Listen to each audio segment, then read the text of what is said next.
Welcome to Election Island Live. Thank you so much for your patience. We were a little bit slow off the mark, but we have got 193 viewers and we've only just started. So thank you so much. Now, this is going to be really exciting election coverage. It's going to be a lot of fun. It's not going to be the BBC where they're all too serious. We like to have a bit of fun here. Now, I'm joined by a very special guest who's going to be with me for most of the night. Harry, also known as Champagne Socialist on TikTok.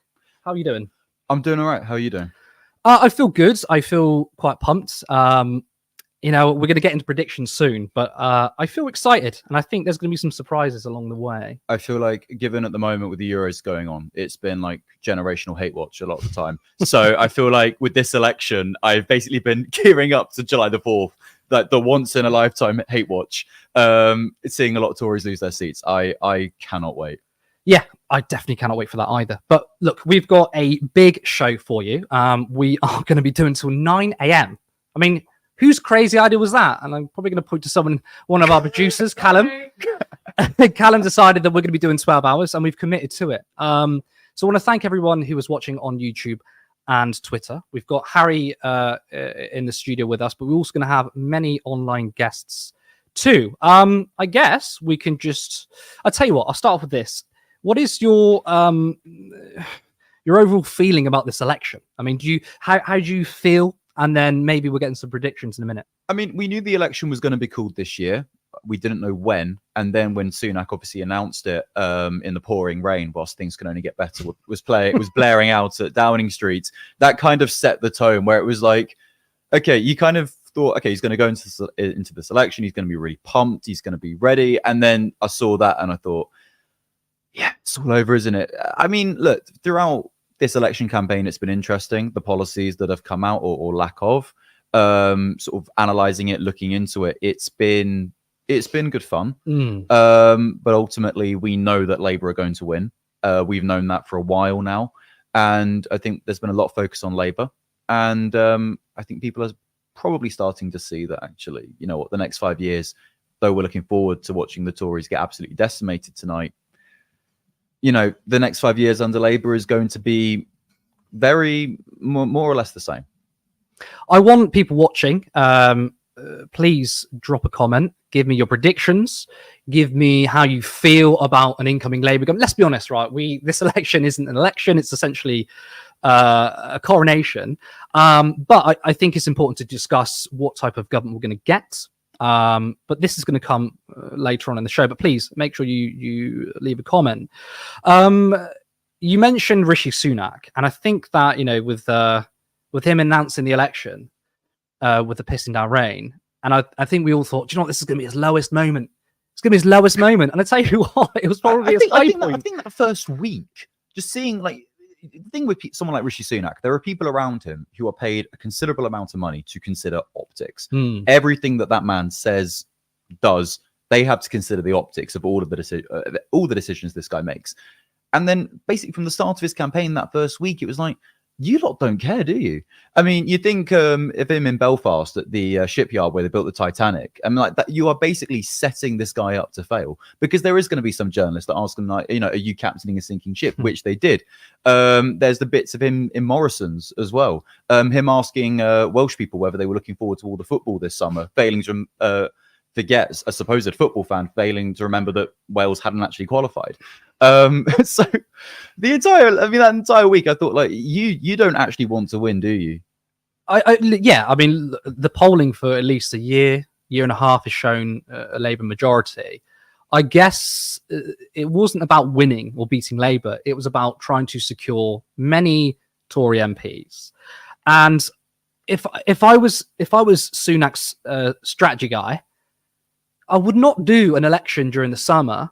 I do it in November. I mean, everyone was thinking about that. He even said himself, we're going to wait till November because maybe some of the policies or the economy might slightly recover. Well, I think they were banking on people feeling a lot better about themselves, feeling better about their personal finances. Yeah.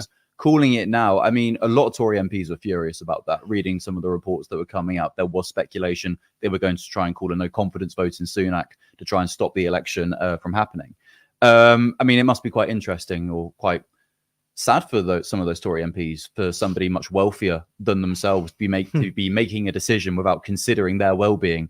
I can't imagine how anyone would be able to feel about that. I mean, I don't think austerity. there's too many poor Tory MPs, but I understand your sentiment that you've got Rishi Sunak. Well, I guess the thing was they hadn't got any jobs lined up. I mean, I think they've known for a while that a lot of them are going to be unemployed by the end of this year. So they were probably hoping to have more time to try and find a new job, whether that be in the private sector or becoming a lot. So what do you think he called the election then? If you could pretend you're Rishi Sunak, if you could, I mean, I apologize for making you be in the side of this man's head. I mean, why did he call the election? I think because he's had enough. I think he's realised that a lot of the policies that he was putting forward just aren't cutting through. Rwanda was supposed to be this big flagship policy that only became a thing because of Partygate, and Johnson needed something to basically distract the masses from the law breaking that was going on in Number 10, and obviously that sort of has fell through. Rwanda will never happen. We've given 400 million pounds to the Rwandan government, and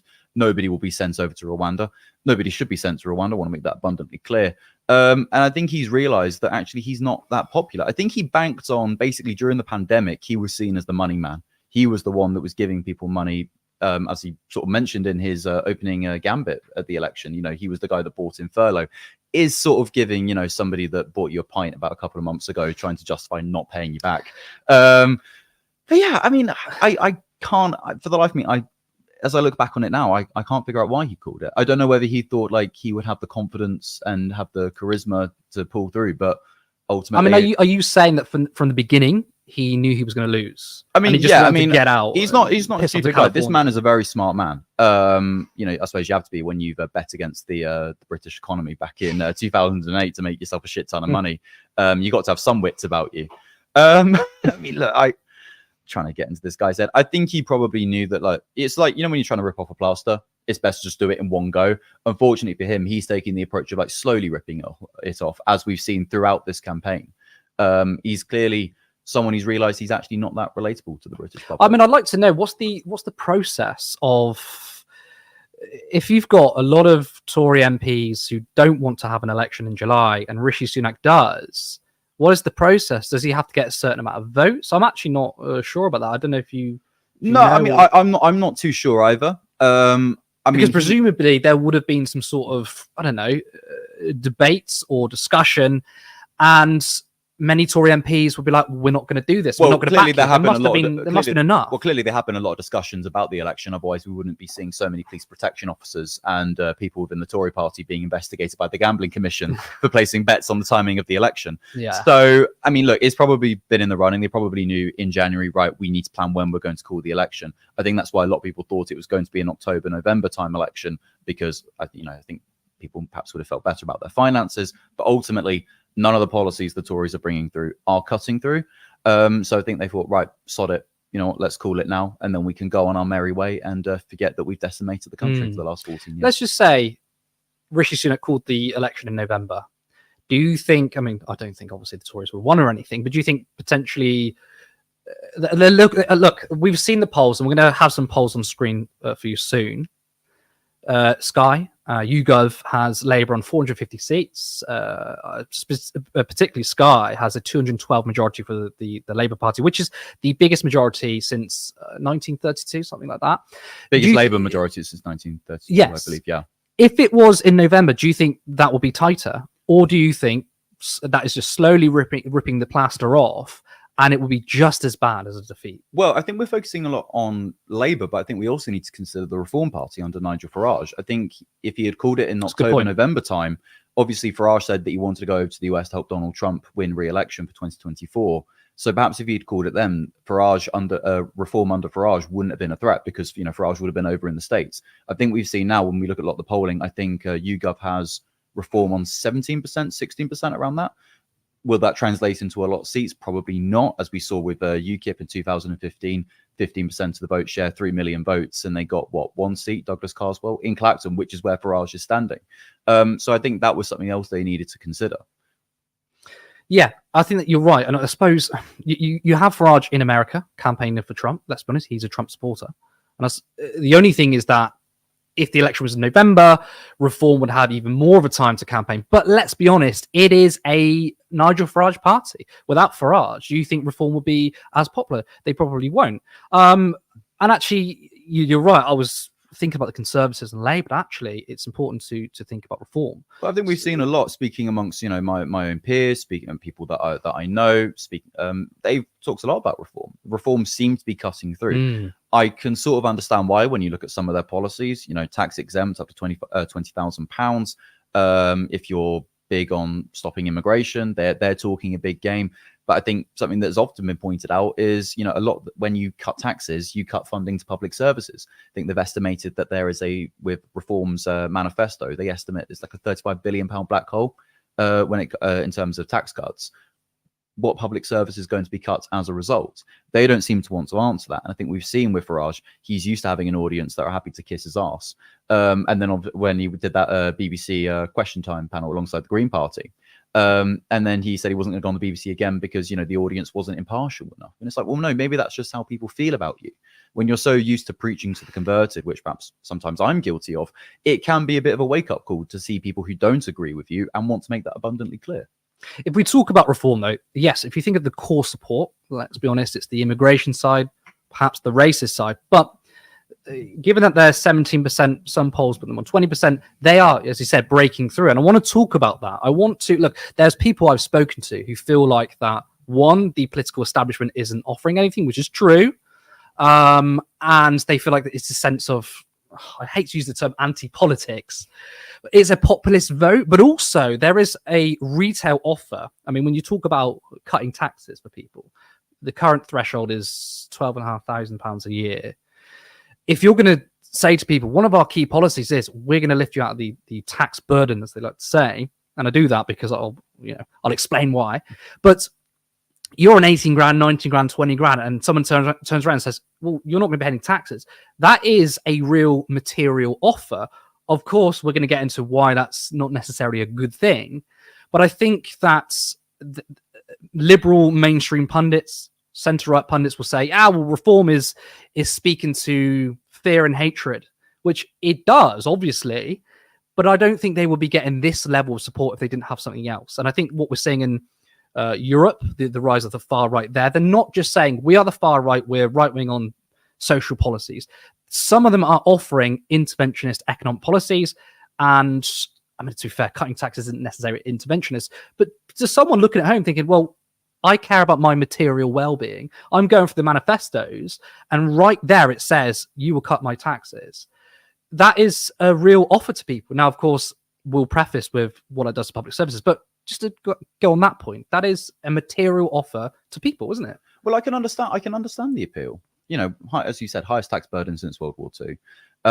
It's people are frustrated. People are angry. People cannot afford to live. People are basically being priced out of living. When you look at, say, rents, for example, we're here filming in London.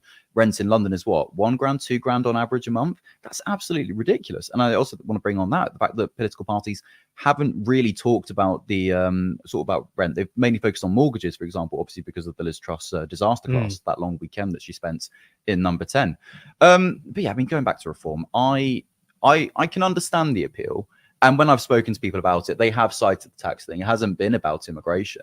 But then ultimately, when you have people like Andrew Parker, the Reform UK activist, who called Rishi Sunak racial slurs, as well as advocating for having the British Army go down to the shores of Dover and shoot at migrants crossing the Channel, that puts them off. I would argue a lot of people vote reform. If that the immigration side of things, would that put you off?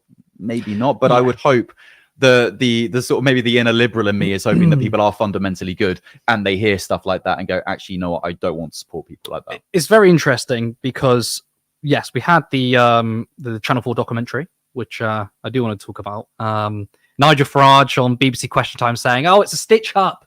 The guy was an actor, a paid actor, and it turns out, well, yes, I mean, you can be an actor but also have political political views. You can still be racist.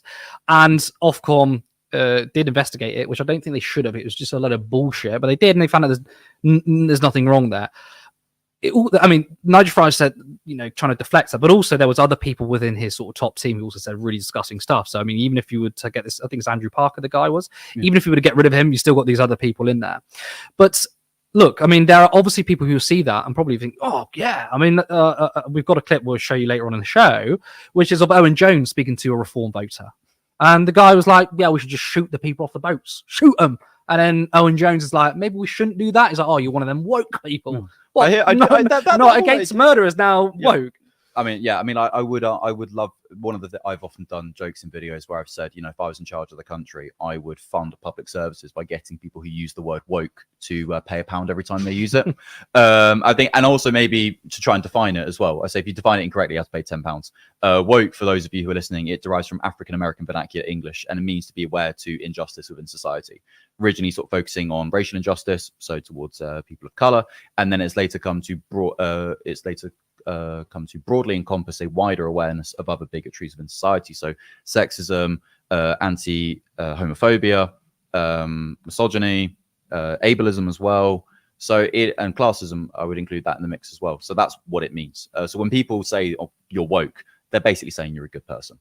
I mean, I don't take offense to that. I don't take offense to that. When someone calls me woke, I obviously don't get offended by that. And actually, the term woke is very deliberate because it's a wide ranging definition. No one knows what it means because it means something to different to somebody else, and it's very effective as a political tool because you can then lump everything you don't like as woke. I mean, the Labour Party, even though they're copying the Tories on their economic and social policy, quite reactionary stuff. I mean, they're saying we got endorsed by the Sun, yay. There'll still be people saying, well, they're woke. I mean, what does that mean? I mean, at the end of the day, you're going to start calling things woke, and you yourself is going to be in that category. But I think I think the term woke was obviously not, you've just perfectly let out the original meaning behind it. But the political operators, probably the right wing, powerful right wing people, probably deliberately co-opted this term for their own political ends. I mean, yeah. I mean, that's the thing. I mean, it's a term that's basically used to describe anything that these people don't like. Black person on TV, woke. Woman is on the match of the day, woke. It's lost all its meaning. And to be honest, look, there are sometimes I use it in a way that, like, I think Gareth Southgate not wearing a suit managing England, woke, woke nonsense. Put on a suit, do up your tie, put sing the national anthem. Yeah, there you have it, guys. There you have it. That is what woke is. Right? Yeah. If you don't wear a suit to the England match, you're woke. Woke is putting 10 men behind the ball and sitting back for the rest of the game after getting a 1-0 lead. I hope he's not watching, by the way. I hope not. I mean, everyone keeps leaking his tactics to the media, so I guess we'll see. But no, I mean, we've been in trouble. Yeah. No, I agree. So if you guys have just tuned in, welcome. This is a 12-hour live stream. It's ambitious. What have we got ourselves into? But the exit poll's coming in, I believe, half an hour. So please, if you're going to go to bed, stick around because that is when the excitement happens. But we've got some polls actually from the last election, I believe, because I think it's useful to look at compare the last election. As you can see, the Conservatives got 368 seats, the Labour Party 191. Liberal Democrats, I mean, Joe Swinson thought she was going to be Prime Minister. 13, the SNP 55. Do you remember that hashtag? And the Greens 1. Sorry? Do you remember that hashtag debater? That was the whole thing, and then she lost her seat on live TV.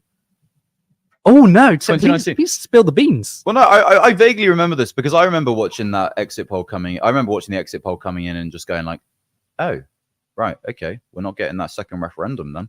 Because that was my big thing when I was sort of first starting out. But yeah, I mean, I remember seeing that, and then obviously I then remember Joe Swinson losing a seat and Nicola Sturgeon cheering. No, was she cheering that? They said that she's doing that girly thought. Is that the right term? Am I being a bit boomer here? Or the girly swats, and she was like swaggering, like, I'm going to be your prime minister and loses a seat. Well, yeah, that was when the Lib Dems whole thing was like, we're going to scrap Brexit, kind of like, going against the whole idea of like the sort of throwing wind to the whole Democrat thing in their name. Well, actually, now you brought up Brexit, and we showed the exit poll the results in 2019. That was very different to 2017. Brexit was the big issue. You brought it up. What are your thoughts about the Labour Party when they offered a second referendum, and in conjunction with Keir Starmer? Because he said, look, we're not going to go back into the EU in my lifetime, despite him being the Brexit guy. Well, yeah, I mean, he was Brexit secretary, but he was anti-Brexit, which kind of went against the whole ethos of being Brexit, because the whole idea of being the Brexit secretary was you were supposed to negotiate your exit out of Britain's exit out of the European Union. Look, when I first kind of like I probably was one of those people where politics existed started existing in 2016. And when I was like 16, 17 years old, my whole thing was like, second referendum, reverse Brexit. Yeah. My views on it now is like, look, Brexit probably was a silly decision, but it's been made. And ultimately we have to It was deal a with democratic decision. It was a democratic decision. Yeah. And you can argue the semantics of all of it. And I'm sure if we can hopefully get Femi on later, I'm sure we can I've talked to him at length about this. Ultimately, I think a lot of people were kind of banking on supporting Keir Starmer. I remember the new European coming out when he was elected as leader. And there was sort of like this whole idea of like, he's going to take us back into the European Union. That's not going to happen. And I think he's kind of made that very clear, because I think that was one of people's main concerns. Labour's going to get into power. Things are going to get better as we're going to become the national anthem. We're going to go back into the single market, rejoin the whole thing. #rejoin. Steve Bray's going to be content. We'll never see him again. And yeah, I mean, that's not going to happen. But ultimately, could I tell you what's going to happen under this Labour government? Probably not. Ask me in 5 years when I'm 29.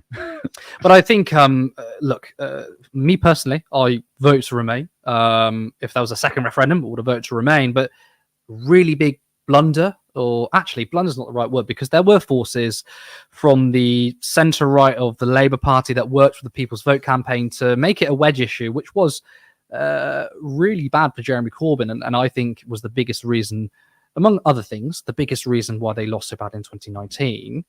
I think it was a mistake to do that. But I think what's quite funny is a lot of the liberals, shall I say, the FBPE people were very strong on Brexit when it came to Jeremy Corbyn, despite him offering a second referendum. But I don't see them as vocal now when Keir Starmer is like, no, we are definitely going to... I mean, Keir Starmer... we're not going to rejoin the EU. I thought they would be angry. More angry than the guy that offered a second referendum. Well, I guess one of the theories I've seen about Keir Starmer is that he's campaigning centre, and then he's going to get in. He's going to go onto the steps in Number 10 and announce that, like, communism's back on the menu, boys. I don't buy into that theory. Every policy I see Labour put forward, whether it be on the economy, public services, LGBTQ rights, I mean, some of it, I don't see this radical left wing option that's apparently going to be coming in. To be honest, from a lot of the parties, I don't really see that. I guess I've heard people like Tony Blair talk about this idea of like you start in the centre and move further leftwards. That's probably not going to happen across Europe, as we've seen. You have a centrist government comes in that's dull and uninspiring. Can you think of any example where a social democratic party were very centrist, centre-right, and their supporters said, no, don't worry, they're going to be really left-wing when they get in government, and then they did pivot to left? I can't think of one. I can't think of one either. And I've spoken to people like Mick Wright about this, who's an amazing journalist. And again, sort of when it comes back to people like Keir Starmer, this idea of like, he's only saying this because he wants to be elected. And you think, well, so he's lying. And that's the only way that you can interpret I think a lot of people, what's strange to me is a lot of people are hoping that Keir Starmer's lying, and I don't think it's a particularly good thing. No. I hope he's lying to me, and I hope he's actually a radical leftist, which, by the way, in translation means I don't hope he's a radical leftist. Look, my personal view is there's a lot of secret Tory 2019 voters who've switched to the Labour Party and say, I'm so happy that Keir Starmer is in charge. Because they like the fact that he's right wing. They'll say, "Oh, he's going to be more progressive in power." I don't think he will. I think because he's safe. No one's being. I mean, things stuff that's thought about Corbyn, for example. I mean, in terms of safe, the establishment, would you say? Right? I would. Yeah, I mean, like Keir Starmer's establishment through and through. Former director of public prosecutions, sort of Oxford, all that jazz.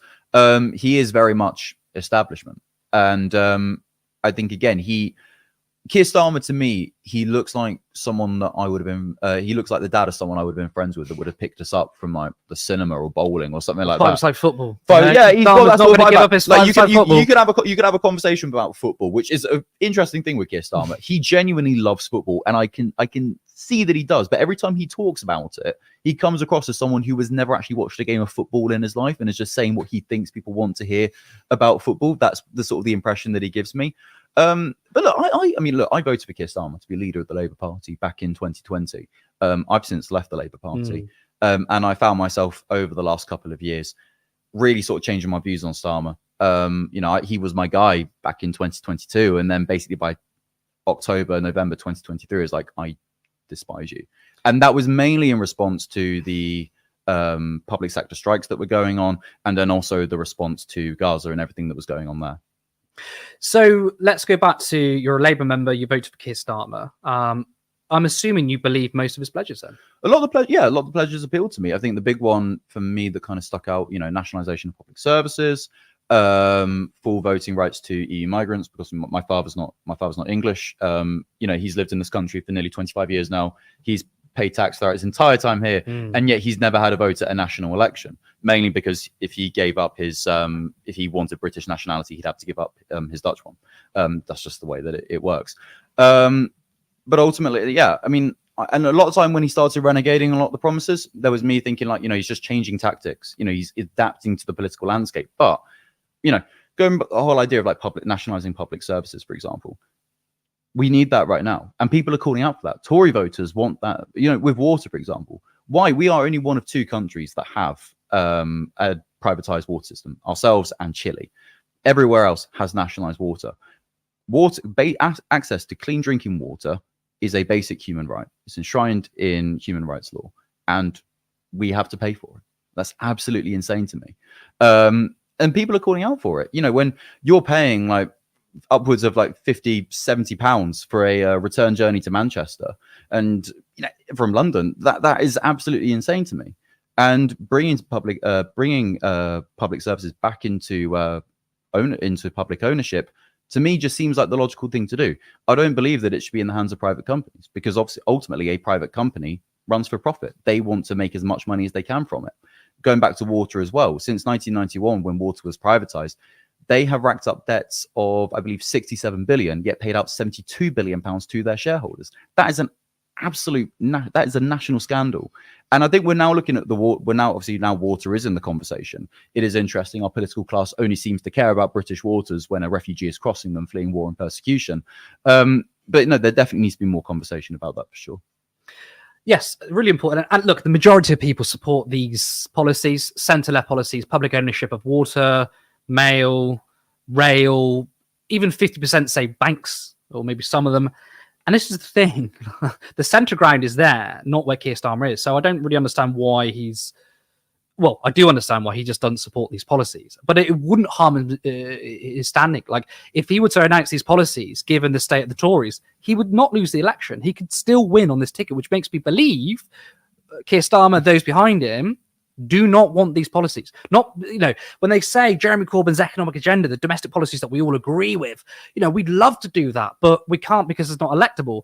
It's bullshit, isn't it? Because they can do it right now, and people would vote. They will probably get, I think they're going to get less than 40% in this election. We're going to find out soon in the exit poll. But they would get more than 40% if they offered these really good economic policies, wouldn't they? Yeah, but I guess a lot of people now at this election, they're not really looking so much at policy. They're looking more of like, can we get the Tories out? I'll read you some YouGov polling that I was looking at just before we came on air that I thought was really interesting. So YouGov polled Labour voters as to why they were voting Labour. And they put in their own answers, and then YouGov's AI model basically ran through it and defined it into categories. 48% of respondents said their main reason for voting Labour was to get the Tories out. 13% said the country needs a change. 5% said, I agree with their policies. Now, this is a government that is predicted to get a massive majority in the House of Commons, and yet only 5% of Labour voters polled a poll by YouGov say that they like the policies. Basically, by this time next Friday, Labour will have kind of lost their mandate. The reason that people voted for them was basically to get the Tories out. When they win, there's no longer the threat of, we need to make sure the Tories are toast. They will be toast. So I think it's a very good point. We are going to talk about that more. But I do want to bring up a very important point, which is independence. Now, independence is I call it the independent election. We've got people like Faiza Shaheen standing against the Labour Party. We've got Liam Mohammed standing against Wes Streeting. Andrew Feinstein against Keir Starmer. And of course, we have Jeremy Corbyn standing against the Labour Party. Now, we've got a clip of the interview. I met him in Islington North a few weeks ago, and he seemed pretty positive. So if we just get that clip up for you guys now. When you were leader of the Labour Party, a lot of the donations, the funds, came from individual donors. Now, recently, one of the bosses, or the boss of Phones for You, John Caldwell, billionaire, is now just thrown his weight behind the Labour Party. Says the Labour Party speaks for him. So we're talking about Keir Starmer saying, you know what, we support workers. How can you square that circle when we've got ex-Tory donors, billionaires, now supporting the Labour Party? When I became leader of the Labour Party in 2015, a lot of the very wealthy donors that had loaned money to the party under Tony Blair and never asked for it back, suddenly asked for it all back. And we then had to go out and raise money. And we did. And the average donation was 25 quid. Many donations were smaller than that, £5, £10. During the 2017 election, we almost ran out of money halfway through the campaign. I did an appeal and we raised £1 million straight away from people, ordinary people all over the country. This campaign here in Islington is funded by £10 donations. It's more honest and safer to have money from people who have no pecuniary interest in the campaign. Once you start taking money from big business, from big companies, they're going to want something. They're going to want something in return. And that's why I refuse to accept, well, they weren't offered anyway, big financial donations. And I think we need to clean up our politics in Britain and stop business funding of political parties. There seems to be many, let's say, women of colour being treated pretty poorly by the party. Faiza Shaheen, just around the corner, is now standing as independent. So what do you think holistically the view from the Labour Party, particularly the leadership, on women of colour, Muslim women, minority people? Well, the holistic approach appears to be that they're attacking people of the left. They don't want highly articulate, very intelligent, very capable representatives of the black community like Faiza, like Diane, to be candidates and speaking out. And they're not the only ones. Others have been blocked and barred as well. But this election isn't over yet. We've still got 10 days to go. The duopoly of economic pressures and offers by the Conservative and Labour Party is beginning to unravel and be exposed. And it's campaigns like this one here that are showing people there has to be an alternative, and you need those voices in Parliament that are going to make those demands to end child poverty in our society, to end rough sleeping homelessness. But you can't do that if you don't address the fundamental issues of economic inequality. To focus more on your campaign, you're obviously running against the Labour Party, but you're running against the machine, you're running against the Labour brands. Do you worry that this is going to be actually a very difficult election to win, because you are very popular in your constituency, you were a former leader of the Labour Party, people know your name, but given that you've got money against you, the Labour brands, it's not a walk in the park. There's no walk in the park except this park. But it's a people-powered campaign, and we've got a lot of people, local people that have just turned up at our office and said, Jeremy, what can I do to help? People that I've known in passing for years who I didn't even think were particularly political, they said, no, what's happened to you is wrong. We're going to support you. And we've got lots of other people that come in. So we've got a lot of people helping. Yes, it is difficult to get that message across about being an independent. And why? Because they've voted for me for the past 10 general elections as a Labour candidate. What they're getting on offer is exactly the same me. And exactly the same MP. I will always speak up for the people that have been good enough to elect me to this job. And if I'm elected on July the 4th, I'll be very proud to continue representing the people of Islington North. Labour have their fiscal rules baked in their manifesto. What would you say your general response is to their manifesto, their programme they're offering to people? Now, within that manifesto, they wouldn't even scrap the 2-child benefit cap. And they say, well, we need to move towards the centre to win elections, but surely there is a limit at what they're doing. So what's your response to their general economic package? What's centrist about keeping 300,000 children in poverty?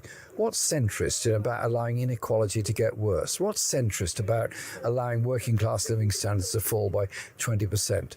The manifesto mentions business 60 times and inequality once. Come on. Families around here, people around here, all around the country, are in a desperate crisis. Crisis of poverty, crisis of debt, crisis of a lack of hope, and there's a mental health crisis facing the whole country. It's up to political parties to offer something different and something better. And that's what we should be doing. That's what we're doing in this campaign. And you know what? The resonance on the doorstep is amazing. I read their manifesto. They talked about building housing, but no council housing. Exactly. Young people like me or younger are worried about housing, getting on the ladder, but council housing is a huge integral part to addressing the housing crisis. Why has the Labour Party completely abandoned council housing, it seems? I love it the way the media always talk, not blaming you here, the media always talk about housing in terms of house prices. They always say the housing crisis, straight on to house prices. They never talk about homelessness. They never talk about council housing. They never talk about regulation of the private rented sector. If we're to deal with the housing crisis, you do a number of things. One, you build council housing. Two, you regulate the private rented sector. Three, you have a requirement on every local authority to house every rough sleeping homeless person. And you move on from there to try and bring about an end to this crisis. People, if I may say so, of your age and younger, who are deeply in debt from going to university, earning possibly headline figure, not a bad salary here in London, yet spending half of their take-home pay, if not more, on trying to sustain themselves in a pokey flat somewhere. It doesn't happen all around the world. It doesn't have to happen here. But it does mean you've actually got to challenge the greed of those that make money out of the housing shortage. People are calling this the independent election. I like to think it's also possibly the independent media election too. So how important is it that we have an independent media not funded by billionaires to take on the political establishment? Absolutely essential that we have a free-thinking, free-speaking, independent media in our society. We've now got the technology undreamt of years ago, where you can actually quite simply set up, do interviews as we're doing now, and broadcast those. So why do we allow big media companies and the cultural agenda setting by the BBC to dominate all of our political and popular understanding of life in this country? So I enjoy working with the independent and the popular media because it's a way of getting that message across. And also, in a social media age, young people under 40 almost never buy newspapers, don't watch the BBC, occasionally watch a bit of ITV or Sky, but actually tune in increasingly to social media or social media messages or independent media like yourselves. Roll it on. Jeremy, thank you so much and good luck on the campaign. Thank you very much. Thank you. We're going to do it. Patreon.com, Turn Left Media. Support independent media. Support social justice that's there on social media. Thank you. Turn Left. I suggest you listen to Jeremy and go to our Patreon, patreon.com/turn left media, because what we're doing here is ambitious. As you can see, we've got a professional setup. So if you do want to support us, there's a few things you can do. You can like this stream, you can comment, and we've got comments flooding through. You've seen some comments on the screen, and we will get to the comments during the stream. You can share this to your friends and family, share it to Tories, share it to reform people. We want to try and convince people as well. But if you can support us for £3 or £5 per month on Patreon. So it's patreon.com/turn left media. Now we have less than 10 minutes until the exit poll. Harry, you got something to say? Well, obviously this election we're predicted to see a lot of Tories lose their seats. And in 1997, you might be familiar with a man called Michael Patillo, who you may see on BBC4 going on trains. Ever since that election, we hear something called the Portillo moment, which was when he famously lost his seat. Nobody thought he was going to be losing his seat, and he inevitably lost it. So there are some potential Portillo moments in this election. So at 3 o'clock in the morning, you could see Robert Jenrick lose his seat, who I'm sure we are all aware of who he is. The guy who ordered a Disney murals to be painted over at a refugee centre. Didn't want the place to look too welcoming. They could have just stuck his face on there. Would have done the job. Gillian Keegan, who I'm sure we all remember at 3:30 a.m. I should add. Gillian Keegan, who I'm sure we all remember moaning on ITV News about the fact that nobody was giving her praise for doing a fucking good job, I believe is the term that she used. We've also got Jeremy Hunt at 3:30 as well. So there's a lot of hate watchers going on, guys. I should add that. So strap yourselves in. Jeremy Hunt, ask any junior doctor what they think about Jeremy Hunt and, bring your popcorn. Grant Shapps, or what other names does he go by these days? Therese Coffey, head of Department of Work and Pensions. Then the Environment Secretary. I believe she voted 18 times against measures to save the environment. Esther McVeigh, the Minister for Woke, I believe. Common Sense Minister as well. I mean, it is common sense to vote her out. So I hope people have. Rishi Sunak, potentially the Prime Minister at 4 o'clock in the morning up in Richmond. And that is, if he loses his seat, is that the first ever time a sitting Prime Minister's lost his seat? I believe it would be, because I think it's always been a given. You know, the Prime Minister wins his seat. So imagine watching Rishi Sunak in a sports centre, granted the ones that are still open, given after 14 years of Conservative austerity measures. Mel Stride, who you may have seen on your screens, claiming that PIP is an out-of-work benefit, is not all claiming that people are claiming hundreds of thousands of pounds on disability benefit, which you cannot, I should add. James Cleverly, that would be quite an interesting one. That would be. Yeah, I would love to. Here's one. 4:30, Jacob Rees-Mogg. That would be a surprise one to see. Jacob Rees-Mogg lose his seat. I mean, yeah, generational. Jonathan Gullis, who I believe is walking around with his white shirt, hoping someone will sign it before he leaves. Johnny Mercer, may see down in Plymouth. I mean, he's been in the news him and his wife have been in the news quite recently, complaining about protesters, which would be quite fun. And then Liz Truss, who was our Prime Minister for 40 days, I believe, 40 days, something like that. At 5:30. So, guys, you're going to need a lot of Monster to say, or energy drinks, wherever you can. And then Chris Philps at 6 o'clock in the morning. Chris Philp at 6:30, 6 o'clock in the morning. That's. I mean, who is the one you want to lose their seat the most? Maybe not at that list, but I mean, how long have you got? Well, 5 minutes before the exit poll comes in. We've got 12 hours. For me, seeing Rishi Sunak lose his seat would be quite funny, but then given the amount of sort of like joke candidates that are standing, Nicole Milana quite famously, Count Binface as well, that potentially could split the vote, so the anti-Sunak vote, so he could potentially stay in. To be honest, what I would say on that, because people are talking about that, like, you know, like, oh, it makes a mockery of democracy. What I would say is, if people feel that their vote is better off going to someone like Count Binface, that says more about the Labour Party, for example, who have the best chance of unseating him, than it does about someone like Count Binface. Robert Jenrick would be a nice one to see as well. Jeremy Hunt too. Potentially Penny Mordaunt as well. She has a very small majority, so to see whether she loses that would be quite interesting as well, considering she has been on a lot of debate panels. I think that would be quite interesting to see whether she's cut through. That's interesting, yeah, because she has been the one to, the big sort of 8-party way debates. It's been Penny Mordaunt, it's been Angela Rayner, so it'd be funny to see her lose a seat, because she's been kind of the face when Rishi Sunak isn't there. Well, there was a point where people wanted her to become leader of the Tory party because she carried a sword at the King's coronation. I mean, the bar is quite literally in hell. If that is how low the bar is, to say, like, I want you to be the leader of the Tory party because you carried a sword. I mean, like, yeah, I mean, I'd like to carry a sword. I mean, I think with the Conservative Party, they don't have a floor. You've got this, you think this is the lowest they can go, and no, they keep digging. Although Penny Mordaunt would have been far better as leader than Liz Truss. I mean, I don't think they would be in this position. When you said, who knows? When you said floor, I thought you meant it as in like FLAW, and I thought, remember, like, they don't have a floor. And I'm like, brother, how long have you got? How long do we have? Yeah. So in 4 minutes, we will have the exit poll come up. What do you think it's going to be? Oh, right. What do I think? I think we know it's going to be a Labour majority. I think that the polls are probably the polls that come out in the last few days, which has made it slightly tighter, where the Conservatives are going to get over 100 seats. I think that's more likely. I don't see it's going to be like a Tory wipeout. I can't see the Liberal Democrats taking the opposition, being in opposition, even though I would love to see that. I think we'll see either 4 or 5 Green seats. Reform is one, for me, it's very hard to predict.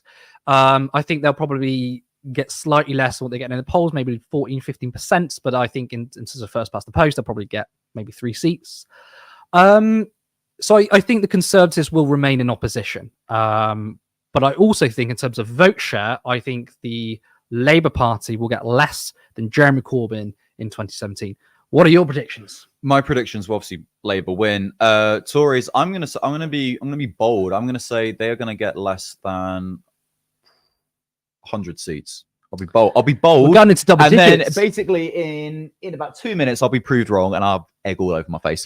I was going to make a betting joke, but the betting scandals. Probably well, not. yeah, there's probably a load of Tory. I mean, there are Tory MPs that have betted against themselves losing. I mean, well, even not Tory, but there's the lobbyist who's campaigning campaigning for Labour who bet. I think I can't remember how much he gambled that he was going to lose his seat. And apparently, that's a common thing amongst candidates that they bet against themselves to lose. I mean, if that doesn't tell you how flawed or heavily flawed our democracy is, that basically look, if you are looking to make a quick buck, join your local constituency Labour Party in a Tory safe seat, put yourself forward as the candidate, go to Betfred, place a couple of grand, and get some nice returns. See, this isn't a political coverage. This is just how to get rich. So what we've done is we brought you in thinking it's going to be some serious election coverage. Actually, we want to make some money. But to be fair, if you're a Tory, it's very easy to do. Because I was going to say there's going to be some very rich Tories after tonight. But they're all going to go into the private sector after this anyway. They're all going to the private sector. They'll make a fair bit. They're going to Bupa. They're going into lobbying. Whatever it is, they're going to be making a whole load of money. 39 seconds. Guys, we've got less than 30 seconds until the exit poll. So please leave a comment if you haven't already about your predictions. You've heard mine and Harry's prediction. Obviously, Labour majority. I mean, actually, how much do you think the majority will be?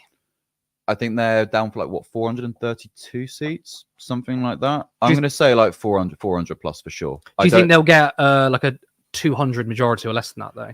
I'd be very surprised if they did. I think given the amount of anti-Tory sentiments in this country, they will Labour are definitely going to benefit from that massively, as we've seen looking at YouGov polling. So, yeah, definitely 400 plus.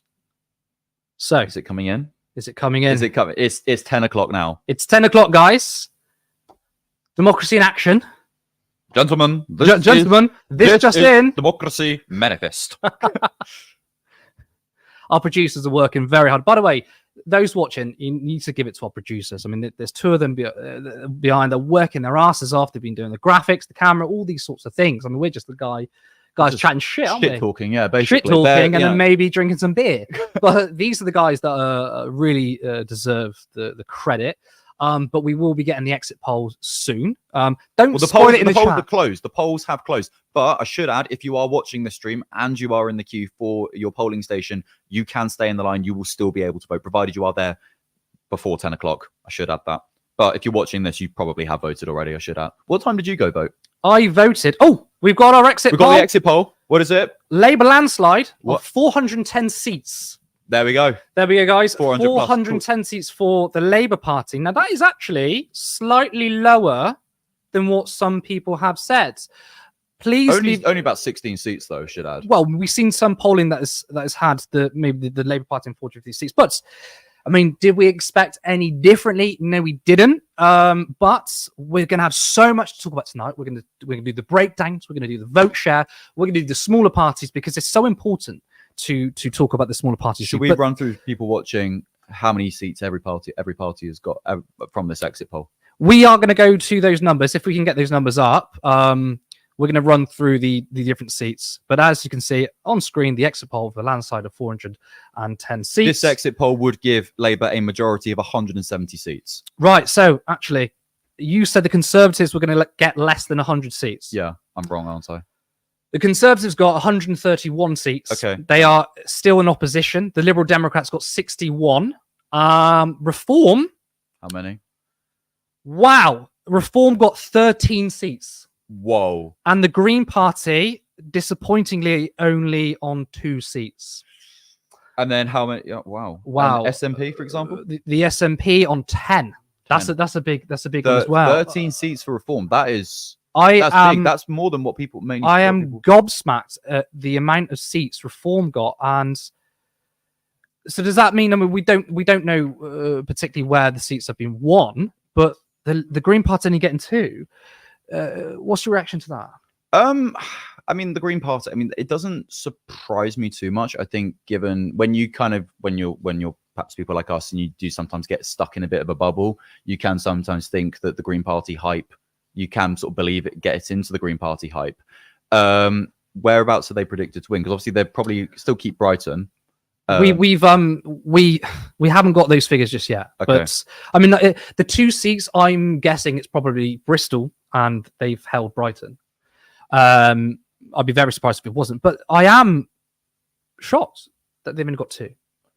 I mean, they were eyeing up 4 or 5 seats. We've seen polling such as Waveney Valley and North Herefordshire. Again, they might be the ones that come in, but I'm not. Well, not what sure. I would say is a lot of people have been tactically voting. So obviously, if the whole "get the Tories out" approach, if you're tactically voting to get the Tories out, your vote will naturally go towards the Labour Party, who have the biggest chance of unseating the Tories in the majority of constituencies. So it doesn't surprise me that that we perhaps haven't seen as many Green votes. Lib Dems as well, 61. I mean, that doesn't surprise me to getting 61 seats. The S&P on 10. Oof. S&P on 10. Yeah, that's quite. Anyway, we're going to go to our first online guest, Isabel. And actually, if you want to follow on TikTok, it's at Dumb Birch Tree, DUMBBIRCH tree. If we get her on now, we want to listen to your reaction to the exit poll. Oh, hi. Sorry, I never know how these work. I'm shocked. I got it at the same time as you guys. I literally watched you guys read it out. Wow. Sorry if that's not very of an astute observation, but I thought Green would do a lot better. I really did think the Greens would do better. I was in that bubble. I was very much in that bubble of I posted a lot in the past couple of days about Green voting independent as well. I didn't think Reform would do that well. I'm really quite taken aback by that. I don't know. I thought they had at least do 5 or 6. Hi, Isabel, by the way. Hi, hello. I can only see one person right now. We'll get us both up, but Harry's on the mic. Hello. So Reform, you mentioned that Isabel, you mentioned that you didn't think that Reform were going to do too well. Why did you think they weren't going to do as well? I don't know. I guess I kind of assumed that I've had a few of their flyers come through my door, and I just didn't think that that'd be something that people went for. It just seems extremist without kind of having the general, I don't know, the sensibility of the Conservatives in that way. It seemed very populist rhetoric. I didn't think that if people vote Conservative all their lives, I assume they just continue to vote Conservative. So I'm very confused as to who was now voting Reform. But do you not think with the populist rhetoric has clearly cut through in this country? You think take back control in 2016, obviously stop the boats, for example, quite recently, get Brexit done in 2019. This stuff clearly cuts through, and that's what Reform have kind of been campaigning on. Obviously, Farage brings in the media attention. He has been getting a lot of attention in the media because obviously he brings in the numbers. So when we look at these numbers now, would you say in that case, is it that much of a surprise? Well, I guess maybe from my perspective, I kind of perceived Labour as echoing that rhetoric a lot. It seemed like that was their general strategy, was to be a lot more Conservative coded to get the Tory voters over to them. So I'm kind of obviously it makes sense that if people are looking for that, then they'd go to Reform. But I guess from my perspective, I've just been seeing Labour go further and further right. I assume that would be where people went, considering he has been saying very similar-esque stuff. But I don't know. 13 Could you give the audience a few examples of where perhaps Labour rhetoric around certain issues has aligned with, say, the Conservatives and Reform? Even the verbiage. He did a speech semi-recently where he was smashing criminal gangs, deporting people, just not to Rwanda. Everything that he's been coming out with, especially on trans issues as well. It seems like he's very much playing into the popular, that kind of voter that cares about those kind of issues. But I can't think of any examples on the top of my head. But he's just been leaning into it. Even yesterday when he was oh, I'm delighted to be endorsed by the Sun. It was whoa, 2020 Keir Starmer would not have said things like that, because it wouldn't have been viable for him to say things like that. It seems very much in every context that he's saying what will get him the most votes, and clearly that's happened. I want to ask you about the Greens then. I mean, I suppose it was ambitious to think they were going to get 4 or 5 seats, but I still feel quite disappointed. Do you share that at all? I'm disappointed. I feel again, you kind of mentioned an echo chamber. I feel the bubble that I was definitely on was independents, Andrew Feinstein, Pfizer, all of these people that from my perspective on social media, I thought they had a real chance. I mean, I don't know. Would the exit polls have shown independent votes or no? would that have come We've up? got, I mean, according to the exit poll, we got other is 23. So independence will be Okay. mixed into that. So we're Will not that not accommodate some people like parties like Plaid Cymru as well? Would that not be effective? possibly, but we don't really have a breakdown on independence yet. We're going to have to find out Okay. how this is coming in. Fingers crossed. But yeah, I mean, in terms of the Green Party, that's the end. Let's be honest, out of the major parties, the Greens are the only left-wing option. Mm. And to get 2 seats, I'm assuming it's going to be. I think what we also need Brighton to, I and think what we Bristol. also need to consider as well is obviously seats don't translate into votes. So it may be the case that the Greens have increased their vote share at this Oh, election. absolutely. I think that's you know, definitely the case. similar with say like the say like UKIP back in 2015, as I mentioned earlier. Obviously, votes don't necessarily translate into seats. So I think it will be interesting to see the vote share amongst the political parties to see whether it has actually increased and whether perhaps, even though they haven't won that many seats, that that clearly it has cut through to people and people are turning out to vote for, say, for the Green Party, for example. Yeah, I mean, I'll be very interested to look at the second places the Greens get. I agree with you. I think the vote share for the Greens will be very high, or a lot higher. Probably they would have broken a record for their own amount of votes. But yeah, you're right. First past the post, it probably doesn't quite translate well into seats. But still, given I guess we bought into polling too much. I still expect it to. I was expecting 4 seats, if I'm honest. Yeah, I mean, yeah, you seem very deflated when you were reading out those numbers. But Yeah. I should say, I didn't actually know any of the other parties' seats. So I literally listened to Curtis. That was my honest reaction to all of you saw all on screen watching. Thank you for watching, by the way. Really appreciate it.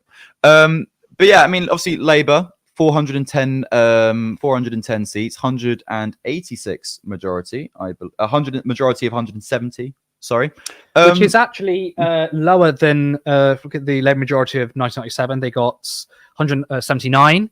The Sky exit poll had 212. So they haven't shattered any records. It's not the biggest majority ever, but also obviously 170 is. But it's still huge, a massive majority from say like majority. the Tories majority, which was only an 80-seat majority. Absolutely. To see this now. But obviously, how do you think the Labour camp are going to be feeling at the moment as well? Is this still on? I assume ecstatic. I mean, the one thing that I wanted to say about the Green strategy, at least from what I've seen, it was never. I mean, we all would have wanted 4 or 5 seats, but I don't think their intention through having candidates in every constituency was obviously to win right now every constituency, but more so like lay the foundations. So like I think they literally just tweeted saying, "Oh, like we'll get our results at like 5 a.m. when we see the vote share." Like I assume that they're hoping that in all of the constituencies that they might have won, that it was very, very close, so that hopefully in the next election, they can actually be seen as like a legitimate alternative. But I don't know. I assume Labour are very happy. It'll depend on who's gonna be back in. I'm hoping Green won Bristol because I've been following that election like very, very closely. And it's been like kind of nasty at times between the two of them, but I assume they're happy. Cut through in that area. Carla Denny is fantastic. I think if there was a seat you want to see the Greens win, it's Carla. One, she's the co-leader of the party, but also she's a fantastic MP. And I think Thangham she leaves a lot to be desired. Now, you asked a question about Plaid. We're going to get the graphic on screen of the number of seats broken down from each party. That should include Plaid. We have 4 seats for Plaid Cymru. As you can see, Reform 13, SNP on 10, Conservatives 131, Liberal Democrats on 61, other. So obviously that would include Ed Davey Plaid. on the water slide is clearly cut through, must say. What was actually? I jog my memory. What was the amount of seats they got in the last election? Oh, I couldn't tell you off the top of my head. That'll be good to know. We'll pull out the polls. We'll get out the polls. This is how we do it. We do it on our phones now. Yeah. God, I sounded really booming then, didn't I? Sorry, I haven't got the BBC, Channel 4 sort of thing. I haven't got assistance, guys. Here, let's pull it up and we can take a look. If we get up, because I really want to see what they did and see how much the Lib Dems Okay, so improve their here seats. I have pulled it up here. So the Lib Dems got 11 seats at the last election. So really good which showing for yeah. the Lib Dems. So yeah, and go from 11 to 61, increase their vote share, but increase their the number of seats they got by 50. I mean, that is amazing. So guys, if you are campaigning for office, get yourself on the water slide, get yourself on a what did he go on? I'm not surprised we went on a toboggan. Get yourself on the teacups at the round. That's He did how you do. what's those mini bungee jump things? What are they called? You know what, his campaign looked fun. And like, you know, you can't forgive the role of what the Lib Dems did in. Yeah, I was going allowing to say, the Tories to put a damper on it, like, yeah, Ed Davy's kind of funny, went on some water slides or whatever, clip of him being really, really drunk, but also he was in government instituting austerity, which helped killed 330,000 people. We can't ever forget that, which is why I think, you know, Layla Moran would have been a great leader for Lib Dems. But that is really good for the Liberal Democrats, going from 10 to 11 to 61. Yeah, I mean, they didn't become the opposition, which I'm disappointed by. Are you surprised that the Conservatives got 131 seats though? Well, I mean, I predicted them to get less than 100. I mean, I think I was just doing that to be bold, to be edgy. But yeah, 132. I mean, in the Tory camp, are they going to be feeling really down? I mean, they knew they were going to lose, but it was a question of how badly are we going to lose? Yeah.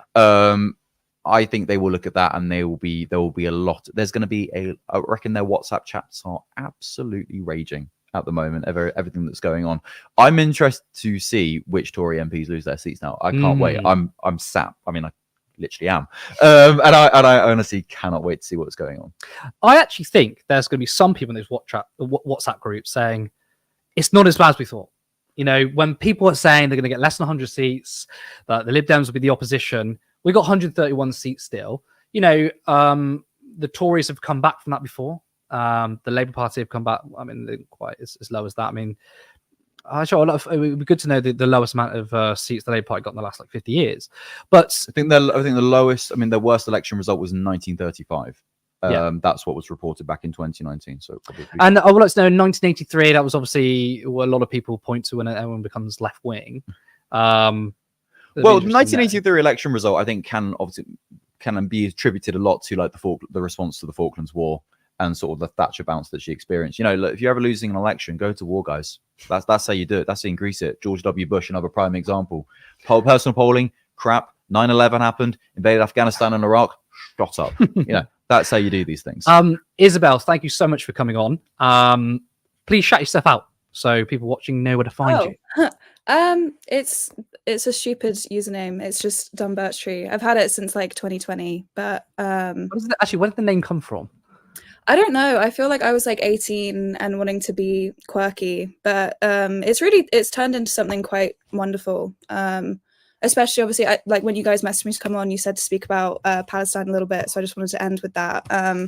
Because that's kind of where, not like obviously the platform and stuff, but it like nearly doubled in like 8 months just from speaking about that, which is kind of insane. And I do think that was at the heart of where people were voting, especially young people. I think no ceasefire, no vote was said at like every single protest that we were at. And it's frustrating to see that hasn't necessarily translated in the same way, or hasn't like come across in the seat share in the same way. But I don't know. The rhetoric online has always been, oh, well, Labour will get in and then we'll hold them to account. And I think that's the really scary thing now, is like, how are we going to do that? Especially with the opposition now, because you guys had a back and forth about the Conservatives. I think they did a lot better than I was expecting. It's quite shocking that it wasn't like this like wipeout. 130 seats and to still be the opposition government is quite scary, especially with reform. I mean, you have to think that was just like me monologuing. Done, and there are still people looking at them going, "Yeah, I wanted 5 more years of that." It is quite insane. What was your It prediction? is scary. Pardon? What was? Did we get to your prediction? What was your prediction? Obviously, you know, in terms of the Conservatives, because you said you were surprised they had such a high number of seats. I thought it was going to be, because I've been making videos encouraging my followers to vote like Green and Independent. So I was like, guys, they're toast. Don't worry about it. Hold me to this. And I'm eating my words a little bit. I thought it would be. I think it's still correct to say they're toast. I mean, you know, there was no fear of them winning, so it's still a calamitous defeat for the Conservatives. I guess I just kind of thought that Green, in my blue sky thinking, I thought Green would do slightly better. where all of the people that were nervous about voting Green or Independent would feel kind of validated in that, because, oh, like, I don't know, I guess my worry is that, because I've literally like been telling people which way to vote, and obviously people can make their own decisions, but if they were in like a Tory stronghold and I was like, vote Green, it doesn't matter, and that then won, I feel not like responsible, obviously, but I guess that's what's surprising about seeing the exit polls, was that it wasn't as landslide as we all thought it was going to be. What I think we have to remember at this point is that we've only seen the exit poll. We haven't seen the vote share yet. So ultimately, you know, within the next couple, hopefully by the time we finish this stream, we will have a much better idea of what the vote share looks like, and whether it actually translates into, okay, certain messages were cutting through. Also, ultimately looking at the exit poll, Reform's message clearly has cut through 13 seats. I mean, that is a lot higher than I think a lot of us were hoping. I think we were very nervous. It makes me very, very nervous. But well, look, Isabel, we've got another guest ready. Thank you for coming on. We will, if you want, we can bring you back on later on. I mean, I don't know what your plans are. You staying up the whole night, or you thinking about maybe going to bed? I don't think so. I love chatting. This was so much fun, but I didn't realize you had other people. We love speaking to you, so hopefully we'll see you soon. Thank you. If you want to come on, let us know. But we will go to our. Thank you.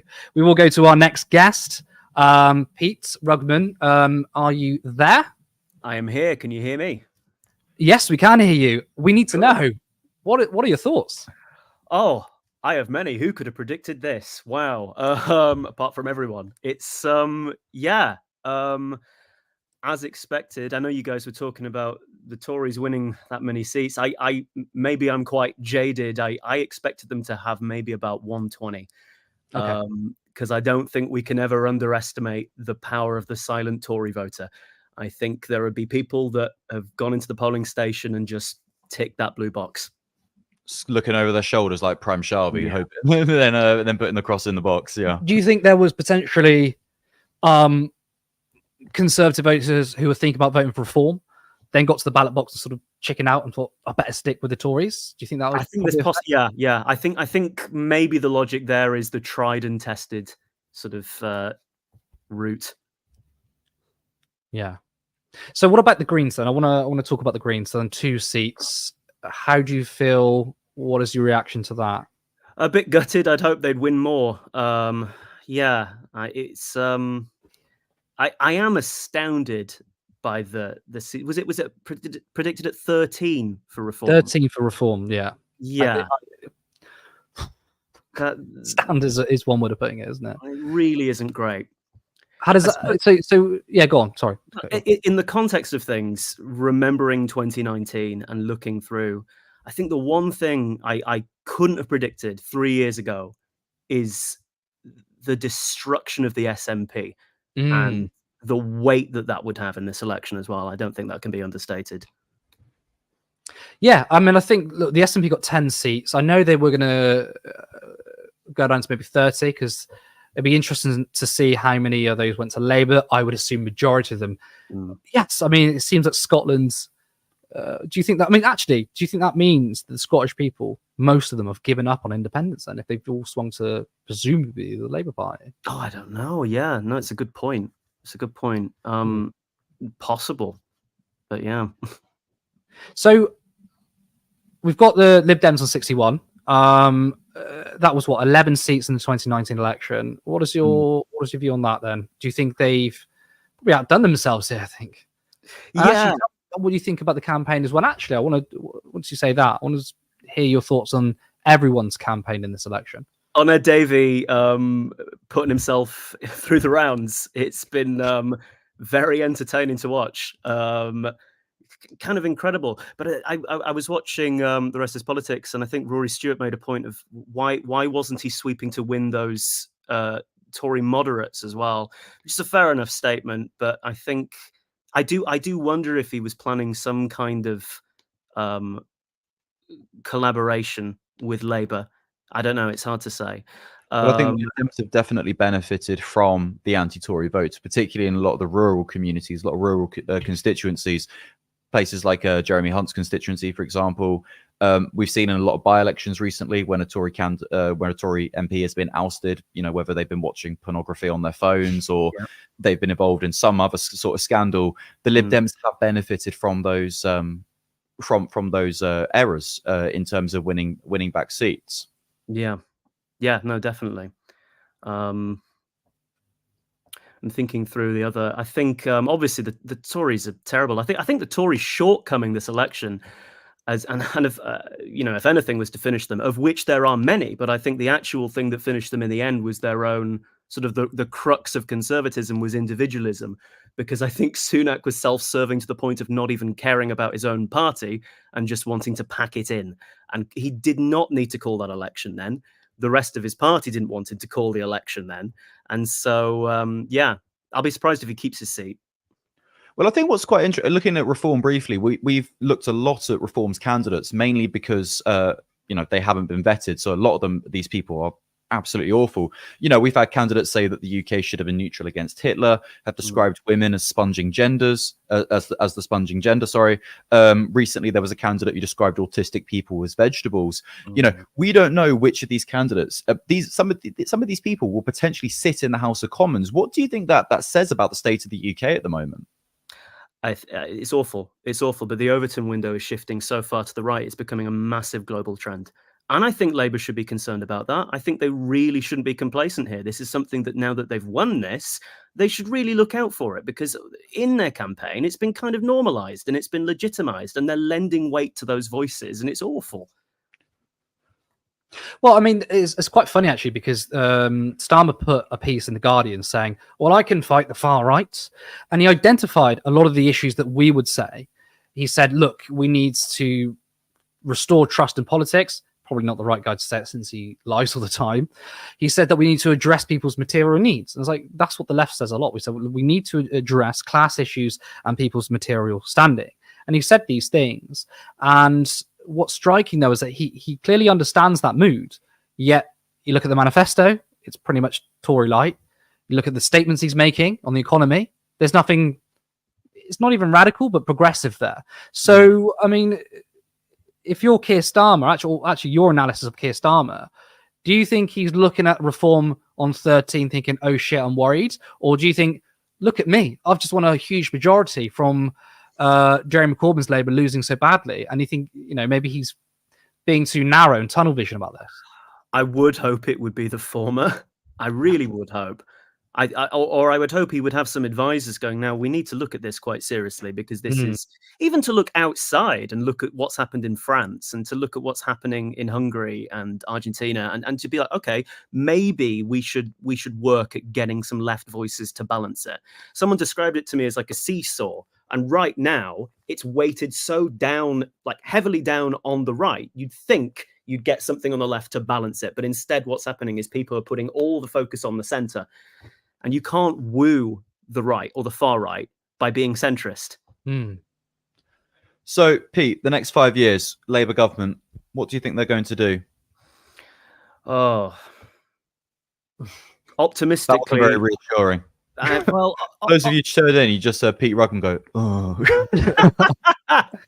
For some people, they might find that a delight. Yeah, maybe. It's probably, yeah. Optimistically, I'd hope that some things would improve. I don't think they could get much worse. But we'll see. I couldn't possibly say. It's very, very early days, and I want them to be a good government. Crucially, absolutely. We've got to do all that we can to encourage them to adopt more progressive policies and encourage them to do the right thing. Yeah. Well, Pete, for the next, should we say, 18 hours, we can at least rejoice in the Tories' annihilation. So how are you going to be celebrating it? I've got a couple of IPAs in my fridge. I've already started on one. He's got IPAs. I might finish the other three. I would say the piss, but I love my IPA. Like IPA. I love my craft beer. Yeah. What beers you got? Tell me. Do you know what? They're like a non-branded cheapo beer, but they were about $2.50 cheaper than the neck oil. So that's the cost of living crisis for you. So I'm skimping out, but I'm still celebrating moderately. Make neck oil cheap again. That's how they win your vote in 2029. Oh, we've got to find the joys where we can at this stage, haven't we? Yeah, no, it's the fringe issues that matter. I would say that's not fringe. That's important. Make beer accessible. That's we should be encouraging that. I could run an election on that. Doing that. But yeah, no, I mean, to touch upon what Harry said, you can kind of rejoice in the Conservative wipeout. Yes. I said a few months ago that when the exit poll drops, I'm going to have 5 minutes of bliss, which is to know that the Conservatives are gone. I was hoping for a complete wipeout, which not quite. And then the 5 minutes of bliss will disappear because I know that Keir Starmer is now Prime Minister. And as I got closer to the election, I was like, you know what? I don't think I'm even going to get that bliss. And I can tell you right now, viewers, if you've watched me say that before, I didn't have any bliss. In fact, when I looked at my cue card, the first thing I saw was the Greens. It was probably because I was looking for it. And I saw that, Labour majority we expected, but the Greens not doing so well. I didn't even feel a kind of a bliss there. Also, to touch what you were saying, it is so important. A lot of people will say, "Oh, you socialist, Curtis. You're purist and whatever." I want Keir Starmer to be an incredible Prime Minister. I want Labour to be a good government on the behalf of everyone. Right? I want him to be good. Why wouldn't I want that? Do I think he will be? I don't know. I mean, what do you think? We've got pissed. You've got hangover sorted. The next 5 years. I mean, what do you think? I'm on the same boat as you. I don't know. I just don't know because I don't know what he necessarily stands for. Really, I don't know about the cloak and dagger sort of policies that he's being. I don't know what he's lying about. I don't know what he's telling the truth about.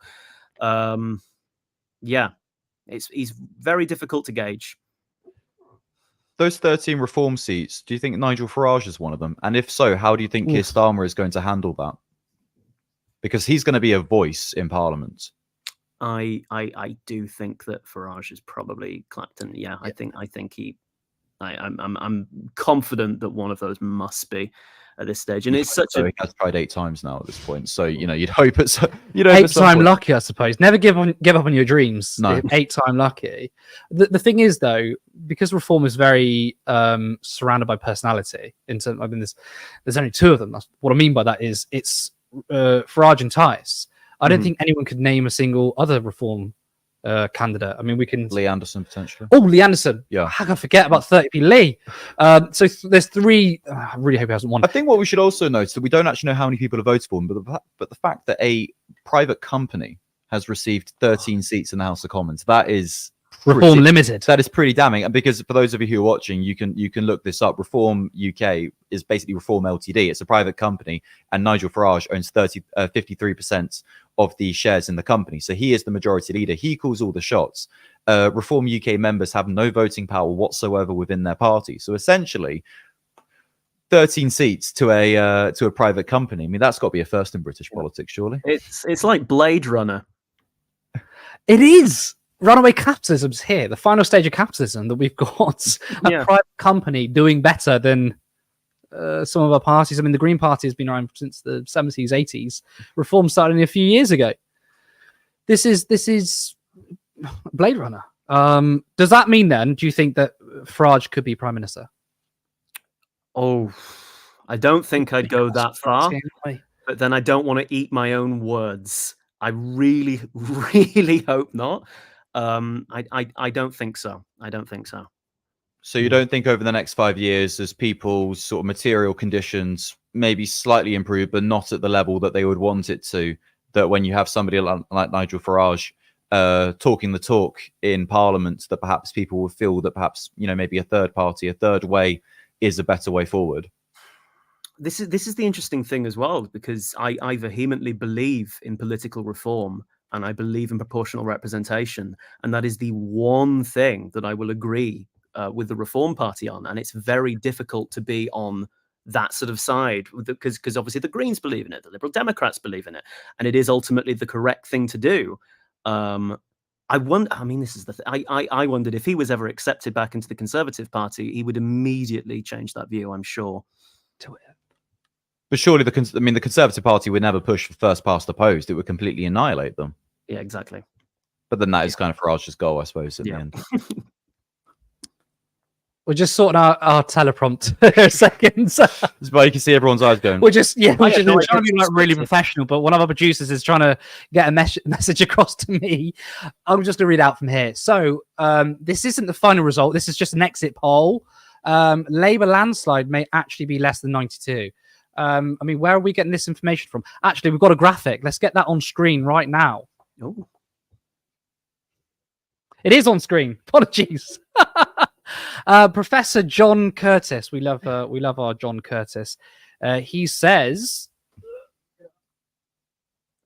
so Labour landslide may be just short of 1997 win. Labour has likely secured their anticipated landslide victory, though they may have fallen short of the majority Tony Blair won in 1997 general election. But the party may also achieve this on a smaller share of the votes than former leader Jeremy Corbyn secured in 2017. What do you think? I mean, I said this. I said I think that Labour's going to be, and Callum is screaming. And I said this too.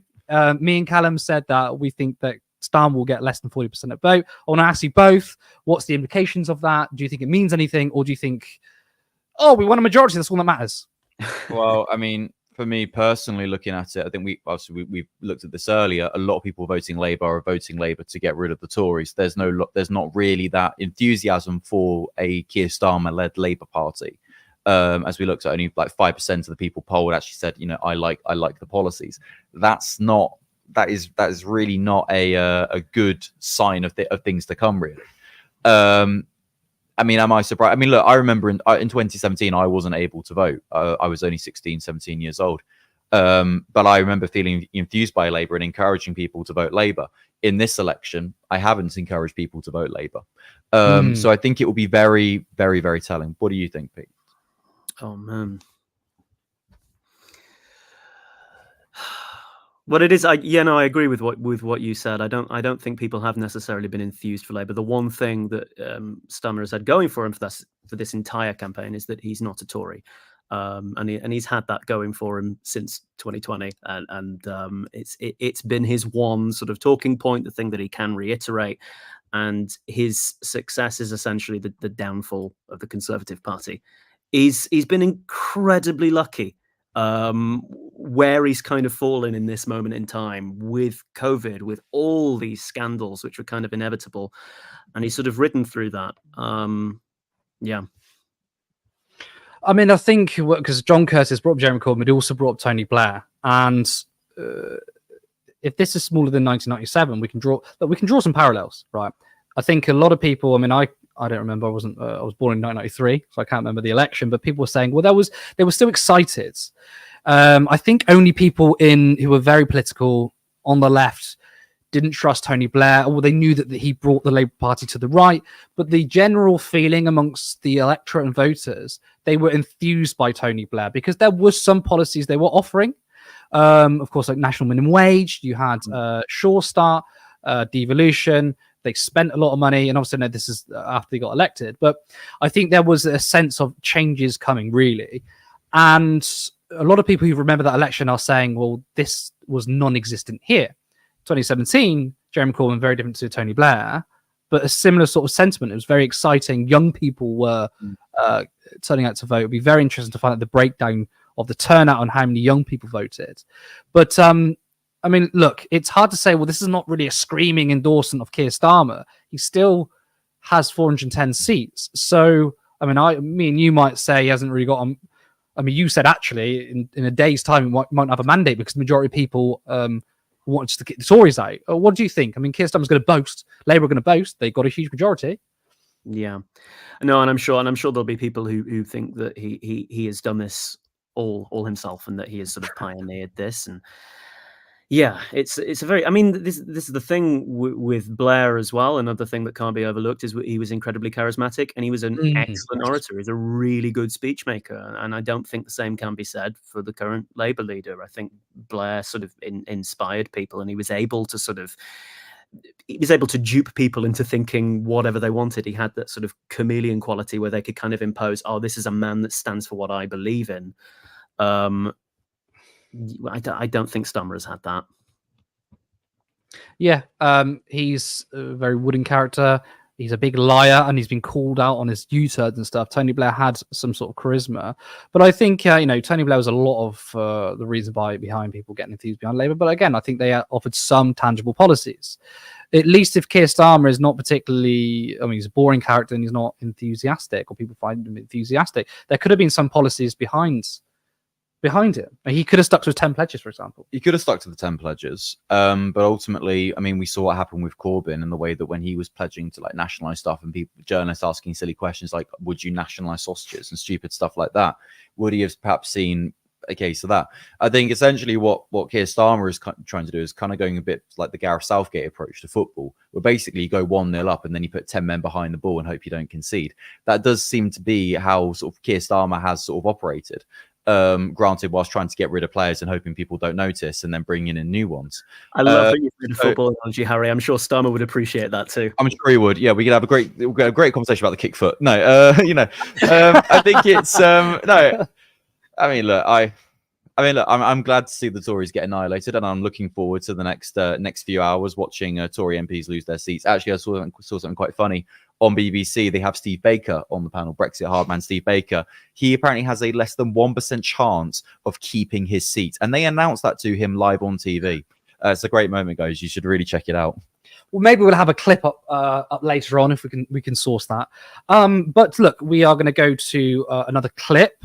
If you haven't seen it, we're going to show you in a second. But I just want to say, Pete, thank you so much for coming on. Really insightful. We love your work. Please shout yourself out because we know you make some content. People will probably already know who you are, but shout yourself out. Sure, I'm Pete. I'm the Non-Stick Pans. You can find me on TikTok, on Instagram, on YouTube. I released a new song all about this. It's very topical. It's called Bag of Tricks. You can look that up on YouTube after this.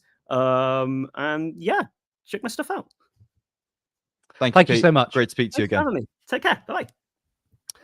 So we spoke to, me and Lewis, the producer in the background as well, went down to Chingford and Woodford Green, which I say down to, we're in Chingford and Woodford Green. This is where we are set up. So anyone from Chingford watching, let us know.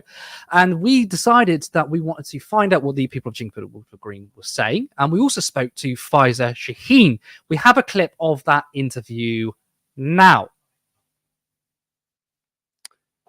Vox Pop. We were going to go to a Vox Pop of the people of Chingford and Woodford Green to find out what they thought about Faiza Shaheen. I want to see some placards. I want to see some posters. I want to hear some noise.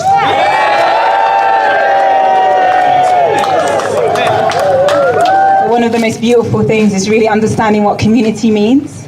And I want you to look around at each other and see that. See how this community has come together.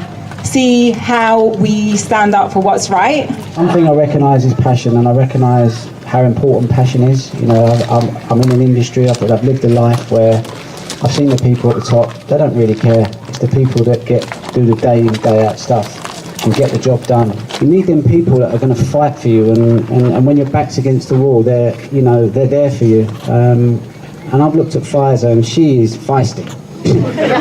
she is strong. Described as a rising star by The Guardian, Faiza Shaheen was the Labour candidate to beat Ian Duncan Smith. But just a few months ago, she was dropped as the candidate for liking a tweet. Refusing to back down, Faiza has decided to stand as an independent against her former party, taking on the Labour and Tory machine. You're supporting Faiza Shaheen today in Chingford and Woodford Green. What made you support her? First of all, I thought she was really badly treated. Once I found out what happened, I thought, that's not good, So when someone's down, you want to kind of naturally, help someone out. I've always been a bit of a fan of the underdog and the mistreated. When I heard that, I thought, she needs a bit of support. So that was the first thing. Then obviously I met Faiza and see her views and see how connected she is to the community, her upbringing, where she went to school. She really is, her heart's in the community. She knows what's going on here. So I thought, if I'm going to actually, I'm from the same community. If I'm going to actually vote for someone to get in, it's a bit of a no-brainer, really. I heard that when you were 14, you joined the Labour Party, and it has been a few years since you were 14. Would you mind sharing with us how long you were in the Labour Party for before you decided to quit the Labour Party and support Faiza Shaheen as an independent candidate? I haven't actually quit the Labour Party yet. Do you intend to? Yeah, yes, I do. Yes, but I thought after the election, unless I'm thrown out because I'm going to put this poster in my window. And yeah. And just to clarify, that's a poster of Faiza Shaheen, right? I've known Faiza for several years, and she's very passionate. She's very honest, and she really, I'm sure she'll do what she says she'll do for the area. And are you scared at all that by Faiza running independently that it might actually keep Ian Duncan Smith in power? Or do you think this community is going to come together and get Faiza in? Yeah, I've thought about that, but the thing is, if, as they say there might be, it's a Labour landslide, well then it won't matter about Ian Duncan Smith. He won't be a kingpin, he'll be a minion. So it wouldn't bother me if he's still here. He's not a very nice man. He tells lies all the time. Mm-hmm. And I think Faiza's very honest. Moving on from loyal supporters and world snooker champions, we wanted to find out what the people of Chingford and Woodford Green, which Ian Duncan Smith has represented the area since 2010, thought about an independent taking on the two main parties. Were they aware of Faiza Shaheen, how she was treated, and whether people were ready to give up on the duopoly and give an underdog a chance? Excuse me, sir. Are you going to be voting in the upcoming election? I am, yes. Who are you going to be voting for? Faiza. What's making you vote for Faiza? Where do I start? Well, I'm a bit of a dilemma. I think I'll probably vote for Pfizer, to be honest. I think about voting Labour. I'm not 100% certain, but I was a bit disappointed about the way she was taken off the ballot without really any explanation. So I think I'll probably vote for Pfizer. Have you heard about Faiza Shaheen, the independent candidate? Yeah, and I've heard her at LSC actually for a talk about a year ago, and I thought she was very, very good. So you might lean towards Pfizer possibly. I'll probably read through everything, but I thought she was, she spoke on inequality, and I thought, she was very strong. Does it make you angry? That's what she's told us, that she was potentially being silenced on these issues? I think angry is a strong word, and I'm probably not angry about anything in terms of individual things. I'm angry about many things in the world, and that was it that's going on, but I'm not sure that anger would be the word that I would use for that one. And one very quick last question. Are you worried at all that if people do vote for Pfizer, it may split the vote on the left and keep Ian Duncan Smith in, which obviously some people would be happy with, they support him, and obviously some people won't be happy with that? I believe people can make their own decision, vote who they want. I think it's important that people have time, they evaluate everything, and they make, and the good thing is we live in a country where we can, go and vote, and it's, everyone has their free vote, and that's really important. Who are you going to be voting for? Are we supposed to declare that? I would vote Labour. You're going to vote Labour. So are you aware that Faiza Shaheen was the previous Labour candidate and she's been deselected? She's one of the person that I'm divided between either Labour or her. Okay. So Faiza, she was from this constituency. What she would say is that she was deselected unfairly and that the new candidate for Labour has been parachuted in from the other side of London and she doesn't know anything about the constituency, and obviously she wants to represent this constituency as a person who grew up here. So what do you think would make you vote for Faiza over Labour? Would she win? Pardon? Would Faiza win? Would she win from the party that she's standing? If she's standing, if she's not going to win, we're just letting the Tories win. So I know when I first heard about it, I was really shocked. I knew about her because my mum lives around here and is a big sort of supporter of hers.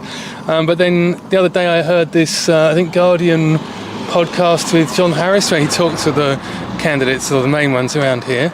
Then I started to think, the Labour candidate, what she was saying is it's about the issues around here, and I started to think it could be, more a personality thing with Pfizer, so, I do rather wonder about that. I think the way she was treated by Labour Party was pretty disgraceful. I think it's important we have some independent voices in Parliament.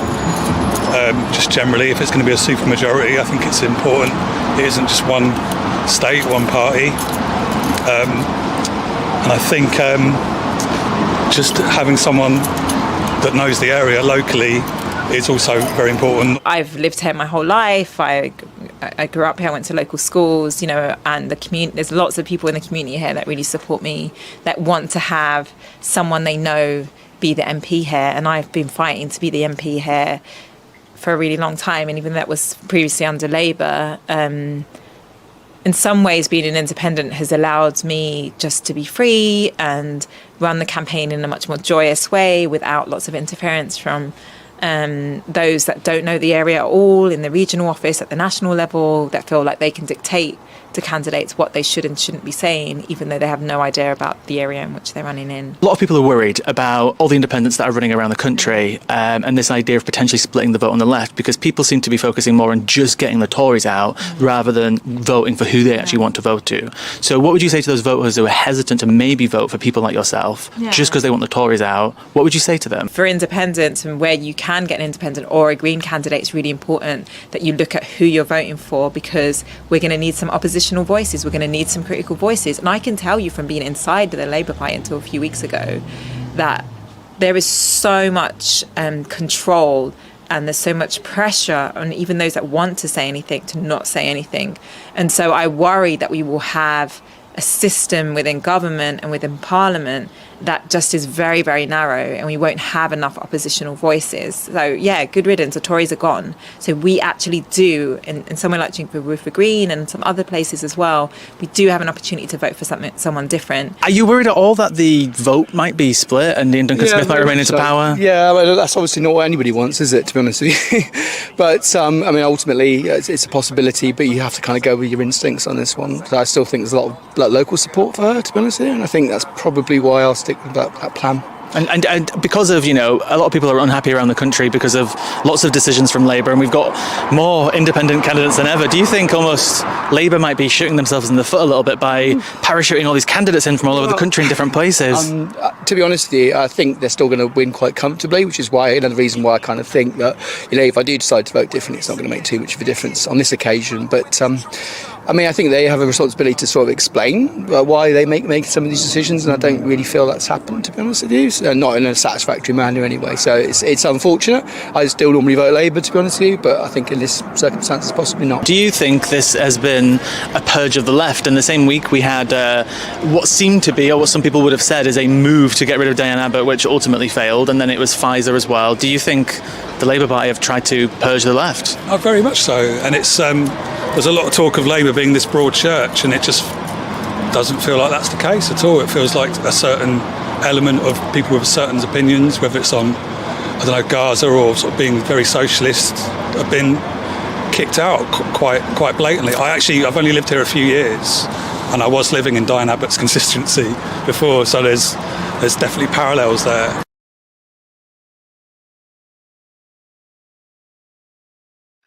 So that was a really interesting box, Bob. I think we found a lot of support for Pfizer Shaheen, but again, we need to find out what the results actually are. Now, I am joined by Callum and my co-producer, contributor. Callum, how are you doing?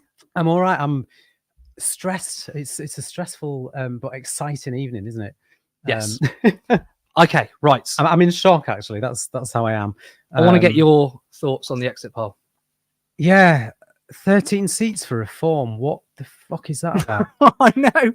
What the fuck? I'm quite dismayed by that. I'm really pleased to see the Greens on at least 2. I mean, I know there was a target of 4, but let's not forget that is 100% more Green MPs than what we just had. It's a doubling of the Green Party representation, and that's assuming that the exit poll is correct, because it is only a prediction, and it's election night. Anything can happen. So I also think it's important to note that the Greens got their first seat in 2010 in Brighton. 2015, 2017, 2019, they're still on 1 seat. So they won their second seat this time around. So again, it's maybe not as high as we want it to be, but as you said, it's 100% increase. They've made gains. And when we find out the results, the vote share, we'll find out where the Greens came second. This definitely still can set them up for the presumably 2019 election, and see, then they'll probably feel have a higher target. Yeah, 2029. Yeah. Hopefully. I mean, look, the Green Party have got 800 councillors in the last local council elections. They've now potentially doubled their MP share, if it's not more than that. I mean, they're on track. Obviously, it's a disappointing result. I think the Green Party will be a bit sad, that it's not more. But I'm really shocked by this clear move to the right with Reform. I mean, 13 predicted seats. I was, That's definitely the story of the night. If the exit poll's correct, It's 13 reform seats. That is the biggest story. Yeah, I mean, I reckon that Farage was going to win Clacton. I was pretty confident that he was going to win that. I figured 30p Lee would probably hold on to his seat. It would be great if he doesn't. I thought maybe 4 or 5 at the absolute most, but 13, that's crazy. It'll be really interesting to see whether that actually comes true and whether that is where we end up at the end of the evening. But yeah, it's shocking. I'm very much surprised. Interesting what we were reading before from Mr. Curtis, though, about the fact that it looks like Labour have fallen short of Blair's 97 majority. And also what I've been saying for ages, what you've been saying for ages, which is that it actually looks possible that Starmer's got a lower vote share as well than what Corbyn did in 2017. Well, okay. People say to us, and they are right, under first past the post, it is the amount of seats you win. Okay, that's the most important thing. But it is an interesting, actually, a very big thing to point out that we had this idea. I mean, I didn't have this, I'd never shared this idea. But a lot of people, particularly on the Labour right, say that Jeremy Corbyn is hard left, unelectable, all these sorts of things. And we remember that famous moment, Stephen Kinnock, and you saw the exit poll of 2017 when it was a hung parliament and Labour increased their seats by like 30. Up to 262 seats. I think that then proved that Jeremy Corbyn wasn't this unelected guy. 2019, it was a catastrophic defeat for Labour, but they still got 32% of the votes. I thought Keir Starmer was this really electable guy. I thought the Labour right knew how to do politics. And given that they may well end up with less votes than Jeremy Corbyn, then their only success is simply because reform exists and the Conservatives have completely destroyed themselves. But it's like Harry was saying earlier about that YouGov poll that came out. People don't want Keir Starmer. They just want the Tories out. So people, this landslide is not because Keir Starmer is popular, not in any way, shape or form. This landslide is because the Tories have been so shockingly bad in particularly in recent months and years that the country have gone, you know what? Anything is better than this. And the fact that not only does it look like he's going to be short of the 97 majority, but he's also going to be short of the same vote share that Corbyn got. And let's not forget, in 2017, with the vote share that Jeremy Corbyn got, it was enough to create a hung parliament, but it didn't get him anywhere near. What's the exit poll? 410 seats. 410 seats. Yeah. And I mean, that to me, that's a huge. It says a lot about the problem with. I suppose that's what people say, though. Governments lose elections, and that's essentially what has happened here, because Labour, in terms of votes, haven't gained any ground. Although I know someone's probably going to be screaming at me saying, "Well, it's about where you win as well." And I'm sure we'll find out in certain places where maybe Jeremy Corbyn couldn't win and Keir Starmer did. Again, we don't have any numbers for that, and I'm skeptical. But this is a classic example of the government losing, because if Jeremy Corbyn or if Keir Starmer had got the exact same vote share as Jeremy Corbyn in 2017, even the same vote share in 2019, they would have won. Would have been a far smaller majority. I mean, 2019, it would be an extremely slim majority, but it just shows that the Labour would have won 2017 and 2019 had the Conservatives been in this position. It has all been about the calamity of the Tory party and also the rise of reform. Yeah, and it was interesting watching Rishi Sunak roll out Boris Johnson again, literally just a couple of days ago, as almost a final sort of push, because I think what happened in 2019 was that it became a popularity contest and Boris Johnson won it. He won the popularity contest. And also get Brexit done. That's a real big. And I mean, look how that was working for us all now. I think the reform lot would argue it's not even been done yet, which is why they voted the reform. We'll be out. We could be fully out of the EU, right? All the policies that they want, Nigel Farage wants, and in 30 years' time, you'll still say, well, the Brexit was done properly, because let's be honest, it's a grift for Nigel Farage. He just wants, he'll find a new thing. It's immigration. It'll be something else. It'll be woke schools or whatever. Now we have another guest with us. Rachel, are you on standby? I am indeed. Hello. Hello, Curtis. Hello, how are you doing? I will. I want to get your response. The exit poll. Tell me your thoughts. I want to say I'm shocked at the Tories, the Mm. fact that they're looking like they're getting as much as they are. But then, yeah, I agree with a lot of what Callum just said. To be honest, it's so difficult in it with first past the post, and the fact that Starmer just doesn't appeal to anybody. I mean, that's the thing, and that's been said all the way along, and I think it's proved it by the fact that they've dropped, haven't they, since the poll on Wednesday night.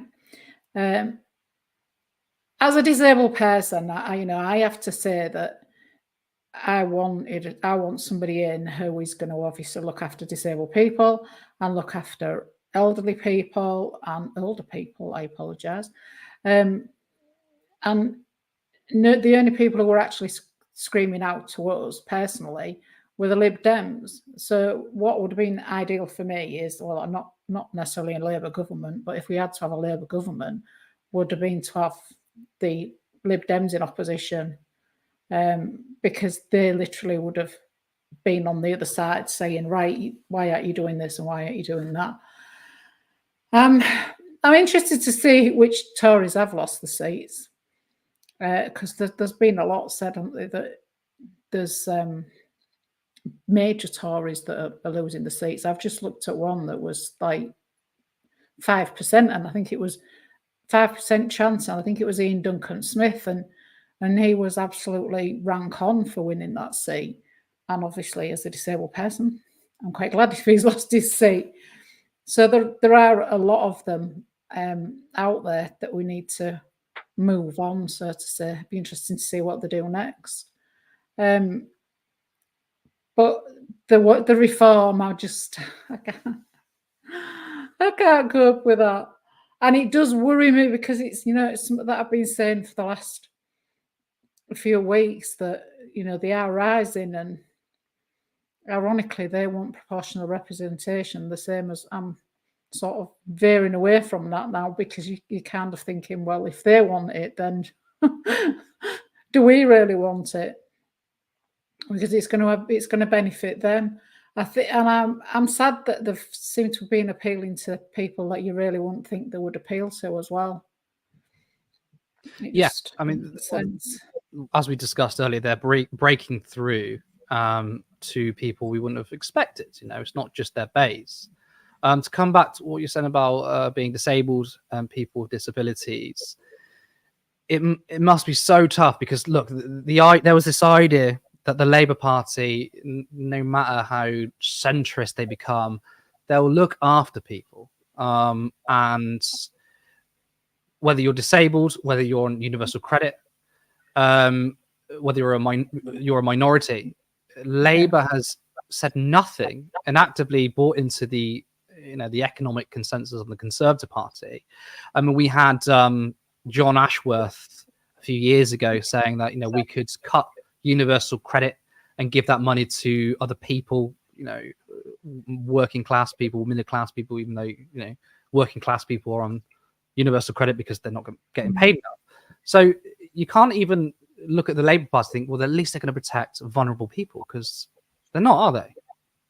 No, and I mean, as part of organisations that I'm part of, End Social Care Disgrace is it's a sister organisation to keep our NHS public for ending social care disgrace, and we've had talk after talk with various Labour MPs all year, really, well into last year as well, and there's certain ones that obviously I wanted them to get a larger vote share, probably because it would have meant that the Socialist campaign group and the people like that who are champions for disabled people and who want to support a social care service and who want to fund the NHS and keep our NHS public and all the rest of it.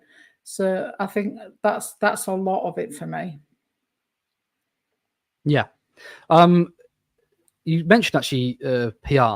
That's a really good point to talk about, because it's usually the left or progressive parties It's been the Lib Dems, it's been the Greens, particularly the Greens that want to get PR. We should have PR because first past the post is an absolute joke. But ironically, this is going to, boost reform. I mean, given Reform looked set to potentially get 13 seats under first past the post, I would be really interested to see how much better they could do under Far better under far PR. better. Don't get me wrong, I'm obviously no fan of Reform, but I do believe in democracy, and I do think that if people are voting Reform and they're winning seats, then people clearly want them. I obviously recognise that with PR that they would be look set to get even more than 13. But I'd be fascinated to know what those numbers would actually look like in this election. I'm sure we'll get them possibly later in the night, or if not in the coming days. But the fact that there's so much popularity for Reform, clearly, I mean, you could argue only 13 seats, because I imagine that the numbers of votes are going to be huge if they're being predicted 13 seats on the exit poll. And again, I think that between that and the whole situation with Corbyn, with the Corbyn situation with Starmer potentially getting a lower vote share than Corbyn did, but winning this 400 seats. I think there's a lot to look at in this and all of our elections that point to why we need proportional representation. I mean, what do you say to that?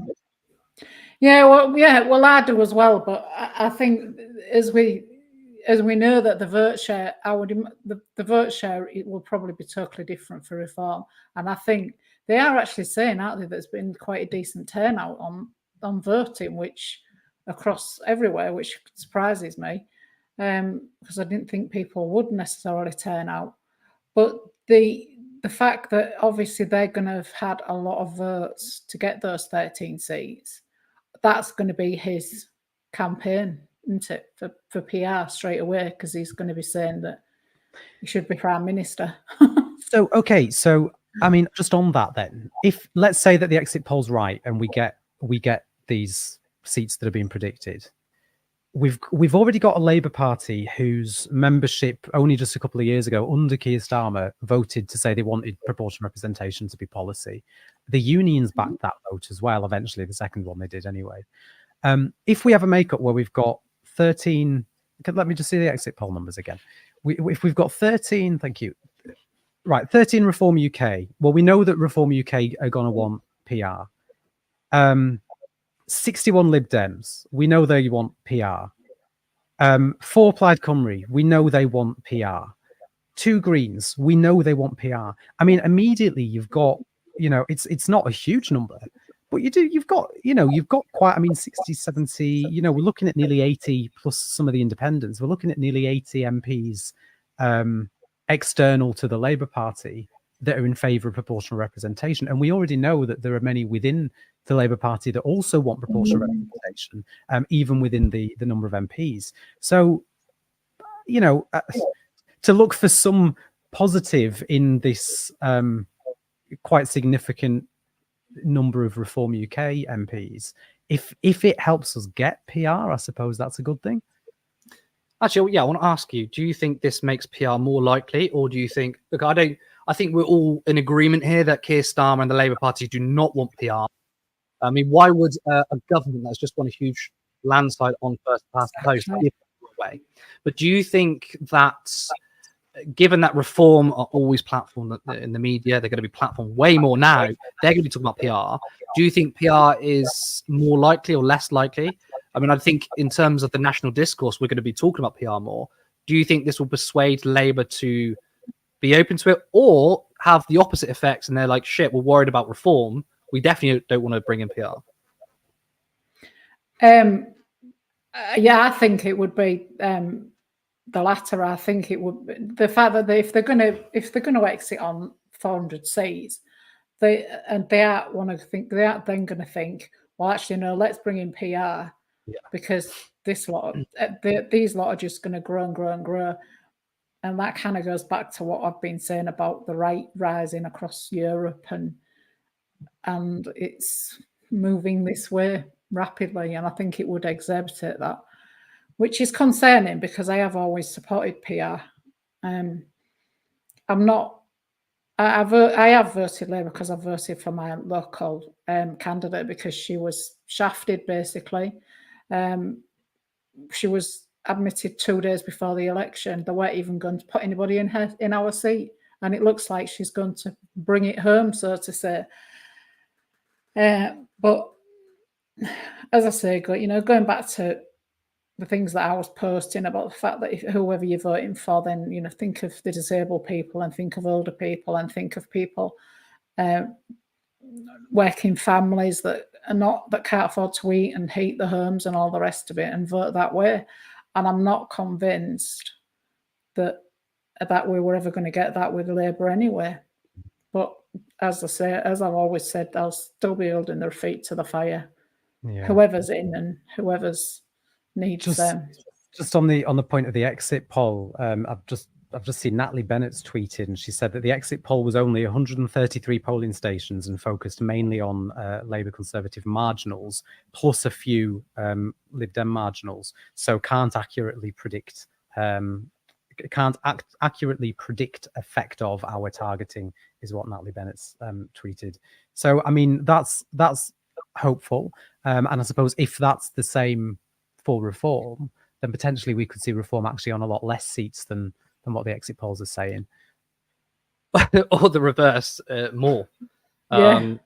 I mean, let's talk about the Greens then. Do you feel disappointed, deflated, or do you feel, well, actually, at the end of the day, they have increased their seats by 100%. It's the first time they've gained since 2010. We don't know the numbers yet, but how do you feel? Will we, let's just say the exit poll's correct. Were we being overconfident here? I would like to get you. Yeah, what do you think? No, I suppose I'm disappointed. Yeah, all right, they have increased 100%, but I think I kind of feel a bit for the Greens because I think that the only thing I've seen there's a big banner out here, and that's the only thing we've seen anywhere. I've not seen anything on social media or anything like that, or in other areas that I've been to, and I think it's quite difficult for these smaller parties that don't have the funding, and I think it's disappointing as well for them because they had some really good policies. Because obviously we pulled all the health and social care policies together for both keep our NHS public and for end social care disgrace, and the Greens came really high as far as our manifesto promises, and they're really strong on the NHS and obviously climate change, and the fact that Stan was already saying that he's not interested in doing anything with that. I have massive concerns about Starmer and the Labour Party. I mean that's a good point. You brought up climate change. Dale Vince, big green guy, has backed Labour even in Brighton and Bristol. The target places where the Greens potentially won. I mean, I thought Dale Vince was, he's obviously done a lot in his life, but to back Labour when there's no plan, right? The growth plan from the Labour Party was the £28 billion Green Prosperity Plan. It was a state-led investment. It was a really good interventionist policy. The government was going to spend a lot of money to kickstart growth, good quality jobs, infrastructure, all these things, and they haven't scrapped it technically, but they brought it down to like 3 billion, and they just basically said, okay, well, our growth plan isn't going to come from this green prosperity plan, it's just going to come from the private sector through planning laws and stuff. You got Dale Vince, who's now supporting Labour. I mean, I thought he's supposed to be an authoritative figure on the climate. I have no hope about the climate agenda of the Labour Party. I don't think any of us do. I think that's the problem. I think it seems like it's another one of those promises where Keir Starmer, he's pledged something because he wanted to win the voters. Then when he feels that he's got those voters on sides, he shifts and he moves across to something else. Just going back onto what you were talking about before about reform voters, I think we might have a graphic about reform where you were saying, on the point that I made about they might win less seats. Our good friend John Curtis seems to think that it may be what you said. Yeah, I mean, it says reform may win more seats than expected. It looks as though Reform may win more seats than many polls suggested. This is largely because not only has the Conservative vote fallen far in seats they previously held, but also because Reform has advanced most in areas people voted Leave in the 2060 EU referendum. That's not surprising. However, many seats Reform will win is highly uncertain. Our model suggests there are many places where they have some, but relatively low chance of winning. What do you think? I mean, John Curtis, the pollster guy who knows the stuff, is saying that actually Reform could get more. I just hope he's wrong.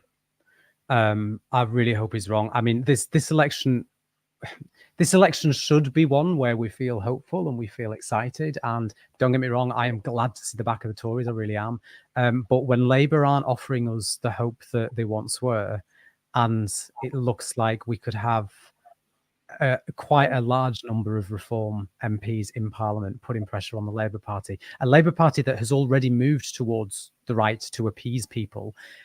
Labour are going to want to win those votes back in 5 years' time. They're going to want to make sure that Reform do not keep those 13 seats, and they're going to keep shifting to the right. Yeah, but there's no incentive. There's no chance. There's no chance in hell that Labour's strategy is going to win back Reform voters. I mean, there's this. It goes back to the heart of the. Well, you need to appeal to Conservative voters to win an election. You need to appeal more to the centre or the right. I think that's always been a myth. Again, I think 2017 proved that. But also, Labour have capitulated so much. I mean, you've got Keir Starmer going on the Sun saying, "Oh, let's send everyone, those from Bangladesh, let's send them back." John Ashworth is going on a frenzy. Let's send them all back. Has that offset Reform? No, because Reform, what's appealing to Reform is they're appealing to right-wing populism. They don't trust Labour or the Tories. Labour and the Tories are both establishment parties. So people supporting Reform. I mean, I've spoken to people, and I would bet you there's a lot of people who've gone looking at the Greens or Reform. You might think, well, they're very different on political issues. Yes, they are. But I think people are looking for that, to say it again, anti-politic vote. I don't think that Labour have any chance of bringing back Reform voters, even if they were to address a lot of the issues. I think it could probably stifle Reform's growth, but winning anything back, I think, no, the box is open now for Reform. It's not going back in.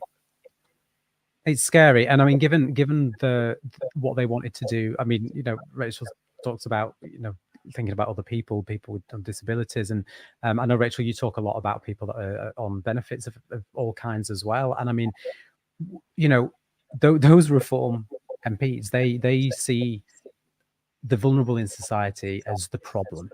They see those seeking asylum, those who are on benefits, those who are struggling to pay the bills. They see those people as the people that are responsible for the problem that the country's in, and it scares me that they're doing. They look like they're going to do so well. It really scares me, and I don't know how we come back to that. Rach, thank you so much for joining us. Really insightful. Thank you, Curtis. It's a pleasure to be speaking to you.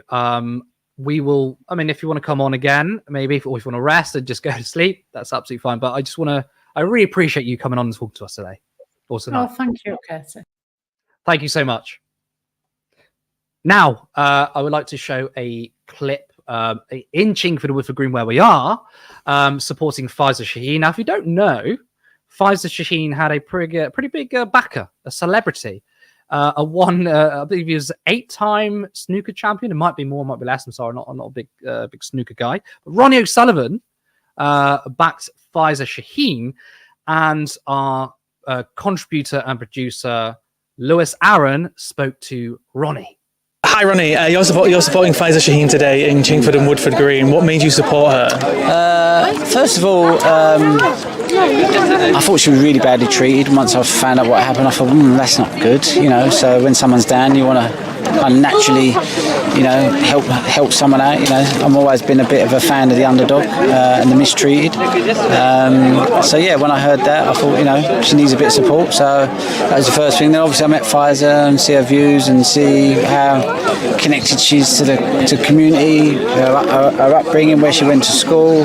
She really is, you know, her heart's in the community. You know, she knows what's going on here. So I thought, if I'm going to actually, I'm from the same community. If I'm going to actually vote for someone to get in, like, it's a bit of a no-brainer, really. You know, I want her, you know, pushing things through because I know that she's doing what's right for the community. You know, and the person that Labour have come in, I think she's from Brent, and she's got a nickname of a reputation for building tower blocks. I'm like, I don't really want that going on around here either, and I'm sure the people done it. So yeah, I think it's important to sort of support her because I know that she wants what's right for everybody. You know? And what does community politics mean to you?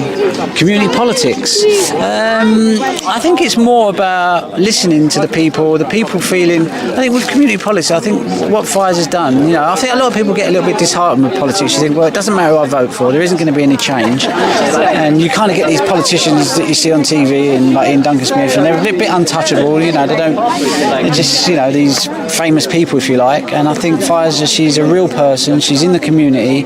Everywhere I walk around, I go, oh yeah, Pfizer comes in here. She's always having a cup of tea. What a lovely girl. And you're like, she's one of us. She's actually just like a normal person, but she's actually, you know, she's real, you know, and she's doing it for the right reasons. So, and some people are scared that by, you know, Pfizer running as an independent, that it might split the vote on the left. What would you say to voters who'd be hesitating because, you know, some people say they just want to get the Tories out? What would you say to those voters? I think the Tories are going anyway. I think there's no need to. I mean, I don't know a lot about politics. I don't follow it. I don't really follow much of the news or the media. But I think from what I've gathered, they're kind of done and dusted now. So I won't worry about that. I think Labour are obviously going to take that sort of side of it. But I think for our community. So we've just got our first seat declared. Sunderland, Labour hold. Sunderland South, that is Bridget Phillipson's seat. She is now Education Secretary. Yes, and this is kind of monumental. Obviously, Sunderland and Blythe, we've known throughout all elections, they usually try and compete to be the first seat to be called. I don't know why. I mean, like, what do you know what the scoreboard is at the moment? I mean, obviously, as we know now, it's 1-0, but I don't know what it was beforehand. That would have been something that we should have looked into. But guys, there's always 2029. Or maybe even sooner, depending on how this government goes. Yes, Bridget Phillipson is now the Education Secretary. That is kind of been confirmed. She's Shadow Education Secretary at the moment. One of Labour's big policies throughout this campaign has been taxing, introducing VAT on. Which is a good policy from Keir Starmer. Yeah. I can actually say that is a good policy from Keir Starmer. It's a continuation from a 2019 Labour policy as well. Yeah, but given that he's scrapped a lot of them. Yeah, he's actually kept a but it's one that's been kept. It's quite interesting, and obviously we've seen the reaction from the political and media establishment to this. What do you make of that, Curtis? Well, I want to say that actually Keir Starmer, for all of his terrible performances, right? I mean, the guy's crap on TV. He gave a really good answer. I think it was the Sky head-to-head thing, which it was Keir Starmer and Rishi Sunak. They were interviewed, and then they had questions from the audience. And one of the questions to Keir Starmer was, I mean, what, you know, I pay in all these things, and now you want to tax me more? And it's like, well, if you can afford your kids to go to private school, I'm sorry, but you're kind of rich. And he didn't actually give the sort of evasive answer. I thought he'd give a direct answer, which is correct. He said, look, first of all, it's not a tax hike. It is simply a tax break. He said, look, I mean, at the end of the day, we've got people in schools. You've got math teachers doing sports, PE, and vice versa. Why don't we use the money from private schools, which rake it in, right? Again, not raising taxes, just ending a tax break and funding public schools. And yeah, that was a direct answer. And it was, and even Wes Streeting, God, I dislike the man severely. He was on Question Time, and he just openly said, well, you know, I mean, deal with it, basically. If you're somebody who sends your kids to private schools, you're going to have to pay some tax on it, which is kind of funny, though, because they when politicians talk about hard decisions, tough decisions, you know, it's on the very poorest, right? And that's typically what it is. That's what Starmer said he's going to do, tough decisions. That's going to be bad news, I think. But that was one of the instances where a tough decision, which, I mean, I don't think funding state schools via private taxes is a tough decision, but it was very direct. It's like, yeah, you're going to lose out someone who's very, very middle class. Well, I think what's interesting about that policy is they want to use it to recruit more teachers, 6,500 teachers, which when you listen to what teaching unions are saying, that works out to like 0.2 new teachers per school, and only like one teacher per like the 20% lowest staff numbers.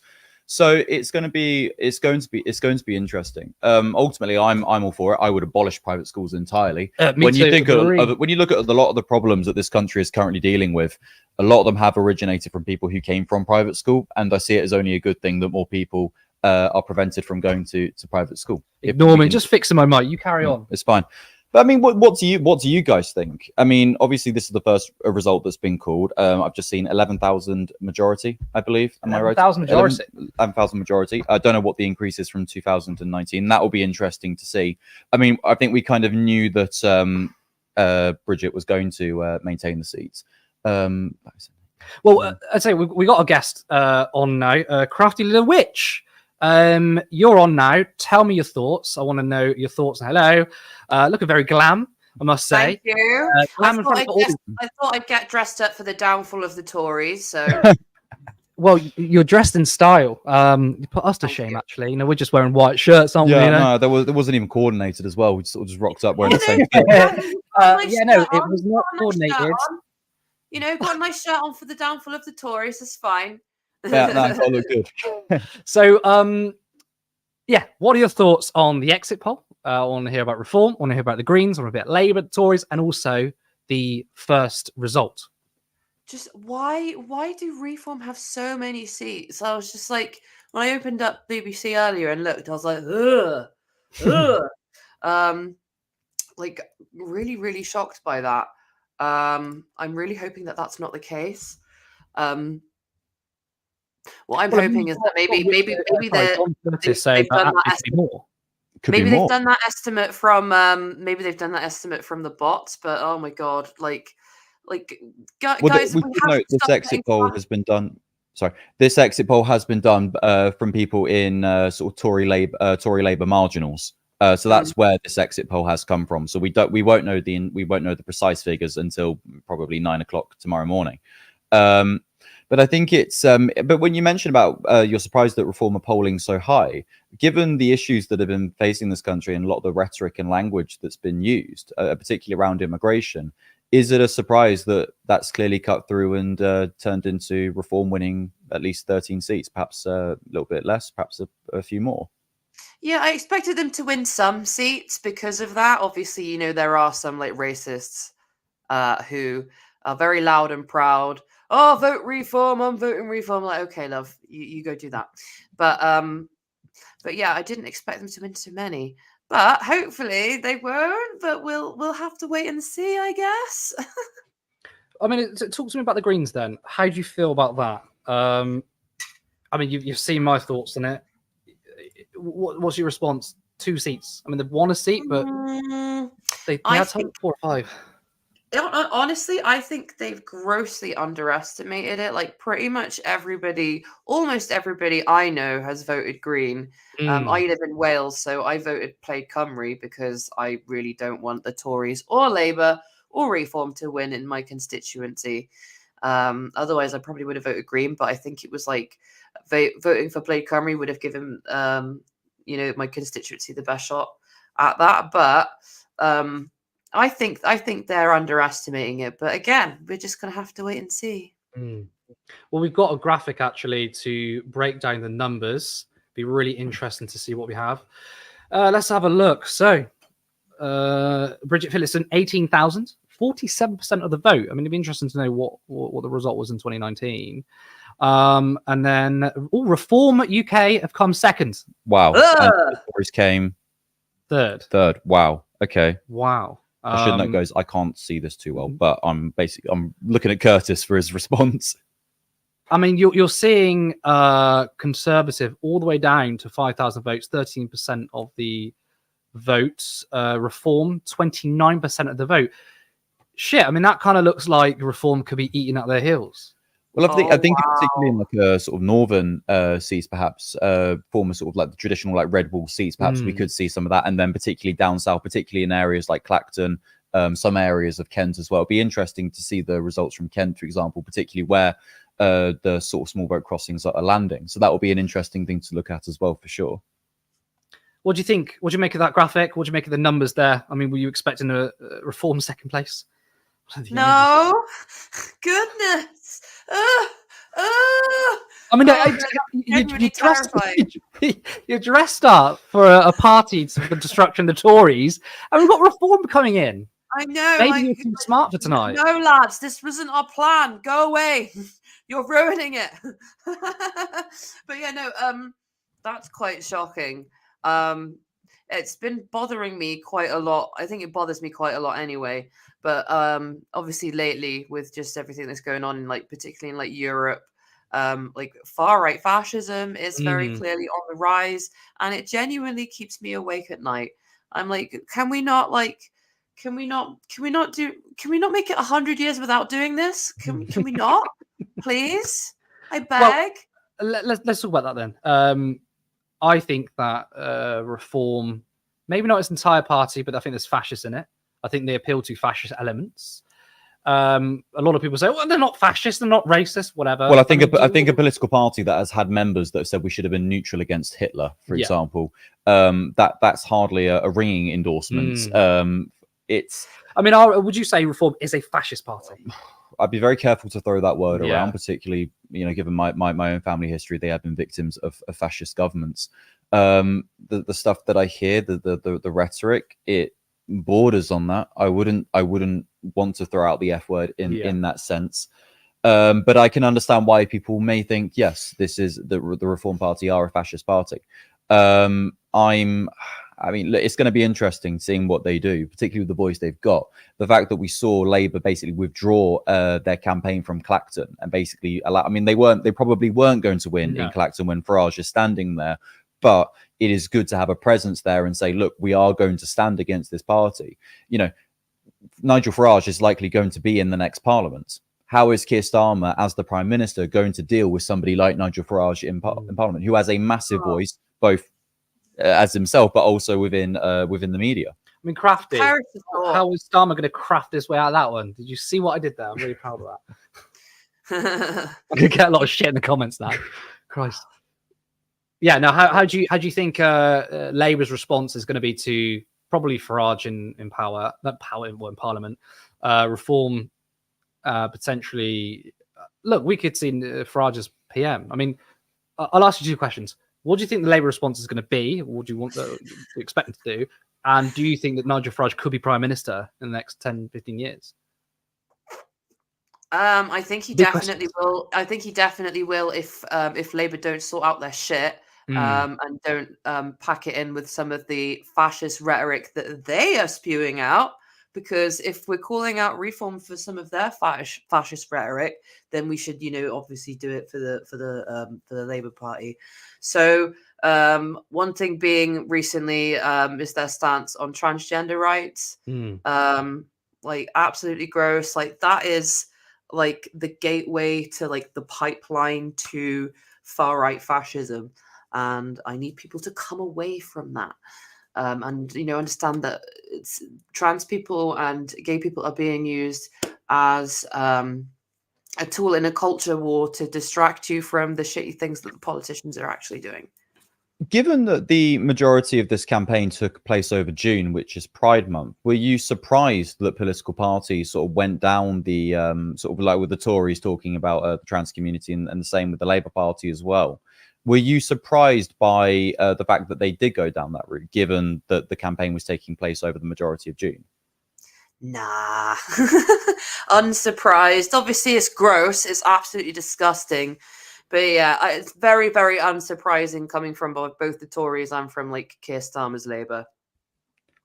But given that Labour have committed to a full conversion therapy ban, what do you think the likelihood is of that being implemented? Given the current, I genuinely don't think it will. I genuinely don't think it will. I don't know if people remember, but Keir Starmer went to, and I think this was over Easter. He went to a church, and it belongs to a really prolific evangelical group. I can't remember their name, but it's the one that Justin Bieber goes to. I think they're Australia based. Give us your money. and you'll be saved. And as well, I think they produce like quite Hillsong. That's it, Hillsong. He went to a Hillsong church. They are like very, very anti-LGBT, very, very heavy on being very pro-conversion therapy. And I was like, what are you doing this there? happened twice as well. I'm pretty sure it has, yeah. The first time, and it was kind of like, okay, it's a mistake, and then it was such a big mistake that they went again just to be sure that it was a mistake. Yeah, maybe. they needed to check a second time apparently, but yeah, no, the second time it was like, bro, what are you doing? I mean, this is Get away someone from that. I think that someone like Keir Starmer isn't some raging social conservative. Like, that's one of his values. I think he's such a pussy, basically, to put it bluntly, that he will go with that. If he thinks that can be for electoral gain, he will throw minorities, trans people under the bus. I don't think he personally thinks, oh, I hate trans people, I hate gay people, I hate people of color. But it kind of doesn't really matter, does it? It doesn't matter what he personally feels. You are prime minister now. The policies are what matter. And to reference that church, he went there twice. I mean, what does that say? I think what we're going to see is obviously Starmer has kind of been playing politics on easy mode, really. He's kind of basically been watching the Conservatives implode over the last sort of basically 4 years since 2019, and the little psychodramas they've been having going on. And all they've really had to do is just try avoid having any psychodramas of their own, or hoping that they don't get any attention. Now, a lot of focus is going to be put on the guy. People are going to look at his record.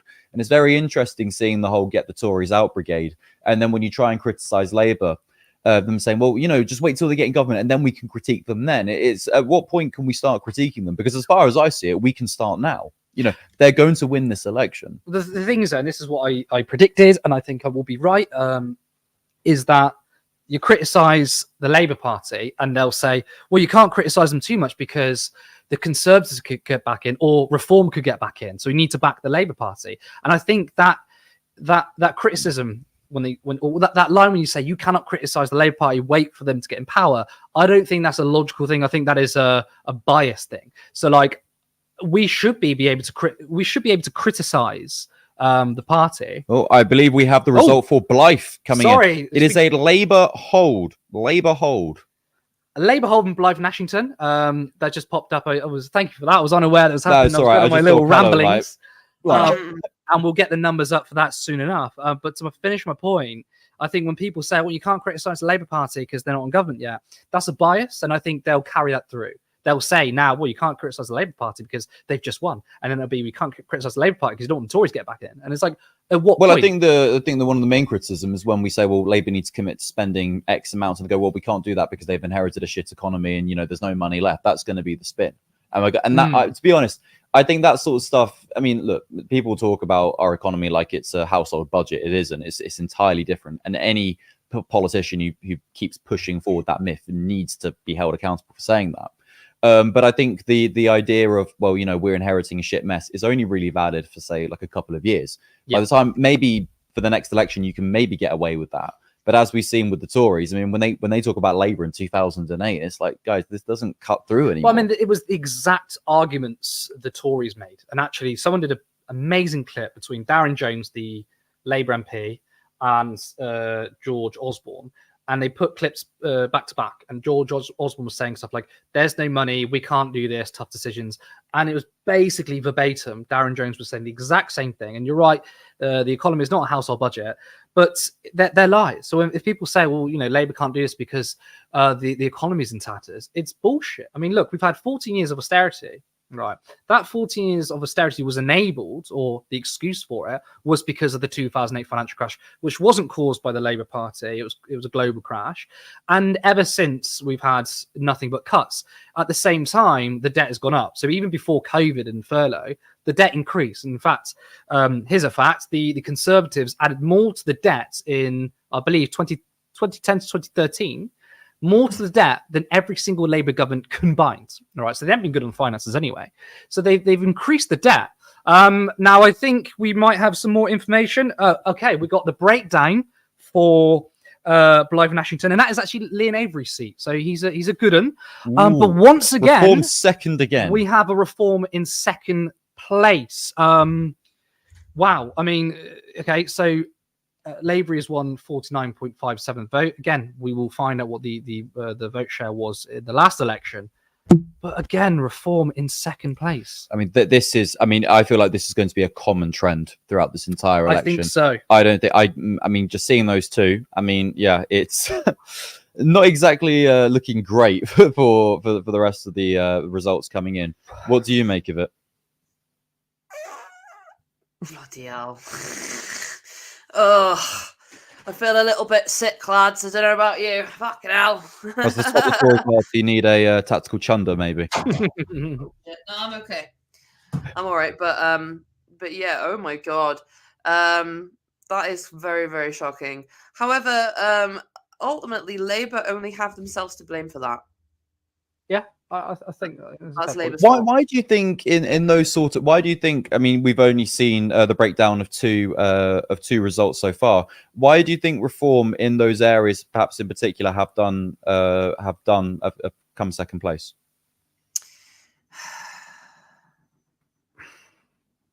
I mean, obviously, I think it's genuine. I think the vote share the Conservatives. I think it's the anti-immigration rhetoric. Honestly, I think it is just absolutely rife. People really do think it's a problem, or more of a problem than they think that it is. That's just genuinely my opinion. But brother, But I think as well that you can't fight the far right by adopting the policies, because look, the Labour Party has been quite reactionary on immigration, and we've made this point before, and Reform still comes second in Labour seat, by the way. And if Labour continue to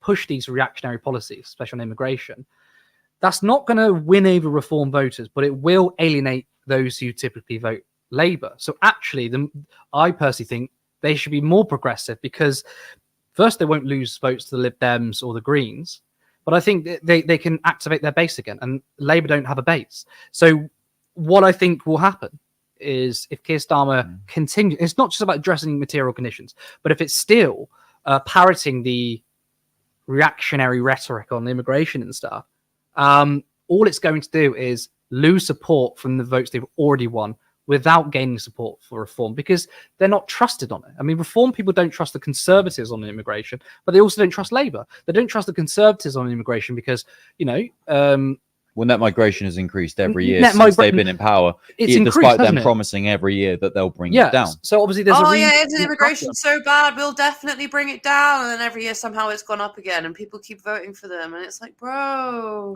But what strikes me is really interesting is that they'll blame the Conservatives, obviously, because they failed on their own pledges. I mean, for us, I mean, we don't think that immigration needs to drastically come down. But these people also think, well, the Labour Party are woke lefties. They're going to want more immigration. They're going to buy into the idea that the Tory attack lines of, immigration is going to skyrocket. And actually, immigration will probably come down under Labour, because I think they're very committed to being more right wing on immigration policy. But Reform voters won't trust the Labour Party, even if immigration comes down. I don't think people are going to switch from Reform to Labour. I think the thing about populism is very strong. Okay, and in some ways, I'm not saying that every Reform voter is a cult.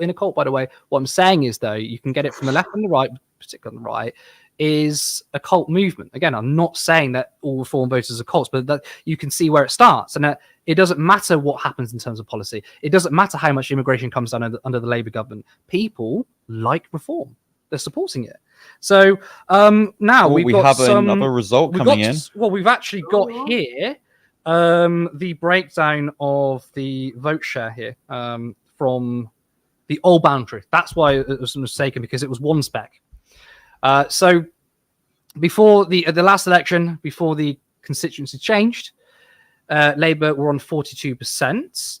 They've increased their vote share to 47%. And as you can see, under the new boundaries, yes, that we've is got Conservative 35% there, though. I'm getting a bit confused about this graphic. Well, I think what we also need to consider is that with this, obviously, at this election, the constituency boundaries have changed. So the results are obviously going to be massively different to 2019. But another factor that people should consider is the boundary changes for sure. Why can't I send? Yeah. I think it's important to note, but I mean, from here we've got an increase in vote share, right? I mean, this is when did the boundaries change? I mean, this is just for this election. It was this election, yeah. I mean, Callum, can I get confirmation here? Is that graphic you just sent me? Is that from the last election? This one. Yeah. Yeah, that's a swing from that's the old one from 2019. Blythe and Ashington is where it's from. Right, but what I'm seeing here is Blythe and Ashington. Right. Right. Okay. So basically, we're looking at the old boundary, and this is what it would have. This is Right. Okay. Yeah. Cool. See, because we're not the BBC, we let you hear this sort of stuff. Because we don't pretend we're know-it-all. So you get to to watch us go like, how the fuck does this work? and that's before you've even drunk any alcohol. Or we haven't apple actually. juice. We're completely sober. I've had we're kind of we're running on fumes, but we're about to get some gas. It's gonna be good fun. I actually want to bring up a tweet from Owen Jones. He said something quite interesting on reform. We get that up. My fear is Labour are going to respond to reform surge in their seats by escalating anti-migrant bashing. This is wrong in principle, but you can see what happened in Europe when centrists tried the same strategy. Spoiler, it legitimised and fueled the far right. I think that was kind of what we were saying. Right? Oh yeah, 100%. You know, Labour are going to respond to this by going, oh my God, we're worried about reform. Let's try and parrot their lines. Let's support that policy. And then they're just going to lose. I mean, they're going to lose their own base. Well, I mean, I think we found that across Europe, example where centre-right parties adopt sort of hard-right immigration policies, and it doesn't cut through to people. All it does is it legitimised it. We may remember in 2015 the Labour mug that said controls on immigration. Quite why anyone would own a mug that says controls on immigration on it when they're having their tea or coffee in the morning is a bit weird. Like maybe have one of your cat on it. I mean, like fair enough. There is actually a lovely cat in this studio where we're recording right now. Who hasn't made an appearance. Has some very strong political opinions. I'll tell you that much.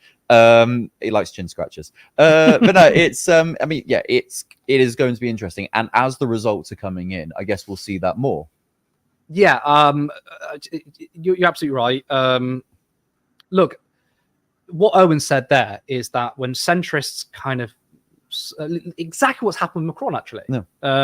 Now, I think there's probably talks of the Liberals and the left potentially aligning, finally. That should have happened before. But centrists typically like to pivot to the right over pivoting to the left, but that's never shown to be successful. It might actually get them in power for a bit, but what happens is people get pissed off with the government. So I think Labour, Keir Starmer is going to be the Macron, but even more right-wing, because at least Macron fucking made sure that energy prices were capped at 4%, and we haven't got that. It does help when you have a nationalised it does help when you have a nationalised energy, which is something that Keir Starmer has not. EDF, can't believe it. I'm half English, and I'm going like, yeah, the French have actually got something right. This is it's a weird one, isn't it?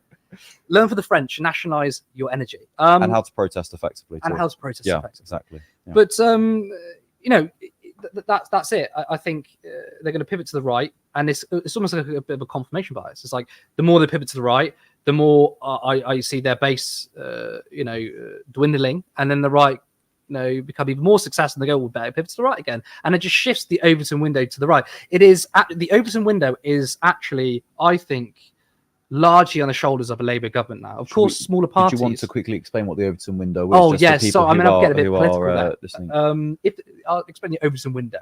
The Overton window is essentially what is considered a sensible and normal political opinion. So 40 years ago, something that was considered radical, ridiculous is considered normal today, and what's considered normal would have been radical and ridiculous. So in the 60s and 70s, both the Labour and the Conservative Party would have spent more, would have been more social democratic, would have probably funded public services better. Nowadays, the agenda is cut taxes, privatization, all these horrible policies. And if you proposed that 30 years ago, I mean, even a good example here is Margaret Thatcher, right? She privatized a lot of the public services, but she said, I'll never go for the NHS because I won't have the consent to do it. Now you've got Nigel Farage saying on TV, well, we need to reform the NHS. Maybe people got to stop paying for it. There are people like Reem Ibrahim, who's from Institute for, sorry, it's not the IEA. Institute for Economic Affairs, yeah, the IEA. She's pretty much pushing this privatisation agenda. And I think the Labour Party have a role to play to try and shift the Overton window back, and that is by doing popular policies. Crafty, thank you so much for coming on. You look wonderful. So even if we're a bit pissed off at Reform, you've brightened up our live show. I'm sure everyone at home will think, oh, how fantastic you look. But thank you so much for coming on and speaking to us. No worries. If you're on tomorrow morning, I'm normally up quite early. I can always give you a shout and come on and react to the results. That sounds like a good idea. Well, we'll definitely be up. Yeah, we'll definitely be up. Be I don't know. I think there's something going on at the moment. I feel like we might have to. That's not me taking the piss. Like for this, I'm there's stuff to be looking at this point. Yeah. But anyway, thank you so much. But we've got to go to our next guest, who's been kindly waiting for us. Damien Willie. I can pronounce your name correctly. You got it right today. Well done. Here he is. Then you're going to bring up my Bristolian out of me. Hello, my booties. How are you doing? Very well. Let me ask you your reaction to the exit poll.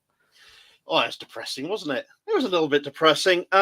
Tories hammered, not quite as much as perhaps a lot of people would have liked, but they got a bit of a pace in there. Labour, I fancy, have underperformed. We were expecting record-breaking numbers, were we not? We were expecting big numbers, massive majority, and it hasn't happened. It's slightly the exit poll figures there slightly below what Blair got in 1997, which was the first year I could vote because I'm an old fart, unlike yourself, Curtis. And I know I voted Green that first time as well, and here I am again as a Green councillor. Anyway, Tories have Labour have underperformed, I fancy. And from what I'm gathering as well, their vote share is down not just on 2017, but also 2019. So that is, if that is true, if that it does pan out as the evening goes on. Do you mind? Can you confirm that again for me? You say you're hearing that I'm Labour I'm hearing from sources. I can say no more than that. It could just be vicious rumours, but I'm hearing from sources. Not only is it down on 2017, it could well be down on 2019 as well. So if that is the case, if that is true, then that's something that questions will be asked about. Did you say less than 32% of the vote in 2019? I mean, again, this is unconfirmed sources, but it's unconfirmed. But it's that's something I have heard. We'll see. We'll see if what happens when it pans out. But Reform is a little bit scary. It's getting a little bit more traction than we thought it might have done. And did you expect 13 seats? The coming second in those first two polls those first two results that have come out is sort of lending itself to that a little bit. But then remember you mentioned Natalie Bennett earlier on, and she talked about exit polls. There's only 130, as she said, 130 polling stations that this has been happening. You've got to bear in mind how many thousand polling stations there are.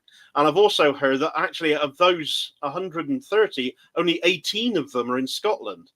So the SNP result might be a little bit wibbly. As John Curtis also mentioned earlier on about the Reform result, that could be a little bit up and down as well. That could be also on the basis that exit polls tend to be based a lot on historical record. And as Harry mentioned a minute ago with the boundary changes, which I haven't heard anyone on the mainstream channels mention so far, boundary changes changed the historical record completely this time around. So if ever there was going to be an exit poll that's going to be perhaps a little more out, shall we say, by the end of the night, I would suggest this time around is probably going to be it. We can keep our fingers crossed. And how out do you think that they will be? Well, that's impossible to say, isn't it? Generally, they have a pretty good indicator as a whole, but at constituency level, we have different parties operating at different levels. I know the Green Party have really been putting a lot of firepower into a certain amount of a smaller number of seats. I would like to know the ground game exactly isn't going to be necessarily borne out by a fully rounded out sort of exit poll. So I think they're underestimating the Greens slightly. I'm hoping they've overestimated Reform slightly, but we should broadly speaking, I mean, obviously we're going to expect a Labour majority, a healthy one, come the end of the night. There's no two ways about that. I mean, you mentioned the Greens there. I want to get your reaction to that. I mean, you support the Greens, Green councillor? Yeah, I'm a Green councillor. What's the response to the 2 seats? Probably less than many of us were hoping.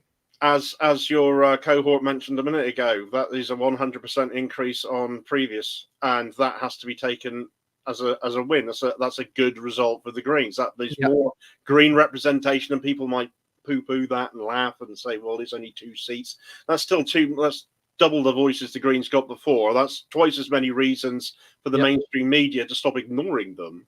And actually, you can look at these Reform UK results in the context against the Green results, I would argue as well, and see that as a reflection of mainstream media activity in constantly platforming people like Nigel Farage and ignoring the Greens time after time. So, of course, that ends up being reflected in the results that come on the night, isn't it? And I think that's a lot of what we're seeing as well. Do you expect that? I mean, we should expect it, but do you expect the BBC and the mainstream media to cover the Greens more, or do you think it's the left? They're not as serious.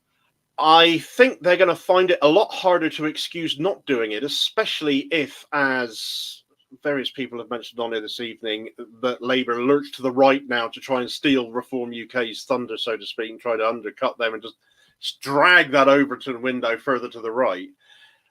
The Greens are going to remain a more left-wing voice. They're going to sound ever more left-wing. And it's going to be very, very difficult for the BBC to maintain that balance that they insist they stick to by ignoring them consistently, especially if they're one of the few, if only, voices that are going to be reflective of that wing of politics. And, you know, I don't believe whatsoever that the majority of this country are as right-wing as results may necessarily be reflecting. And obviously I include Labour in that regard under Starmer now, but a lot of people don't think that way yet. I think a lot of people are going to get a wake-up call on that. We actually, a few weeks. Not to poo-poo on some of your sources, and your sources still could end up being correct, but we do actually have a graphic of the vote share. Again, this is just G-News and electoral calculus, shared by Stats for Lefties.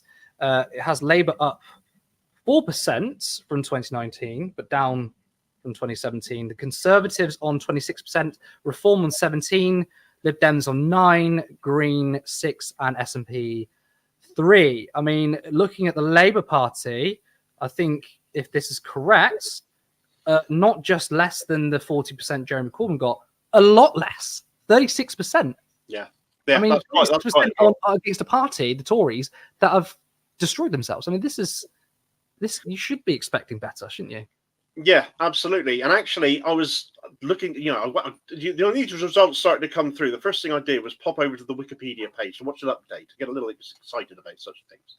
And I went onto the site where the page for Bridget Phillipson's results, and her percentage of her vote share this time around is 47.1, which is 7% up on 2019. But she got 59.5% in 2017. 55% in 2015, and 50% in 2010. So I'm wondering how many more of these results are actually going to come out that, yes, okay, we're going to be looking at this as an improvement on 2019. But actually, when you look back historically, yes, 2017 is an easy one to look back at because it was a relative, it was a high. It was the first time since 97 that Labour even gained any seats. But equally, it's still a lower vote share than even under Ed Miliband or Gordon Brown. And I wonder if that's going to be reflected in many more seats as the evening goes on. It's going to be difficult to say for sure in a lot of them because of the boundary changes, but ones like that where they broadly haven't, I wonder how it's going to pan out. And I really do think come the end of the night, much like in local election results where we tended to see Labour make gains in some places but lose council places and lose control of councils and others, I think we're going to see a similar picture. I think we're going to actually end up seeing Labour take seats where we're expecting them to win them or where the Tory vote is falling apart. But I can see them losing seats that they already hold, possibly due to... That'll be very interesting. Losing seats they already hold. Depending on demographics. Certainly, I understand they've got some major issues in some areas of London, Birmingham as well, a number of the seats there. They've got real problems. It'd be interesting to see Jess Phillips' seat, how that plays out, because I'm really rooting for Jodie McIntyre, and I probably shouldn't be saying that as a Green, but I really am rooting for that guy because I think he will make a fantastic MP. And as a carer for 2 disabled people myself, I am adamant we need to see more disabled representation in Parliament, and he is a fantastic advocate. He is so eloquent. He knows his stuff so much. He will make a fantastic MP and would be streets ahead of Jess Phillips. Not that that's a particularly high bar. Look, so we're apparently it's 4% from up from 2019. Obviously, Labour's done a better job of Jeremy Corbyn in 2019 with 32% of the vote, but 36% is not. I wouldn't feel comfortable with that, given Keir Starmer's position going into the election. And you also got to think, right? I mean, it was only one poll. I know you can't polls. You can almost confirm your bias in any poll, but I remember a poll saying a while ago, maybe 6 months ago, and it was if Jeremy Corbyn was still leader, who would win in the general election? And it had, I think it was like Labour on 31% and the Tories on 29%. Obviously, very, very tight. But even after losing 2 general elections, potentially people would have voted for Jeremy Corbyn over the Tories. And yet, after all of the kicking out of the left, after all of the shift to the right on the economy, on social issues, they've only gained 4% from that. It's embarrassing, do you not think? It is. It's an underperformance, and there have got to be questions about that. That mantra of basically having a manifesto that's very little different to the Tories, and then coming in and saying, "Oh, we're going to be fantastic. We're going to be all different, and all this, that, and the other," and it's just not. And also the narrative of we're not the Tories, and that's being enough to get elected. That is not a solid basis or foundation for a government, no matter how big your majority tends to be. If they are telling people we're going to do all the same things the Tories have done, but we're not them, we wear a different coloured rosette, you see, so we're not them, we're different faces, and we're going to, do nothing ever different, then people are going to go, well, yes, we're great, we want some change, and these people look different. That one doesn't wear glasses, whereas the other one did, and that kind of thing. And you're going to come in and people are going to find out for very, very quickly, hang on a minute, we voted the Tories out. Why have our lives not improved? Why is nothing changing? And he's basically said in his manifesto, I'm not really going to change anything. He had a big performance where he's going to sell, big conference and sell his policies, and there were nothing in that manifesto that we hadn't really heard released previously. And there's going to be a lot of discontent, a lot of disappointment when people's lives don't start to get better, because this is a majority, this is a party of government whose basis for being there is effectively going to be built on quicksand, because it's not been built on solid foundations. It's not been built on solid pledges. That just kind of echoes what Harry was saying earlier, which is that what you're saying is essentially after a couple of days in government, they technically lost their mandate because it was all about vote for us because we're kicking the Tories out, and that's it. And now the Tories are out. So right, give them a week, they'll have no mandate. That is, you summed it up perfectly and far more eloquently than I just did when I waffled it through. But yeah, fundamentally, we're making the same point. Yeah, because they haven't got a base. This is the thing. They the Tories, and when people discover actually they are not just saying they're just calling themselves Labour, you can expect that a lot of discontent and that polling lead that they have had coming into this election will rapidly evaporate. My fear is that's going to go to reform even more. There's going to be a lot of copium there. Yeah, for sure. But what strikes me though is I was going to say, you know what, the Labour Party has won a lot of votes based on just kicking the Tories out. But looking at these numbers, they are not winning that many votes. If it's only up 4% from 2019, down 4% from 2017, it's like, well, actually, they haven't really won many people over. I mean, let's be honest, the Labour Party typically can get between 30 and 35%. I mean, 36% is healthy, but not massive. So it's not even like they've won and convinced so many people.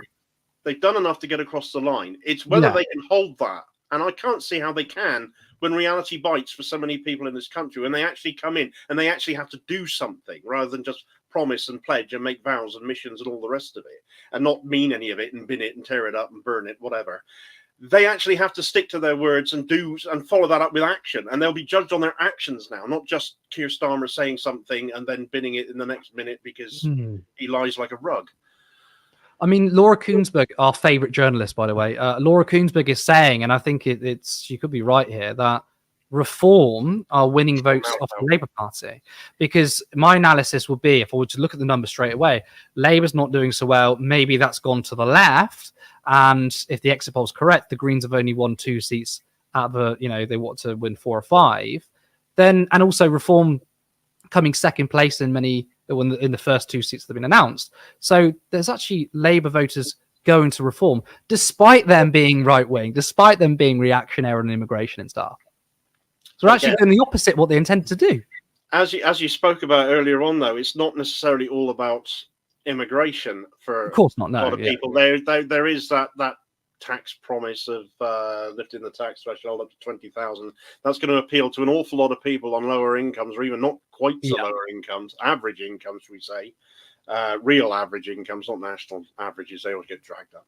But an awful lot of people are going to be attracted to a policy like that because it's going to make them dramatically better off rather than just constantly being given a tiny sweetener like a couple of a percentage off your national insurance, and we'll work towards maybe getting rid of it at some point in the future. Vague promise. It's something that's dramatic. It does stand out. It does resonate, even if I don't believe for 1 minute they'll keep to it, because when reality comes that they can't actually do that without taxing the rich, and God forbid Nigel Farage would do that any more than the Tories would. He would soon be a promise that wouldn't be kept, and he'll blame migrants for it, I expect. I think we kind of said this before. I said early in the show that Reform were offering something substantial, which is tax cuts for you, even though it's, in terms of economics, it is pie in the sky because you can't just cut taxes. And also, their manifesto doesn't really break away from austerity. Taxes will go up somewhere. They're not going to do it on the rich. But the point I'm kind of trying to make is that Labour have consciously tried to court right-wing votes. And not only has it not worked, it seems like it's kind of backfired. And they may have lost votes to Reform despite doing this. So, I guess the potentially there's a... If you want to take a positive from it, you could say, well, there's a percentage of Reform voters they could win if they were to tax the rich, nationalize public utilities, put more money in people's pockets, all these sorts of things. I do want to come to you about independence, but we are going to show a quick film first. Are we not ready? Sorry. Sunderland is declaring. Sorry to cut you off, but we potentially have some news. We're going to be hearing from Sunderland. We're hearing that Reform is way down. Whoa. Have we got the result yet, or is it still coming in? No. It's an error. It's an error, guys. It's an error. Oh God. Okay, so if you didn't hear that, we think that we thought Reform only had 1,000 votes, but actually it's 10,000. 10,000 votes. So they're not way down, but we don't know who's won that seat just yet. Sorry. The Greens are on 2,000. 3,000. It's still. We'll come back in a second because I think they're still being counted. Yeah, anything you want to sort of add to that? There was a point that you made about Jodie McIntyre that I found quite interesting. He was found to have described, he believes that the trans community are a danger to society. Do you think that's somebody that we should be having in our parliaments? I hadn't heard him say that.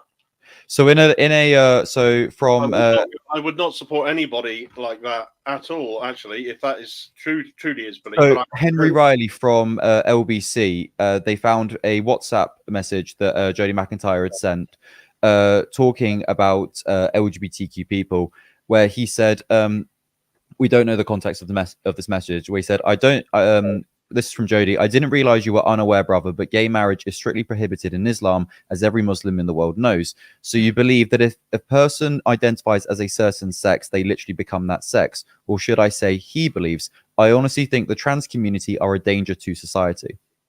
Wow. If he said that, then I would utterly condemn that, because that's disgraceful. But I would want to know the context, as you quite rightly raised. But this seems to be a common thing with like the Workers' Party of Britain, where we have candidates who have quite they might be quite economically liberal, very socialist in that respect. On the social side of issues, they are quite staunch social conservatives. We've obviously seen that Novara Media interview with George Galloway that Aaron Bastani did, where George Galloway said he didn't think that gay marriage was equal to heterosexual marriage. Yeah, he's since sort of tried to clarify that with his Catholic upbringing, and that's the kind of way he was raised.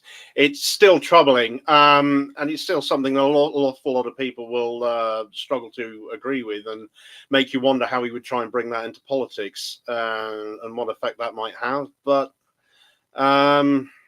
you know, it's one of those instances, isn't it, where you start looking for things that people have said or done in previous times, and you utterly condemn them. And of course, a lot of us have done that with a number of the candidates that Labour have put up. For example, Luke Akehurst, who has made some rancidly appalling comments with regards to Palestine, and with the pro-Israel stance that that party has made as well.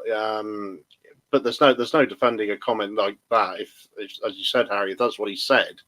But I would like to know what context he said that in, but it doesn't really excuse the comments ultimately. That's really quite poor. I'm sad to hear he said that. I mean, I don't want to sort of cut in. That was quite a serious topic, but we've just had a result come in. Labour have held Sunderland Central, and we've got the numbers to break it down. Do we have the graphic to go up? Coming now. Wait, should we predict it? So Labour have obviously I've got it in my hand, so why don't you predict it? Oh, we've got it now. Sorry. Okay. Lewis Atkinson, 16,000 votes with 42.15%. Reform, second place. I mean, we initially thought they had 1,000 votes, but no, they had 10,799, 27% of the votes. Conservative, down to 5,000. The Greens, unfortunately, and by the way, that's a Sky mistake, not our mistake, in terms of the Reform vote. Lib Dems, then Greens. Damo, another seat where Reform are second. Yeah. It's really worrying, isn't it? I mean, those 13 seats in the exit poll are starting to look a little bit more likely all of a sudden as this carries on, isn't it? Obviously, being in the far southwest as I am, the northeast is not my usual stomping ground. All of the seats that we've had so far tonight have been in similar areas. So I don't know whether this is a sort of a leaning sort of voting intention, voting thinking kind of a phenomenon that we're viewing at the minute.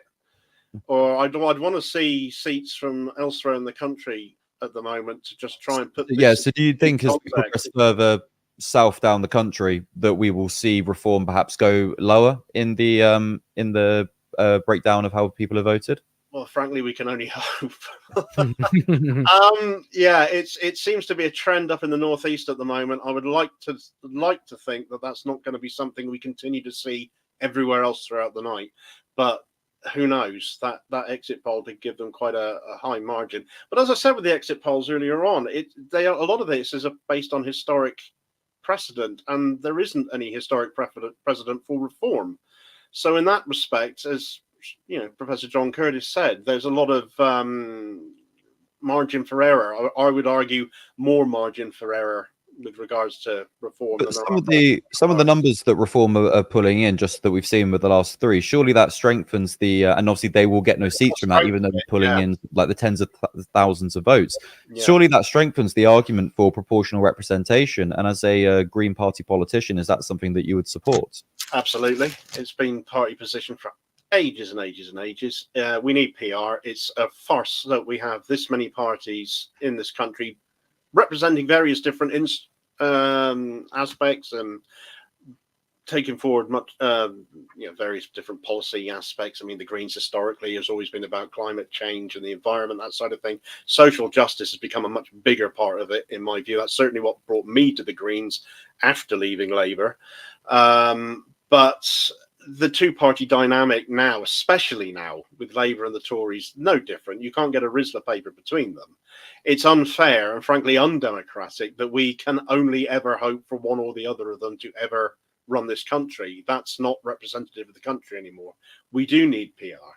And yes, it's where my party arguably share a narrow band of common ground with Reform, because both parties want PR, and I think that is the right thing.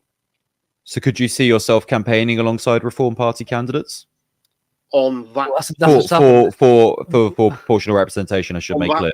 On that policy aspect specifically, yes, because we're in agreement on it. But obviously, with something like migration and human rights and various other things, we're streets apart, miles between us, and I can't imagine I would see the Greens and Reform ever sharing. No, it would be like the. I think that might be a bit of a spitball, but yeah, it's a policy area we share ground on, so of course we would share a narrative on that to one extent or another. We've got a bit more information about the seat. Now, apparently, the exit poll predicted that this seat would have been 50% for Labour, but they actually got 42.15. That's down 7.8 points than reality. So, I mean, again, it's just one seat, but in this particular instance, we may have a scenario where Labour has been overestimated and Reform severely underestimated. So it'd be really interesting to go through that. Do we have some numbers coming in? We haven't got numbers, but we've got Rishi Sunak has announced before the polls closed a number of honours, including for Theresa May, Chris Grayling, failure being awarded. Chris Grayling? Failing Grayling? The ferry guy? Is Chris Grayling still around? I think it was fun, but he's still here. Theresa May doesn't surprise me. I mean, like the Liberal effort to try and humanize her, to reinvent herself as the Liberal. Absolutely love that. She's going on the centrist podcast with Rory Stewart. Oh, I feel bad now. No, you were behind the hostile environment. Fuck you, Theresa May. Windrush, all of it. And Windrush, absolutely. Yep. Oliver Dowden apparently is also in there as well, among the honours. I mean, obviously Sunak knows he's completely lost and he wants to get his honours in there. Independence. I mean, let's talk about quickly Jeremy Corbyn, Faiza Shaheen, Andrew Feinstein. I mean, three big ones. Oh, and Leanne Mohammed. Obviously, we don't know about any information, but is this? Do we still have hope of the independent election? I hope we see a few of them get in. I mean, all four of them I have enormous amount of respect for. And I'd love to see all four of them make it in because they would all be fantastic MPs. I know I share your loathing of West Streeting particularly. So I am quite. I wasn't today. No, I really am rooting for Leanne Mohammed, and she's excellent. Leanne Mohammed is fantastic. So good. She's come on such a long way from when she began, and she's become so well informed and such a brilliant orator.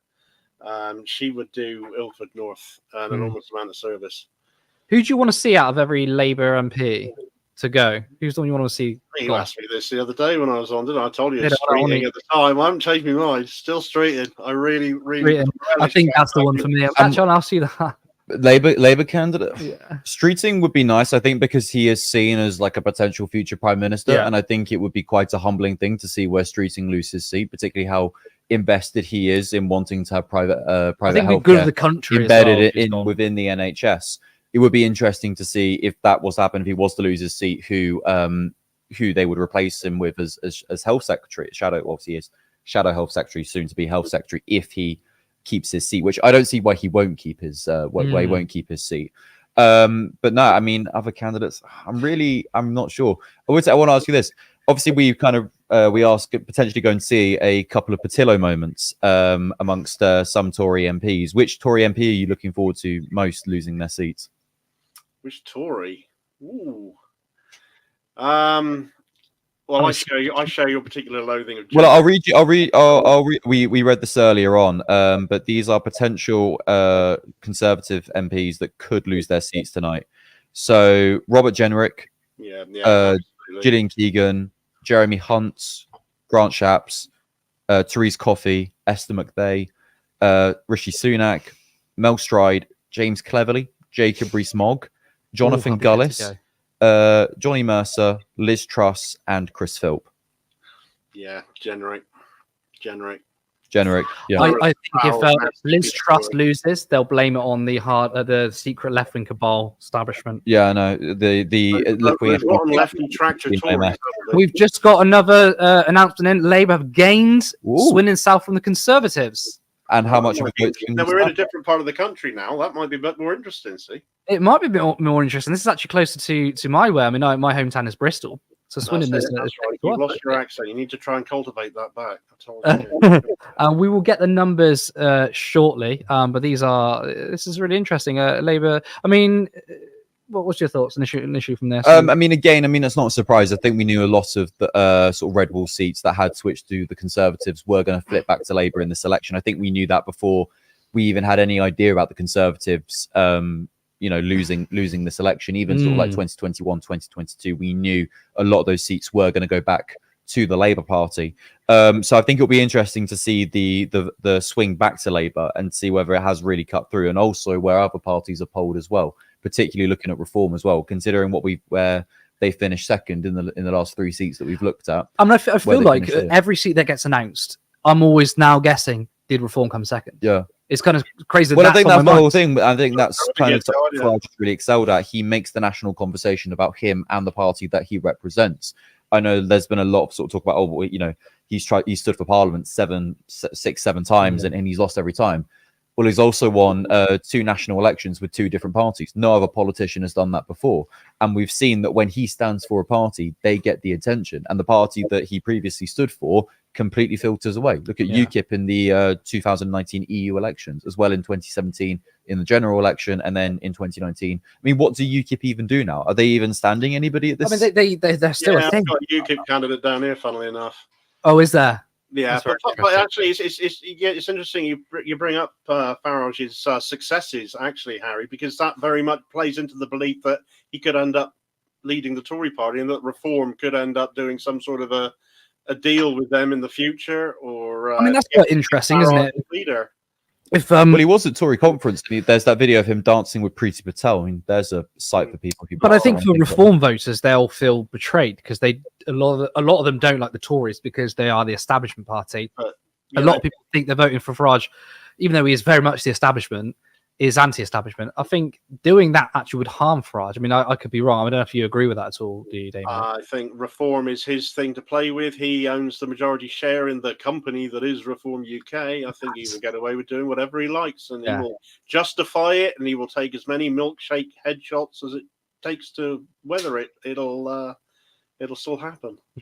I can see it happening, especially if the Tories go. Though, we've got to talk about the big man, Jeremy Corbyn. There was the last poll I saw had Jeremy Corbyn on 38%, and I believe the Labour candidate was on 43. Could be wrong. I think it was a 5% difference. It was a 5% difference. I mean, does that poll kind of boost our confidence a little bit that Jeremy can win?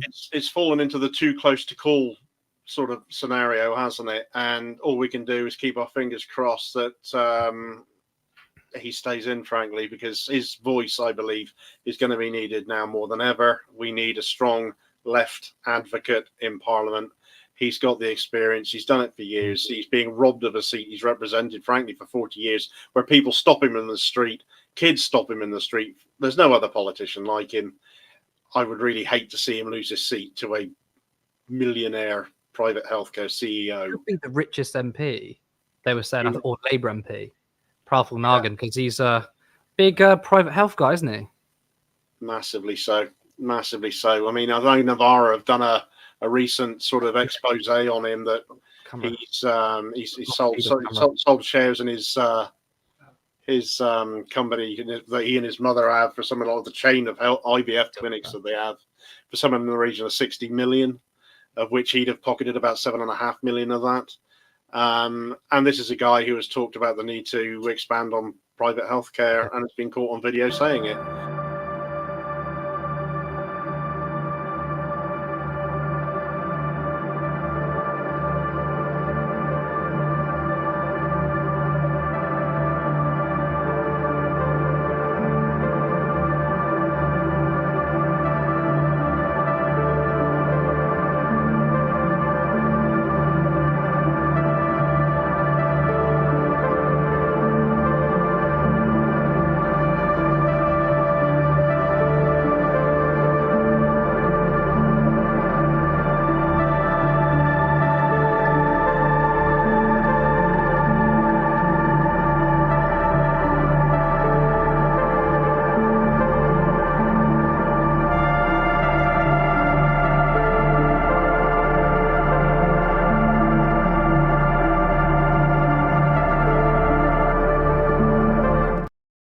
Sorry about that. Slight tech issue. One of our cameras is gone. We're going to work to fix that.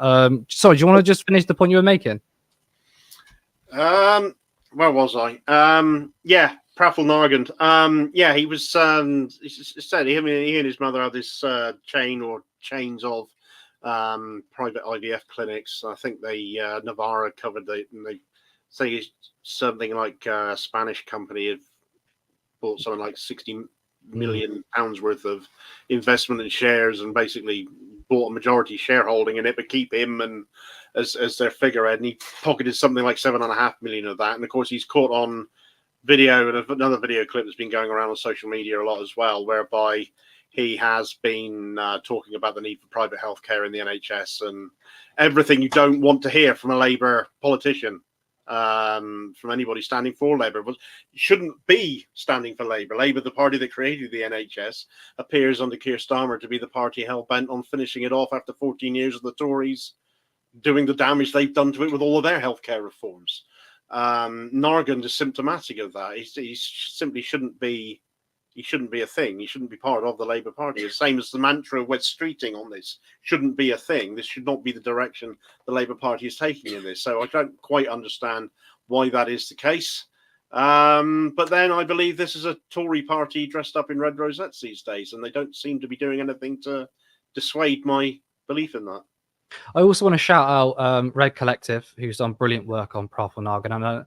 And love the guys at Navarra, but I believe Red Collective did a lot of work before them, before a lot of people.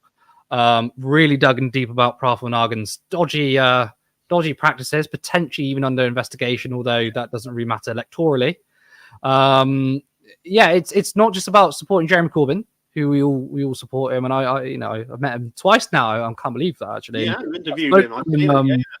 Yeah, and when I went down and spoke to him, it was just what was really striking. The first interview I did with him was in an office, right? It was just him and his sort of advisor. But the second time was during a rally, and it was just amazing to see the amount of people go up to him. And actually, what was really striking is you see loads of police officers around the polling station in Starmer's seat. Starmer says he has to go and take loads of freebies in football games and stand in the VIP section because of safety. Whilst Jeremy Corbyn, I mean, when we met him to do his rally, he just appeared behind us. He's like, "All right, how you doing?"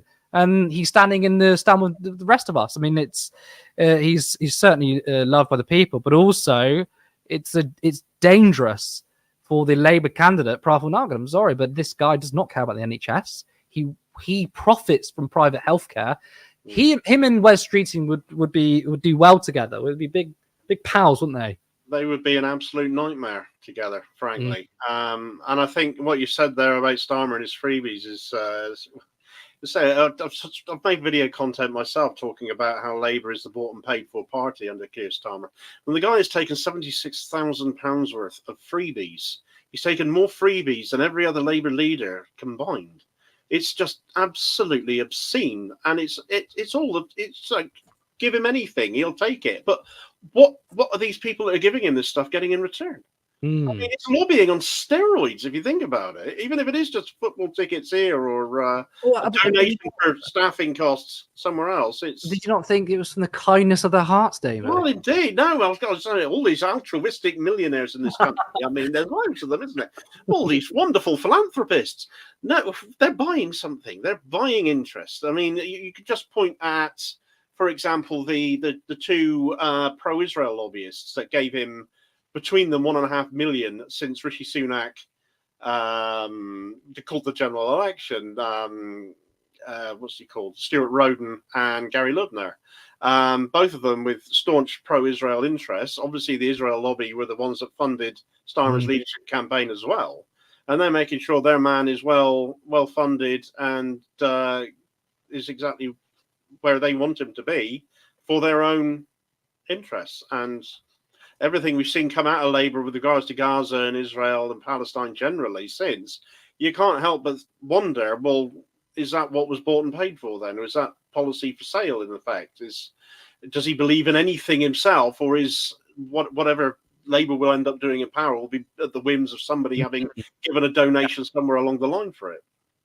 I mean, I want to shout out Declassified UK. They are fantastic. They covered a lot of stuff in terms of the Israel lobby. They covered a lot of the around Keir Starmer, but I'm sure it's like 15-20% of Starmer's shadow cabinet. There's not trips to Israel. Yeah. So they've done fantastic work, and obviously that is going to be an issue. I mean, Starmer is a man. There are people behind him who will do this, and of course, there is a strong Israel presence in our politics, and especially inside the Labour Party. So I don't think a Starmer government is really going to speak for the Palestinians. Damien, what's your plan for the rest of the night? You staying up? I've got an early start in the morning, so no, I'm going to get my head down now and get my beauty sleep because I need it. And I will tune in again in the morning and find out how big the bags under your eyes are. Yes, root for us when we're still here at 8 o'clock in the morning. You are a brave man. Going to stick it out all night. I could not possibly do it. Well, Damien, of youth, I will call that. Maybe that and Red Bull. and that, obviously. Yeah. Damien, thank you so much for coming on. You're my pleasure, mate. My pleasure. Thanks for asking me back. And we will have you on in the future. And just give me a shout. I'm happy to pop on anytime.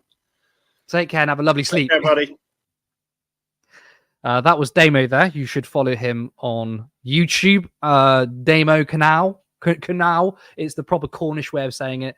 He does fantastic work. His channel's been blowing up, actually, and he's around like 60,000 subscribers now. Really excellent stuff. Now, I want to show you a lovely film. It was, again, Lewis Aaron in Chingford Woodford Green spoke to the independent candidate, Faiza Shaheen. I'm here in the beautiful constituency of Chingford and Woodford Green with Faiza Shaheen, the independent candidate. Actually, this is my constituency as well. So, Faiza, you are independent candidate now in this constituency. You are up against the big Labour machine, who have lots of money. Their coffers are very full right now. You're also up against the massive Conservative machine, going up against the famous IDS Ian Duncan Smith, who not only is just a Conservative candidate, he's a former Tory leader as well. How are you feeling about running as an independent in this constituency?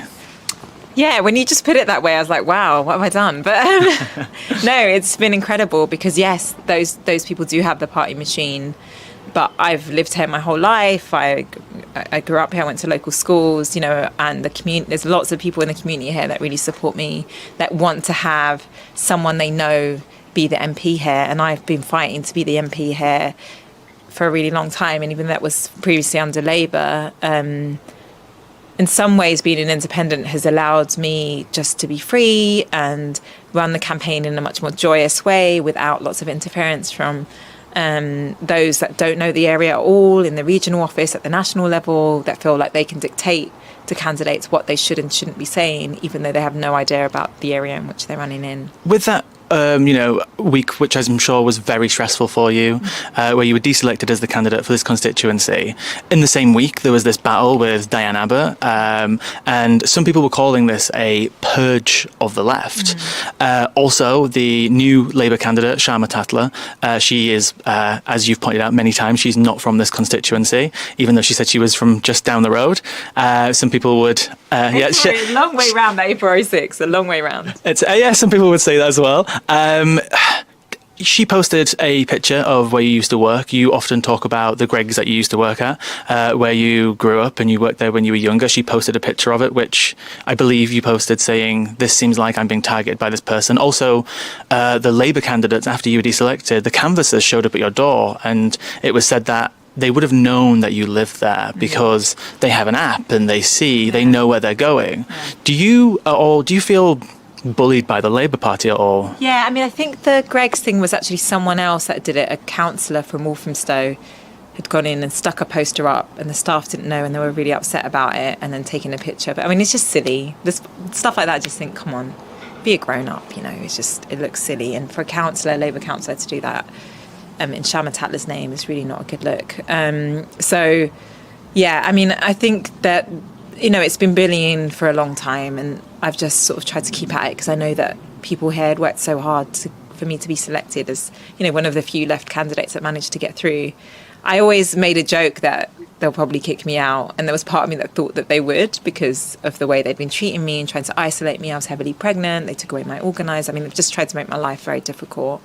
And then, of course, I kind of thought 6 weeks or less than 6 weeks before the election that I was going to be okay. But, they still came for me. And I think it's for them, I think they didn't think anyone would notice. I think they didn't think I would stick up for myself. They didn't expect me to go on Newsnight. They didn't expect me to have a following either nationally or locally. They thought that they could take me out, put in some faceless politician that no one knows here and, put the Labour sticker on and they would be fine.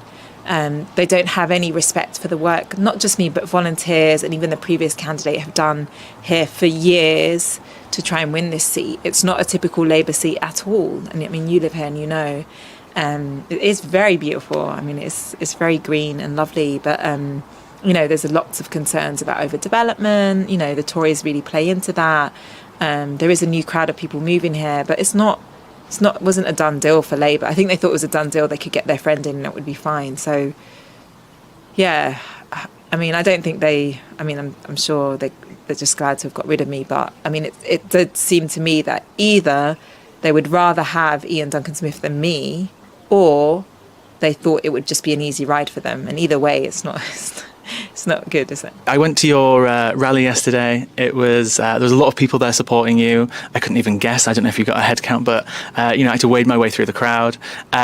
We actually met Margaret as well, who she said she was a registered voter at the age of 14 for the Labour Party, and now she's 80. And because of what's happened to you, registered member. Now she's 80, and she's wanting to quit now because of your treatment, which is incredible. 66 years in the Labour Party, and she feels pushed out.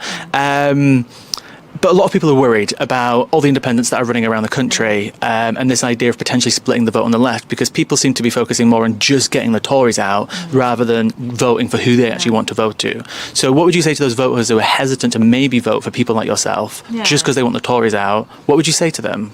Yeah, I want the Tories out. I've dedicated a lot of my time and activism and research to getting the Tories out for the last 14 years. But they're gone. They're definitely gone. We're going to have a majority Labour government, and it's really about the shape of that government and the sorts of different voices we need. Now, they have narrowed what the Labour Party is, so it's no longer a broad church. My voice is considered too much on the left, and I'm not exactly a radical. I just have a strong position on Palestine and a strong position on things like inequality. It shouldn't be outside of the realms of the Labour Party to accept that.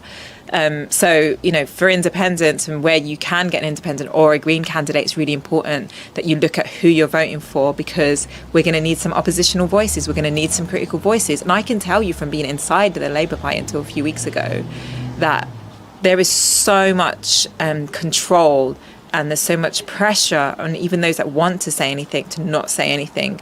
And so I worry that we will have a system within government and within parliament that just is very, very narrow, and we won't have enough oppositional voices. So yeah, good riddance, the Tories are gone. So we actually do, in somewhere like Roofer Green and some other places as well, we do have an opportunity to vote for someone different.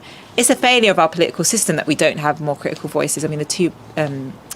The two-party system essentially we've got, and the first past the post system means that people often think about that. But, it's a bit different here because people know me and the Tory vote's gone down, so it's not like I'm starting from zero. But it's, I do understand why people are worried about that, but I think for Chingford and Woodford Green, there's a real opportunity to just vote for the independent voice. You mentioned being silenced about talking about greed and corporate greed, and you talked about how it's not just a case of you were deselected over some tweets of a Jon Stewart video or anything else. It was something that was actually building up for a really long time. So how does it feel that you were silenced? You tried to be a strong voice in the Labour Party. You tried to stand up for your values, your constituents as well. And it wasn't just a small investigation over some tweets. It was much more than that. Yeah, I think they've been just trying to throw things at me for a while.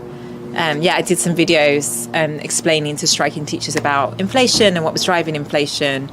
And I got told that by doing those videos for the National Education Union and for standing with teachers that I had gone rogue. that because I'd mentioned corporate greed in one of the videos, that it was vetoed and I wasn't allowed, and I had to tell NEU not to put it out because they said that corporate greed is not the kind of language they want to use because it's anti-business, but corporate greed was a driver of inflation. That's just a fact. Palestine, of course, banned from going to protests, although I went anyway. It's multiple things. And even locally, they were making plans, even back in 2019, like the local council was after me because they had plans to build a new incinerator, which people didn't want. And I had said that we need to review this properly because I could see within the documentation that they hadn't done proper consultation with the public. And that was also used against me at that time. But yeah, I just think, it's been a long time coming. There's part of me that's just, it was like an abusive relationship, and I'm kind of glad to be done with some of those people who, were just out to ruin my life. Like, I was 7.5 months pregnant. I was meant to have a full-time paid organizer, and they stripped me of that. And one of the reasons they mentioned was because I'd posted about Palestine. I mean, this is how toxic it is within the Labour Party right now, and there's so much more. I have so many receipts. It's kind of scary. And the way that they treated me, which would in any other walk of life, be considered unfair dismissal. When I see them talking about labour rights, I'm like, really? How do you treat your own candidates? Yeah. And what's the next couple of weeks looking like for you and your campaign? What are you going to be up to? Yeah, just out and about as much as possible, speaking to people, making campaign calls. Just really just showing that visibility, telling people what it means to have an independent, because people are so used to voting Labour, Tory, whatever, and just making the case as to why I'll be the best representative that they could have. Patreon.com, Turn Left Media. Support independent media. Support social justice that's there on social media. Thank you, Turn Left.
Sorry about that. I hate it when we have technical difficulties. Anyway, we're back. Labour have gained another seat, Washington, I believe, and someone has pointed out in the comments that the South Swindon seat, C. Taylor, by the way, was Robert Buckland, who you might remember as the former Justice Secretary, who Natalie Elphicke actually inquired about, what was it again?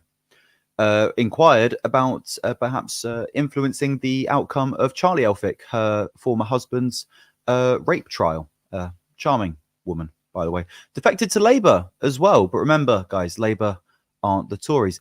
Anyway, I have another guest to bring on. How are we? Are we all ready for it? Hello. Hi. How are we? Hey, Harry. I am good. You are doing very well through the technicality. I've had a few people in my chat earlier who have been saying that it's super, super well done. So everybody's done really well tonight. Well, we're really glad to hear that. And honestly, the team that we've got here are amazing. So what are you making of the results so far? Oh, yeah. So expected in a lot of cases. I think we're all ready for the Labour landslide. Feeling a little bit resentful of you need to vote tactically no matter what, because what if the Tories win? Now that we're seeing Did you vote that... tactically, just out of interest? Oh, sorry? Did you vote tactically? I did not. One thing that I've been saying to people since the beginning is, as long as you are informed about who you vote for, then you don't really need to worry about tactical. I think people get this idea that a tactical vote is you have to vote for the second biggest party that you can bear. But in areas like mine's been historically Labour for basically as long as the constituencies existed. It felt right to vote Green in this case. And there's also a lot that happens after the election where vote share counts, and like the visibility of these parties over the next 5 years is a really big deal as well. So yeah, no, I didn't vote tactically. I've got a lot of shit for it, but I didn't vote tactically. So clearly you voted with your conscience. Do you mind me asking, how did you vote? Yes. Can you imagine if I said I voted Reform? Well, I mean, looking at some of these numbers coming in, it would not surprise me if there are a few secret Reform voters amongst us. Maybe some in this room. Just a shy voter. No, I voted Green in the end. It's the first time I've voted Green. I've voted Labour my entire life, and I couldn't do it this time. And I actually feel pretty good for it, especially seeing what the exit polls are saying. And what? And just out of interest, why did you not feel at this election you weren't able to vote Labour? To be honest, it's a feeling that's been brewing in me since 2020, since the purge, since the oustings and the outcomes of the Ford report. I felt uncomfortable with Labour, but obviously the Palestine stance that they've taken. I think also the attempts to kind of row back their stances and to try and cover up what they have said in the past. A lot of the rhetoric around we've always supported a ceasefire when they didn't. And some of the disingenuous activity there made me feel really uncomfortable. And then I think nail in the coffin was the night before trans women shouldn't be allowed in single-sex spaces because J.K. Rowling asked Keir Starmer to say something. I think that was an indication to me that it's not they have to do it to get the vote. This was a non-issue that they didn't have to bring up. They didn't have to punch down like that. So I think to me that was like the final red flag of like, I'm not going to do it. I can't do it. Well, it's interesting that you mentioned that you didn't feel able to vote Labour, because we've just got a report here now. Labour have held, sorry, my eyesight is appalling, Newcastle Central. They've held Newcastle. Hopefully we'll be getting the breakdown soon. Why do you feel that people are voting Labour in this election, if that's not a silly question to ask? I think, was there a poll that came out recently that was like the major reason is to get the Tories out? Yeah, so we talked about this at the start. There was a YouGov poll that found that 48% of respondents said the reason that they were voting Labour is to get rid of the Tories. So what we've been saying here on the channel is basically, you know, Labour would have lost their mandate by this time next week. Yeah, literally. If the whole point is to get the Tories out, okay, we get the Tories out. But if Labour have run on a platform of being almost the same as the Tories, but more decent and more proper, then what are we going to get this time next week? Like, we need to see just on this seat that we're seeing. Obviously, there are massive swings to the Reform Party. So clearly, where people aren't feeling infused by the Conservatives or Labour, they are going to Reform. Why do you think that is? So to me, there's a couple of areas to it. I think the Tory vote is getting split between Reform and the Tories, especially in areas that are more deprived, less privileged areas. I also think that almost in the same way back in 2010, the Lib Dems were a middle ground. I think there's places that will always be Tory strongholds, Labour strongholds. People are frustrated. And this is what populism does, right? You're frustrated with the establishment. You don't want more of the same. That's what Reform offer to people. They've got simple solutions. It's easier to believe that their solutions are real solutions because they've never had to put them into practice. And it's probably less overwhelming than thinking that you can't solve all your problems by stopping immigration. Sorry, I'm just typing. Sorry.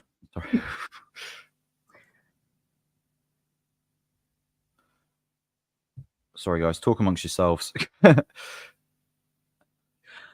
Well, yeah, you bring up some very valid points. So, do you think that this is going to be a common trend throughout the night? And if so, what does that mean for the future of this country for the next 5 years? So this is the I think Femi was putting together earlier on socials. He was asking people to send a message to Keir Starmer if they voted for him, if they didn't. My thing now, this second place, like the popularity of this happening, is a red flag that if you do not deliver the change that you're promising, we're going to see the Reform win massive seats in 2029. Like that's a real risk. There's a chance that Nigel Farage will not be able to contain how incredibly inadequate his party are, that we can't hope for that. Like the thing that makes me nervous about it is that Keir Starmer is promising to solve problems in the same way as reform.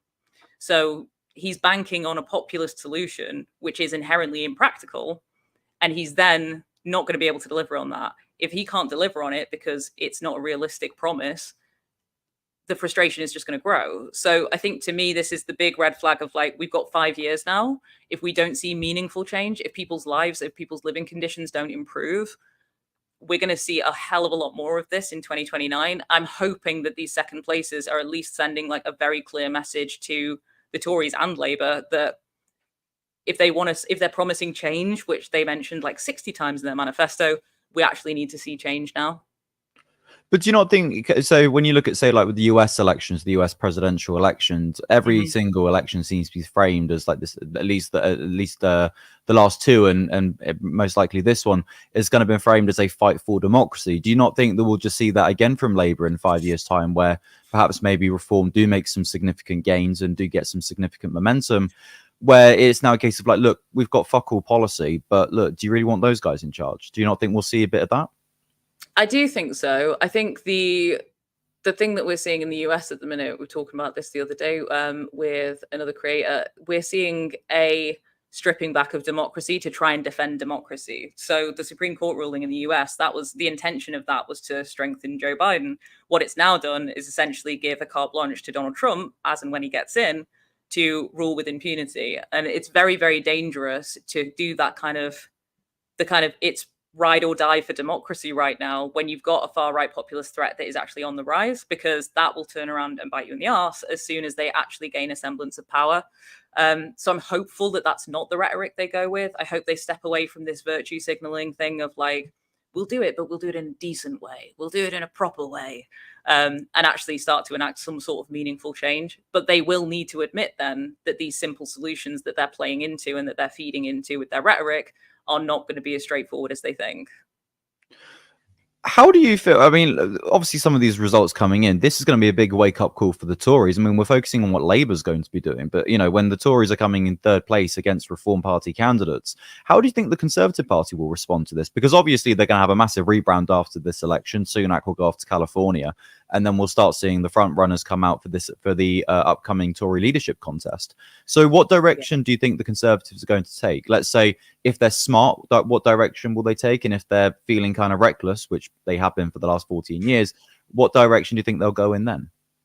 You know what's still hard for me to get my head around? Like, I don't know if there's a lesson for them to learn, because the fact that it took 14 years of this for us to get rid of them, to be honest, it felt like this election cycle, the Tories had checked out anyway. Like, they've got the money, they've got everything they can. It feels like the thing where they came into Parliament on the desk, those things saying, good luck, there's no money. I feel like the Tories are going to take a bit of time to regroup. They're probably going to go low profile. Some of them that are still super passionate about starting their careers may move into Reform. They may move into Labour because they know they're welcome there. But I actually think it'll take a little while for them to return with any kind of like invigoration or determination. Because to me, at this point, they've had their run.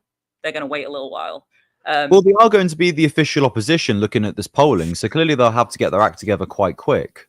You'd think. It'll be interesting to see who the leader is. Who do you think the leader will be? I genuinely am not sure. I in my worst nightmares, it's Jonathan Gullis somehow. Well, I mean, is he projected to lose his seat? I mean, I'm looking at some of these losses. I reckon Gullis is involved in it somehow. I hope. Well, I think the thing that I do see is I believe that they will potentially go down a bit of a Nigel Farage path. I think they might go for someone who is a former Labour MP who's defected to the Tories at some point, or they might go for someone who seems like more of a working man. Impersonating Reform could be a strategy to try and pull votes back at the next election. I think it's very unlikely that they'll go for another little posh guy. Although I know they'll struggle to find someone who is not that. I think it's going to be a case of either trying to replicate the working man millionaire rhetoric, or we're going to get another version of Starmer, and then there'll be Labour light. I don't know which way that's going to work, but So do you think we'll see kind of like a sort of like Blair David Cameron face off at PMQs over the next 5 years? I can see something similar to that happening, yeah, where we go back to the sort of respectability politics. That makes me more nervous than anything, though, in terms of combating the likes of reform. And why does that make you nervous? Because I think I think going back to appearing like establishment politicians, like that's exactly what reform want, because they're an anti-establishment party. Coming out with that kind of facade of putting politics back properly, that's what Biden did in 2020. And it's weakened him over the last 4 years. So I feel like that's, to me, they need a stronger, more kind of direct, almost like left-wing populist voice from Labour. We're not going to get that from the Tories, but at least that kind of anti-establishment rhetoric in order to try and combat reform in any way. If they come off as Rishi, they're never going to be able to stand against the likes of kind of the charisma of people like Farage. I mean, I want to talk a bit about the Lib Dems because I don't feel like they're getting yeah. They had 11 seats. They won 11 seats at the 2019 election. They've won 61 seats at this election. That's a massive jump. I mean, clearly Ed Davey pretending he's at Thorpe Park every day, and in some cases probably being at Thorpe Park, has clearly paid off. So what did the Lib Dems do with this? You know what? I did think this the other day, like, when I was scrolling through like the news announcements and stuff, it was like Starmer's going to push the nuclear button, Rishi's going to put everybody in prison, and then it was like Ed Davies on a slide, and it has helped. It has helped. I did like it when he I can't remember what, I think he was going down on he was going down a water slide, and apparently he was told he'd gone down it too many times and he wasn't allowed to go on it anymore. But you know what, with Ed Davey pulling these stunts, it is kind of a little bit similar to the Boris Johnson approach, where he was filmed being wacky and a bit out there. And obviously with Ed Davey, the role that he played as a minister within the coalition government that inflicted so much suffering upon millions of people in this country, particularly in the form of austerity. Do you not think this is maybe just a bit of a rebrand, or because will Ed Davey stay on? I mean, clearly he could argue his work here is done, a bit like how Farage did back in 2015, 2016, and then, well, look where we are now. He's likely going to become an MP for the first time in his entire political career. Yeah, no, I get you. I think it's definitely a rebrand. I can imagine like the marketing focus group meeting where they were like, you know what, politics is too toxic. Let's do something not toxic and let's run on that. I actually think, to be honest, a lot of their seats will have come from the more focused grassroots campaigns that they've done in specific areas, because they haven't had as much in the news. I don't think that many people will have gone like just for Lib Dem on the grounds of Ed having gone on the water slide. But I do know people who've been canvassing in Lib Dem areas or target seats, and they have had a lot of grassroots investment and activation. I know that the Greens have struggled more so with that. They've pretty much targeted 4 seats specifically, and it's win or nothing. And I think Lib Dems do benefit from having that previous experience of knowing where they are potentially strong. I think it's a lot more to do with the on-the-ground canvassing that they've done. But it is nice to see them on a water slide, you know? It does make you forget the great betrayal. So a lot of the Lib Dem results from gains, from what I understand, will be particularly in sort of like rural communities that have Tory MPs. Which Tory MP do you think is going to suffer at the hands of the Lib Dems? Oh my God, I'm not sure. I feel like I'm going to forget all of the names of all of the MPs. But I believe that Jeremy Hunt's constituency might be at risk of a Lib Dem game, from what I understand. Well, I saw Jeremy begging for his life just before the polls closed. That would absolutely make my day. Could make my year. There was the tweet he put out before the polls actually opened, saying that clean drinking water was now accessible to one of the, I believe it may have been his area. It's hardly a ringing endorsement. Like, yeah, vote for me. Like, we got clean drinking water back.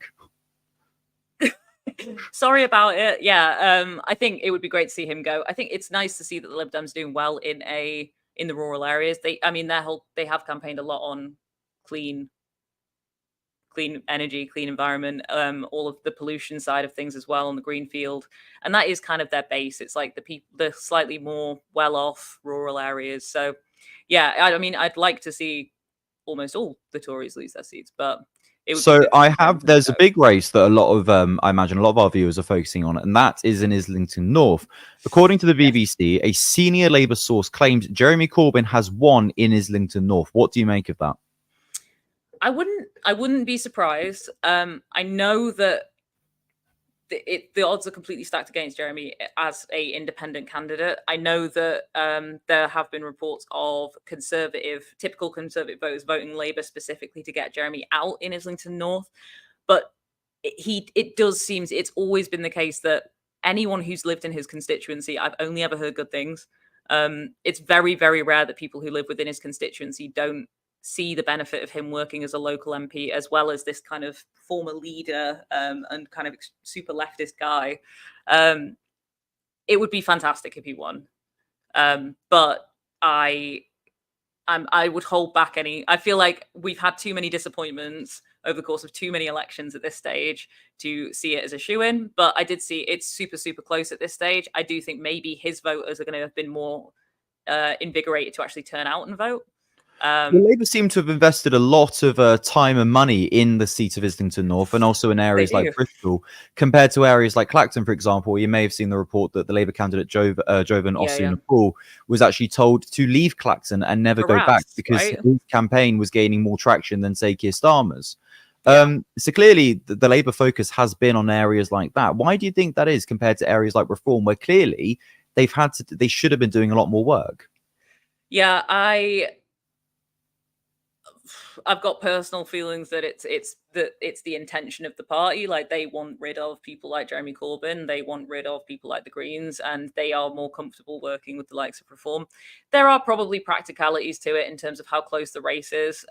They have a very good chance of taking over Islington North.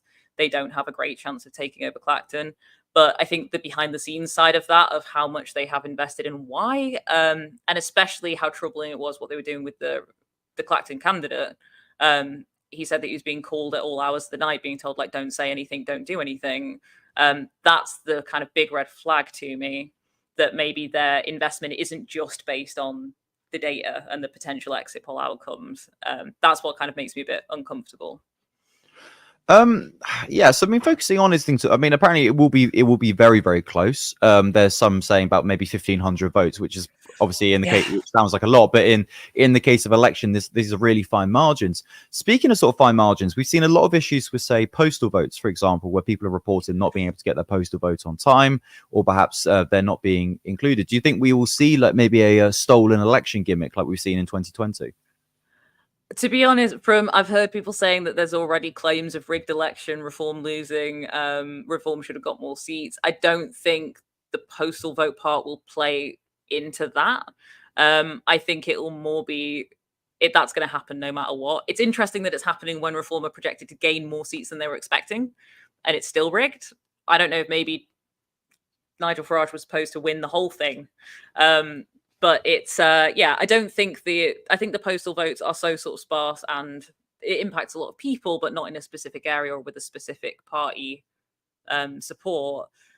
It's worrying that it's taken so long to get sorted, but I think sometimes it's like the simplest answer is probably the right one, which is probably inefficiency and confusion. So speaking of this, we have a statement from Professor John Curtis, every politics nerd's favorite guy. There was a widespread expectation that turnout would fall in this election, and the early results are consistent with that. To that extent, we may discover we are heading towards one of the lower turnouts of general elections in post-war electoral history. So obviously, the lowest turnout on record since post-war was 2001, where 59% of the voting the electorates turned out to vote. The highest, I believe, was 2017, 69%, maybe slightly less. Obviously, the highest turnout we've had across the UK as a whole was the EU referendum, 72.2%. So what does that say if turnout is apparently going to be towards the lower end of the post-war? What does that say about people's approach to politics in general? I think it says the same stuff as Reform coming in second. It's frustration. We've been told for a very long time that issues are things like it's migrants that are causing the issues, it's the trans people that are causing the issues, it's everybody else that's causing an issue except the kind of massively growing wealth gap. Don't look at that, look at all these other things. But then those things haven't solved the problem. So we've been pointed in the wrong direction. Nothing's actually improved. People have got frustrated and they're turning to populism. I think the low turnout is like historically a super common indicator that the next thing you're going to get is that kind of anti-establishment uprising in terms of the next election.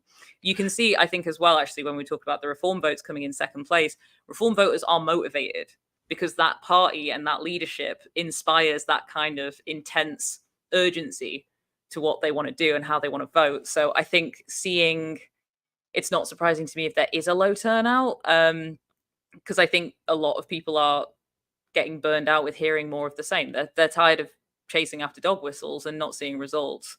So I think, yeah. So how do you think we should be increasing turnouts from a left-wing perspective?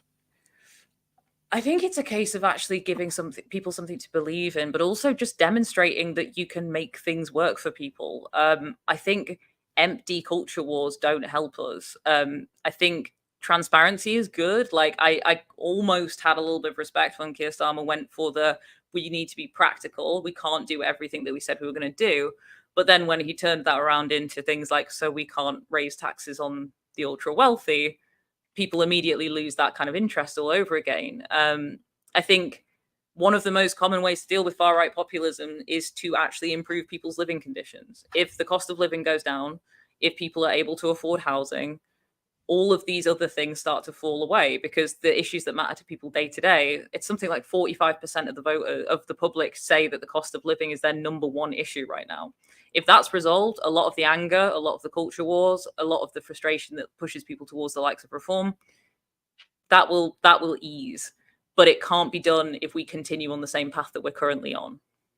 Well, yeah, I mean, but I think what's interesting about with Keir Starmer, when he said, I believe when he was asked about raising taxes on the wealthy, he said we couldn't afford to. Now, it's not a case, you know what, you don't pay money to sort of raise taxes. It's clearly a political cost. And as we've seen sort of billionaires and millionaires coming out endorsing the Labour Party, what that clearly shows is that these people do not see an incoming Labour government as a threat to their wealth. Speaking of wealth, Rishi Sunak, obviously former Chancellor, current Prime Minister, though not for much longer. If he was to lose his seat potentially, that we could potentially have a Patillo moment with Rishi Sunak. He would be the first Prime Minister to have ever lost his seat, and with Jeremy Hunt as well, the first ever Chancellor as well. How good do you think that would be? A bit of feel-good factor before we play Switzerland in the Euros. Scale out of what? That would be so bloody good. That would be enough to give like maybe 3 drops of serotonin off the back of this election. We might. And how many more drops do you think you need to be like fully happy? Oh no, loads more than that. Like that's a drop, but it would help. It would certainly help. It would be so sad, especially after seeing Rishi go on that show today, sitting behind the tattooed mum. It would be fantastic for the next thing we see to be him getting kicked out. I mean, that's the thing with Rishi Sunak's campaign, where it has felt like he has kind of given up. I felt like he was kind of enthusiastic for a couple of days, and then basically after the first week, he was like, "Actually, you know what? I might as well sack this off." He's kind of like felt like me during my A levels once I got my unconditional to go to uni. I thought, hey, you know what? Like we'll just coast now for the rest of this time and just try not to mess up too badly. It's like me with any hobby. If it felt like he realized that actually the whole thing was a prank, and everybody else in the Tories was planning on sacking him off anyway. There was the one with him in front of the Morrison sign that said "moron." That felt like something out the thick of it. That felt like satire. I believe that image was actually AI generated. I believe he was standing next to standing in front of the Morrison sign. There is the photo of him looking very sort of oddly looking very peculiar at a loaf of bread. But that photo, the one that I believe that you're referring to, I do believe was AI generated. Well, that's embarrassing. I can't believe I've fallen for the fake news as well. Though to be fair, there are. I mean, but this is another thing as well. AI was obviously sort of seen as perhaps being a big impact on this election. We've seen potential AI recordings and videos of people like Wes Streeting, for example, shouting like "fuck off, you cunt" to people who were raising concerns about Palestine. So clearly, AI has been a factor within this election. Fooled me. Yeah, it's the AI issue is way too big to look at, considering I don't think any local government or like national government is capable of keeping up with the speed at which AI, like we can barely keep up with social media platforms. I think that's something that we're going to have to learn to deal with. I probably could have checked the Morrison thing pretty easily, though. I think I was just excited to see him struggle. I mean, there were plenty of humiliating photos of Rishi Sunak throughout that campaign. I You mean, lose them in the mix. Animals have been refused to be fed by him. There's the one of him at the shipyard where the Titanic was built. There was also the whole D-Day fiasco as well. Oh my god, I forgot about the D-Day one as well. Yeah, I don't know about you. It felt like he was being sabotaged. Yeah, well, I mean, this is the thing. When you But- think about the amount of people that are going to be around him, you have to consider the optics of everything that Rishi Sunak says and does. The fact that people were allowing him to do that, and him himself clearly not seeing the issue with that. I mean, leaving D-Day celebrations early, for example, to do an ITV interview where he complained that he didn't have Sky TV growing up as a kid, trying to present that as a hardship when you currently have 4.3 million children living in poverty. It's hardly going to cut through. It's clearly been like this whole run is like, you know what, how can I make this really bad for myself? How weird can I be? Well, this is I've said this from the start because it was funny when he came out and he tried to say that he was going to call an election and it was raining. Nobody brought him an umbrella. To me, that's an indication that your party does not believe in you. Not one person around that press conference could have gone, okay, I'm going to bring this guy an umbrella. I think, to be fair, I don't think people in the Conservative Party liked him anyway. But I think as soon as this election was called, to be honest, I've seen the Tories starting to check out. And I think that's how it's gone so insanely badly for him. But some of them do just feel like a cruel joke. Well, yeah, I think people need to remember that with Rishi Sunak. I think people had issues with him for two reasons. I think the main one was because no one had voted for him. Obviously, you don't directly vote for a prime minister. The only time you would vote for a prime minister is if you live in their constituency. But the only reason that Rishi Sunak became our prime minister was because the Tories didn't want to go to the polls after the whole Liz Truss fiasco. And ultimately, Rishi Sunak did lose to Liz Truss. The Conservative Party chose Liz Truss over Rishi Sunak, who then lost to a lettuce. That seems to be one of the main staple moments. It's quite interesting when I think about how our generation's children will have to someday learn about this whole shit show that we're currently living through. And then they get to sort of look at sources of lettuces and try and decipher what it really means. Well, it's like you've got like the Johnson years, you've got the Sunak years, you'll have like the Truss week and a half. Like it's going to be a very short part of the history book. It is completely bizarre. We've lived it's like that tweet where people are like, I'm sick of living in unprecedented times or like world-changing events. The historic events can stop now. I do hope that we get some level of some sort of stability, even on minor verticals of our system. If it's cross schools for a little bit, if it's cross healthcare for a little bit, at least a little bit less of the constant feeling that we're like teetering over the edge. But you say stability. You say this wanting to have stability. Labour haven't committed to any more spending in the NHS, for example. So the stability isn't going. There's going to be no stability. It's just going to keep going downhill. Except the people claiming that there is some stability are going to be wearing red ties instead of blue ties. I very much agree with you. This is a hope. This is a hope for me at this stage. You know how when people say about like Blair did the Iraq war and they go, oh, but he did sort of invest a bit in the NHS, like tiny things that may very slightly improve for people. That's all that we can kind of go for at the moment. The other thing that's important to remember, though, is that an election is not the end of anything. And we don't only engage politically once every 5 years. Like tomorrow is the start of the work to get Labour on the right path if we can, or to figure out what we're going to do about them instead. So I think just quickly, we are quickly going to cut to a Sky clip on Jeremy Corbyn. Everyone's really focused on this particular campaign. Let's cut to it right now. I've got an update for that actually from a Labour source. It's literally just come in. It's looking difficult for us in Islington North. So that's the latest I've got. For Labour or for It's looking for him? difficult for Labour in Islington North. So that's suggesting that perhaps Corbyn might take it. People responding well. I missed a little tiny bit of that clip. I missed a tiny bit. I heard them say it's looking hard for us, but I didn't hear who said it. Should we replay it again? I don't know if it works. Let's replay it again. Yeah, fine. I've got an update for that actually from a Labour source. It's literally just come in. It's looking difficult for us in Islington North. So that's the latest I've got. For Labour or for It's for looking him? difficult for Labour in Islington North. So that's suggesting that perhaps Corbyn might take it. So, for those of you who can hear, it is looking difficult for Labour in Islington North, suggesting that Jeremy Corbyn potentially has that seat in the bag. What do you make of that? Oh, I'm happy for him. I'm happy for him if he gets that seat. He has been demonized. He has been attacked. Starmer bringing out that, it's like a Corbyn manifesto, like random digs at all different times of the day, all the kind of cruel jibes and like antagonizing that has been done by the Labour Party to this man.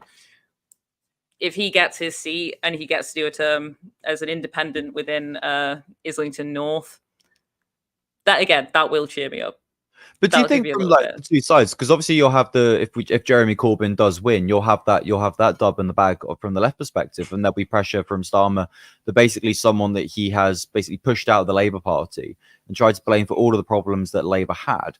And then on the right side perspective, you have the Reform Party making a lot of gains, potentially having 13 Reform UK, or should I say Reform LTD MPs in Parliament. Clearly, that's a lot of pressure for someone inheriting, a situation where, the mandate would have gone by this time. Would have gone by this time next week.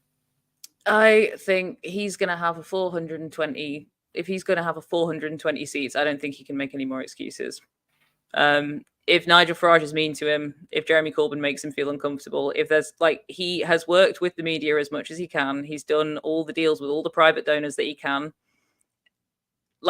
If he is heavily weakened by this, and if he doesn't manage to do anything on account of that, that's to be honest, I don't feel that bad for him. I'll feel bad for the rest of us because other people will actually suffer for it. But it's at this point one of the strongest mandates that we've seen. I think he can deal with it with Jeremy being in the backseat, being a little bit of a pain. That's fine for me. So obviously you've talked about Labour having this massive mandate. What policy of theirs would you like to see enact first? What I'd like to see, I mean, it's hard to tell, right? Because you read the manifesto, well, I don't really know what's being said. There's change. There's going to be a change. We're going to turn the page. Well, I mean, one of the key policies that I would like to see them implement is the introduction of VAT onto private school fees. That's one. I think anything that they end up doing against non-doms would be good. A lot of the stuff that they had around skills hubs for schools, quite similar to what they had in 2019, but under a different name. I think anything to do with schooling and education is good. I think, to be honest, things that are implemented in the way that they're implied within the manifesto, okay, but there's a lot in there that feels like a little bit of a monkey paw, where careful what you wish for. Yeah, it is definitely feeling that way. I'm trying to think what else we can. What do you want to talk about? I know there's not really much to talk about, is there? It's not like there's a fucking election going on. It's 45 minutes. I'm hearing 45 minutes. Something is going to happen. What's going to happen in that 45 minutes? Oh, I don't know. I mean, I've got Callum telling me all sorts of stuff's going to be going on, so I'm not too sure. Well, the results. Yes, we are predicting about 100 results per every hour. I mean, that's going to be insane. Yeah. This is the exciting part. I think. Have you done an all-nighter election before? No, this is actually the first election, any bit of election coverage that I've ever done, as people can probably tell watching at home. But no, in general, most of the time, I usually stay up till about sort of 1, and then I go to bed, and then I wake up and just look at all the results coming in, and I go, oh, okay, this is the big one, and then the results are obviously coming in throughout the day. So I'll be having my morning coffee, looking at the MP disgruntled MPs in sports centres. Granted, the ones that still exist after 14 years of Tory cuts, leaving their seats next to somebody dressed as Elmo. It's quite an amusing thing. What's your big seat? What's the one that you're most excited about? What's the one that you're gonna stay the one I'm looking forward to? I mean, I'm looking forward to seeing Richmond, Rishi Sunak's seat. I'm looking forward to seeing how that goes. But what I'm mainly looking forward to is the speech he will have to give about the results, and to see what he has to say for himself. Because ultimately, that is cancel it. Huh? Is it possible he'll just not do it? I mean, I reckon he will be there because he's been quite heavily focused on his seat, and apparently, according to the Guardian, there has been some reports that he is privately fearful about him losing his seat. Clearly, not that privately, because we're reading about it in the paper. And it is I've apparently got this in from Callum. Apparently, he is set to resign in the morning. So he may not even. Well, I mean, I hope we see him leave number 10. That'd be quite amusing to see. I'd like to see it maybe with another song in the background. It is quite amusing when you see prime ministers leave number 10. I always think about Liz Truss dragging her family along, and it's like clear that they just did not want to be there. They just wanted to get it gone. Yeah, I think Theresa crying. I think it'd be nice to see Rishi leave in the rain. Yeah. I think it would. Even if it's not raining, people just chuck water over him. It's plausible that he will that he could lose his seat. I don't know if I've just got a message in a chat saying has Hunt lost his seat. I don't know if that's not something that's been called at all yet, right? Wait, sorry, Keir Starmer? Hunt. Jeremy Hunt. Yeah, there is potential that he could lose his seat. There does seem to be a lot of Lib Dem games. I feel like a lot of it will be a personal campaign against him, which is completely understandable. I mean, everything Jeremy Hunt seems to have touched has gone to shit, particularly the health service. I thought that was like an immediate thing that was actually happening, but no, I mean, from what I understand here, I have it here on my phone. I've saved it. Here, let me find it. By the way, guys, the 5G coverage in Chingford is absolutely amazing. It's here. Let me find it. So Jeremy Hunt, we could get his seat. We could get the verdict for his seat at 3:30 in the morning, which would be quite interesting. I wonder if he'll actually be there for it. I'll stay up till 3:30 then. I was going to finish We're at 3. We're staying up till like 9 o'clock in the morning. When we hear the birds tweeting, then like we're doing a good one. That's absolutely mental. I didn't think at all about like taking time off work or anything tomorrow, so I'm gonna try and get myself to 3:30 because that's when all the spicy ones start coming in. But it's also plausible that I just pass out. So I'm gonna see how we go. But yeah, I don't know if we've had the declarations from. I think there are any declarations at this point. I'm gonna start googling also. Here, let's see if we can pull up some stuff, see what's going on. Let me. So at the minute we're just on 7-0 for Labour. 7-0 for Labour. Yeah, I know. So we will be. Thank you guys for staying with us at this point. So we do have. Speaking of Islington North, we've got some Jeremy Corbyn Vox Pops. And so Sneak Rip, thank you so much for speaking with me for the last couple of minutes. I really enjoyed your company. And I don't actually have a drink to cheers to you. Do you have a drink on you at the moment? Wow. Okay. You've got a few drinks. Yeah, right. So I will metaphorically raise my glass to you. Cheers to you, to the Tories' utter decimation and the continuation of the neoliberal consensus. Thank you so much for joining me. And guys, please enjoy these Vox Pops clips. Thank you. I think he's a fantastic local MP, and I agree with his politics. I love his position on Palestine, personally. I know he does. He's very much for the people. I think voting for Jeremy Corbyn is a complete waste of a vote. Far too extreme.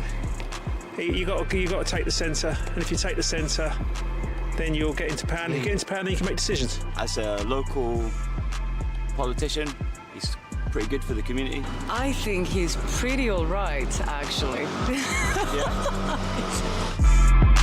I'm here in Islington North, where Jeremy Corbyn has been the local legend for 40 years. Is Corbyn mania still alive and kicking, or are the people of Islington North too loyal to the Labour Party? You, don't go anywhere. Don't go anywhere. What do you think about Jeremy Corbyn? He's a really good constituency MP. It's clear that he is popular with the electorate in his constituency, and I think he'll probably win because of that. I don't think he was a particularly uniting leader of the Labour Party. I think in the UK it is unfortunate you do have to win elections from the centre ground. What do you think that Jeremy Corbyn is standing as an independent? That's news. It's news? Yeah, I didn't realise he was doing that. Because he's always been Labour. Excuse me, sir. I've ran all the way over here. Will you be voting in this general election? Yes. You will be? Yeah. Did you know that Jeremy Corbyn is standing as an independent? I do, yes, but I'm not from around here, so it doesn't really affect me. Who are you voting for? I'll probably be voting for Greens, to be quite honest with you. Why is it that you were going to support Labour over Jeremy Corbyn? Well, I didn't really know much about it. I didn't vote Labour because of him doing what he's doing. Yeah. I'm just doing Labour because it's Labour. I want to do a bit of research into what he's done locally, because I'm not really sure what the Labour candidate is offering to do. What do you think of Jeremy Corbyn? He's a good, nice guy, but don't know if he's that good as a politician. Which constituency do you live in? Haringey. Haringey, okay. If you were to live in Islington North, Yes. the Labour Party there and the independent Jeremy Corbyn, Yes. could you see yourself supporting either of them? Corbyn. So you're a big supporter of Jeremy Corbyn? Yes. If you could vote in the election, who would you vote for in this constituency? We would probably vote for Corbyn, but What do you think about Jeremy Corbyn then? I mean, we're leftists in France, so we would vote. yeah, we were talking about the situation actually in France. Because France is complicated at the moment. Yes. And we will vote left for the same reason we vote left in France. That we all in the same nation, we can't leave people aside, and that's what leftists do. Did you know that Jeremy Corbyn is standing as an independent against the Labour Party? Yeah. Will you be supporting him? No. Are you going to be supporting instead?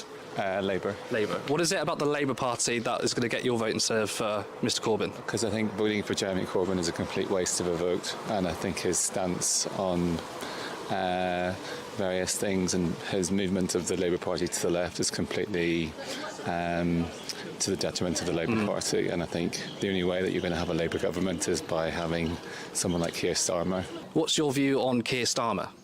I think he's a spineless bellend, to be honest. Yeah. If you were to compare Keir Starmer's Labour leadership to Jeremy Corbyn's, what would you say? I feel like Jeremy had more of a spine.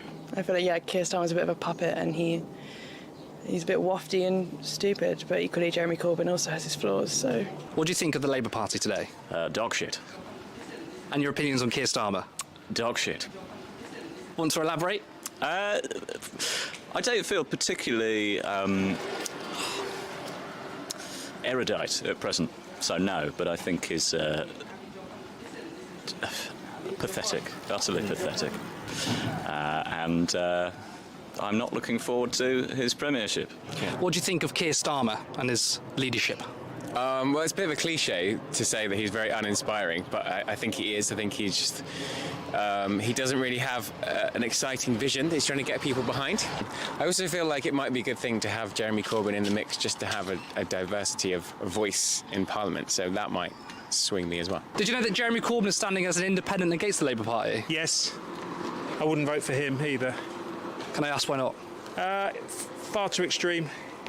You got to take the centre, and if you take the centre, then you'll get into power. And if you get into power, then you can make decisions. What's centrist about keeping 300,000 children in poverty?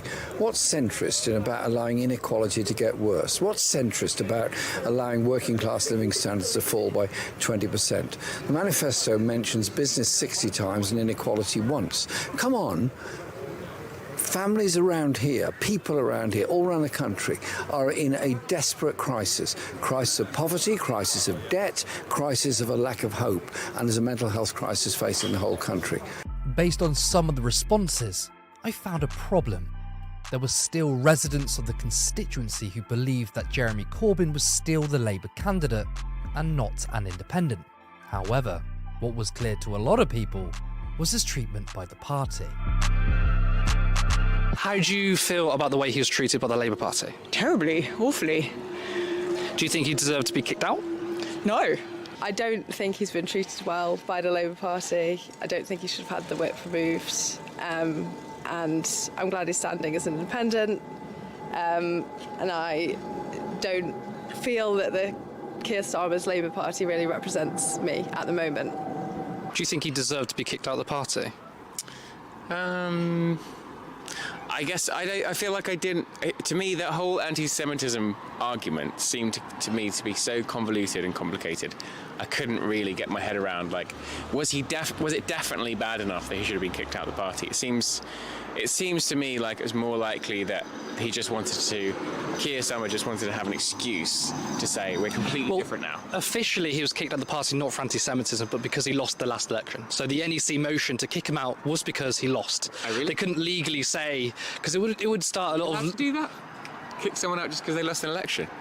I didn't realise. The official reason from the NEC is that he lost an election. They didn't pin it on anti-Semitism. That's the reason. So upon hearing that, What is your response to that? I don't think you should kick someone out of the party for losing elections. They've got experience, and also Keir Starmer was standing by him all through the elections, saying he agreed with what he was doing. I've been a member of the Labour Party for 54 years, and I've never seen anything like it. Of course, there's always been battles for ideas between the left and the right. I've always been on the left. An awful lot of that time, the left has been marginalised, but still has the soul of the Labour Party, the heart of what we all believe.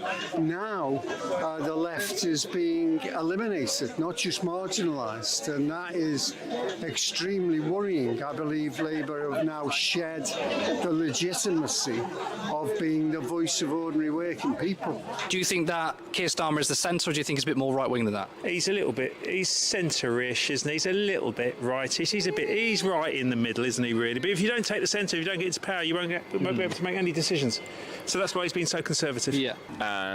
I think he comes across quite evasive sometimes in interviews, which makes me trust him less. And I think he's being very dishonest by saying that all our problems are going to be solved by growth, because obviously the Conservative government have spent the last 14 years trying to grow the economy, and I don't think he's got any magic solutions that are going to make it suddenly start growing. And there's tens of billions gap in the budget, which he's claiming that growth is going to fix, which I don't think he's being honest about. So I don't fully trust him.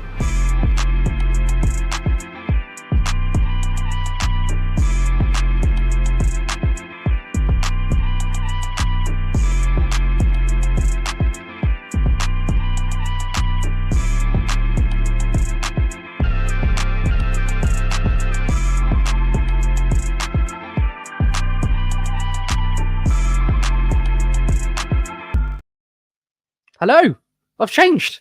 It is me, Curtis Daly. Thank you, Harry. What a wonderful job he did. He's brilliant, isn't he?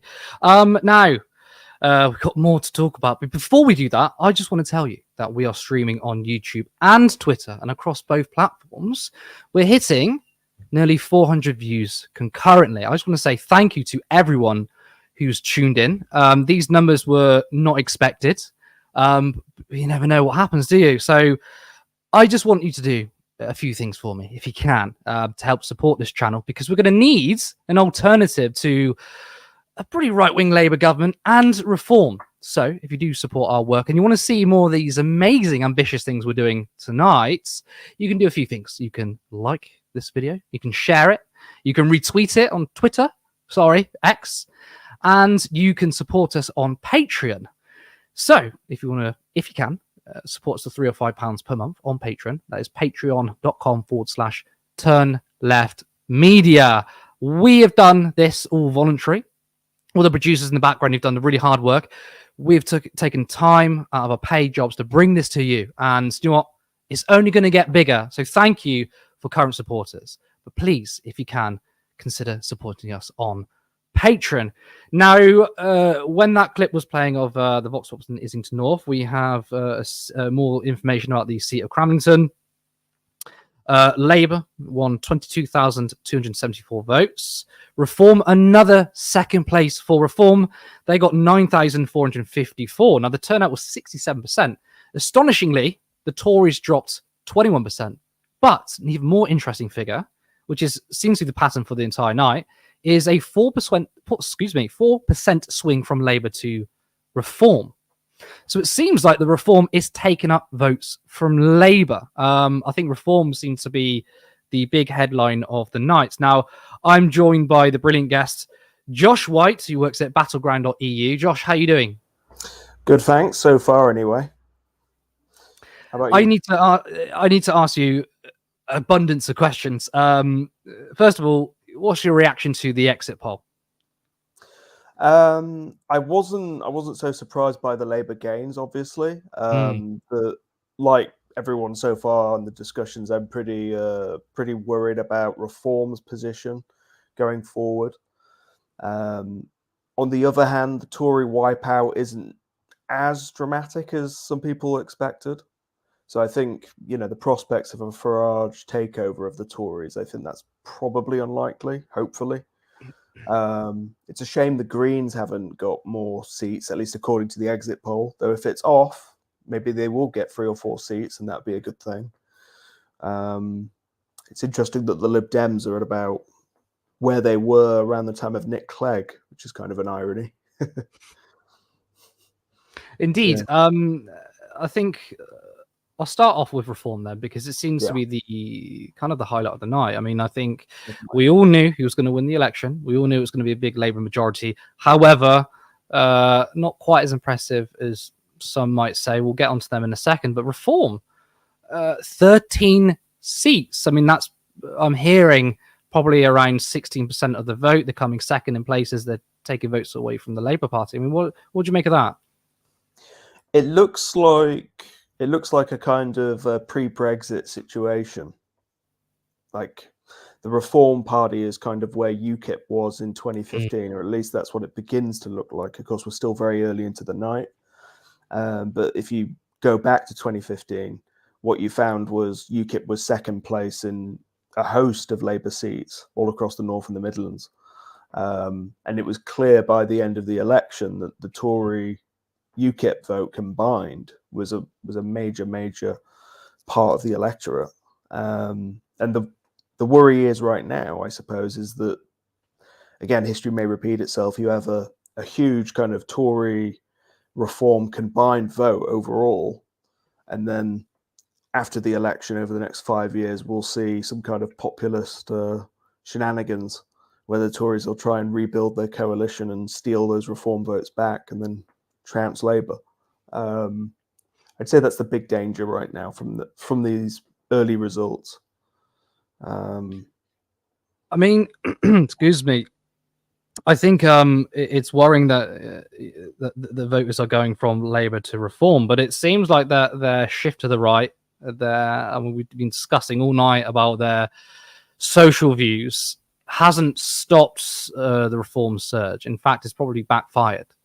So it seems like, given Labour getting rid of these popular economic policies of the 17 and 19 elections, pivoting quite reactionary on policies, it seems like it was all for nothing, right? I mean, if we're hearing about 36% for the Labour Party on a lower turnout, I think we all expected the Labour to do a little bit better than that, didn't we? But it seems like their changes happening for nothing.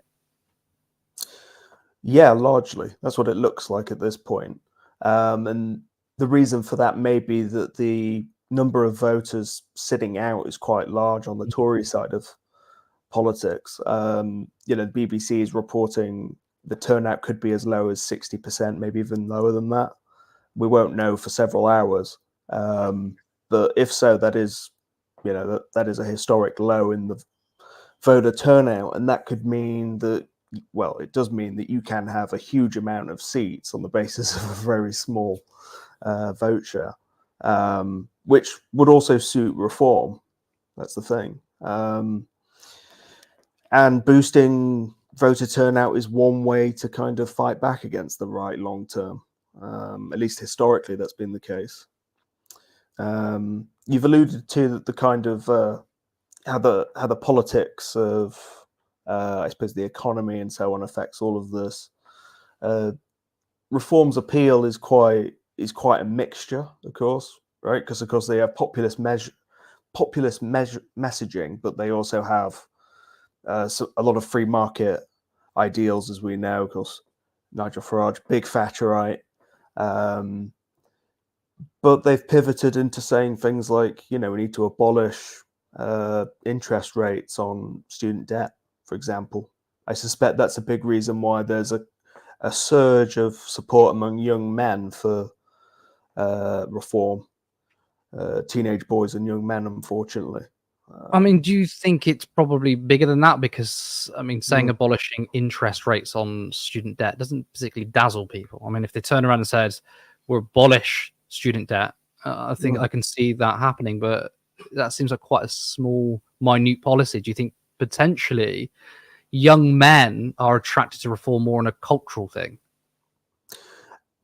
Yeah, I think it's a mixture of factors, and I think the messaging around immigration and anti-woke messaging is a huge factor. The Farage persona, which is being promoted, intensively on TikTok, You know, he's got all these videos that are about 40 seconds long where he blames the entire housing crisis on immigration. And it's a very simple, clear narrative that millions of people can, you know, just kind of absorb very quickly. And again, young people, as we know, as ourselves, we're dealing with the housing crisis head on in terms of renting and not being able to get on the housing ladder. I mean, it's interesting that some of the policies, they have kind of outflanked Labour to the left. I mean, we don't really believe them, but Farage is saying, well, they would scrap the 2-child benefit cap. I mean, first of all, I don't think they'll do that. But I think it kind of represents what we're seeing across Europe, a right-wing populist resurgence, but they're taking on some economic populism as well. I think also in terms of the tax cut for working people is obviously a retail offer for voters. But it seems to me, I mean, I could be wrong, that the foundation behind reform is more about is lots of immigration. It is to do with culture and woke issues. I refuse to believe that reform have this base based on scrapping interest rates for student debt or cutting taxes. I do want to sort of talk about the Greens actually. The progressive side, Greens projected 2 seats. I mean, some people were saying they're targeting 4 or 5. This might seem a little bit less than what some of us hoped. And what are your thoughts on that? Yeah, I mean, I was hoping for, at least 4 really. And especially given their infrastructure and their history of building up their base around the country, the number of councillors and councils they've kind of developed over the years. And they've had prominent MPs like they've had prominent MP, Caroline Lucas. You'd expect more, but then we have a very closed electoral system.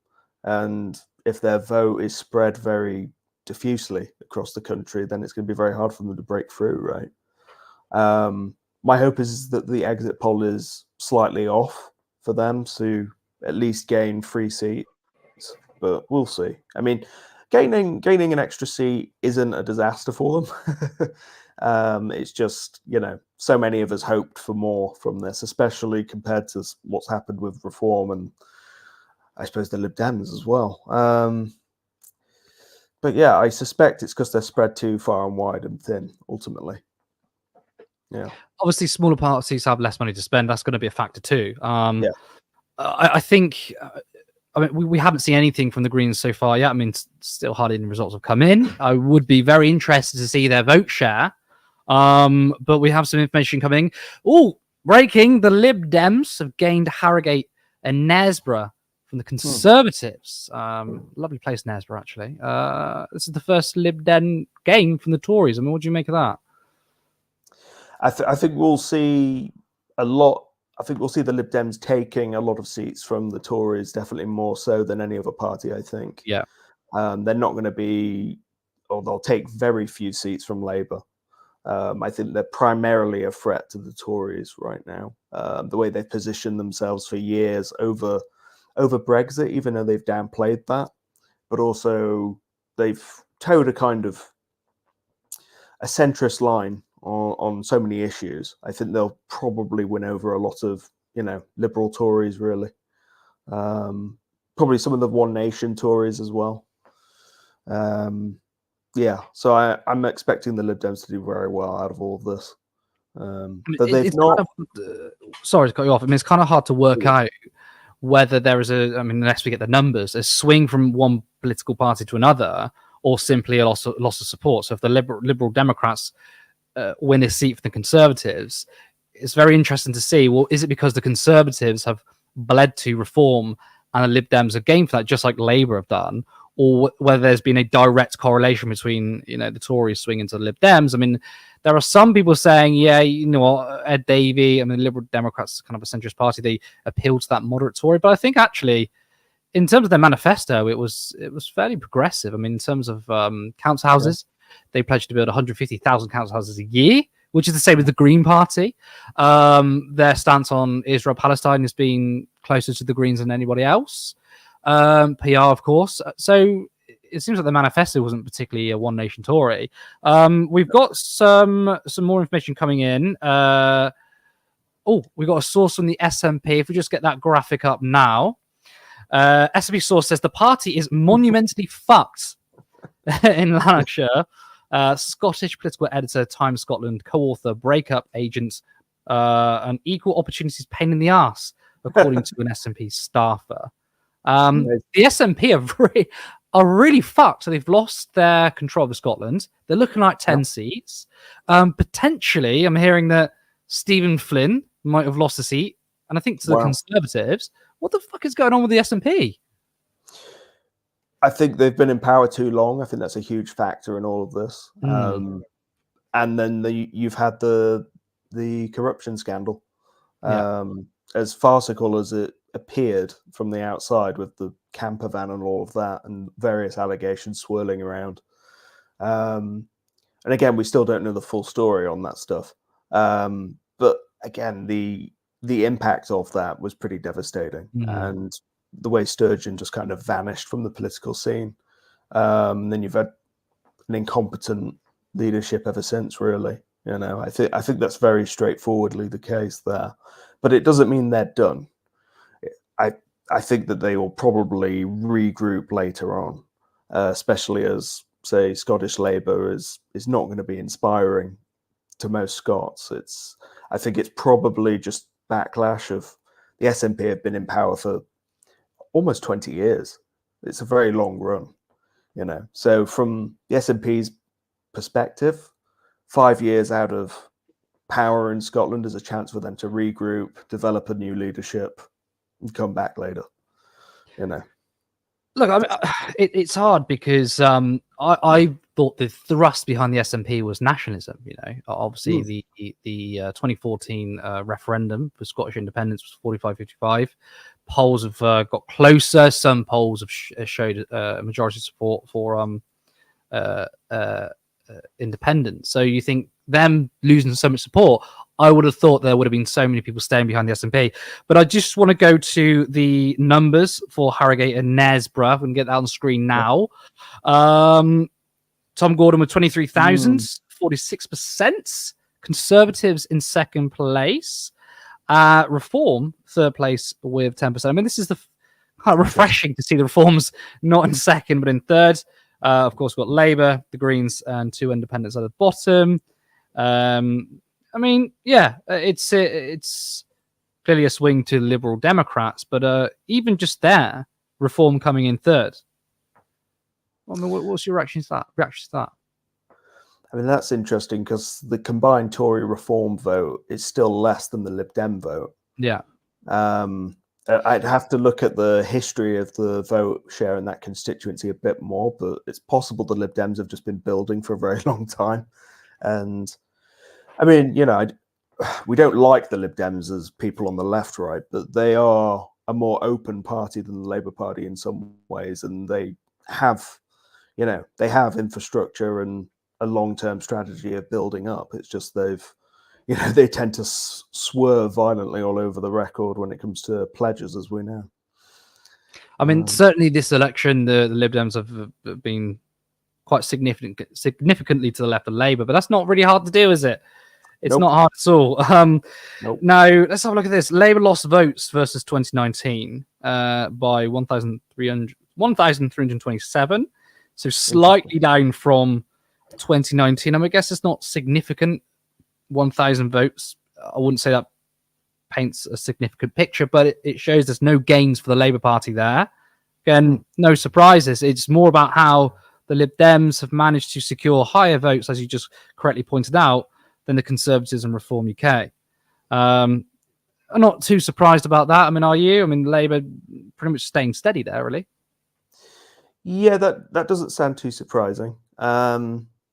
I mean, I'd like to know more about the kind of class makeup of that area as well, because that's always very interesting in these cases.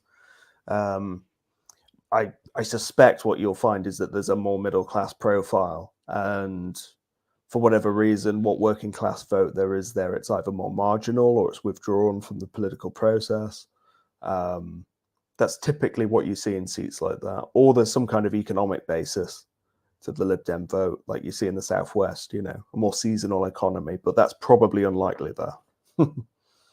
Well, I mean, looking at some of the rumours of the seats that Lib Dems are going to pick up, you're right. Very, very middle class seats like Kensington. Again, not very surprising. I do want to go to a tweet from Owen Jones. He has something important, well, potentially quite revealing to say about reform. If we can get that tweet up now.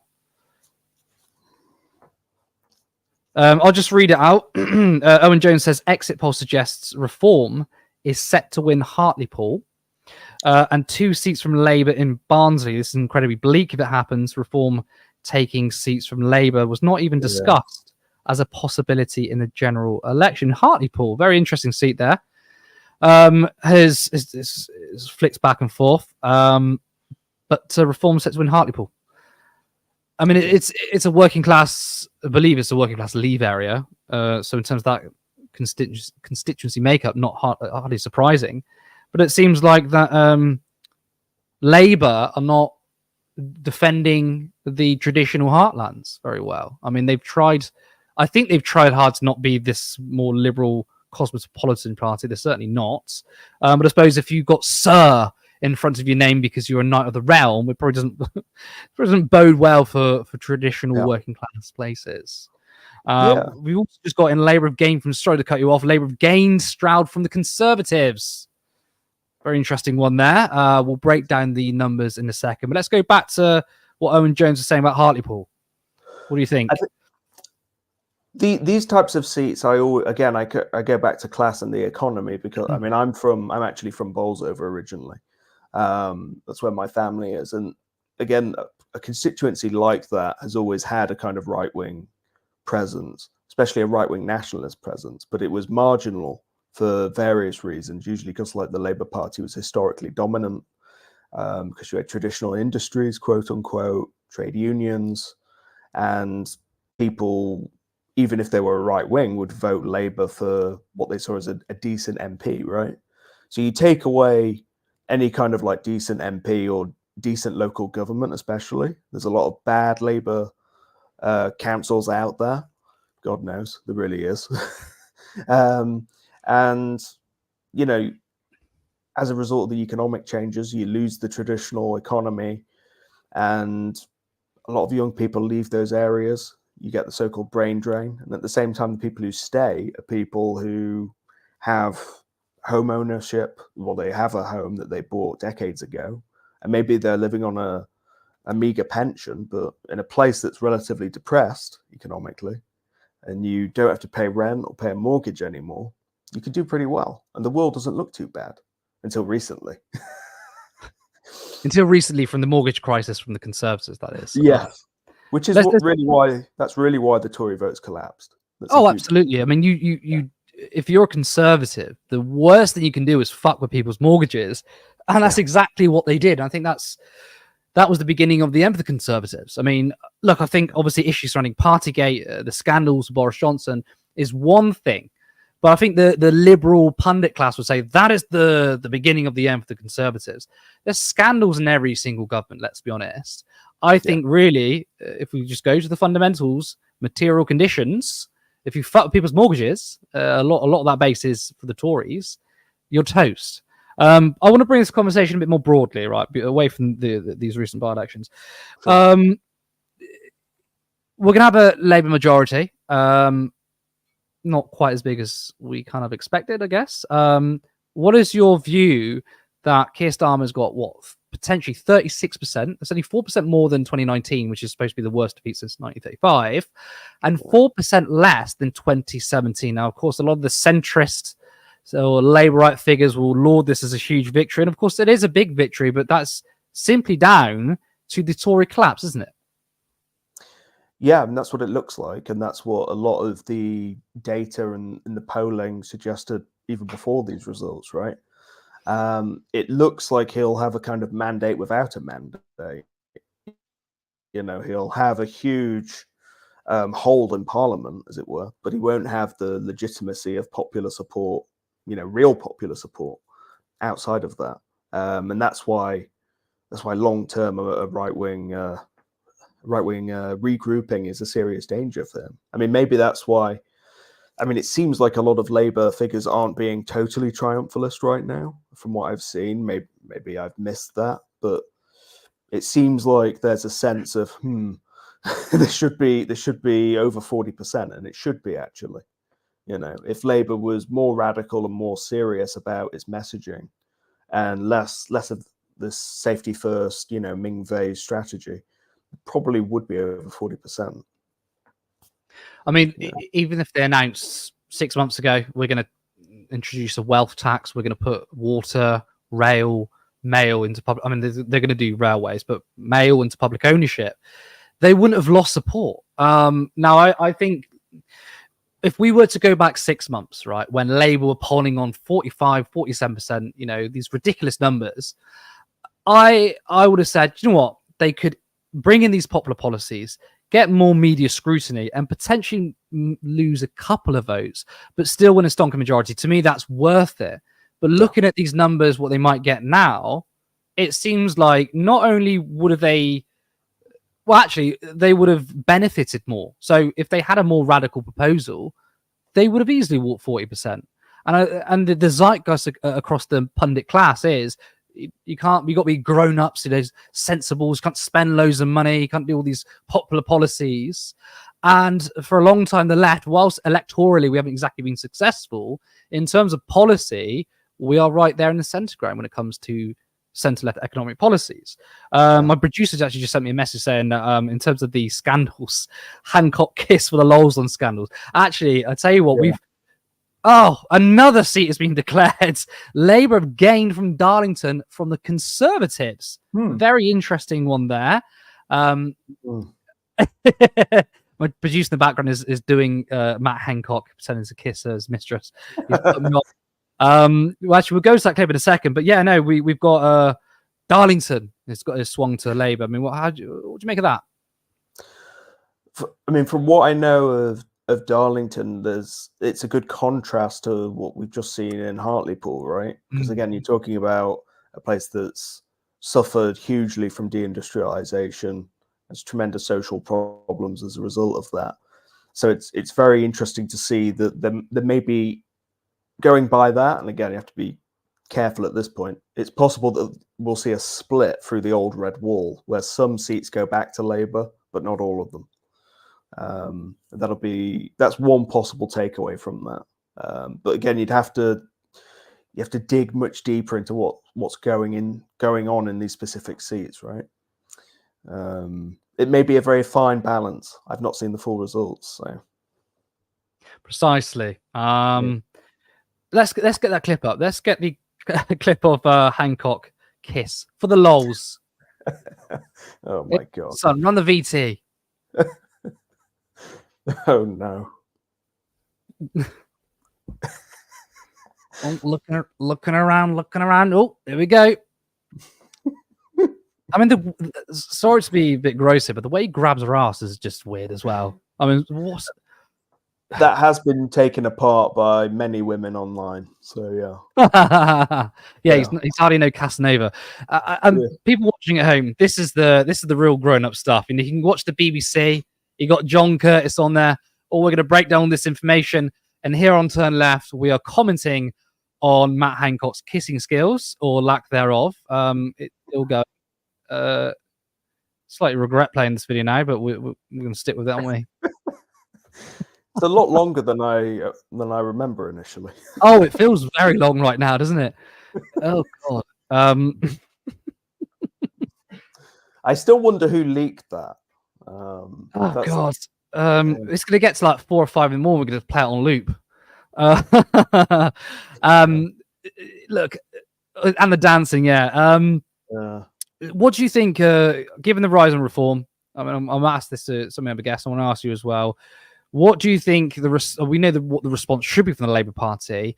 What do you think the response will be? And to touch upon what you said about some people in the Labour Party not happy with the result, I have seen a few tweets about that. Do you think that the guys behind Keir Starmer, the Labour Together, Morgan McSweeney, who are far more probably supportive, like Wes Streeting and Rachel Reeves, do you think they're already maybe gunning for Keir Starmer? I don't know about gunning, but it may be something that they've got in the back of their minds. We know that Streeting himself was kind of positioning around some sort of leadership, challenge around, was it, I think the summer of 2022 or maybe the previous summer. My memory's a bit off on that, but at some point, Streeting was kind of plotting against Starmer. That's pretty well documented. And the FT did that ridiculous fawning profile of him in Tel Aviv, of all places, talking him up as a future leader. And again, there are quite a few people who think he could be the future leader. It's not implausible, sadly. I think Wes Streeting is probably odds-on favourite. Yeah, unfortunately, that's the case. The Labour right could move against Starmer at any moment. That's true. It's probably unlikely right now for obvious reasons, like they're just getting into power. But again, if things are going badly in 6 months, can't rule it out in a year, 2 years. The longer it goes on badly, more likely there will be some sort of move against him, or at least a lot of pressure. I think a lot of pressure is very likely from the start, to be honest. And I think Streeting has been gunning for PM for a very long time. It's something that is wanted. We've actually got some more seats coming through. Labour gained from Nuneaton for the Conservatives, so more seats going from the Cons to Labour. That's an interesting one. I mean, again, there's a lot of seats that we all don't have that much information on. I don't know if there's anything you can comment about that particular seat. I'm wary of commenting on Nuneaton. I don't know enough about it. I imagine it's a similar story to what we've seen in other Labour gains, but who knows? Again, what's your plan for the rest of the evening? You're going to stay up, or are you going to get to bed? I'm staying up. I'm covering this for my own riding and other stuff, so I've got to do it. It's the first time I've covered an election in a while, though, like this. So, how does it feel? I mean, staying up during elections, or is this fun for us, or are we crazy? I think it's a bit of both. I think it's slightly crazy. Josh, thank you so much for coming on. Really insightful conversation with you. Very much enjoyed it. If you do fancy coming on again, our Discord is open and we will speak to our producers. But for now, thank you so much. Enjoy the rest of your evening. Great. Thanks, you too. Thank you. That was Josh White there. I want to show you a nice little clip. It's to do with Keir Starmer. I'm not going to tell you what it is. But I think it's going to be quite important for the next coming years to hold the new Prime Minister to account. Let's roll the clip. Will you abolish the House of Lords, and will it be in your first term? Yes, we do want to abolish the House of Lords. I don't think anybody can defend the House of Lords. You said you were going to abolish the House of Lords. Well, are you not now going to abolish the House? I've said we need to change the House of Lords. I stand by that. Keir Starmer, I think you have already talked about raising taxes on the top 5%. How much would you raise it by? I've said that we should raise tax for those that have more. Income tax, would it go up under a Labour government? And then national insurance? No, I don't want income tax to go up under a Labour government. I think we should ensure that all decisions have huge input from our members, whether that's policy or selection of candidates. We need to select a lot more candidates to win the next general election. We need to get on with that process as quickly as possible so that it's open and transparent and our members can take the decisions and there's no imposition from the NEC. Jeremy Corbyn will not stand for Labour at the next general election as a Labour Party candidate. What I said about the party changing, I meant, and we are not going back, and that is why Jeremy Corbyn will not stand as a Labour candidate at the next general election. First of all, raise your hands if you're into scrapping tuition fees. That's everyone. Renationalising water and electricity. Yeah. Why not nationalisation or common ownership? I remind you, when you were running for Labour leadership, you used the expression common ownership for industries such as water, rail, energy. Is this one of your famous flip-flops, Sir Keir? No, Nick, I mean, I'm not ideological about this. I'm pretty practical-minded. If you vote against children getting free school meals, you're not going to find the solution to millions of children growing up in poverty.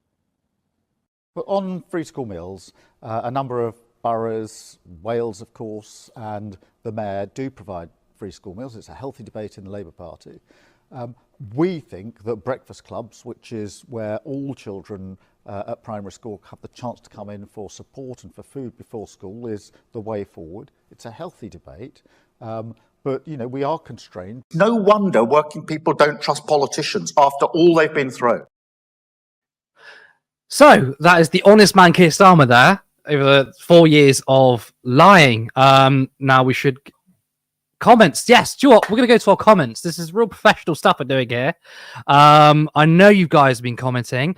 Jacqueline, good to see you again. Starmer does realise we got technology that records his responses.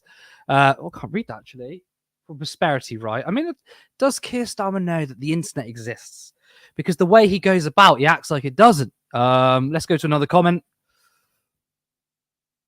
I wish there was a roll eyes emoji available for when Keir flip-flops on screen. I wish we could do that too. Imagine if we were doing that. If you rolled your eyes every single time we live, we got a lot of headache, a lot of pain. Any more comments? Oh, breaking. And not surprisingly, Rachel Reeves holds Leeds West.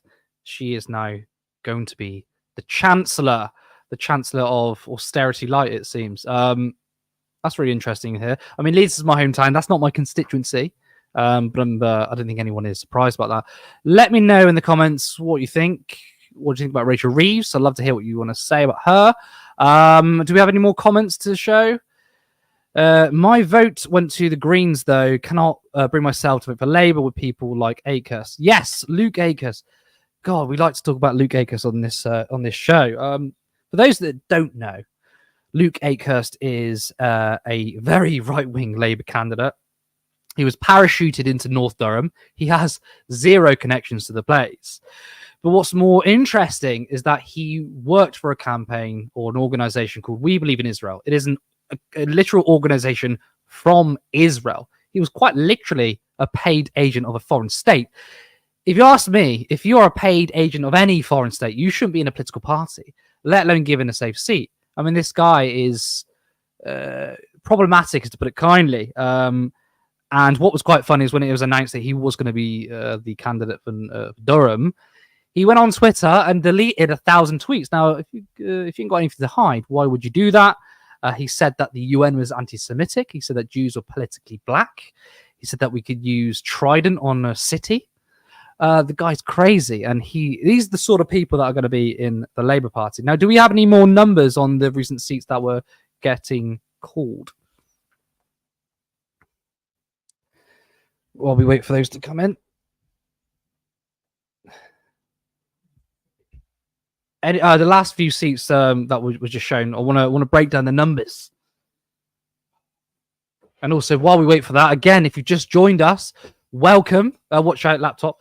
Welcome. This is such an ambitious show we're doing right now.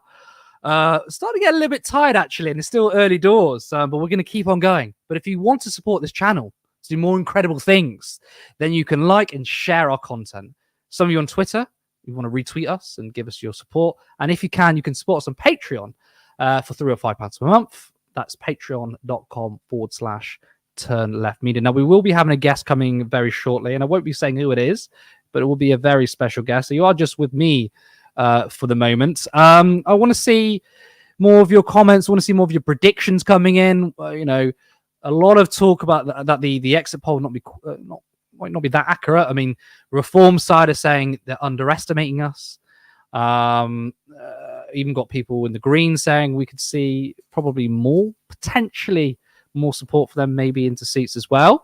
But I think the interesting thing is some people within the Labour Party are not quite confident about this election victory. Now, you just heard me speak to Josh White, and for my view is, and I think a lot of you share this, is that Keir Starmer is a moral vacuum, a political vacuum, and essentially there are people behind him that has propped them up. I mean, his leadership campaign started in 2018. Of course, when he said he expected Labour to lose in 2019, part of that was for him was hope.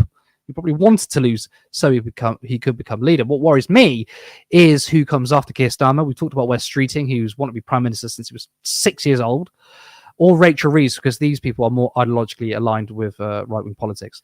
Not like Keir Starmer is exactly adverse to it, but I think that's a big story. Do we have any more comments? Let's get up some more comments, shall we? And also tell me what you guys are doing at home. What's your setup like? Have you got this on the TV? Are you chilling on the sofa? Are you watching on your phone? How are you doing this? Are you drinking beer, alcohol, wine, coffee, whatever it is? Please tell me. This sort of coverage we're doing is not like the BBC, as I like to say. I mean, they are far more professional, but they've got money behind them. But we're doing what we can. We're just a group of people trying to bring this content to you. Let's go to another comment. I'm just going to bring the laptop closer.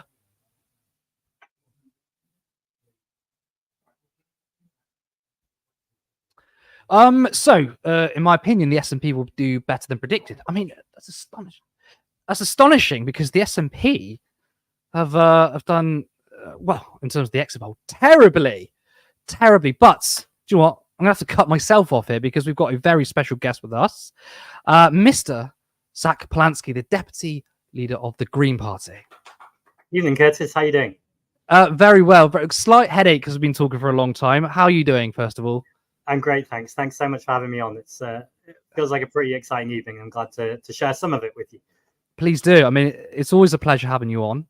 My producer in the background is quite excited, actually, that you're here. Can you tell me your thoughts going into the election, how you felt? Can you kind of contrast where you are now, and then also just give me a general view of the exit poll? Yeah, so my biggest kind of worry going into the election was that people just wanted to get the Conservatives out. And I get it because I have that feeling too. I'm sure you had that feeling. In fact, I don't imagine there's anyone watching this stream who isn't or didn't want to see the back of the Conservatives. But we knew we had a huge mission to get people to vote Green. We had to be really clear that the Conservatives were toast and people were free to vote Green. And I guess to tell you how I feel about that, I was just watching another media channel stream, which I won't plug who they are. It was the BBC. But the BBC reporter, yeah, we're all for honesty here, Zach. I think you can challenge the BBC. But the BBC reporter just said that they were in Bristol Central and everyone they were talking to was saying that it felt important when Labour were going to get such a clear landslide to challenge them by voting Green.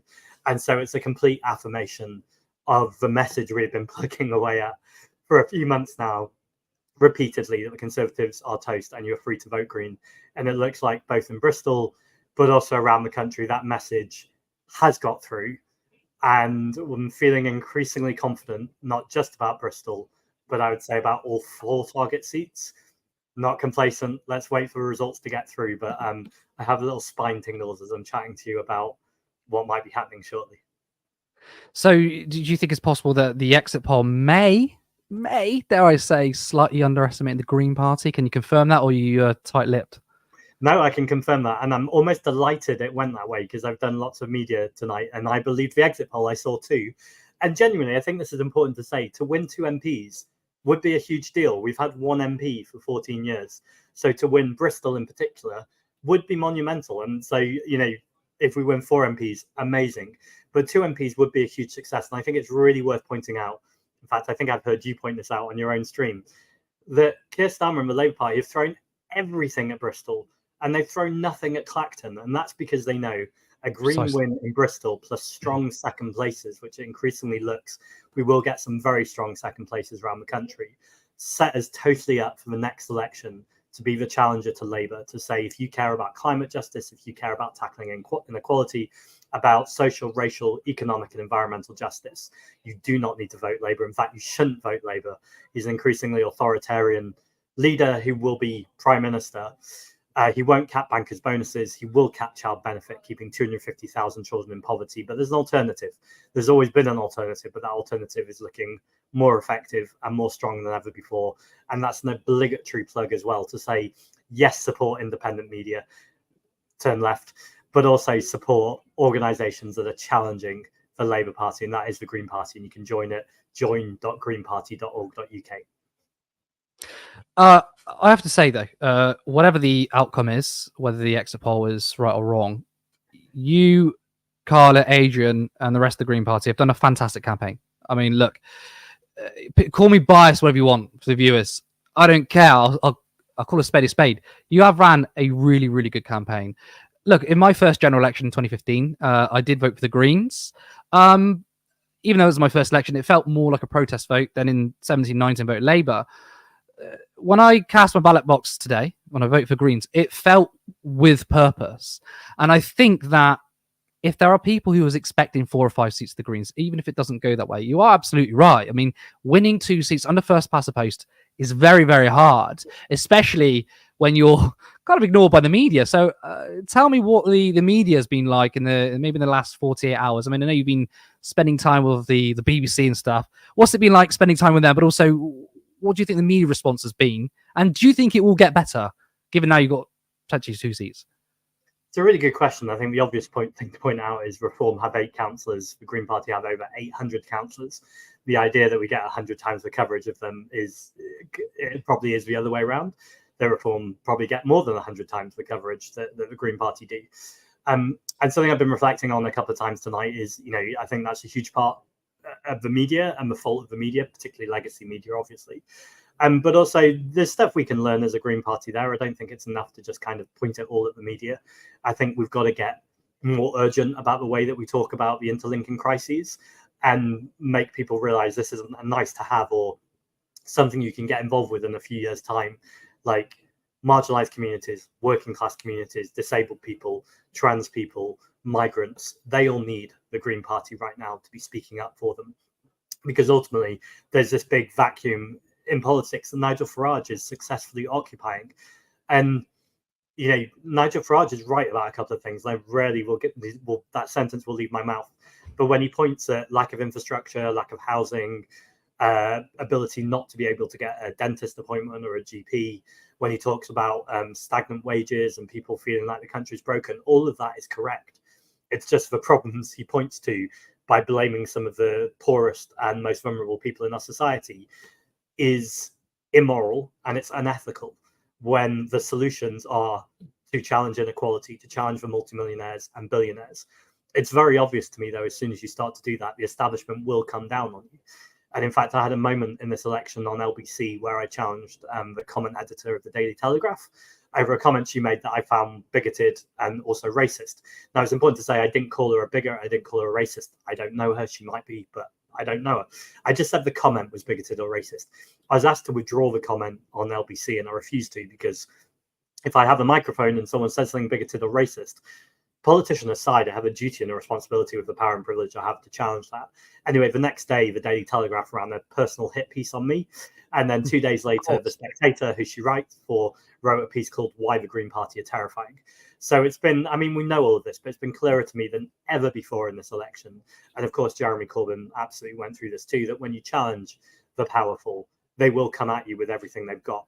I think what's changed, and it's changing rapidly, Turn Left, Novara, other independent groups, social media, these stories people are starting to judge them in other ways and look at what the actual truth and light is. Now, of course, social media can bring lots of disinformation too, so I'm not saying it's the perfect antidote to all of this, but it just feels like the playing field is leveling out, and that feels like a really important shift as well. Yeah, you're absolutely bang on about that. I think when you spoke about how Reform do speak to some of the material issues, I think it's very easy to identify the problems, because Reform will say, yeah, you can't get a dentist appointment. So Labour says that. Yes, you can't do this, you can't that. But then, of course, their solutions are blame migrants. And that's not a threat to power, is it? It's not. It's hardly going against the British political consensus. It's talking about the wealth tax. It's talking about public ownership. What has been the response to these policies? Right, we're constantly told this is hard left to support such things, but ignore the media crap. The people on the ground, when you speak to these issues, what's their response like? And I want you to tell me this last few hours, this last day, what's it been like as well? I think that's mixed. So I think on some really key issues, we're really winning the arguments, and I mean the left broadly. So I think a wealth tax, it just seems common sense and sensible to people. And I think the number one thing we have to challenge this future Labour government on, or this present Labour government now, I suppose, is about inequality, that multimillionaires and billionaires are richer than they've ever been before, whilst people are struggling to put food on their plates and heat in their homes. That is completely inexcusable. And that gap is only going to get wider if the Labour Party continue to not fund public services or cause austerity. It's got to be one or the other. Another option as well, of course, is to raise capital gains tax, which Keir Starmer has said repeatedly that he won't do. Spoiler, I think he will do it. And spoiler, I think it's great that he does do it. It's right that we tax unearned income the same as earned income. That just seems completely sensible to bring those into line. But that will not bring us the amount of money that we need. So I think we're winning the argument on wealth tax. I think proportional representation, the shift has clearly been made.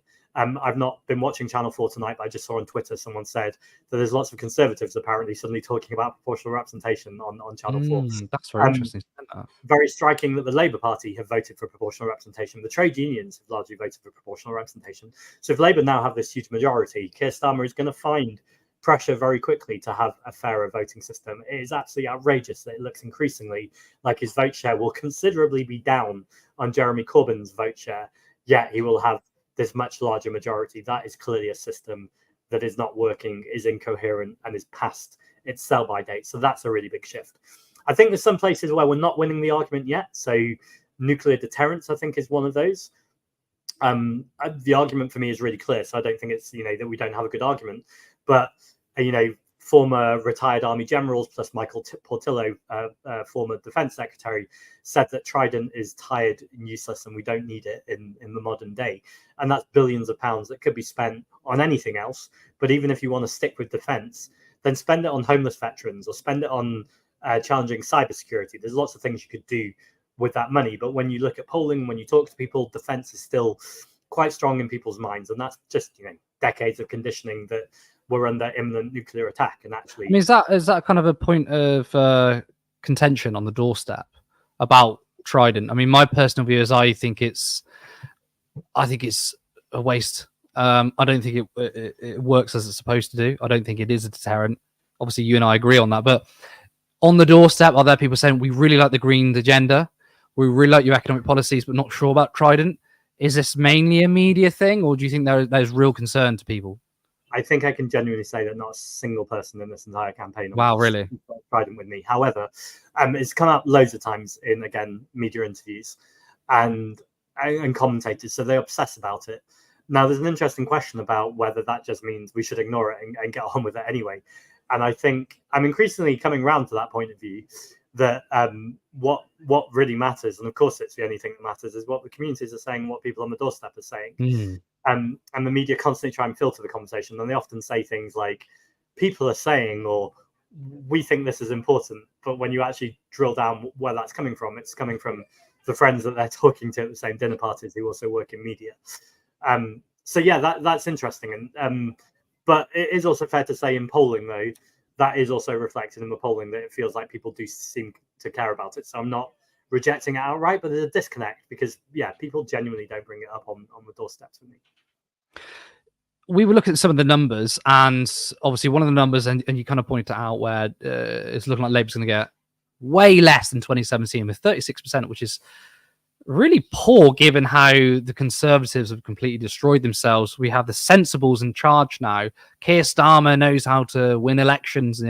He's the adult in the room and gets 36%. I mean, that's only 4% up from 2019, which is supposed to be the worst election defeat for the Labour Party in 1995. 4% down in 2017. In fact, it's looking like that the Greens have increased their vote share by a higher margin than Labour did. Yeah, I mean, that's pretty phenomenal. I think it's fair to say that Labour have not really won this election. The Conservatives have lost it.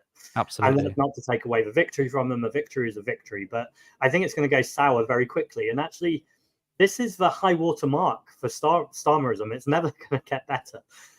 Because actually now he will be in power. And very quickly, I think, after the elation of the Tories having gone, and there is elation, I can't wait to see some of those seats where we see, Jeremy Hunt go. That's going to be a real moment that I really hope to see happen very soon. That will be elation, but then when Keir Starmer and this Labour Party do not step up to the plate and do not materially change things, that's going to go sour very quickly. I think the other thing to really watch out for is it can sound odd to talk about second places, because if you don't win, you've not won. But a second place in lots of places for the Green Party becomes really interesting immediately at the next election. Because if you've got Labour in first and Greens in second, Labour can no longer use the argument, as we've seen in Bristol, about, you've got to stop the Tories, you can't let the Tories get in. And again, that's more success for the Greens in the future. So that's something I'm really keeping an eye on as well at this election, is those second places. In 2015, we got 1 million votes. I think we're going to smash that tonight with the results. And so all of those Green votes across the country are a really strong signal that people care about tackling inequality, care about tackling the climate crisis, and care about proportional representation too. Yeah, I mean, I think I agree there, and I think a lot of people can agree. You are going to smash your record of 2015 of 1 million votes. And second and third places are really important because it sets the foundation. I mean, I've always said that, yes, I mean, I think this could be a good show for the Greens, and even 2 seats is obviously hugely successful compared to obviously the last 14 years, because you just had 1 seat then, because you won in 2010. 2029, though, this is the real key, because you're going to have 5 years potentially of 2 of the Green Party's MPs holding Keir Starmer to account, because let's be honest, Keir Starmer centre right. I mean, some people say he might be a bit more right wing. That doesn't seem to have a Labour value in his body, or a Labour value bone in his body. No progressivism from Labour at all. So you've got 5 years to really hammer Labour. The problem is, though, is given Labour's failings, and yes, maybe the Green Party could benefit from that, but we're seeing tonight that a lot of places, Reform are picking up a lot of second places. They're on course to win 13 seats. And some of the votes from Labour are going to Reform, despite Labour being quite reactionary on social issues, on transphobia, on immigration. What's going on there, Zach? Yeah, it's deeply concerning, and there's no other way of putting it. I just saw flash up on the screen while you're asking that question that Lee Anderson has kept Ashfield, so that's Reform's first seat. And that's grim. There's no smiling through it. To see Reform winning seats on the platform they stand on is really, really grim. I think it's also we shouldn't overhype it.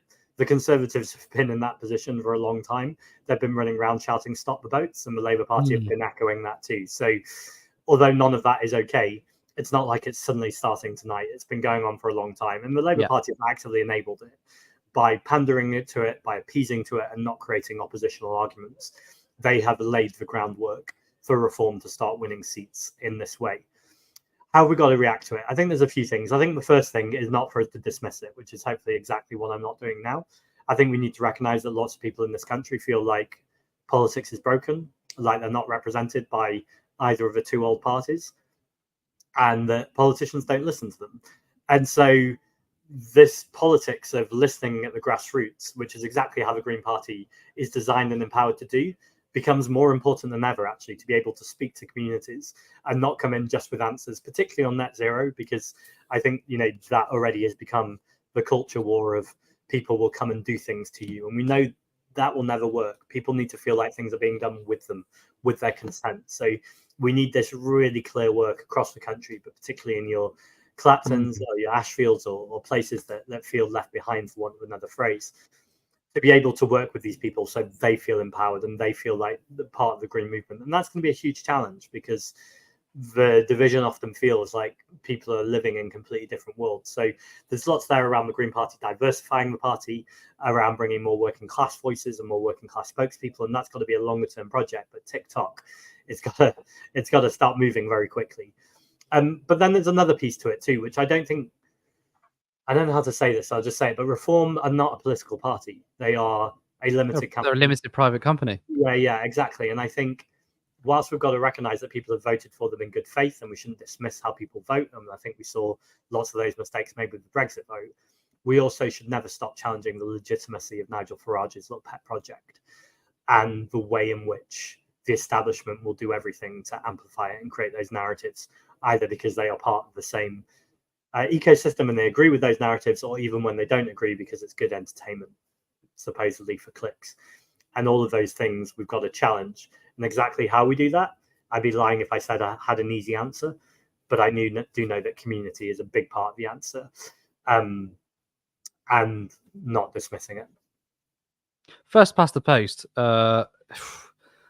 speaking to people, I think they're broadly in agreement that even though in the national discourse this is going to amplify it. I mean, unfortunately, when Green MPs say things, the mainstream media, unlike us, the mainstream media don't want to listen. But if Reform, a party or Farage, whose career is basically created off the back of the BBC, if Reform start talking about PR, it is going to be the national discourse. So, one, do you agree that there's going to be a lot more conversation on PR? And two, do you think this would bring us closer, or do you think Keir Starmer is going to make sure that is buried in the sand?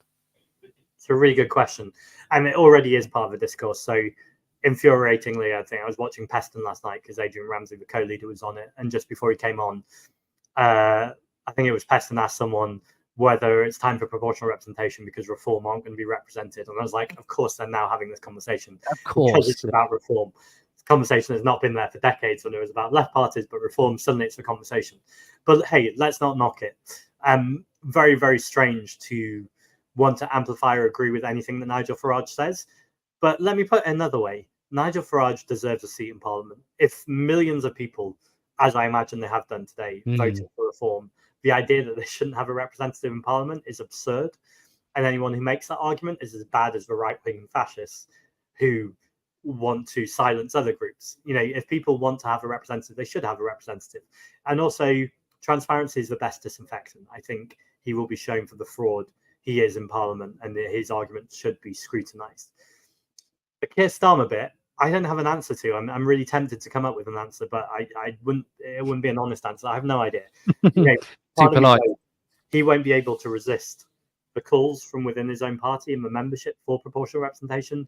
The arguments we've just made about the disproportionality between Jeremy Corbyn's result and his result. How can he stand on the steps of Downing Street with a straight face and see it as a legitimate victory, when in the past he said the first past the post voting system is broken, but just keep rallying on regardless? That seems absolutely absurd. Having said that, we have seen the man that Keir Starmer is. Someone just said to me on BBC Radio when I was challenging Keir Starmer, they said, at least give him 100 days to see what he's like. And I'm like, we saw him run on the coattails of Jeremy Corbyn. We saw him abandon every single pledge that he stood in a leadership election on.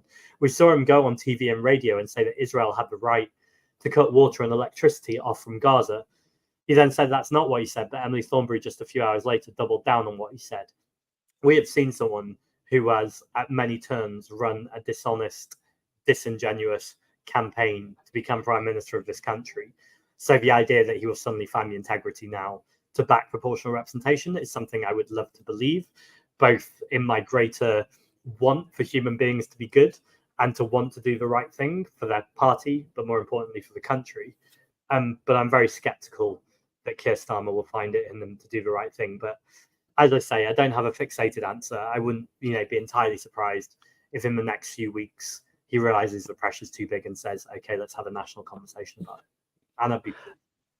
I just have to say, it's so refreshing listening to you, because when we're talking about Reform, you're saying if millions of people voted for Reform on Nigel Farage, he obviously deserves a seat because of democratic principles, right? And seldom would you hear a party leader or deputy leader say that. I mean, I wouldn't expect it from people in the Labour Party, at least. So I think people watching at home who may not be supportive of the Green Party, maybe they voted Reform, maybe they voted Tory, I don't know.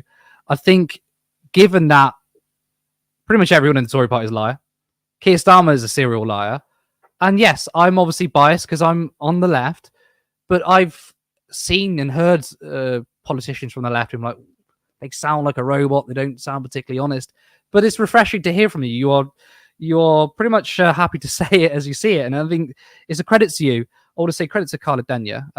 She has been fantastic. I also think she'd be a superb MP for Bristol as a local MP, not just to see more Greens, but her herself would be fantastic. I really enjoyed Adrian Ramsey on, I think it was BBC Question Time as well. I will let you go because I've kept you for half an hour. You're probably a very busy man. But I just want to say thank you. I want to say thank you that you've been supporting independent media as well. I mean, you did a nice little shout out for us as well, which I really appreciate. I want to say good luck to the Green Party. I'm personally rooting for you. Callum in the background, who was, by the way, if you didn't hear that, one of our producers, Callum, he's also a Green Party member. Big support of you. Good luck for the rest of tonight. And I really hope that I just want to say thank you, and I think you have a key role here too, because we've got people like Faiza Shaheen, incredible, and I can't say I hope she wins a seat because I'm Green Party deputy leader, but if she wins a seat, I think that would be good for the country. I sadly don't think she's going to win a seat. I think Labour dropped her, and it was too quick to turn things around. But I think there's a real need for the left to start talking to each other, to start working together. And I think independent media that is unashamedly on the left has a really important role in getting everyone talking to each other. So I'm really excited, Curtis, for the role you're going to play in the future of this country with Turn Left. And I think may you continue to grow. Thank you so much, Zach. What a pleasure. I'm sure we will speak very soon. What's your plans for the rest of the night? Have you been running around more mainstream media interviews, or what's going on? I'm about to do LBC with Andrew Marr, but I think they've timed it so I'm on at the same time as the Bristol Central result, which I'm hoping is going to make very good radio and TV. That would be very interesting. We should have got you on half an hour later. You should have sacked off LBC. We're going to try, but we have emotions and feelings, so if I cry, that's all good. Well, Zach, thank you so much. Enjoy the interview with LBC, and speak soon. Thank you. That was Zach Balansky, everyone.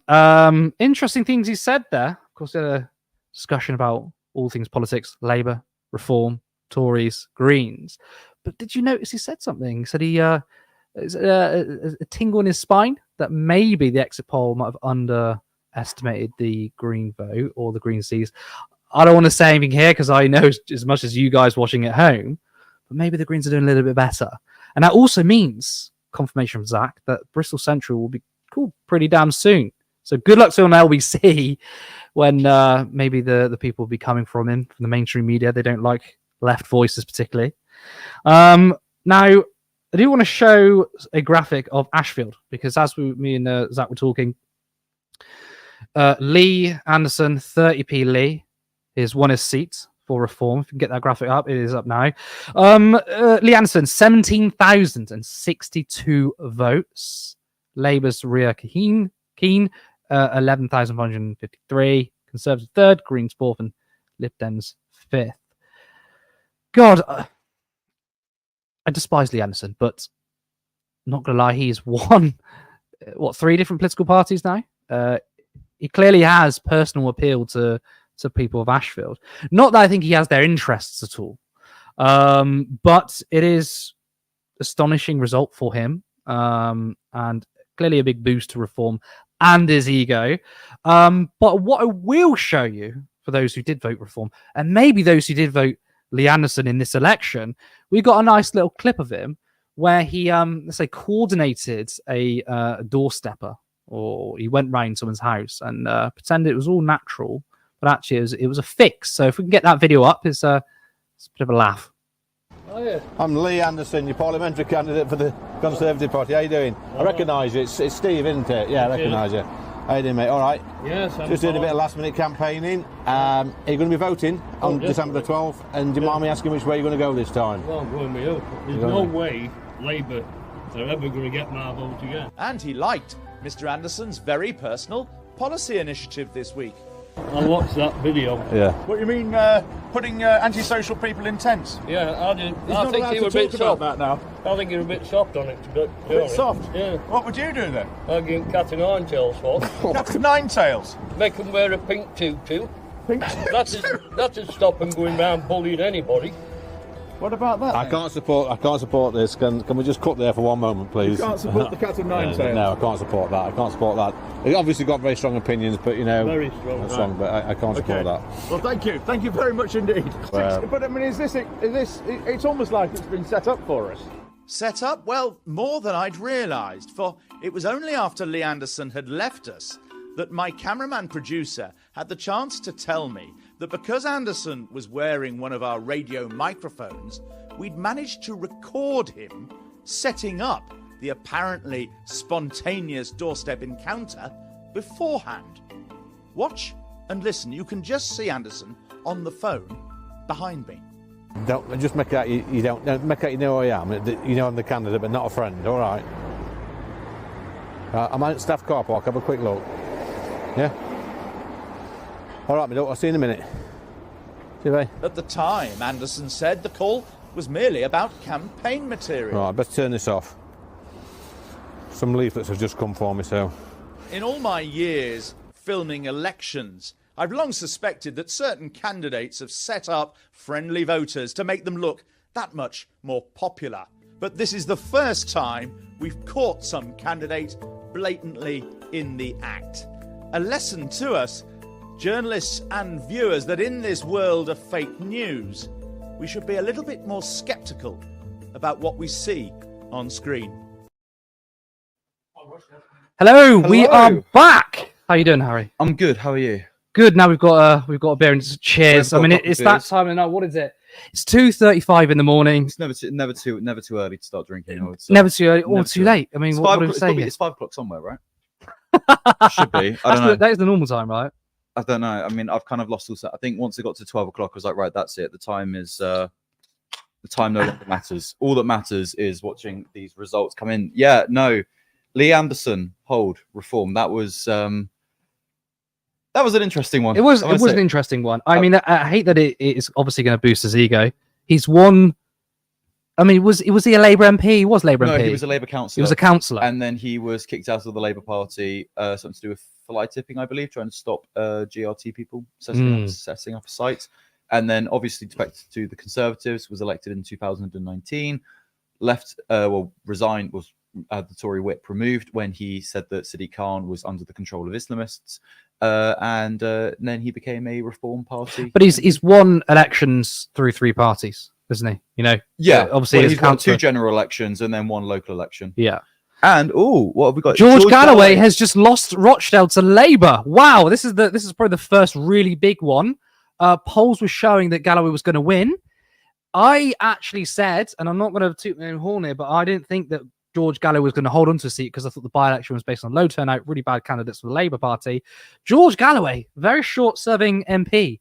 Yeah, I mean, I'm not surprised either. I mean, yeah, you're right. It's a by-election, which means it's obviously there's going to be a lot more focus, as you said, lower turnout. I'm not surprised at this one at all. And to be honest, I mean, like, given some of the comments that he's made about LGBT people, we need less of that. I mean, the thing with George Galloway is he's praised a lot on the left. Yes. And for the life of me, I struggle to figure out why. Yeah, he's correct on Gaza mainly, but that's one thing. And obviously there's more to politics than just Gaza. Yeah. That should be a focus. But to be honest, we don't need people like that in our parliament. And the Workers' Party of Britain, I am slightly sort of concerned about them. I don't think that they'll win any seats in this election. And if they do, I think George Galloway was probably going to be the only Workers' Party to win. Well, and if he's lost it, he's lost. So that means, yeah, that's probably. I can't see anyone else. The rest of it. Look, there are some people who watch this channel on the left who like George Galloway. Everybody knows my view, right? As a socialist, I think socialism includes everybody, right? And I think if you're making statements about trans people, pushing this bullshit like 72 genders, I don't want my kids being taught about, I don't know, that people who are trans exist. I'm sorry, but his comments on Navarra were not made out of context. They weren't clipped out of context. I mean, it was an hour and a bit interview. He said his own words, and even Aaron Bastani said, like, you know, kind of got him to clarify it. And I think there's a lot of support from him on the left, and especially, look, he's a fantastic orator, great public speaker. He was amazing on Iraq, superb on Gaza. And I think some people are letting the other issues slide. But imagine Keir Starmer, imagine any Tory made those comments, we'd all be fucking gunning for them. Exactly. So I think that's important to note. I mean, look, I respect other people having different opinions. That's absolutely fine. But I think people know our views. This is pretty true. Breaking news. Owen Jones claims that Jeremy Corbyn has won Islington North. I feel like everyone's been claiming this for the last few hours or so. But I mean, this is the claim now. This is a big claim. And apparently a Labour source that is quite high up within the party has confirmed that Labour are probably going to concede. I mean, look, I fucking hope this is true. What message do you think this sends to the Labour Party? Because obviously, I think they were hoping big turnout. They knew that. Well, obviously, they knew they were going to. Sorry, not big turnout. Big landslide. Sorry, they knew they were going to win. And then obviously beating Corbyn was just kind of a bit of a benefit because it kind of showed the idea that Corbynism was dead. Yeah, it's not even about necessary Corbynism. I think what the Labour right wanted to show. And by the way, just as Zach Polanski mentioned that the Labour Party threw a lot of their weight at Bristol, not Clacton. You mentioned obviously Jovan around Clacton. Labour threw a lot of their shit behind Praful Nagan. You had scumbag Peter Manderson go down to Islington North. Tom Watson was down there today as well. Tom Watson was down there. And you think it's quite embarrassing because you should be taking on what it looks like reform voters or reform votes going from Labour. If that makes sense.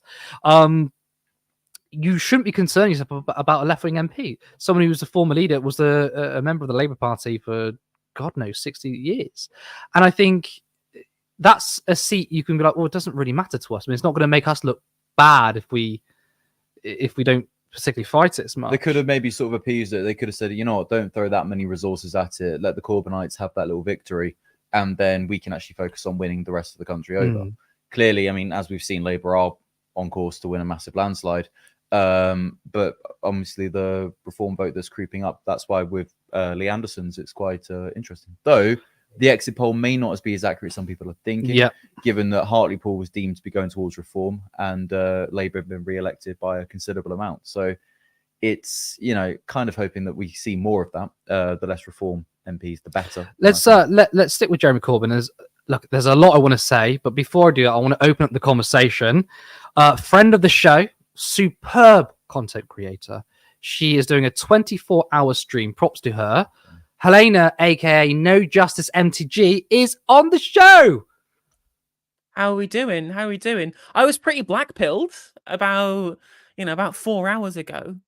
But hearing the good news about Jeremy Corbyn is great. Reform votes, according to the exit poll, it looks like reform votes in general are much lower in terms of seat count than the exit poll predicted. So it's not as bad as I thought. Green's doing okay. Green vote looks like from the exit poll numbers, the Green vote has increased more than the Labour vote has increased. Yeah, which I find not something I would have predicted coming into the election. So we got some green shoots. We've got some silver linings. I mean, I saw a tweet of yours earlier where you said initially at the exit poll, this is the worst thing the left could hope for. Lib Dem's not in opposition. Yeah. Green's not getting 4 or 5 SNP seats. Wiped out. Reform doing the SNP as well, and then Reform doing 13 seats. Slightly more in our favour. I mean, explain. Tell me more about that. Yeah. Basically, that was my thing. It was just like Labour having a majority, but not a huge majority. So there was still room for the Conservative Party to be a force in British politics, rather than getting totally wiped out and being completely irrelevant. Reform UK wildly outperforming expectations in terms of seat share and in terms of vote share. Was something that was never on my radar. SNP, I thought SNP would do badly, but I did not expect anything like a wipeout towards like 10 seats, like genuine kind of like catastrophic territory for the SNP. And the Greens not getting Waveney Valley was something that I thought was going to be, that was something I was expecting. Well, not expecting, but was hopeful for and was pretty disappointed about. And their vote share not breaching 7%, which some of the polls said. Like I was hoping 7 or 8% and 6%. It's good, it's fine, but it's not what I was hoping for. But seeing the Green vote slightly higher in lots of seats, lots of kept deposits, and seeing Reform UK not having that leap, and the Tories actually losing a bunch of seats they were projected to keep as per the exit poll. These are a lot of things that I think slowly as the night goes on, it's moving in our favour. And I did say, actually, I did have the caveat on the exit poll when it was released on stream. I made this point, which is that regardless what the result what it shows the result would be, it's all going to be incredibly difficult to predict because local issues, different demographic changes, voter swings, independent candidates. There are loads of kind of interconnected issues that make demographic shifts in terms of MRP very difficult to predict. So the exit poll could be completely way out, even though it was going to predict broadly what the voter percentage might look like. And it looks like that's playing out from that prediction that I made as well. Postal votes might have had something to do with it. If it breaks for one side or the other, or I just think that even MRPs were always going to have trouble predicting this election because Tories are down, Labour are up, but are massively up in some demographics, but massively down in some demographics, which broadly makes them a similar vote share that they had between 2017 and 2019, but distributed more efficiently. which were difficult to predict on both of those axes. Greens more difficult to predict in both rural constituencies and in terms of urban constituencies for different demographics. Lib Dems concentrating their vote in very specific seats rather than broader. There's no uniform swing for Lib Dems, all concentrated in target seats. And Reform UK scattered amongst very young and the very old, in coastal communities, in southeast communities, and in like the northwest, but not really in anywhere urban. So it's genuinely difficult for any kind of exit poll to give us a firm idea of how this is going to be spread out across the country. And that's being played out. Lib Dems winning more than was expected, Tories winning less, and Reform winning less. There's a lot to unpack there, and I think in a way this is quite an unprecedented election. I think the way votes are split across the country is really, really interesting.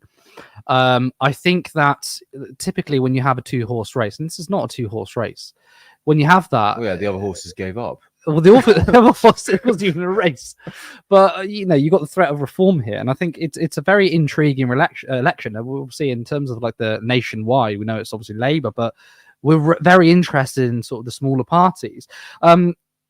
So George Galloway losing his seat. I mean, I'm sure. I mean, when we had this conversation, I don't know if you predicted he would keep it. I mean, I do want to say though, George Galloway loses his seat, but we've got bloody Paul Warren. I mean, really. I mean, Paul Warren it's miserable. Like there was no good option in this seat as far as I'm concerned. But like my prediction was that it was going to be close, and I think that George Galloway was just going to sneak it. But 3% either way, it was a toss-up. It really was. Well, I mean, we've got. I mean, you already have seen the figures. Yeah, Paul Warren 13,000, 30% of the vote, and George Galloway 27%. But the thing is, though, look, I mean, for me, I suspected Galloway would lose because the by-election was low turnout. It was terrible Tory, terrible Labour, and actually even a bad Green Party candidate. I think that's interesting. What do you think about Rochdale? With Rochdale, I think it was interesting because there has been a lot of focus on Rochdale in recent years. I think with the Galloway by-election, obviously, was it back in March, I believe, when it was?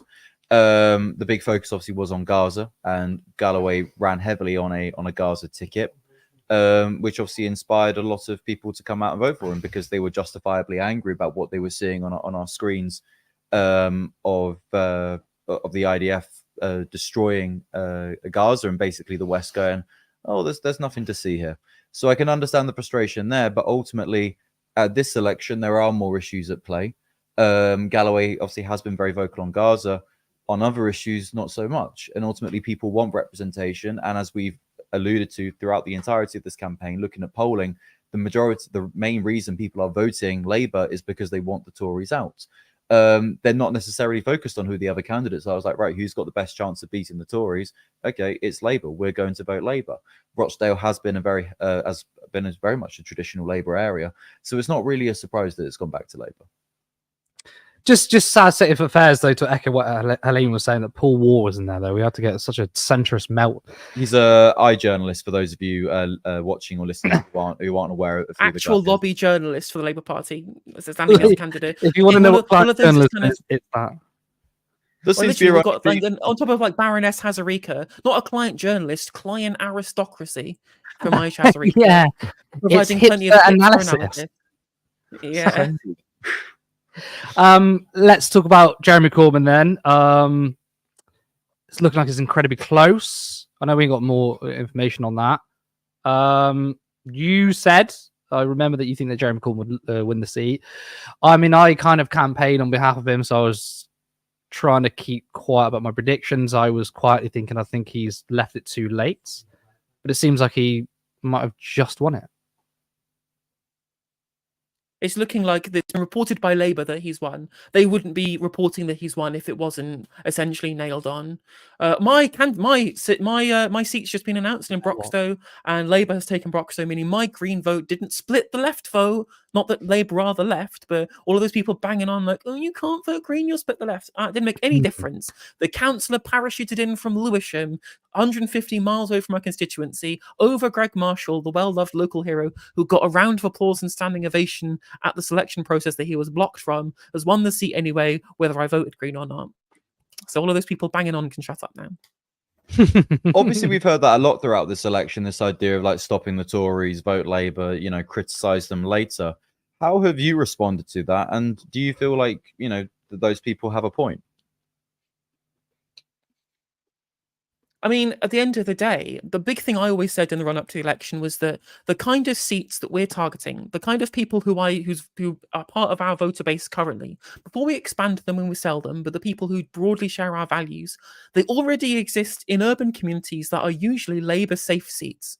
For example, like when you look at the targets, they're actually, the Greens are seeing increases in vote share in Sheffield Central, Bristol Central, Birkenhead, plenty of green extra votes in Leeds and South Shields. Like, these aren't rural areas that we're actually seeing the kind of splits that might put the Conservatives across the line. These are straight up Labour versus Green seats.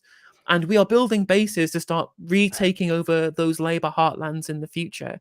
The idea that it could let a Conservative Party member get into office is just nonsense. It's complete nonsense.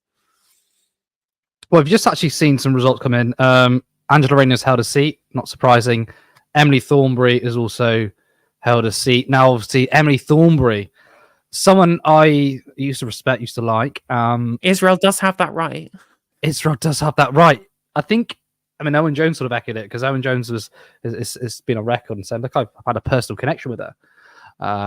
And he basically told her, I'm never going to support you again because of her disgraceful comments on Israel and Palestine. But again, these are two seats that we expected. I'm not surprised about this. I mean, Emily Thornberry and Angela Rayner, they're two very well-known faces within the Labour Party, both from the Corbyn years and obviously post-Corbyn as well. So it's not a surprise that they've retained their seats. Definitely the star quality is cutting through for a lot of people. I've seen some speculation. There are people that I know in Yvette Cooper's constituency who think that reform might just edge it.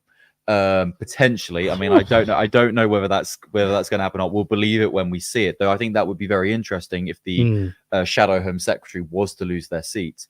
What was I? And also quite funny to lose a seat to reform. Controls and immigration mugs. They can have their own mug. That seems like a very if I was the tactician for reform, that would be what I would sort of be focusing on. Yeah. As opposed to all the other seats where they're definitely not focusing on immigration. So I think but then I think with Yvette Cooper, Labour have been playing politics on easy mode for a while now, and I think they are getting the scrutiny that they have needed for a long time. Helena, do you think that some Labour figures are not as ecstatic as the result, given that they might get 36% of the vote share?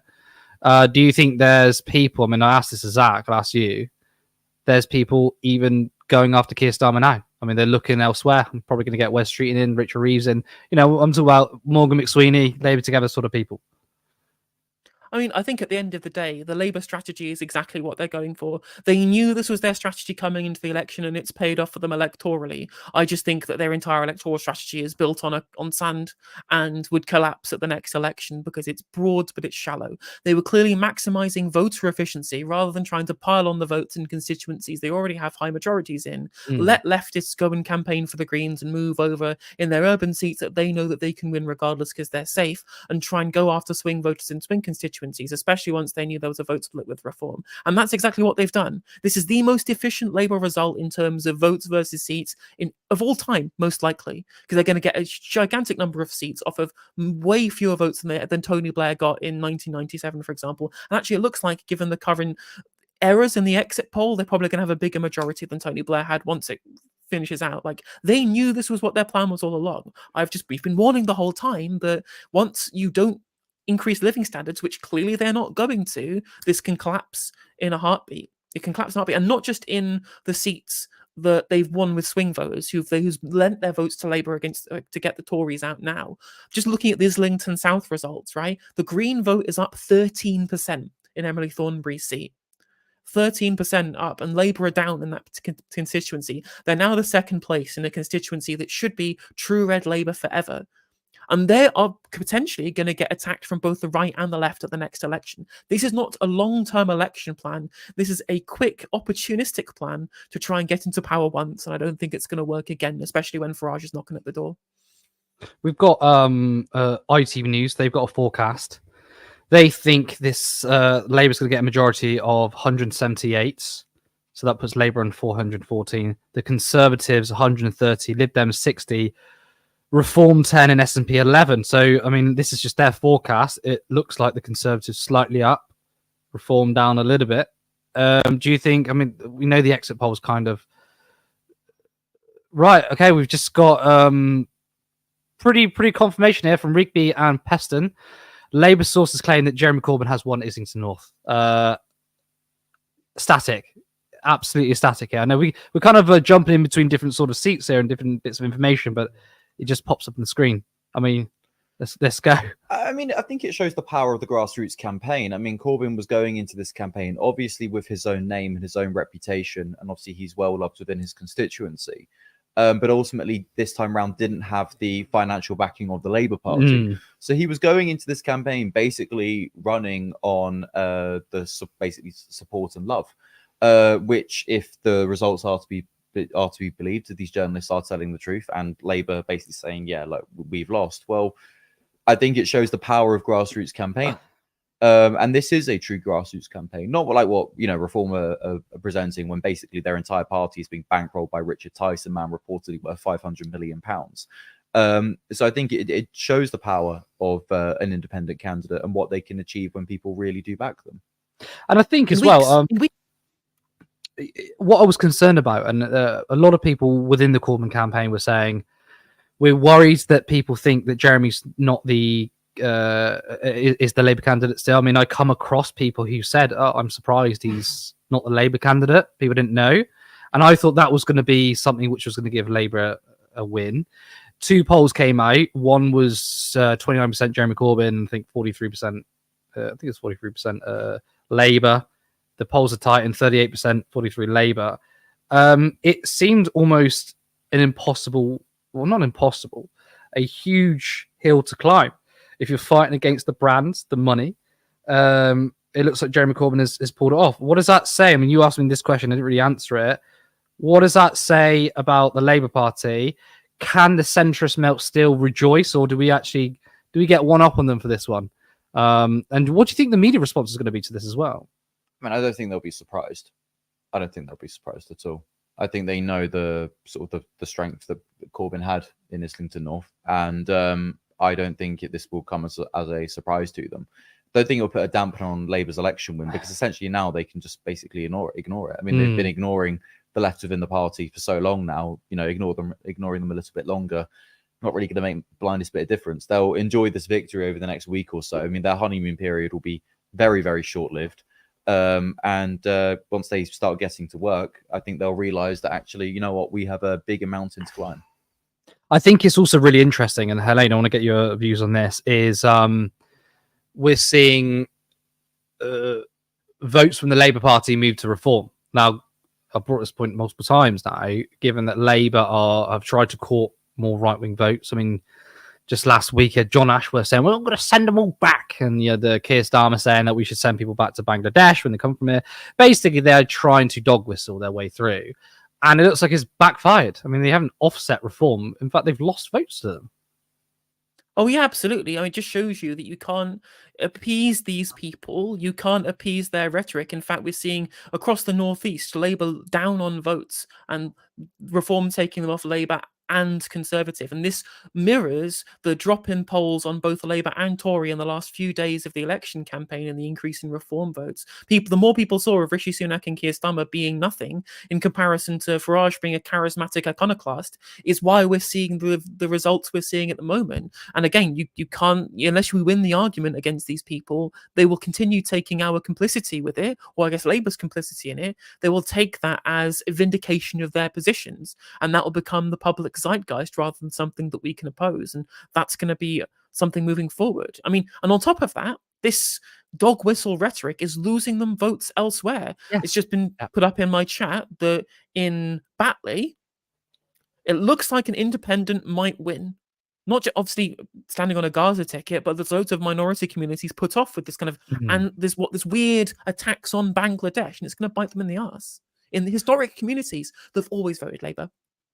Speaking of winning the arguments, Keir Starmer's very much likely going to be on the steps in Number 10 tomorrow, giving his sort of maiden speech as the UK Prime Minister. after he's visited the king. Do you think he's going to acknowledge any of this, the gains that Reform have made, and the sort of the mountain that Labour have to climb really to win people? Wait, what? I genuinely don't know. I'm really not sure. He said he's going to be talking about the people's priorities, so one can only assume he's got to include a bunch of people who voted for him because he said he'd bring down immigration and have a border command to stop the criminal gangs. So we shall see. I'm hearing some little bit Our of producers got very, very excited. yeah, some excitement from the producers. What we hearing? Starmer wins, Holborn and St Pancras. So Andrew Finstein has lost. He was the only person actually running against. But the amount of votes is staggering. Right. Keir Starmer, leader of the Labour Party, going to be Prime Minister, won 18,884 votes. Andrew Feinstein won 7,312, and I think that's quite big. Given that, I mean, first of all, I thought Feinstein was probably on 2 or 3%. Looks like they've beaten the Greens. So the Greens have got 4,000 votes. Reform only 2,300 votes. But Helena, Feinstein on 7,000. I mean, that's given that Keir Starmer is the Prime Minister. That's quite close. Way more than I expected. I mean, if you take the Greens as an anti-Starmer vote as well, that's like 11k. Like Starmer is only 6k ahead of like the joint anti-Starmer tickets in this. It's pretty big. It's pretty big. Didn't they? Did the Greens actually stand down the candidate? Do you know that, Helena? Yeah, somebody's put it in my chat saying they got 4,000 votes.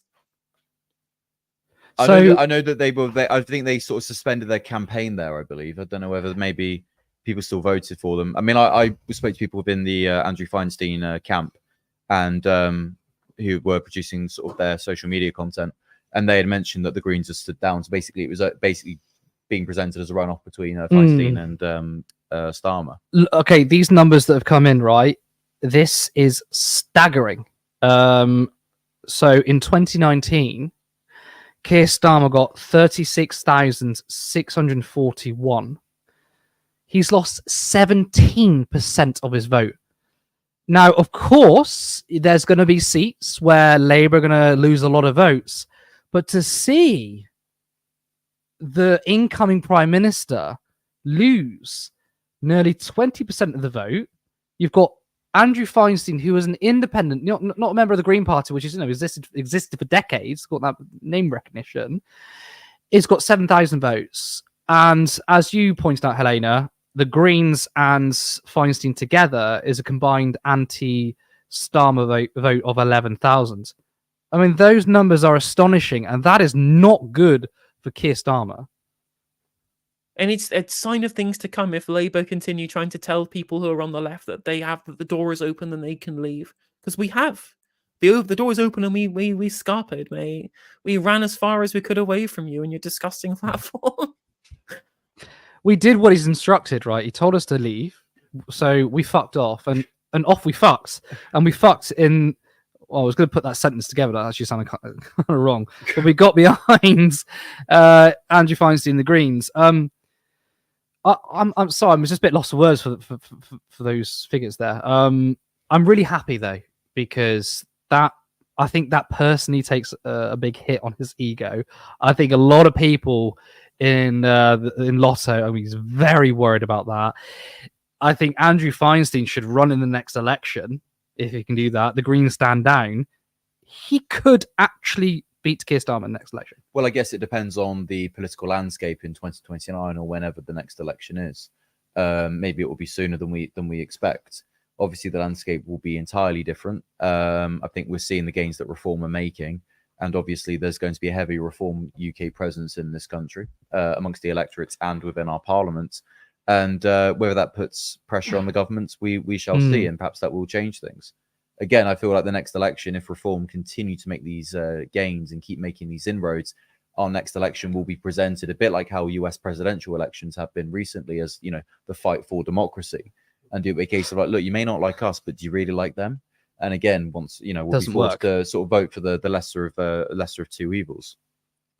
I mean, that's kind of been the case, though, that the lesser of two evils isn't a new thing. We've heard this for fucking decades. But I mean, Helena, you probably had loads of information come your way as well through your chat and your 24-hour stream. Which When did fucking you? Wait, sorry, crazy. Helena. When We did you started at actually 6 start p.m. streaming? 6 p.m. Fuck. So what? How long have you been on stream for? It's been 9 hours. 9 hours. How do you feel? I feel fine, absolutely. I mean, I'm glued to the reporting. I mean, I was really blackpilled, like as I said, like 5 hours ago when the exit poll came out. But seeing the charts move and things slowly get a little less good for the Tories and Reform it's making me look okay. Like we just got a result here from 2 Lib Dem gains from the Tories in 3 gains: Cheltenham, Hazel Grove, and Carshalton all And have Alex gone Chalk to is the Lib Justice Dems. Secretary, so this is the first cabinet Alex minister Chalk, that's lost yeah. a seat. I Yeah. thought Gillian Keegan.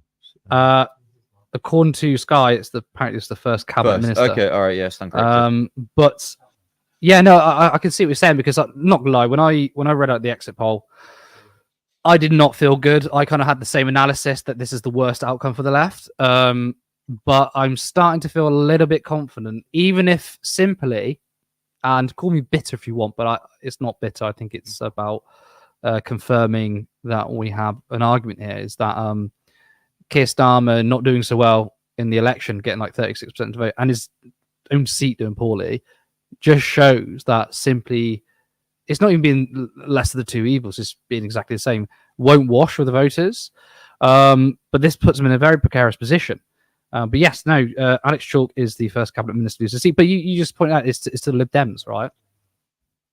It is. I mean, the Lib Dems have gone down in vote share according to the exit poll from the last election, and have massively increased their seats by concentrating very specifically. It's been incredibly impressive how the Lib Dems have conducted themselves strategically in this campaign to be able to maximize their vote share. It's why that the possibility of a Lib Dem opposition was on the cards. It's obviously not on the cards now that we've seen the exit poll, but there was clearly a case that if the Lib Dems did well enough and the Tories lost all of their toss-up seats to the Labour Party, that we could have seen the Liberal Democrats in second place. There was something else I wanted to say as well, which was that people were talking really and truly saying, well, it's only 13 Reform seats. Was that really a problem for us? If it goes down to like 7 or 6 or 8 or whatever, is that a big difference? I'm like, it's a huge difference, really and truly. I mean, first of all, there's the rhetorical thing of saying the double-digit seats, that's a breach that they could potentially get over.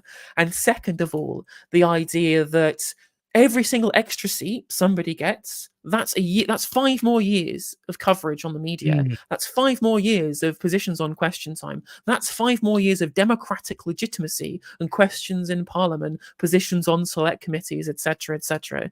Like the difference between 7 seats and 13 seats is huge, and just the same way for the Greens, the difference between 2 seats and 4 seats, 5, 6 is huge. So we'll have to see, but this could be super interesting as the night goes on as to whether or not we could be facing down Reform UK setting the terms of the debate for the next 5 years, or being a footnote on the Conservatives setting the debate. And that's a big difference. And in what areas do you think they could steer the debate?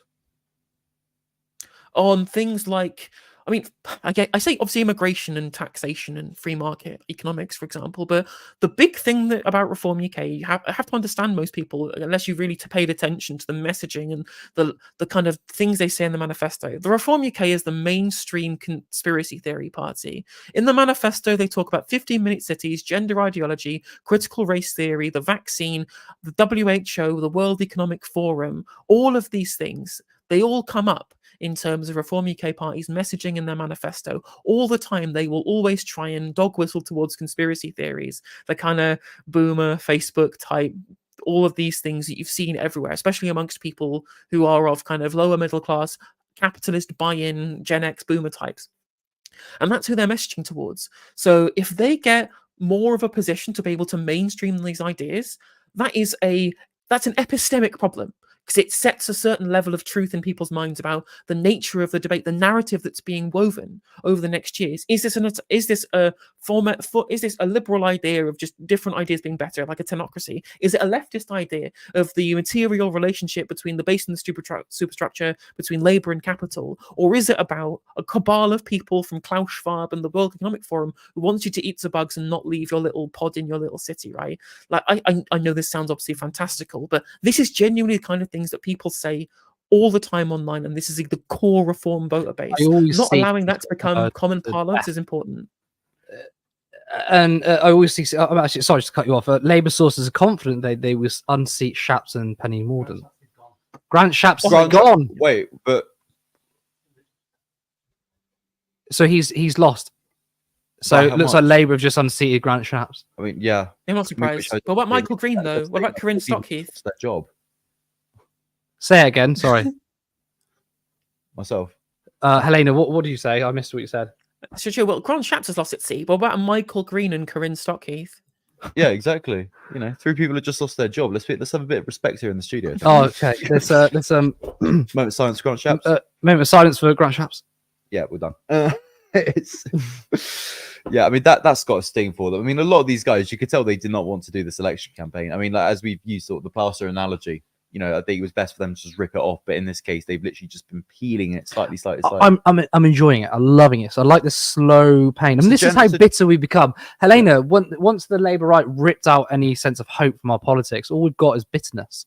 So seeing the plaster being slowly ripped off the Tory party, I enjoy. It is also that makes the second minister then, because he's defence secretary. Yeah. The second minister who's lost his seat. Wait, that means Putin's going to invade right now. Oh God, what have we done? Yes, I mean, it was definitely past 6 p.m. So yeah, exactly. Yeah, no, the night is but young. Apparently, more sources reporting Jeremy Corbyn win, waiting for official declaration. When is going to the Chingford result coming in now, apparently as well. Say again. Yeah, Chingford result coming in now. One thing I'll say about Spite and the Labour right. We've got Faiz Shaheen coming up. Very important seat. Labour are expected to win this from what I've been reading. Yes, Shamatala is expected to win. Pfizer got 12k. It's not bad.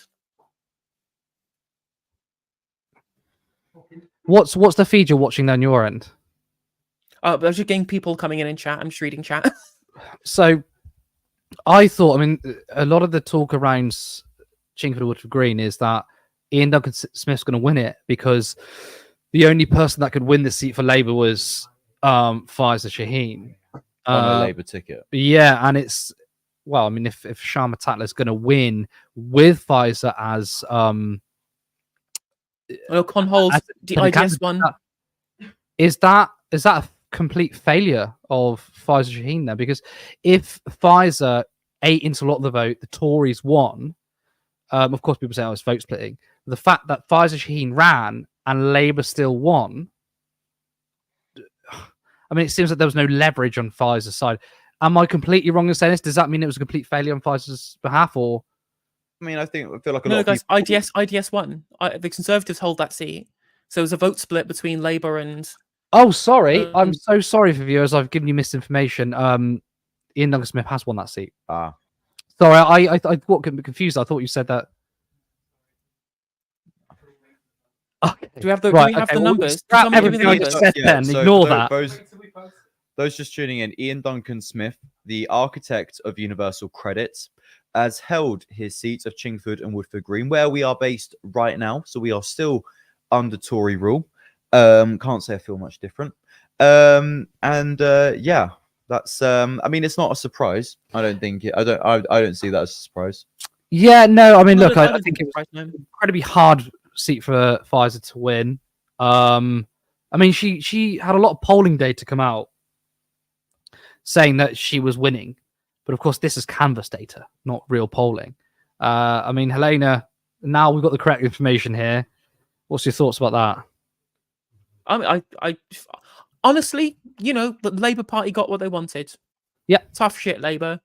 You want to get rid of IDS? Well, you shouldn't get rid of the candidate who everybody loved. It's tough shit, Labour. Honestly, I think as much as I think that IDS is the butcher and I despise him, this is better than Labour winning this seat. They have to learn they cannot treat people this way. If they do, they'll lose seats. It's as simple as that.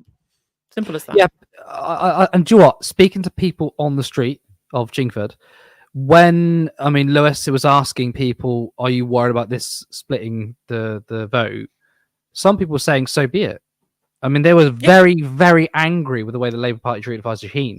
They were like, "Well, we're supporting Pfizer, and if that means Ian Duncan Smith wins, so be it." And I think you're right here, Helena.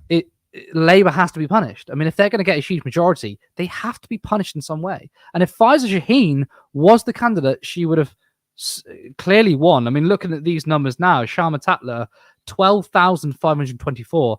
Faiza Shaheen, 12,445.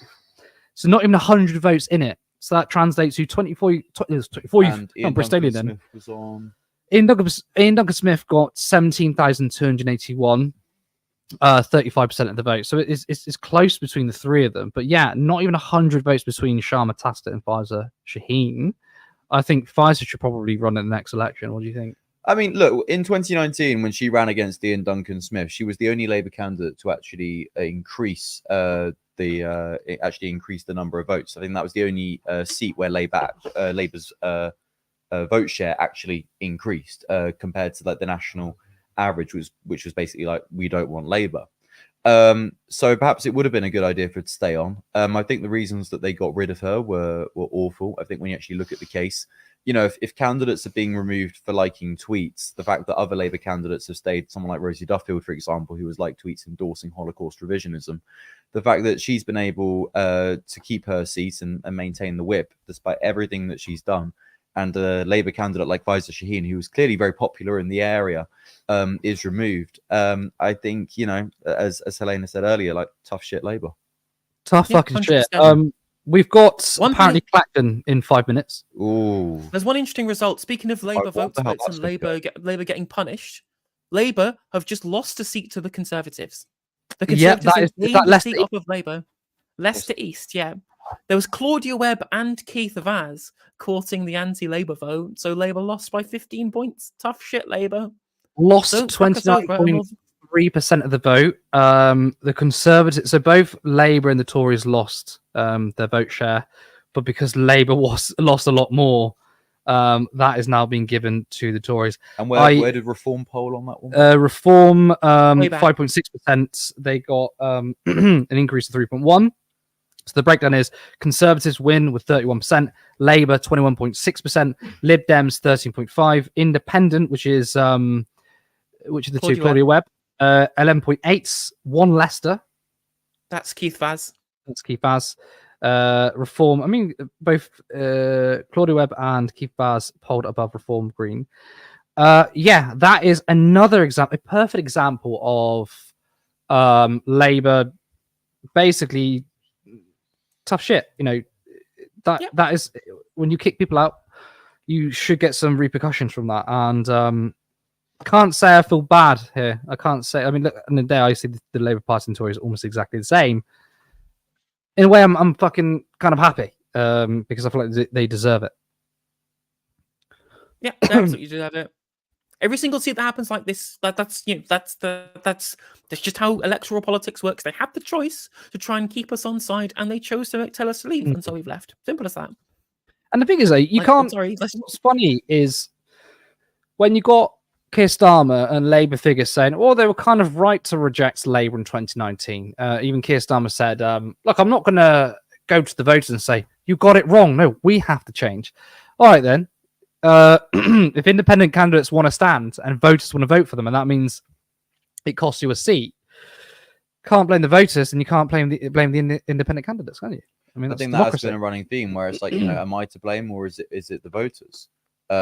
We've kind of seen that a lot when people have voted Conservative over the last few years. I do understand it to a certain extent, but if they don't see something on offer that's better, well, they're going to stick with what they know. I mean, we clearly seen it with this election so far. I mean, the idea that anyone is looking at the last 14 years of Conservative government going, yeah, I want 5 more years of this, I find odd, but ultimately, if they don't see anything else better on offer, they're going to stick with what they know. Yeah, no, I agree. Oh, sorry, getting a bit confused on the iPad here. Again, this is a very professional setup. Helena, you're going till 6 p.m. tomorrow, right? That's right. 6 So p.m. what are you tomorrow. going to be covering? Because obviously by what 6, 7, most of the results are going to be in. What are you going to be talking about for the next 8 hours? Are you covering the speeches? Yeah, we'll see all of the fallout, all of the potential ramifications of what the results are. Anything. Obviously, we've got these postal vote problems as well. We'll be covering that, and we'll just chat and we'll shoot the shit. We'll see what's up. again, there'll be people waking up wanting to know the results. So I want to be there to ensure that I capture them and we can see all of the Conservatives infighting and breaking down why they've lost in the way that they have. It should be super interesting to be able to watch that. I'd also like to remind everybody, if you're enjoying the content, you can come and become a member for as little as 99p, or support Turn Left Media on Patreon from as little as £3 or £5 per month. And myself as well, I also have Patreon and memberships available too. I promise you that was not discussed beforehand.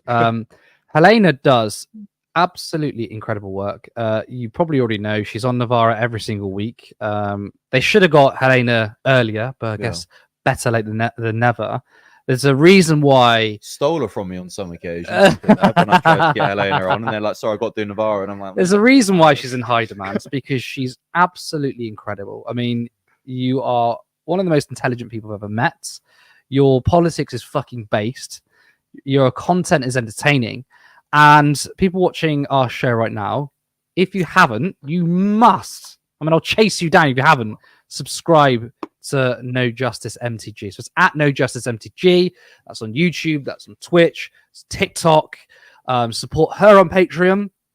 Actually, shout out your Patreon again because I don't know your Patreon. It's just Show yourself. patreon.com/NoJusticeMTG. Every single social I have, whether it's Twitter, Instagram, Facebook, TikTok, YouTube, it's all at NoJusticeMTG, regardless of the platform. Got a nice unity of branding on my end. So yeah, thank you very much for the shout out. I appreciate it. Best place to go is to subscribe on YouTube. It's free, and there's content every day. I stream 6 days a week on YouTube and Twitch. That's a hard worker. Helena, I'm sure we will probably have another conversation in a few hours. Maybe if you're still going, I'm sure you will, but I don't know. Yeah, if when you wake up in the morning you want to have some breakfast chats, you're welcome on the stream. Of course. Thank you so much for coming on, and we will speak to you soon. Take care. Stay safe. Bye, everyone, and free Palestine. And free Palestine. That was Helena. Absolutely incredible. One of the best political commentators I've ever known. And we go way back. I mean, I think we started Turn Left around the time she started her channel, and we're both like really, really small. We used to appear on each other's streams and stuff. And I mean, she's definitely blown up bigger than Turn Left. But it's great to see other independent leftist commentators. Together. I think that's the thing, is that everyone supports the success. You know, I remember when I first started producing content, I thought the market was really saturated on TikTok. And then within a year, like, the count just kept growing and growing, and obviously I'm here now, feeling the tiredness at this point, but I'm still powering through. I've had like so many coffees and cigarettes. I'm still continuing. I did hear though, if you have too many coffees, that can actually have a bit of a probably that's why we've gone straight to the beer, and we may need to get some stronger stuff. So Clacton, that's gonna be. I love that little quick moving on.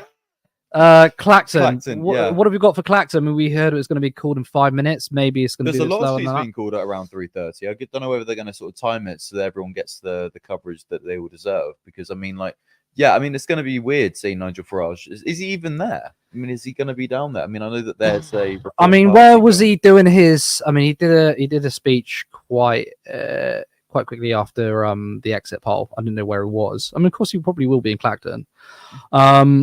Well, there is something I would like to bring up. Obviously, we saw the Channel 4 expose on Reform UK activists. A lot of people were focusing on Andrew Parker, quite rightly, but there was another individual that some people should have been focusing on, and that is George Jones, who is quite a high-up figure within Nigel Farage's Reform Ltd. He was caught on camera by Channel 4 calling the Pride flag degenerate and comparing LGBT people to nonces. I believe, and I quote, he said, as this police car went past them with a pride flag on the front, saying that they should be focusing on catching nonces rather than promoting nonces. Farage said in light of those comments that he wouldn't be a part of Reform UK's campaign anymore. He's at Reform's election party right now. So, I mean, Nigel Farage lying, wouldn't I'm shocked, stunned. Well, I mean, some people, when I covered this, people in the comments, people said, "Well, Andrew Parker is an actor." Okay, well, first of all, actors can be racist, you know. Yes. But and this is the failure of BBC Question Time when a lot of the discussion when Nigel Farage was doing the sort of Q&A thing, they talked about Andrew Parker. He gave his talking points. He said, oh, even maybe an agency with Channel 4 set it up. Fine, even if that were true, even if it's not, you still got these other people in his team. So it doesn't say anything about them. I mean, disgusting person. Of course, Nigel Farage said, oh, I'm distancing myself from these people just for the cameras. Who's at the fucking party? I think they can. I mean, the thing is, they can say distance themselves all they like, but ultimately, that's who they appeal to. And I think there's no shying away from that. I've spoken to plenty of reform voters over the last few weeks, and they've all got their reasons. And immigration ultimately does come up, and a lot of the sort of social issues as well. People feel like, LGBT stuff's being shoved down their throats. They can't get away from it. They feel like their culture's being eroded, that the history is not being taught correctly. It is a common thing, and ultimately, I feel like some of us on the left have it's very easy to dismiss these people as Corbyn is coming. We are going. Yeah, we've just heard that the announcement for Jeremy Corbyn's coming. I've suddenly been very nervous. You're feeling nervous and excited because we don't know how it's going to go. So, final predictions: is Corbyn going to get this? I think he'll get it. I mean, look, if Labour sources See, I'm sat forward now. I mean, I've just seen Callum's response, and that tells me he's writing something down. They're waiting on the Labour vote, though. So we've heard Jeremy Corbyn got 24,000 votes. For those of you who didn't hear that, even the cat in the studio is perked up hearing that. He's gone back to sleep though. We'll get into Labour. Oh, I'm shit myself.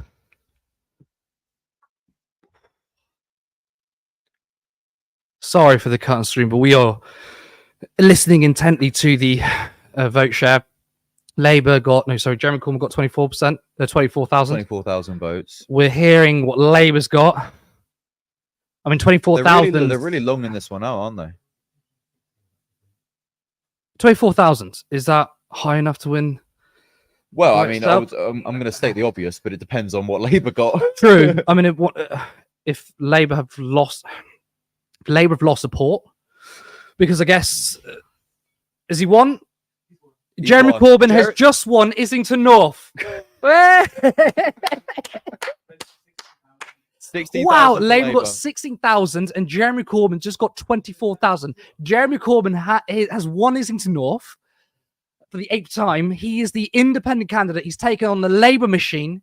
He is taken on the establishment, the political establishment. He's taken on the money, the brands. Keir Starmer and Labour threw everything. They threw everything at that seat to embarrass Jeremy Corbyn left. And he said, fuck you. Thank you to the people of Islington North, and thank you to everyone who secured this vote. Let's go through the breakdowns. My heart is fucking pumping. Lib Dems. No, I'm not biased at all. Lib Dems dead last, 1,661. The Green Party got 2,660. Sorry, the Conservatives got 1,950. Labour 16,873 and Jeremy Corbyn 24,120. That is a big victory. I mean, we're saying it's too close to cause a toss-up. Polling was shown he was just behind, and Labour lost 30 points, which is, I tell you what, I can't work out what that is in terms of how many votes, but Labour have just lost 30% of their vote share. We can say that most of them has obviously gone to Jeremy Corbyn. I think what happened here is the campaign, the get out to vote, and I think the last couple of days was crucial. Clacton is currently being called at the moment. So we've suddenly gone from a big high, potentially going down to a big low. So Jeremy Corbyn has won, but also we might have Nigel Farage winning. Jeremy Corbyn and Nigel Farage in the same parliament, potentially. Yeah. Do you think they'll sit next to each other? I don't think so. No. Couldn't see that. Oh, wow. Do you know what? This is turning out to be a far more exciting election than I anticipated. I think, to echo what Helena was saying, initially the exit poll kind of depressed her. Going through it, though, we're seeing more promising results. We're seeing vote share increasing for the Greens. We're seeing places where Labour should be doing well, losing support, especially Keir Starmer. Oh, bittersweet. I mean, we've got Jeremy Corbyn winning 74,000 in Islington North and Keir Starmer getting 17,000, losing 17%. So Jeremy Corbyn 24%. It's confirmed that Nigel Farage has won a seat in Clacton. Not too much of a surprise there. I mean, Labour didn't really put up a candidate. There was a very good candidate, but you spoke about it earlier with Sneaker. Yeah, Jovan Osunapul, who, as people might know, who GQ claimed as Britain's best dressed politician, fantastic, was gaining, very well dressed. Gained a lot of traction throughout his campaign, but gained too much traction, according to who? Labour. There are reports that Central Labour HQ demanded that Jovan withdraw from Clacton, never to return again and go campaign in the West Midlands against the Green Party. Jovan was reportedly distraught, as you can expect him to, effectively giving Farage the go-ahead to campaign there. And yep, I believe I have the BBC update. Yep. Reform UK leader Nigel Farage wins Clacton with a majority of 8,405. So that means he has finally won a seat on the 8th attempt of trying to become a member of Parliament. Curtis, what do you make of that? I'm not surprised. Big boost for Reform. I think actually if Nigel Farage lost, it would have been a huge embarrassment for Reform because it's a personality. He is the second Reform UK candidate that's been elected. He is the second Reform candidate. A quote from Farage says it's been a remarkably clean election battle. I think to say it's clean is kind of funny because a lot of the scandals came from Reform, and then he turned around and accused the media of ignoring him, which is crazy. Channel 4, I wish sometimes. Yeah, I mean, Channel 4 apparently using agencies to sneak in a fake actor. Yeah. That doesn't seem very clean to me. But yeah, no, Nigel Farage winning, I'm not at all surprised. He is doing his speech now. Can we get up there? I mean, we've got a clip, haven't we, of Nigel Farage, don't we? No? Okay, that's no problem at all. Yeah, I mean, I can't say I'm surprised, but that you're right. I feel like we've gone from a high to a low. I mean, there's so much more to discuss about Jeremy Corbyn. I'll be back in a second. You keep on talking. Just keep occupied. No more tech issues. Here, do you want to give me the iPad? Yeah, I'll carry on talking. Yeah, I mean, this is crazy. I mean, it's this election is. It's an interesting one, the first one I've ever covered in its entirety. And as I'm watching these results come in, it's some of them are surprising, but some of them aren't. I mean, yeah, the Nigel Farage getting a majority of 8,405. We'll get the breakdown at some point for you guys, for you to be able to clearly see. Yeah, I mean, what are you guys making of this?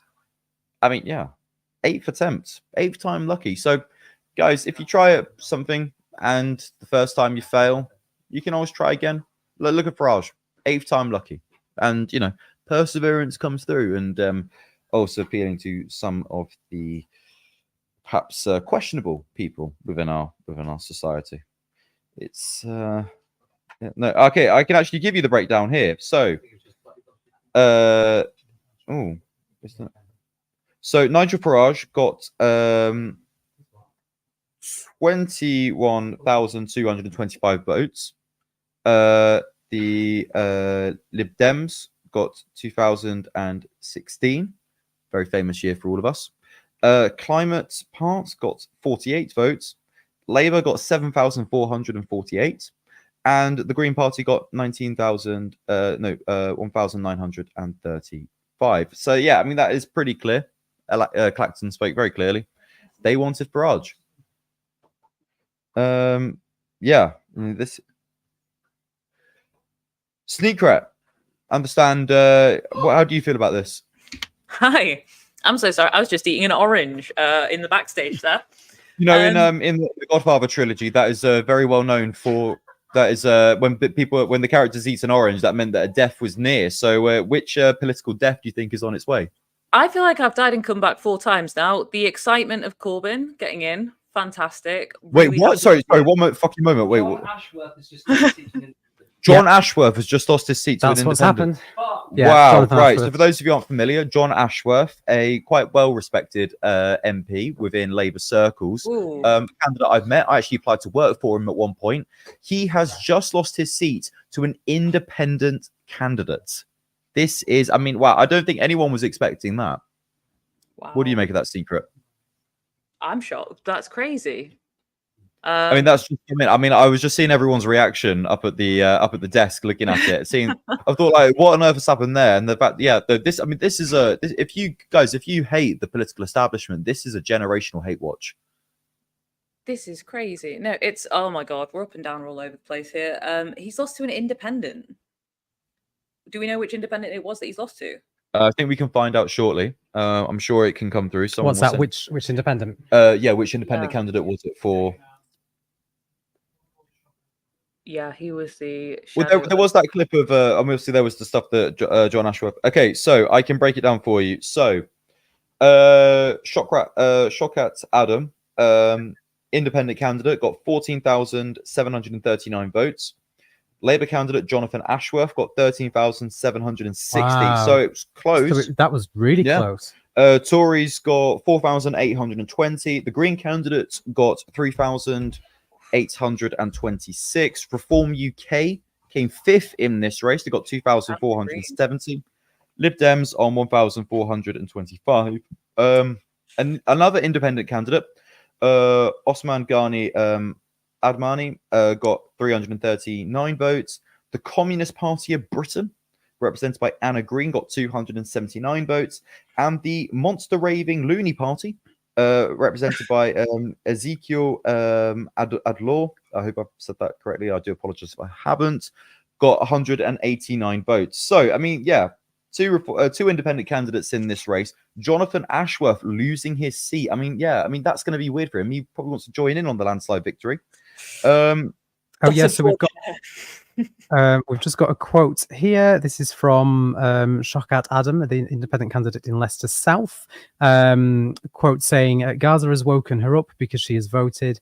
I think her words were, quotes, like a sheep, followed the community and thought her vote didn't matter. And Gaza has woken her up and she will never, ever vote for the Labour Party. That's Shockat Adam in Leicester South. So clearly we see an example where I'm not going to use, I'm trying to think of the best way to describe it.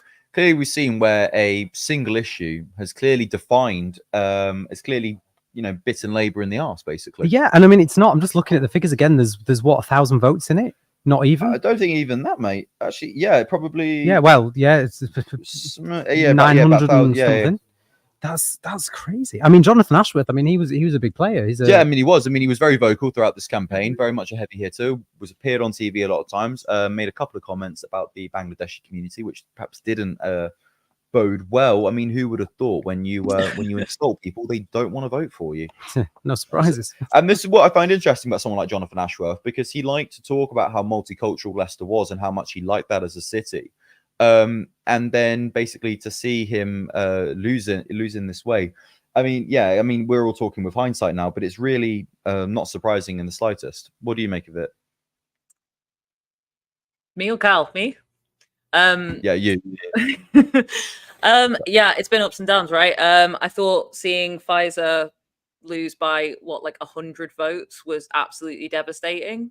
That was heartbreaking. Even seeing Andy Burnham on Sky News was saying, like, this isn't what the Labour Party is supposed to be about. I think it's been pretty notable the way that it's being positioned on the Sky coverage, but on other coverage as well, of like these kind of key seats where they've campaigned so hard. Seeing Pfizer lose that seat was crazy. Like the room feels toxic. So those seeds being planted at the moment that we're not seeking to unify the party the way we should is interesting. It's a bit crap that she lost. The Labour Party beat her by that sort of small margin. I mean, I saw Ian Dunter tweeted earlier, basically claiming that Pfizer won Ian Duncan Smith that seat. which, you know, I mean, given what she's done for the local community, I mean, I was out in one of the local cafes this morning eating my breakfast, and one of her campaign team were in there being interviewed, and there was leaflets everywhere for her. There were leaflets in the train station, leaflets in the cafe I was in, like people, like local shops of like supporting her. You know, there's definitely a feeling. I mean, you've only been here sort of briefly this afternoon. I don't know how you felt it, but there's definitely been a really strong sense of support for Pfizer in Chingford and Mumford Green. So yeah, it's a shame, you know. She came so much closer than anyone would have expected her to, as well. And I think having that then immediately followed by Corbyn winning by such a massive margin, fantastic. Sky News cut off his speech. We move on. Next thing we hear, Nigel's in. Oh my God, everything's up and down. One of my chat just said that they were filming a knee slide to celebrate that Corbyn got in, and missed the fact that Nigel got in. So it's been like I mean, that was the thing. I mean, like they timed that really well. Everyone cheering about Corbyn, and then seeing the Farage result. I mean, I feel like we kind of knew that like Farage was going to win. Yeah, it seemed pretty likely that he was going to, but then I suppose, you know, you have somebody as divisive of Nigel Farage, and then you look at what's happening elsewhere, and you know there's clearly a swing to reform from Labour. Yeah. Even though Labour are getting the seats, and it's worrying. But I suppose when Labour have spent so long moving to the right, is it any wonder? But I mean, clearly, I mean, just looking at with the Jonathan Ashworth with Leicester South, I mean, the trend we've seen is where basically Labour have hemorrhaged votes to Reform UK. And in this case, it's actually been the independent candidates that's cut through. That's now 2 independent candidates in this parliament. I mean, has this happened before? Have two independents been elected at the same time? This must be a first? What there's been more than 2 independents MPs in parliament before. No, as in like for general election being elected on this. The only one I can think of off the top of my head is like Dr. Roger Taylor. I'm not sure. I would imagine they probably have, but I don't know. Can we get it might have been back before when it was like the Tories and the Whigs or something. I mean, I find it funny that the Monster Raving Loony Party is still a thing as well. Yeah, it's quite an interesting. Oh no, we had 2 in. No, that's the UK Independence Party. I don't know why that's just because they're a minor party. We did have a couple in 2005. Okay. Richard Taylor and Peter Law, but that's as far. Like if we go back before 2000, actually, we've literally had like maybe 1 every couple of years has been elected. So this is a pretty big thing to have 2 independents elected in 2024. Yeah, I mean, where do we go from? I mean, that is a shocking result. I was not expecting that tonight. I was expecting a lot of Tories lose. Obviously, seeing Grant Shapps was quite good. Okay. So... sorry. Just to bring this to you, Jeremy Corbyn has issued a tweet I've just seen. So he has issued a statement. So I'm just going to read it to you because I don't think we've got a graphic. So he says, "Tonight, our community made history. This election was never about me. It has always been about our community and the values we share, and it's about our undying belief that there is an alternative to inequality, poverty and war. Tonight's result in Islington North gives us a glimpse of a different future, which puts the interests of the many ahead of those of the few. It is also a warning to the incoming government that dissent cannot be crushed without consequences, that ideas of inequality, justice and peace are eternal, that hope for a better world can never be extinguished. Tonight we celebrate, tomorrow we organise. The energy we have unleashed will not go to waste. We are a movement made up of all ages, backgrounds and faiths, a moment which can win with and for people all over the country. Thank you to everyone who built this campaign, making it the most inclusive I've ever been part of. Thank you to every single person who exercised the democratic right to vote. It has been the honour of my lifetime to represent you, the people of Islington North. I will continue to learn from you, be accountable to you and draw inspiration from you. The future we speak of is no pipe dream. Our community is proof that a kinder, fairer world is possible." Jeremy Corbyn, Independent MP for Islington North. And I think we're just getting... There is a clip that we have to show you. Yeah, we've got the clip. We're just waiting for it. If it's ready, we'll get it. Into the last general election, managing to defeat them and defeat them comfortably. Chris, we're just going to cut in there because we've got Jeremy Corbyn's speech. him, of course, an independent and campaign victor in North London. Was a positive one.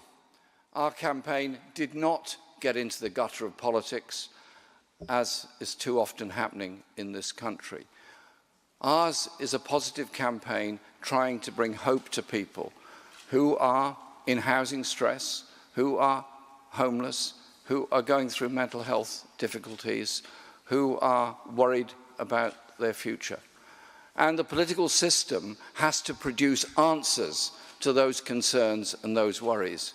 Demonising refugees, demonising people from other countries won't solve those problems. The only way we solve the problems of our community is by uniting our communities. And our campaign was utterly determined to bring that degree of unity to it. And so this result is, to me, a resounding message from the people of Islington North that they want something different, they want something better, and in the new government that's coming in, they're looking for an end to things like the two-child benefit policy cap. They're looking for regulation of the private rented sector. And if I may say so, they're also looking for a government that on the world stage will search for peace, not war, and not allow the terrible conditions to go on that are happening in Gaza at the present time. So this was a grassroots campaign that isn't going to disappear, isn't going to go away. It's brought together people from all walks of life, from all ethnic communities, from all languages and all ages, in a determination to get something better in our society. My job in Parliament will be, as it's always been, to deal with the individual problems that many of our people face, but to speak up where necessary in criticism in order to bring about the social changes that this country needs and my constituency needs. And I'm humbled and proud and very grateful to the people of Islington North, who I've represented for so long and have taught me so much. I owe my life and my learning and my abilities entirely to the people of Islington North. This victory is a dedication to them, and steadfastness in the face of opposition, steadfastness in the face of abuse. We have shown what kinder, gentler, more sensible, more inclusive politics can bring about. I couldn't be more proud of my constituency than I am tonight. I'm proud of our team that brought this result. Thank you very much, Islington North, for the result that we've achieved tonight. Thank you. Jeremy Corbyn, his voice. I mean, it's brilliant, isn't it, Sneaker? I mean, to see Jeremy Corbyn winning that seat, there was so much. It was close for a long time. We were hearing lots of reports out of Islington that from Corbyn's campaign that they didn't have enough volunteers together, that they just weren't getting the message out, that people on the doorsteps didn't even know that he was standing as an independent. How does it make you feel to watch him there? I just got really teary. I got teary because he got teary. And then I had my chat listening because they weren't seeing the clip. They were just listening. Mm-hmm. And they were like, we're getting teary. If he's going to cry, I'm going to cry. And I was like, now I'm going to cry. It's so much. He's been through so much as a person, as a politician. Like, I'm sorry to interrupt you. I'm just hearing that Jonathan Gullis has lost his seat. Yes. You know, I know him. You know him. The woke karate teacher. The one who's always in there pulling faces and being all rowdy and jeering. He's out. He's looking like a little weird schoolboy. He's out. Kemi yes, is I've got the numbers here. So David Williams for Labour got 14,579 votes. Jonathan Gullis lost his seat. He only got 9,497. But interesting, again, Sneaker, we've got the same pattern here. Reform UK in third place with 8,824. I mean, it's a bit scary. On the point of reform, though, I do have a revised forecast. This is from the BBC. Now, you remember at the start of the evening, that we were saying that the exit poll was suggesting that Reform UK could be winning as many as 13 seats. The BBC revised their forecast, and they're now forecasting Reform to have, well, would you like to guess how many seats you think the BBC revised forecast is now predicting? Don't threaten me with a good time, Cal. How many do you think it's going to be? How much is it? How many is it? Tell me. Go on, have a guess. Oh, 9. Lower. 8. Lower. We do this for 8. 6. The BBC are currently forecasting Reform to now end the evening or the morning on 4 seats. which is 9, which was your guess, 9 less than what they were initially predicted at the beginning of the evening. Which, I mean, I don't know about you, but that's probably the best news of the night for me. Jonathan Gillis's seat in Reform have just lost 9 in a heartbeat. Potentially. Gillis lost. Corbyn's made me cry. It's been ups and downs. Oh my God, we've heard. Yeah, Kemi's kept her seat, right? Kemi Badenoch has kept her seat. Yep, and she's held. Gillian Keegan's gone. I didn't even get to notice that Keegan had gone because we're going at such a pace now. It's literally just happened right now, apparently. Right now, okay. Oh my God, Gullis loss. A lot of people saying that's the best loss so far. Oliver Dowden's kept his seat. Oliver Dowden, who Rishi Sunak's just given an honour to, just in the hours before polling day. Yeah, Gillian Keegan lost to the Liberal Democrats. Demeril, I'm getting pretty tired at this hour, to be honest. Liberal Democrats. Education Secretary loses seat. Gillian Keegan has lost Chichester's seat. The Liberal Democrats have won it. You're on the ball with that. Fantastic. And then we have got. Oh, hang on. Sorry, apologies. I've just got some numbers now. So this is for Gillian Keegan's seat. So the Conservatives got 25.7% of the vote on 13,368. And Jess Brown Fuller for the Liberal Democrats got 25,540, which is quite a significant increase. They're up. It's 49.2%. They're up 28.9% there, and the Conservatives are down 33. Again, Reform in third place. Yeah, Reform. I think they're going to keep being in third place if people think that they're all the same, and the problem that they have is the establishment. You're not going to vote Tory or Labour. I hope so. So just a seat count at the moment then. So I've got Labour on 167. That might have changed since I've been sent this. The Conservatives on 30. The Lib Dems on 19. Reform are currently on 3. I think they won. That's Clacton, not Ashton. Ashfield. Is it Ashton? Ashfield. And what was the third? We'll get that. Was it Skegness or something? Probably. No, we'll get that. We'll get that one to you soon. It's not showing them. I can't find a third seat. Oh no, there it is. Great Yarmouth. Great Yarmouth. And who's that gone to? Do we know? Unclear. It was a Tory hold before. It's gone to Rupert Lowe. Its name's Rupert Lowe. Wonderful. Thanks for that. So yeah, I mean that revised number for Reform makes me a little bit happier, because obviously we were worried about. I was certainly worried about a huge increase in Reform votes. Yeah, it's scary. I think. Yeah, I was just looking. Rupert Lowe, former MEP, former UKIP, former Brexit. There's two ways that a threat like this can go, right? You can go to either a Labour stronghold.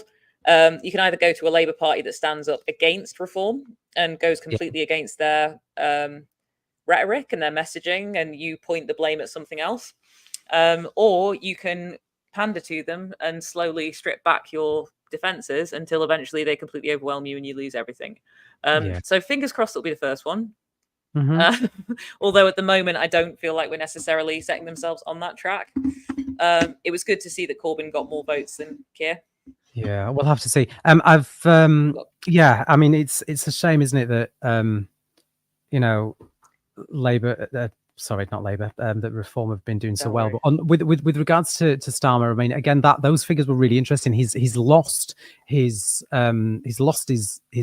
mandate from last time. His numbers have dropped significantly, and not only have his numbers dropped, it still looks as though Labour's share of the vote is going to be less than it was in 2017, which is what I was saying all the time. Jeremy Corbyn has just won his seat again in Islington North after Labour believed that he wasn't going to, and people say that the left's unelectable.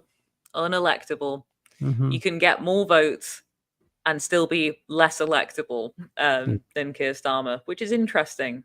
Yeah, it starts to feel not as democratic. I wonder if we can just get your face up on the screen a little bit bigger, just so that those at home can see you. I think we'll be able to do that on the split screen there. Oh, here I am. Oh, you're bigger than me now. Sit back. Just sit back a bit, and I'll sit forward a bit. It's reset. No, it's an interesting night. I mean, we're on 10 to 4. We've had a lot of seats obviously come through. Let me just have Green a look. won Bristol. Bristol. I think so. Green won Bristol. Are you sure? That's a notification I've had. So Sneaker is saying that Greens have won Bristol. Don't They have. Carla Denyer has won Bristol. Okay. Yes. I didn't trust myself. I should have trusted my chat. So Carla Denyer has. So if I'm hearing this correctly, Carla Denyer has just won Bristol Central, unseating Thangham Debonair from the Labour Party. That's correct. With a 10,000 majority. A 10,000 majority. And people say the left are unelectable. That is absolutely incredible. Oh, fantastic. Right, I've just got some numbers here. Just bear with me. So, wow. That is incredible. So for those of you that obviously I've got the numbers here, I'm just looking at a graph that is exceptionally green. The Greens got 56.6% of the vote, which is up 30.6. Carla Denny got 24,539 votes. Thangham Debonair came second with 14,132. Conservatives in third place at 1998, Reform in fourth at 1338, Lib Dems in fifth with 1162, and our old friends who we hold so dear, Kelly J. Keane for the Party of Women with a triumphant 196. That's embarrassing for Kelly. Yes, that's incredible. So they won with over half of the vote share. The Greens.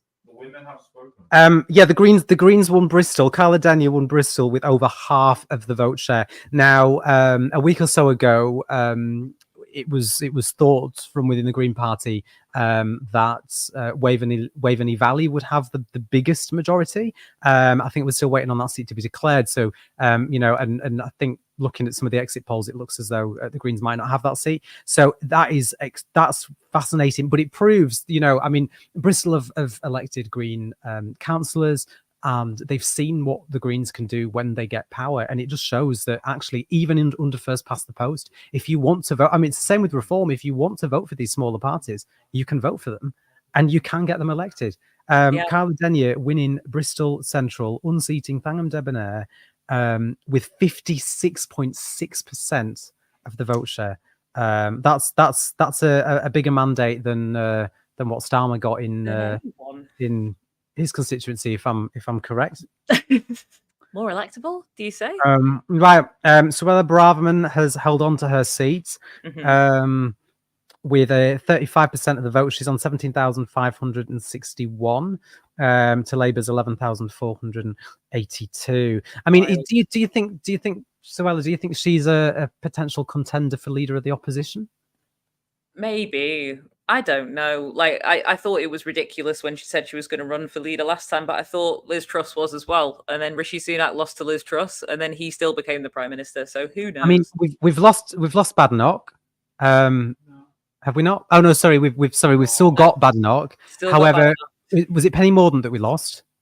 I believe. Okay. Did we lose Penny? No, Labour sources say they think that they can unseat her, but that's not been confirmed yet. So excuse me for sharing rumours. Please forgive me. It's 4 a.m. Don't worry. No, I think there's other rumours. There's one around it being about Rees-Mogg looking uncomfy. He's been looking, yeah, but then I saw footage of our friend 30p Lee Anderson looking uncomfortable, and then it turns out he just looks that way. Yeah, so again, just if you're just joining us, Carla Denyer has indeed won her Bristol Central seat, unseating the Labour Party. I'm not. I can't even pretend to hide my bias and my excitement with that one. Oh, good news, bad news. Richard Tice has also now won a Reform seat. Richard Tice has somehow convinced people that he is. This is when I start to think that you can't really believe the things that Reform are saying about being for the working class. Because if you're electing Reform, if you're electing Richard Tice, I've just heard in my ear as well that Luke Akehurst has won was that Durham? It'll be Durham North. Durham North, yeah. I mean, I love it when we have welcome to people who do hate Starmer's Labour Party, eh? Say again. Yeah, let's have people who do hate crimes elected. Let's put them in safe seats and then not let Pfizer in. Fantastic, sure. Yeah. So we've got a statement from Carla Denyer. This is just on Twitter. She says, "We did it. Bristol, we made history. Thank you so much to the people of Bristol Central who have elected me as their MP. As the city's first Green MP, I promise to be a strong, independent voice for Bristol's values, pushing the government to be bolder on the issues that matter." Oh, she's going to be so cool in the house. Good on you, Carla. And obviously, if you have just joined us, we did interview Curtis interviewed Zach Polanski earlier this evening from the Green Party, obviously deputy leader, and he was quietly confident, wasn't he? I think if you saw that, but he seemed happy with how it had gone. Yeah, he was quietly confident that the exit polls might be wrong.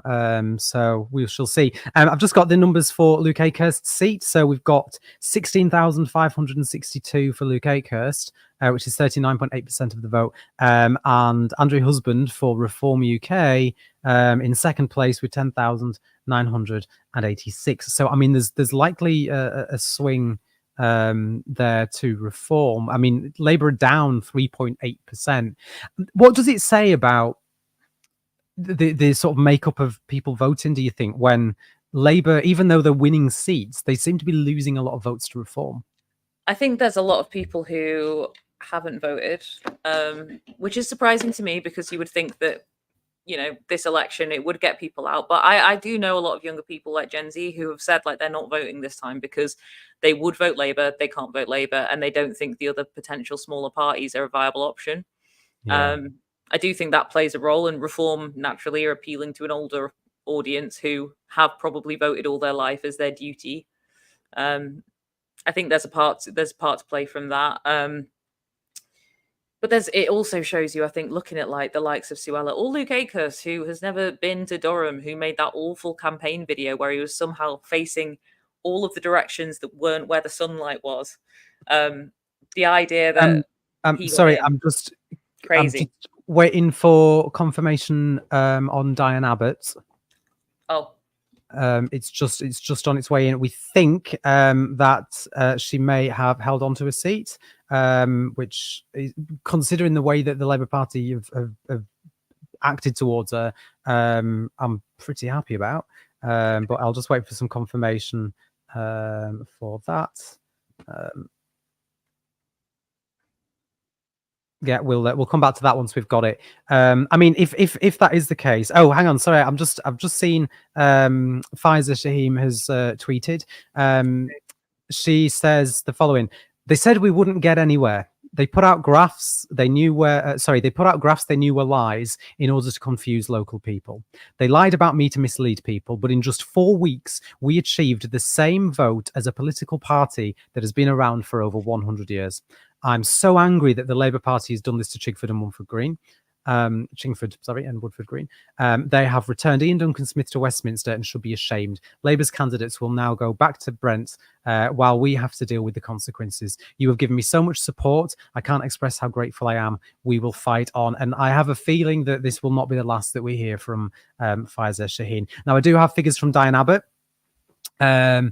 So Diane Abbott, 15.5% of the vote, down 10.4% from last time, with 24,355. Interestingly, the Greens in a strong second there, up 14.6% at 22.6, with 9,275. I mean, there's clearly a big gap there, but the next jump down is to the Conservatives at just under 3,500. So quite a lot of support for the Greens in Hackney. I mean, do we think that's because of the uncertainty surrounding Diane Abbott leading up to the election, and even, you know, after the election had been called, as to whether she would be allowed to stand? Do you think people, you know, maybe, I'm guessing, but perhaps postal voters or others maybe just thought we'll vote Green because we don't know if we're even going to have Diane? Or do you think it's more like what we've seen in some other areas, and clearly in Bristol, where people that want Green are voting Green? I think it'll be more people wanting Green, voting Green. I think a lot of people will have been expecting Diane to go as an independent. I think we do have this thing. I think we've talked about it already in terms of the election, people tactically voting. A lot of the areas where people are further left leaning, they don't want to elect a Labour MP because that's their line in the sand. They don't want to vote for a party that supports what's happening in Gaza. You don't want to support. And I'm just hearing that Richard Holden's got his seat. Is that right? By 20 votes. Now, Richard Holden, correct me if I'm wrong, is the. I've got the details here now. Bear with me 1 second. Yes, the Conservatives scraped by in Basildon and Billericay, with Richard Holden holding on by just 20 votes. Labour got 12,885. Do we know? Let me just have a quick look. Do we know if there was a recount there at all? I imagine that's the seat there was. Recount, right? Yeah, there was. In the closest vote of the night so far.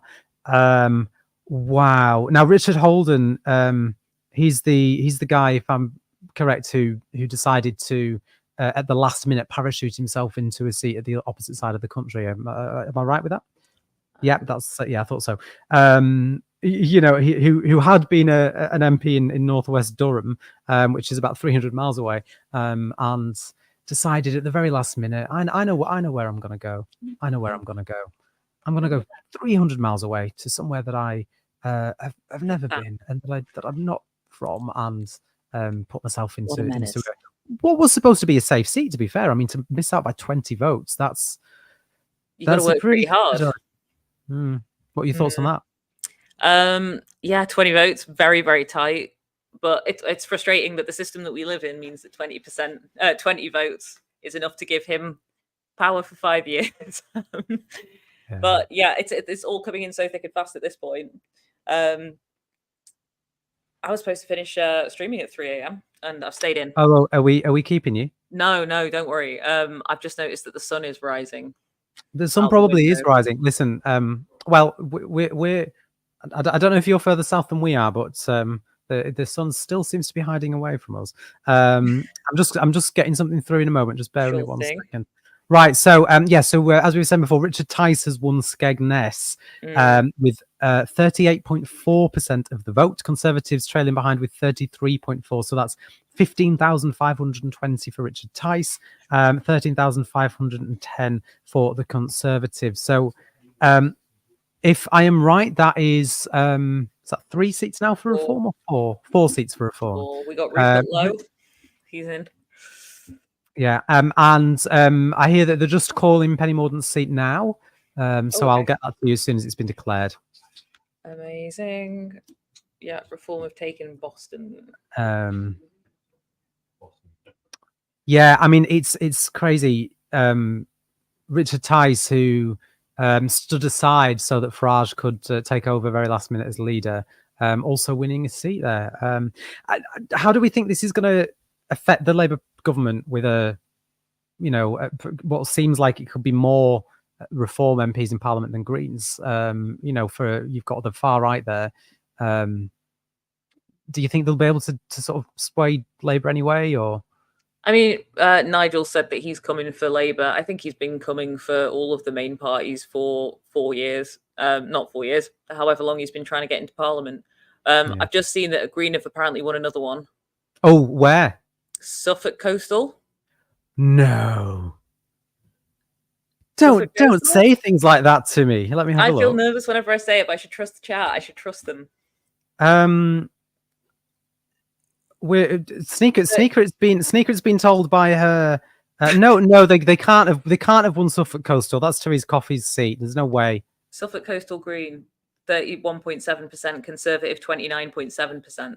No, I think that's incorrect. I think I'm looking at some figures unconfirmed here. Well, actually, no, I'm lying. I'm looking at East Suffolk Council, who are saying that Therese Coffey's on 14,000 and Greens are on 4,380. It went. Oh, hang on, but there's no. Someone else is saying Greens have gained it. What? Right. Can we get some confirmation? It went offline again. Nothing's been declared yet. It's okay. all to play for. It's all to play for until apparently it's it went online and then went back offline. What does that mean? It does seem that East Suffolk Council claiming Therese Coffey's won the seat. I think it. So this No, is Suffolk Coastal. No, hang on. LBC News have said Therese Coffey has been defeated by the Greens in Suffolk Coastal. Whoa! You can hear them in the background going crazy. Right. We will wait for a proper declaration. It's popping off in the chat over here as well.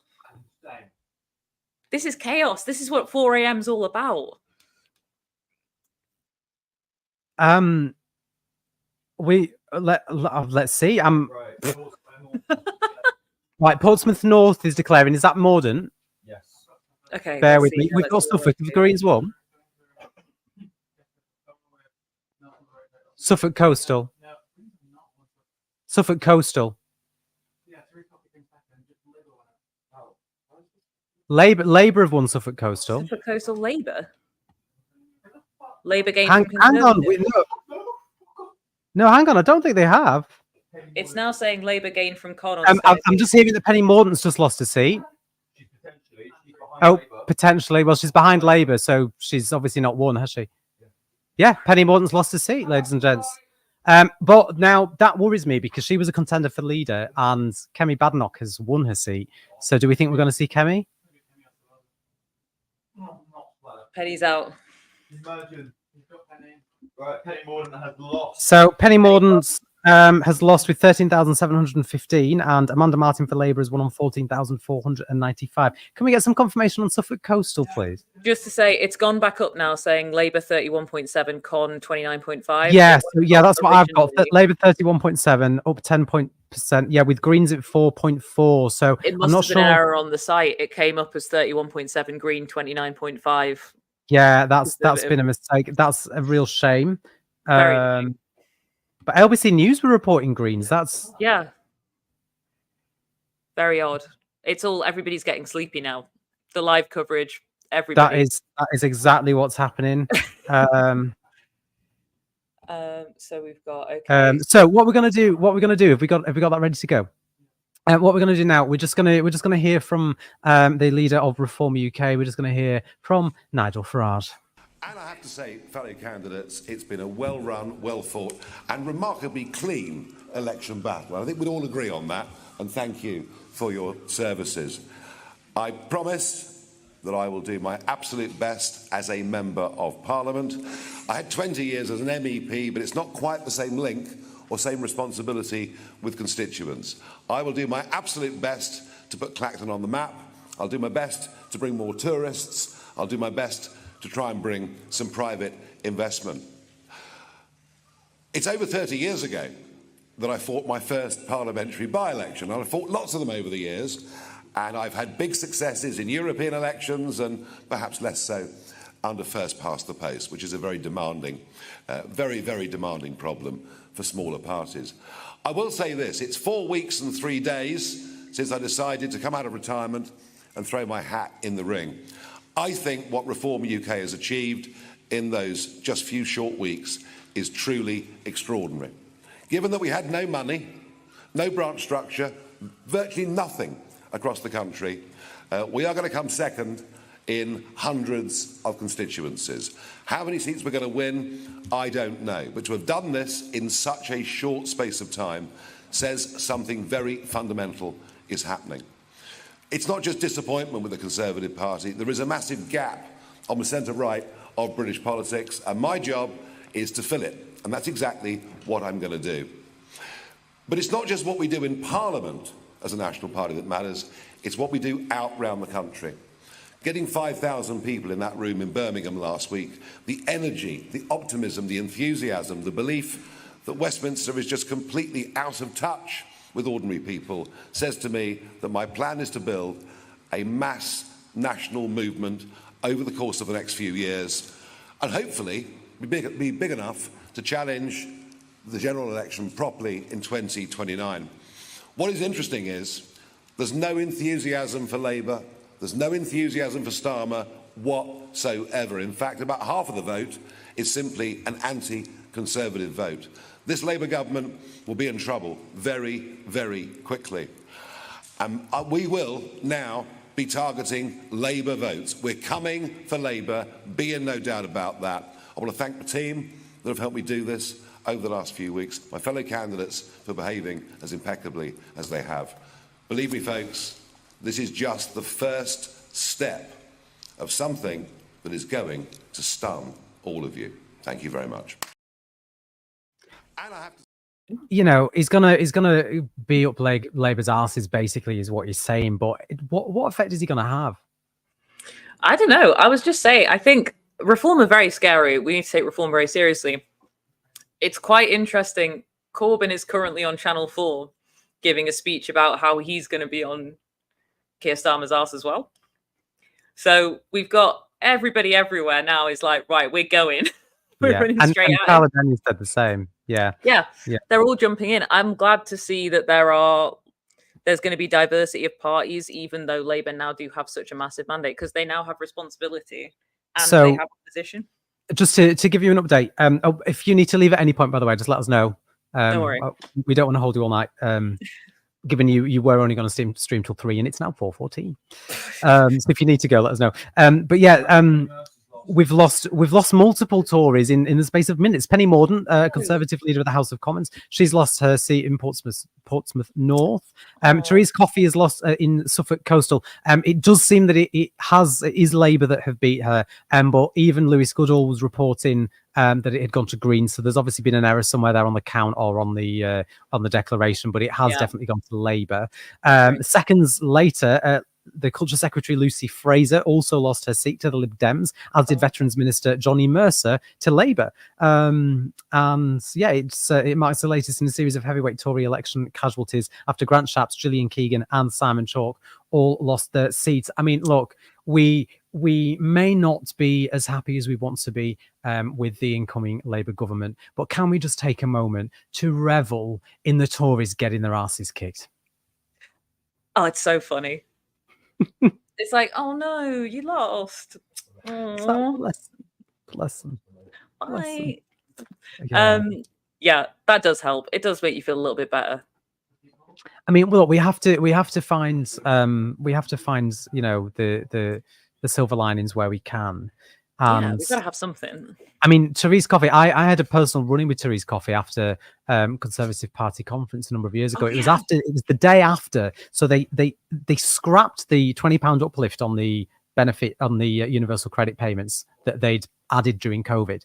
Yeah. And then the night before, Therese Coffey was singing karaoke at Tory Party conference, singing "I've Had the Time of My Life." And the following day, the day that the benefits were, you know, the universal credit was cut again and that uplift was scrapped, she was at a job centre fairly local to my local constituency. So I went along. I wish I had a clip to show you, but I don't. And I questioned her about it and asked her, you know, how she felt, and she sat there and ignored me the entire time. And then the local MP in that area, who was also Conservative, who was with her, tried to sweeten me up by saying, "Oh, I'm your local MP. I'll deal with your request." And the second Therese Coffey was in the car, the MP from said constituency turned her back and completely ignored me, which was wonderful, given she thought I was a constituent. Yeah. As soon as she knew you were a constituent, that's when she knows to ignore you, right? Yeah, well, I mean, it turns out I actually wasn't. I was from the next door constituency, but she didn't know that.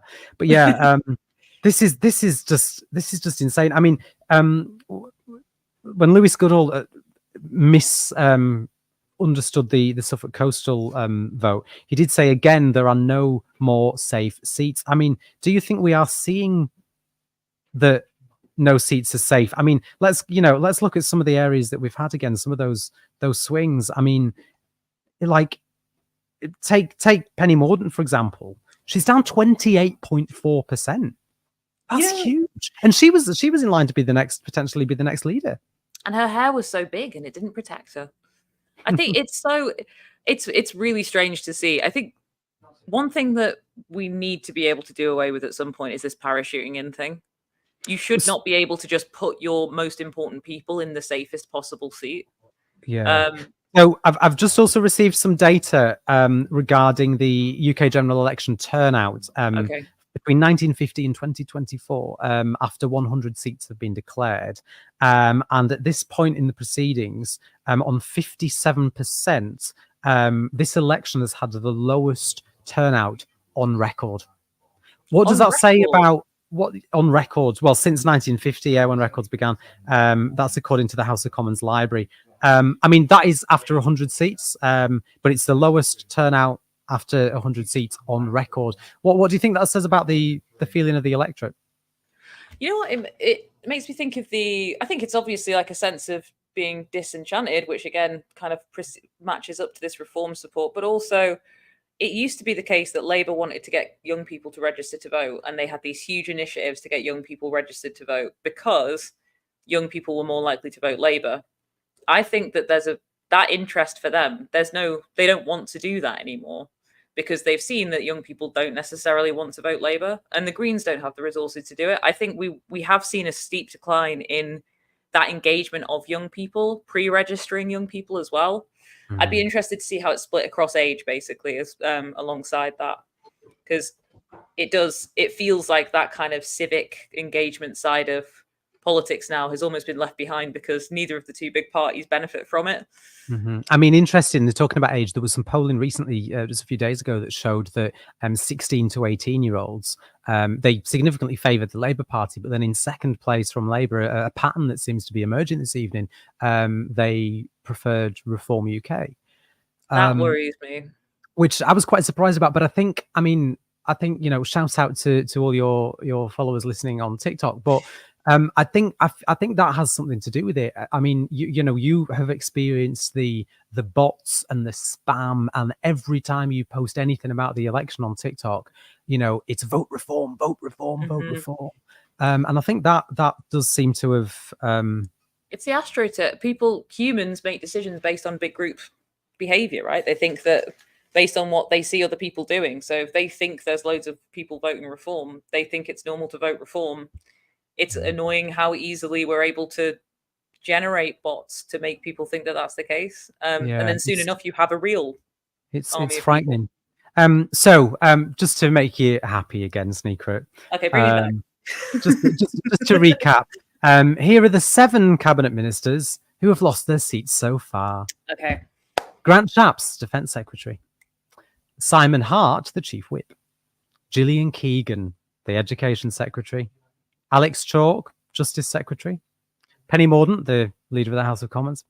Lucy Fraser, the Culture Secretary. And Johnny Mercer, the Veterans Minister. That's 7 cabinet ministers so far.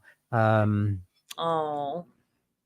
Does that make you all warm and tingly on the inside? It does help. It makes me less full of dread. It does help for that. So thank you for that. It's all right. So, sorry, I'm just getting a. I think this might be the revised majority, the revised figures that we looked at earlier. Just bear with me one second. So this was the BBC updated their forecast, and they're predicting a Labour majority of 160, which is 10 seats less than the exit poll predicted, with 405 seats rather than. I thought they said 400. Yeah, 410. That's 5 seats earlier, less actually. With Conservatives on 154, Lib Dems on 56, SNP down to 6 seats. I mean, that's quite a big loss for the SNP. Yeah, it's massive for the SNP. Do you think that that's been down to the ongoing numerous scandals in Scotland? We've seen Nicola Sturgeon resign. A couple of weeks later, her husband was arrested. Then she was arrested under investigation over the expenses scandal up there. Then we had Humza Yousaf come along. Didn't really stick around long. He lost the coalition with the Scottish Green Party. And now we've got John Swinney, who, within the SNP is pretty big of a figure, but they're not really, to coin a phrase, strong and stable in Scotland anymore, are they? I don't think so. No, it's crazy how intensely they've been wiped out. I think when it's the thing that's interesting about Corbyn and Farage coming after Keir at the same time, I think it's something similar with the SNP. They've lost the interest of the right, but they've also lost the interest of the left. A lot of young people have turned against them on the trans issue, all of that discussion that's gone on around it.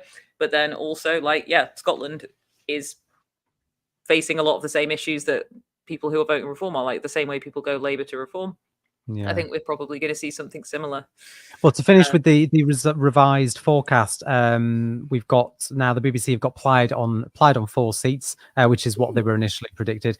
Reform on 4 seats, and the Greens still on 2. So I mean, Reform there have lost third. I mean, it looks like these extra seats that Reform have lost. It looks as though the BBC are predicting those seats to go to the Conservatives. I'm also just reading now that Sinn Féin is set to win most Northern Ireland seats for the first time. It looks like Sinn Féin are making quite a lot of gains in Northern Ireland, and the party is set to win most seats in Northern Ireland at Westminster for the first time, and that's being reported. Just to remind people, the people elected to be MPs for the Irish Republican Party don't take up their seats in Westminster as a protest. And it's my understanding that is because they don't want to pledge allegiance to the king. Obviously, it runs deeper than that. But I mean, you know, a bit of a mad day for Scotland. But what about Northern Ireland? Yeah, I wouldn't want to pledge allegiance to the king either. It's looking like they've had 2 turnouts so far. We've had people freaking out because that's the color. They've got the same color code as the Green Party and as Plaid Cymru on the declaration. But it's always an interesting one. I remember, was it in 2017 when the DUP formed a minority coalition with the Tories? Was that 2017 they were looking at doing that? Yeah, so that was the brilliant election that was called early by Theresa May. For those of you that don't remember, it took place on Thursday, the 8th of June, which is actually my birthday. She went into it pretty confident that she was going to do well and lost her majority. But that was when the Labour Party under Jeremy Corbyn received what's predicted to be 4% more of the vote share than what Labour predicted to get this evening. Again, they say the left is unelectable. We continue to be so incredibly unelectable. We are looking at, oh my God, there's been some insane swings, you know. I'm jumping all over the place at the moment because we're coming up on the morning, but we're just looking at Colchester. Colchester was a 28-point swing. From the Tory to Labour. 28 yeah. point swing. 28.8. They came in this year, they only got 23% of the vote. Yeah. Oh, so, I think we missed this one earlier. I've just seen Beth Rigby reporting that Andrea Jenkins has lost a seat. Has she? I don't know if that's been declared, but Beth Rigby's reporting it. She's the one who famously stuck the middle finger up at protesters outside of Downing Street. But we are waiting for that to be declared officially. But it's been reported by Beth Rigby. Yeah. Oh my God, there's been so many ups and downs tonight. It's crazy. Yeah. How's it going with the seats, guys? I'm just really professional of me. Are we? How's it going with the seats? Half the seats have been declared. Have the declaration slowed down a bit? Are we? Okay. That's Scotland being declared. If you can't hear, that's Harry in the background. We've swapped roles for a bit. We've given them a break from being on camera, and they're doing my work behind. So yeah, just on the Jonathan Ashworth seat, we obviously had Shocker Adam win. He's the independent who beat Jonathan Ashworth. I'm just reading from Cog, one of our other producers tonight, that he is a pro. Say again? I was just saying hey to Cog. Sorry. Hi to Cog. He's just saying that Shocker Adam is a pro-refugee, pro-Palestine independent candidate, and being reported as, quotes, the most shocking results so far. Love that for Shocker. There we go. I think we might have a graphic for that. I'm not sure if we do. I'm being told that we might. So if we've got a graphic for Jonathan Ashworth's constituency, we'll bring that to you. Oh, we've got it here. It's on the screen. So Leicester South. Yeah, just bear with me. So we've got, just struggling to read it, bear with me. 14,789, I think that says. And 39, sorry, to Labour's 13,760. So, I mean, it's quite, it's not a massive majority there. But it's pretty interesting. But again, we've got it's Conservatives in third place, Reform are all the way down second from the bottom there.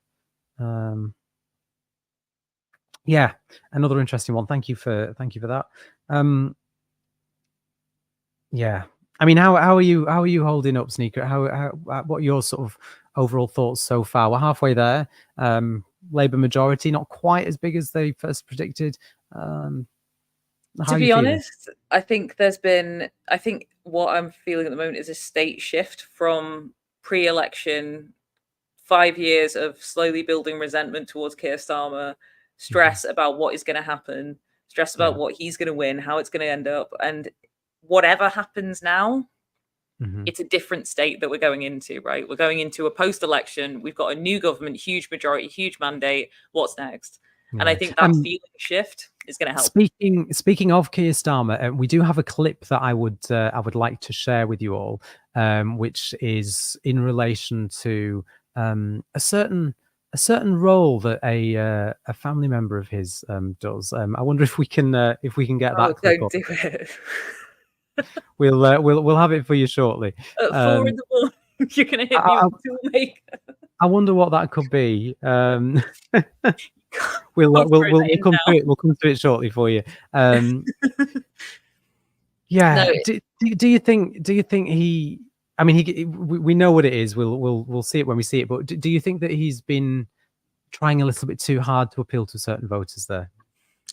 I think we need to see Keir Starmer as like where he plays his part in political action, because I think people have been saying for a very long time he's appealing to certain voters. He has to appeal to those voters. That's why he's doing the things he's doing. They're not looking at it from the direction of he's got these donors, completely new donors, completely different donors. All of a sudden his policies match his donors. Also the media parties that he works with very closely. And now people think the same thing as well. Like, I think seeing this whole thing as like the public are driving him to act a certain way is crazy. We are living in a very top-down system. I think we've got that clip for you now. So this is thank you. Keir Starmer. My dad was a toolmaker. My dad was a toolmaker. He was skilled as a toolmaker, highly skilled. And your dad, I think it's right to say, was a toolmaker? He was a toolmaker, yeah. Dad was a toolmaker. My dad was a toolmaker. And he was a toolmaker. He was a skilled man. And it's hard work, it's skilled work. My dad, he was a toolmaker. My dad was a toolmaker. I wonder what his dad did. Do you have any idea there, Sneaker? I don't know, because he doesn't mention it. And I just wish he would sometimes. I wish he'd be more transparent. That felt like sleep paralysis. Watching him look into the camera and say that. I mean, he got quite upset when the audience, I think it was the Sky News debate, laughed at him for saying it, but they weren't laughing at the fact that his dad was a toolmaker. They were laughing at the fact that you just know what he's gonna say. I'm also just being told that Rosie Duffield has held her seat in Canterbury, which is a hold again for Labour. Again, another quite controversial figure. She's used a platform to promote transphobia. And she's a close friend to J.K. Rowling. How do you think the Labour government are going to do on trans rights? Well, I don't know what they can do other than, the trans bathroom conversation that Keir decided to bring up last week. It's the only, there is no end to that conversation. The only thing you can do is ignore it or start being really invasive of women and women's rights overall. I think the tolerance that they have for intolerant and hateful MPs such as Rosie Duffield is very, very concerning. Pfizer was kicked out for liking posts. Yeah, and I think when they've got people like Luke Akehurst and sort of quite extreme people like that, and obviously they welcomed. I know she stood down, but they welcomed Natalie Elphicke in. And said that she was welcome. But people like Pfizer, out you go. It's a double standard, isn't it? And I think that's the part that makes me very uncomfortable, because there would have been a time, even when we did have actual respectability politics, it would be if you said something rude it doesn't matter if they agree with you or not. You've said something rude, you're kicked out of the party. Nowadays, it's very much only if you do something in a certain tone about a certain cause. It's not about your behaviour or the way that you kind of carry yourself as an MP anymore. It's just about whether or not they agree with you. I'm also just seeing that Wes Streeting very nearly lost to Leanne Mohammed. Oh, yeah. 15,647 votes for Wes, and 15,119 for Leanne. So, I mean, again, like, what, 400 votes in it? Not even that. I mean, I think despite the Labour majority, there's a clear message being sent to the future Prime Minister, don't you think? I think so. I think the talking points begin first thing tomorrow, right? Like, he's been working for a very long time to defeat an extremely easy to defeat party, or what should have been a very easy to defeat party.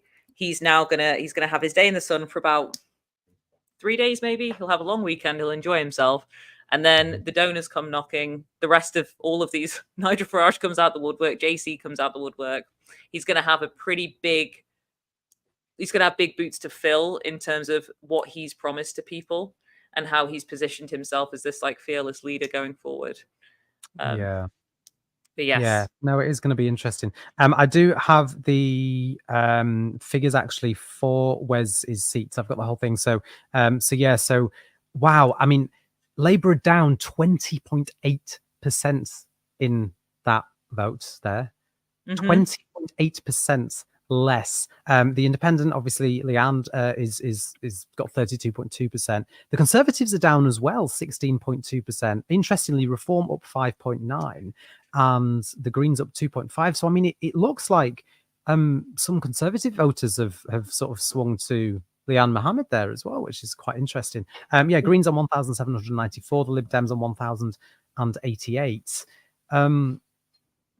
That's a hell of a loss there for Wes Streeting, 20.8% down. I mean, what do you think about that? That's a very, very, very tight call for someone like Wes Streeting. I'm hoping that scared him. I hope so too. I mean, this guy's going to be in charge of our health service in, well, 6 hours, maybe. Maybe now. I don't know. Maybe now. 2 hours or so. No, we've not had the official announcement of the cabinet. Don't get ahead of yourself, Sneaker. Not yet. I'm sure that will come within the next 12 hours or so. But that's a huge.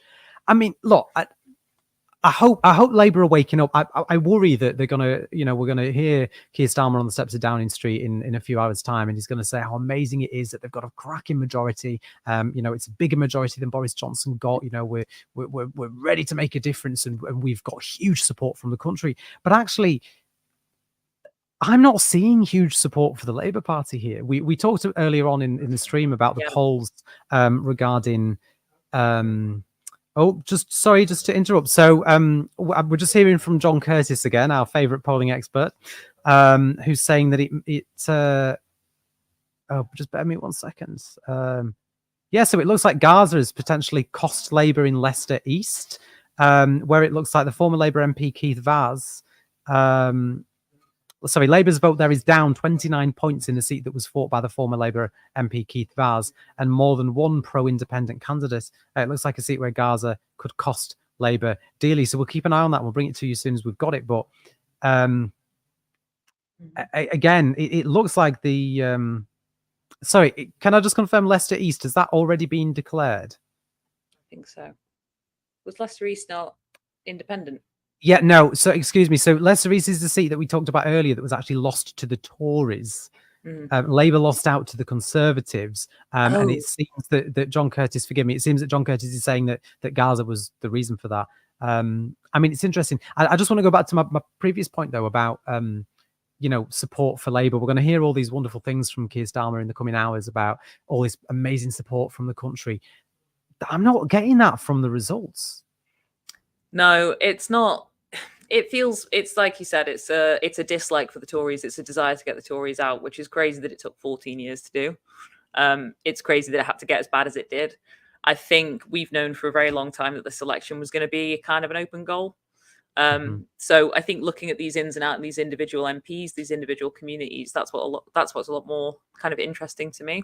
Yeah, and I mean on the point of Gaza again, that's been very interesting. So You know, but yeah, as we mentioned earlier, Suella Braverman has kept her seat, and I think we've got a clip of her now. I'm going to go, but I will speak to you. Yeah, we'll let you go. We'll let you get away, and we'll Yes. we'll go to Suella Braverman. So thank you ever so much, Sneaker, as always, and good luck if you're going to keep Good streaming, luck. and enjoy your sleep if that's where you're going to. That is exactly where I'm going. Good night. Thank you very much. Good night. We'll speak to you soon. So yes, this is Suella Braverman. It's complex. History is complex and nuanced, and I'm not going to apologise for Empire. I'm not going to apologise for our past. History Should we be proud of Empire? Should we be prouder? I am proud of the British Empire. Yeah, yes. The wind of change that carried my own parents across the globe in the 20th century was a mere gust compared to the hurricane that is coming. And I would love to be here saying, well, claiming victory. I would love to be having a front page of the Telegraph with a plane taking off to Rwanda. That's my dream. That's my dream. It's when my will obsession. that happen? It's the Labour Party, it's the Lib Dems, it's the Coalition of Chaos, it's the Guardian reading, tofu eating, wokerati, dare I say, the anti-growth coalition. I am a child survivor of the Holocaust. In 1943, I was forced to flee my birthplace in Belgium and went across war-torn Europe and dangerous seas until I finally was able to come to the UK in 1947. Now, when I hear you using words against refugees like swarms and an invasion, I am reminded of the language used to dehumanize and justify the murder of my family and millions others. Why do you find the need to use that kind of language? Deplorable person there, Suella Braverman. But even during that clip, we've got some more information coming in. Jeremy Hunt is narrowly won his seats. Jeremy Hunt, the health secretary of Doom and Lies. Is that a slip of the tongue, though? Slip of the tongue. Christ, Rishi Sunak is being called right now. Quick prediction: do you think Sunak's going to lose the seat? I think he'll just hang on. Yeah, I think it's probably going to be the case. But this has been a really strange election. It's almost become unpredictable. So I don't even want to say that. But our producers will update us soon. But there's a lot of things to talk about. Obviously, we had Suella Braverman on there. Liam Mohammed. Now, to me, I really want to talk about Liam Mohammed. Being an independent is really, really difficult to make gains, win in, especially in the first past the post. She came within 500 votes of Wes Streeting. Yeah, it's incredible. I mean, we were just saying, Sneaker and I, that it's not. I'm not seeing in these results what Starmer is going to claim he saw in a few hours' time when he stands on the steps of Downing Street, which is huge swathes of support and a country that has clearly voted for Starmer. Of course, he's going to say that, though, isn't it? But I'm not seeing that. I mean, there's so many seats. I mean, there's a huge swing from Labour to Reform. There's been, a huge swing from Labour to Independence. I mean, Jeremy Corbyn winning Islington North. It was only a few days ago that even Corbyn's campaign didn't think that was possible. Yeah, I mean, I suppose with Jeremy Corbyn, he was the most likely to win. Big name recognition, big constituency MP. So I think in any kind of election he would win. I just think in other places where independents have done so well. I mean, Andrew Feinstein, again, getting almost half the votes of Keir Starmer, and again, Liam Mohammed. Now, Liam Mohammed is fantastic. I mean, she's got quite a big social media presence. She's fought a really good campaign. But Wes Streeting was within, I think it was a 5,000 majority from 2019. For me, as much as I really obviously wanted Liam Mohammed to win, I expected his vote share to go up because, look, I didn't expect this showing from Labour. Obviously, we expected a huge majority based on the collapse of the Tories, but I thought that Labour would at least increase their vote share. I thought they'd get 40%, right? I thought in a lot of seats like Wes Streeting, they would increase their majority. Yeah, sorry to interrupt you, Curtis. We're just hearing now Rishi Sunak has held his seat. Oh, okay. Sunak has held a seat narrowly, apparently. I mean, you were right. You kind of just want it on the skin of his teeth. I mean, it's fine. He'll have resigned in 6 hours.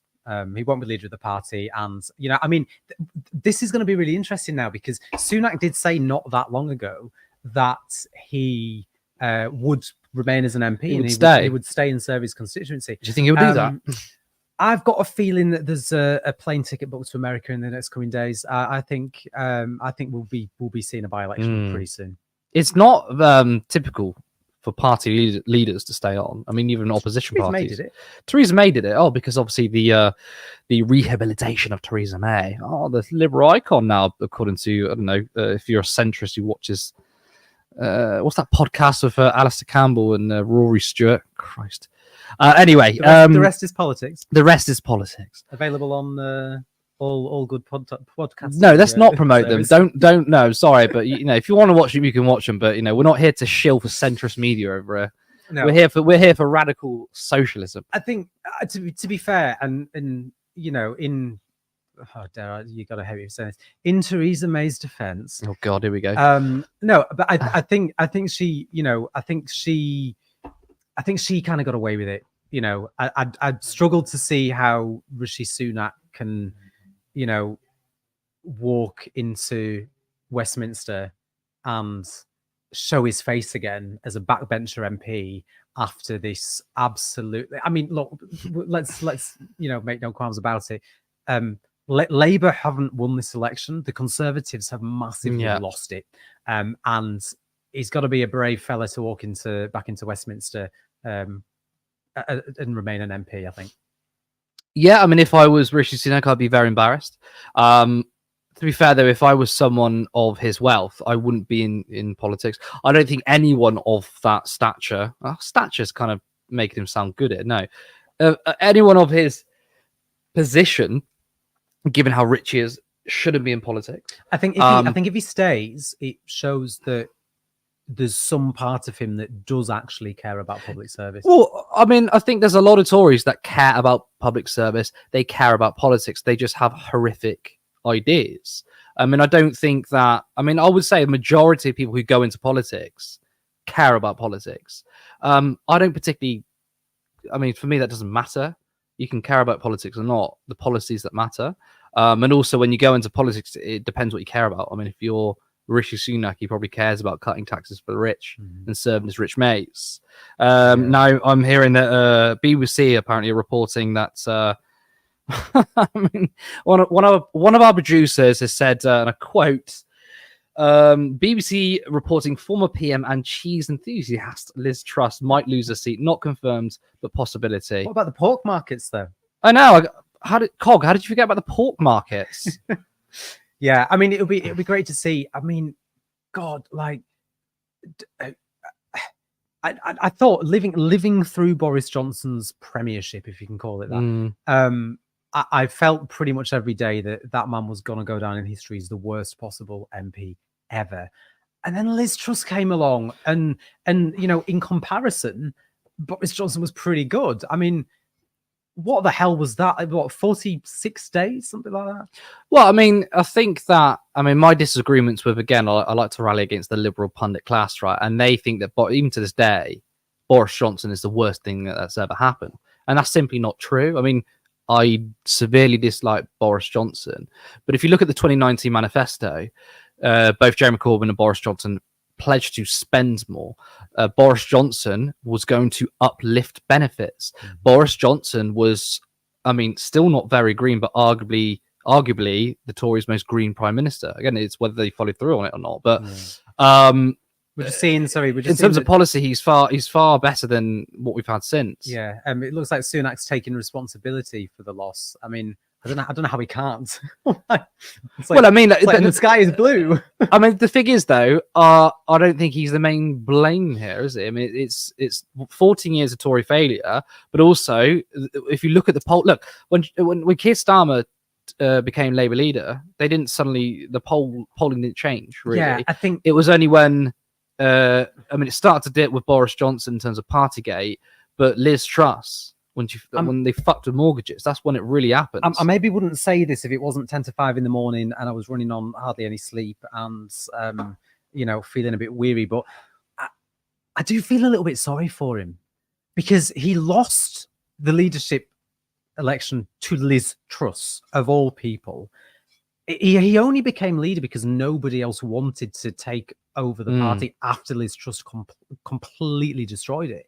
So, he was kind of the fall guy for the Conservatives. What I'm interested though, and I'm interested in your view. I mean, before you make an explanation, I want to say that I don't feel sorry for him, and one of the reasons why is because when he's caught on video boasting about taking wealth from poorer places into richer places, because one, he cares about the rich, and two, it helps the Tory vote. He is just a Tory scumbag like the rest of them, and I'll never feel sorry for people like that. But you're going to make another point. No, I don't disagree with that, and that's a fair point. Like I said, it's 5 a.m. and I'm sleepy. No, I was just going to say I'm interested to know. I mean, Penny Mordaunt's. Correct me if I'm wrong. Penny Mordaunt's gone. Kemi Badenoch is very much still here. Suella Braverman is very much still here. It seems like the more centrist right-wingers, if you can call Penny Mordaunt that, are out the door, and the more extreme right-wingers are very much still... Well, I mean, look, I think we're all going to... Every single Tory that loses their seat, we're going to celebrate. I obviously celebrated when Penny Mordaunt lost. Mm-hmm. But then when you put it that way, Kemi Badenoch being in, between the two, who would you rather be leader of the opposition? Oh, exactly. It could now be Kemi Badenoch or Suella Braverman, two extreme people. Mm-hmm. I mean, Suella Braverman talking about the wokerati. She's absolutely thick as shit, coming up with crazy cultural bollocks that's been taken from America.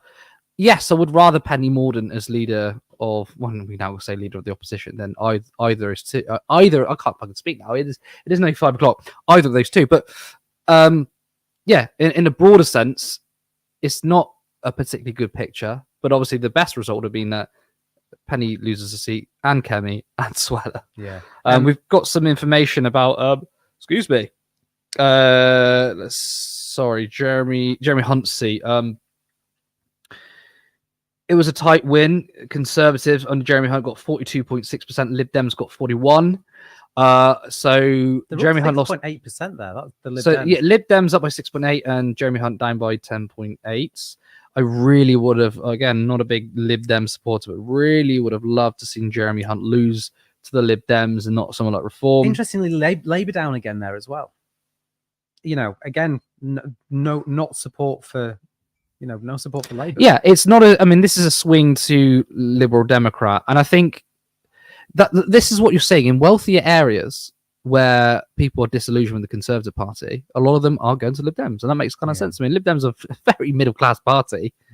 Definitely. So, I mean, it makes sense that it went to Lib Dems rather than Labour. But what is interesting is Labour were down by 3.9 points, 3.9%. Reform up by 8.8, so they made gains in even middle class areas. Not saying that working class areas is the backbone of Reform, but obviously Leave votes or Leave seats have heavily swung behind Reform, and that's no surprise. Yeah, no, 100%. And we've got some numbers, some updated numbers as well. So where we stand currently, we've got the Labour Party on 313 seats, Conservatives on 69, they're down 160 seats there. Lib Dems up 35 on 41. SNP down. So, we'll skip them. We'll come back to them. So other parties at 19 in total, which is 9 more. SNP on 4 seats. They're down 29 seats. That is insane. The collapse of the SNP is truly astonishing. Who do you blame? Is it Hamza Yusuf? Is it Nicola Sturgeon? Is it a husband? Is it John Swinney? I think it's probably the Tories. Well, I think it's a mixture from going from Nicola Sturgeon, with obviously the scandals and shit, right? Going to Hamza Yusuf, wasn't there for very long. Then John Swinney, who's now going to probably stand down. I mean, would it be fair for him to stand? He's just taken over, but he probably will. I think there's that. I think people I spoke to earlier said they're probably sick. I mean, I think it was Josh White. He said people kind of sick they were in power, because this is the thing that they struggle with, is that they have been in power in Scotland for a long time, and it's very hard to sort of attack the Tories when they have been in power in Scotland, and it's very hard when the criticisms coming all your way. I mean, the ones in power obviously take the most criticisms, but I'm still surprised that there was no flaw here because of Scottish independence, and I just think that obviously Scottish independence is completely out. Oh, I'm 100%. Gone. I mean, which is a shame because I think Scotland deserves its right to. But then I agree. But does this show that actually Scotland have changed their mind? I mean, one of the big arguments for independence in recent years has been the huge lack of respect that the Westminster Conservative government had for Scotland. And I think you would agree with me that a Labour government is going to have a hell of a lot more respect for Scotland than a Conservative one, despite all its ills. I mean, maybe you disagree, but I think give it a couple of years of Labour, and I think that the people of Scotland will actually start to feel a little bit more content with Westminster, to the point where they don't want to risk the independence thing, because Westminster have been a bit nicer to them. Maybe they'll get a bit more money, it's to help them out with devolution, and they've got that support. So Labour officially now on the majority. How many seats are on? 326. So Labour Party have just hit 326 seats. They have officially won the election. That is it. That is over, guys. I mean, so we're off. See you later. I don't think so, because we've got some more exciting results to come in. If you think we're going anywhere, think differently. We still have 400 people watching. You good people watching us at 5 in the morning. I respect that. I respect you guys for keeping up with us. I didn't think we were going to make it. There was a point in the night where I thought I was giving up about 1 o'clock. I think I've grown a second wind, and I think it's because of certain seats. I mean, look, I think the exit poll took a lot of wind out of me. Yeah. I think some of the promising results coming in. I think Jeremy Corbyn winning. I think Liam Mohammed doing incredibly well. I think Keir Starmer losing 17% is fucking hilarious. Yeah. These things have made me kind of happy. But yes, they've hit 326 seats. Have we had? Can I just ask? Have we had any confirmation in any of the other Green target seats? Just for my own interest. Nothing yet. No, that's going to be a later one, I believe. We've got some numbers from comparing the vote share of 2019 to now. So 2019 vote share, the Conservatives won 43.6%. Labour got 32.2%. Lib Dems on 11.5%. Lib Dems haven't changed their vote share. I think they're slightly down, but they've hugely increased their number of seats. And actually, we were watching one of the reporters on Sky News, the mainstream media, and even he said this just shows cracks in first past the post. Now, if we compare it to this year, Labour 36.3%. I mean, it's 4%, or not even. It's actually less than 4%. I might be bang on 4%, but the Conservatives have lost 20%, and that's the story there. Labour barely made that many gains, given how much Keir Starmer painted a changed Labour Party. They're not Corbyn. He really made the effort to completely distance himself from, and it's not even distancing himself from Jeremy Corbyn. It's distancing himself from the man who he called a friend, and But it's also distancing himself from 2015. I would say 2010. I mean, Gordon Brown looks like a fucking communist compared to Keir Starmer. This is a whole new iteration of a Labour Party, which has become like the US Democrats. I mean, I was speaking to Len McCluskey, and he said that people behind Keir Starmer and the Labour right want to turn the party into the US Democrats. Obviously, Reform New Party, 14%. Well, hang on. Let's be right. They're not technically a new party. They're a renamed and rebranded version of the Brexit Party. Nigel Farage likes to claim that they're a startup. They've been going. I mean, it's funny how he says startup, because it's right. It's nearly. A private company. It's a limited company. That's what you say. Start. I mean, who calls a political party? It's just a startup. But it's a company that's been going for many years. It's not a startup. It existed at the last election in 2019. It just had a different name. you know, he's using that as an excuse for all the issues he's got, all the racists and bigots and horrible people. I want to ask you, what's your view on Miriam Cates? Do you like her? Do you not like her? Tell me about her. Miriam Cates. Remind me. Well, I was just gonna tell you that Miriam Cates has lost a seat. She's the nasty bitter one, isn't she? Christ, that casts a wide net, doesn't it? And that includes Tory and Labour. What seat was? Sorry, producers, can we get numbers on that? And oh yes. Do you want to repeat that? Yeah. So for those of you that didn't hear that, Miriam Cates is the one who stood up in Parliament and said that children were being taught how to choke each other in the classroom in a sexual manner. I mean, she's one of the turf brigade that are sort of clamping down on teaching kids any basic level of sex ed or, you know, gender identity that they may or may not have. We're just hearing, I think there's a bit of a commotion happening. I know we're hearing something juicy from the producers again. Let's get we've got maybe a little breaking news here. Find out. We are going to find out. Oh, I'm really hoping it's an interesting one. They're all interesting at this They're all pretty interesting, but I want to hear some more green seats come through now. I mean, yeah, me too. What the hell happened with that Suffolk coastal seat? What was that? LBC with their fake news. LBC reported it. Lewis Goodall works for Global now, of course, but Lewis Goodall was reporting. Oh, he did say that as well. Loads. There was like, it was all over the internet. Can I just say these mainstream pundits who get paid a lot of money announcing it, saying this is what's happened. Yeah. Us who are volunteering, like that doesn't sound right. Let's double check on that one. Sorry, but the professionalism is on our side now. I think we might have some good news coming.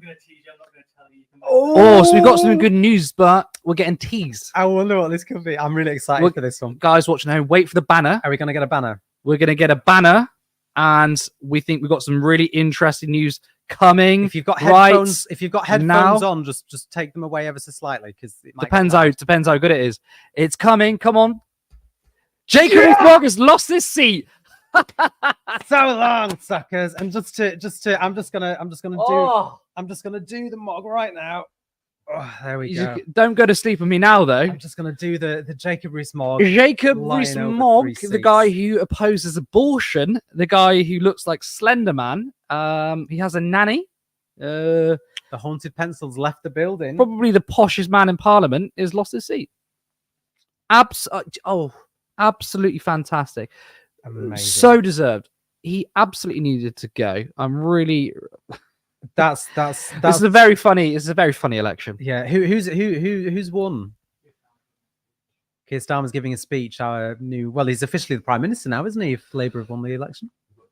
God, I do not look forward to listen to his speech. It's going to be such self-flagellation. That's right, though, isn't it? Now that they've crossed the line, he is now officially the Prime Minister. Yeah. So this speech that Starmer's giving now on all the mainstream Prime Minister Keir Starmer, is giving a speech. The grown up in the room, the sensibles. How things have changed. But again, interesting. We were saying in Sneaker earlier about how there's still been a lot of positive votes for the left. I mean, if you look at the left-wing independents doing well, even when they didn't quite make it, you know, if you look at Pfizer's vote, look at Leanne Mohammed, you know, look at Jeremy Corbyn, look at the Greens in Bristol. People want still in some parts of the country left-wing politics. I mean, if you look at the parties like the Greens, if they just like eke out those 2 seats, you could be a little bit disappointed. But if their vote share nationally has gone up by 3-point-something%, nearly 4%. Their national vote share increased more than the Labour Party from last election, right? If they're second or third in a lot of seats, that is still incredible, because first past the post obviously kind of disadvantages smaller parties. So you might be like, they're only on 2 seats, but it's it's an anti-democratic rigged system. But the vote share, I think, matters a lot, because it sets up majority in Bristol was mega, though. 10,000 votes. Yeah, like literally only days ago, people thought. Well, I mean, you know, I won't say who it was, but a very prominent member of the Green Party at an event I was at recently said that, you know, the Greens expected Waveney Valley to be the highest majority. I mean, it'll be interesting to see what happens there when we get the results in from there, to see whether the Greens win, and two, whether it is a bigger majority. Why have I heard? Yeah, but what did I hear earlier on that Waveney Valley didn't go to the Greens, or is this? I don't know. Has Waveney Valley been declared? Can we double check that? Unless I'm thinking about Lewis is North just having a Herefordshire. look. Check your messages as well. It's not been declared yet. No, it's not been declared. It's not been declared yet. I mean, that's interesting that this Green spokesperson, or well, not spokesperson, this member, should I say, spoke to you and said that, because you know, if they're not, I mean, I'm assuming these two Green seats, one of them was obviously Bristol, the other one's going to be Brighton. That's what I'm guessing from what I'd be very surprised if it wasn't Brighton. Yeah, it looks like Sean Berry's won Brighton, but interestingly, Sean Berry's seat in Bristol was actually looking. Well, let me get out of my mog stance. Bristol wasn't looking promising for the Greens. I mean, the polling looks quite good. It was questionable. I think people of Brighton had a lot of time for Caroline Lucas specifically. She was one of those, you know, MPs that people just really admired, really respected in the constituency, and the fact that she was stepping down seems to be deterring a lot of people. But it does look like, from looking at the exit poll, it does look like Sean Berry's won that seat. So I mean, obviously we'll see. I'm hoping we should get it in the next hour or so, really. But yeah, 10,000 majority for Carla Denyer. I mean, I'm just glad Thangham Debonair's gone. Yeah, I think Thangham Debonair is a terrible MP. Yeah. Terrible. And I think I feel double elation here that I think the Greens winning Bristol, but I think Carla's a superb, well, will be a superb MP. And Thangham Debonair is god awful. I'm so glad to see the back of her. Again, if those don't know, Bristol was my hometown. So can I want this confirmed by our producers, but I'm hearing from within the Green Party. The Green Party have declared themselves Ellie Chowns has won in North Herefordshire. That's the if that's correct, that will be the second Green MP in this election. But we're just going to double check North Herefordshire, but it has been declared by the Green Party themselves, which is pretty amazing, especially if it looks like we are going to also get Brighton. But I mean, it's possible that North Herefordshire was the. Well, that's the thing. We're just getting that confirmed. We're going to get the numbers over shortly, I think. What North Herefordshire has been called? North Herefordshire is. We can confirm Green, then that Ellie the Green Chowns. Party have just won North Herefordshire, their second seat. Absolutely fantastic result. So it's what we were discussing earlier with Zach Polanski. You know, the Greens have officially doubled the vote share. The not the vote share. Sorry, the number of MPs. let's have a look at the numbers. Wow, superb. Humour me. The Green Party on 43.2%. That is plus 34%. The Conservatives down 31%. That seems like a complete swing from the Conservatives to the Green Party. Wow. Third place Reform on 16%. The Labour Party 6.4 down by 8.9%. Lib Dems 2.9% down 10%. I mean, that is a complete swing from the Conservatives to the Green Party. That is a majority of 5,894. That is the Green Party winning from the Conservatives without capitulating on policy. The most left-wing main party in this election has won from the Conservatives quite comfortably, actually. That's interesting. That is interesting, and I mean, it's something that I've always sort of thought about, where the Greens do get some support from Conservatives, and I still haven't worked out where that comes from. I've not worked out how you go from voting for Boris Johnson and then thinking, I know, let's vote Green. Well, I can't say it's a protest vote with those. Well, no, I do want to note though, because there is a coalition, I think, with the Greens, because look, majority of people in this country care about the environment, they care about conservation. A lot of Conservatives care about that. I mean, how many members of the National Trust in this country? It's millions, 5 million people, I'm sure. Members might be even more than that, could be way out. And I think there is a lot of the Conservatives who are obviously disillusioned with the party. Obviously, they're terrible on their climate agenda, who are switching to the Greens because of just local issues. And obviously that calls into question maybe the Greens' NIMBYism. But again, that is more of an issue with their councils rather than the National Party. But yeah, no, I think this is a huge victory for the Green Party. Absolutely huge. I'm just so happy that no matter what happens now, there's two Green MPs. That is, you know, for me, I just think that is incredible because given how tough it is for the Greens, and I mean, you can laugh at me later for harping on about them, but prior to the general election being called, Reform was getting loads of media attention. Nobody touched the Greens during an election campaign.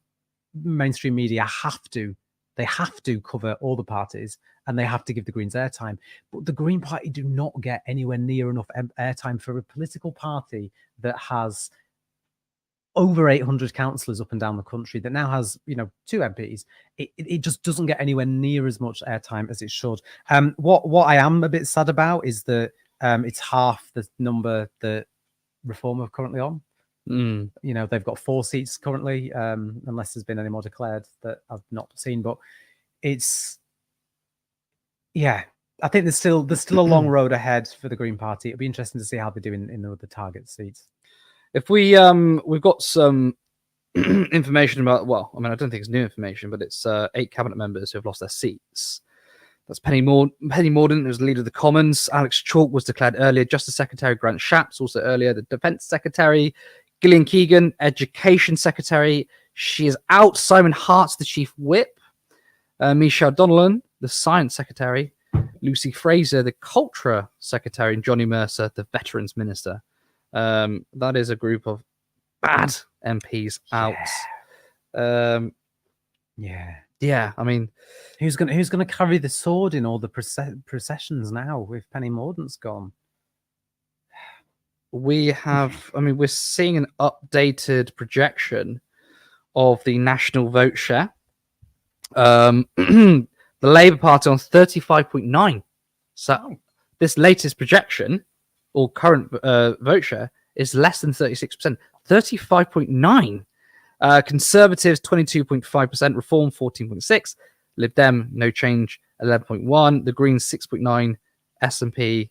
I mean, SNP only lost 1.4%, but lost the entirety of Scotland. I am sad to see. the well, absolutely. I'd much rather the SNP be in power still than the Labour Party. I mean, I remember in 2017 actually, when Theresa May obviously called that snap election.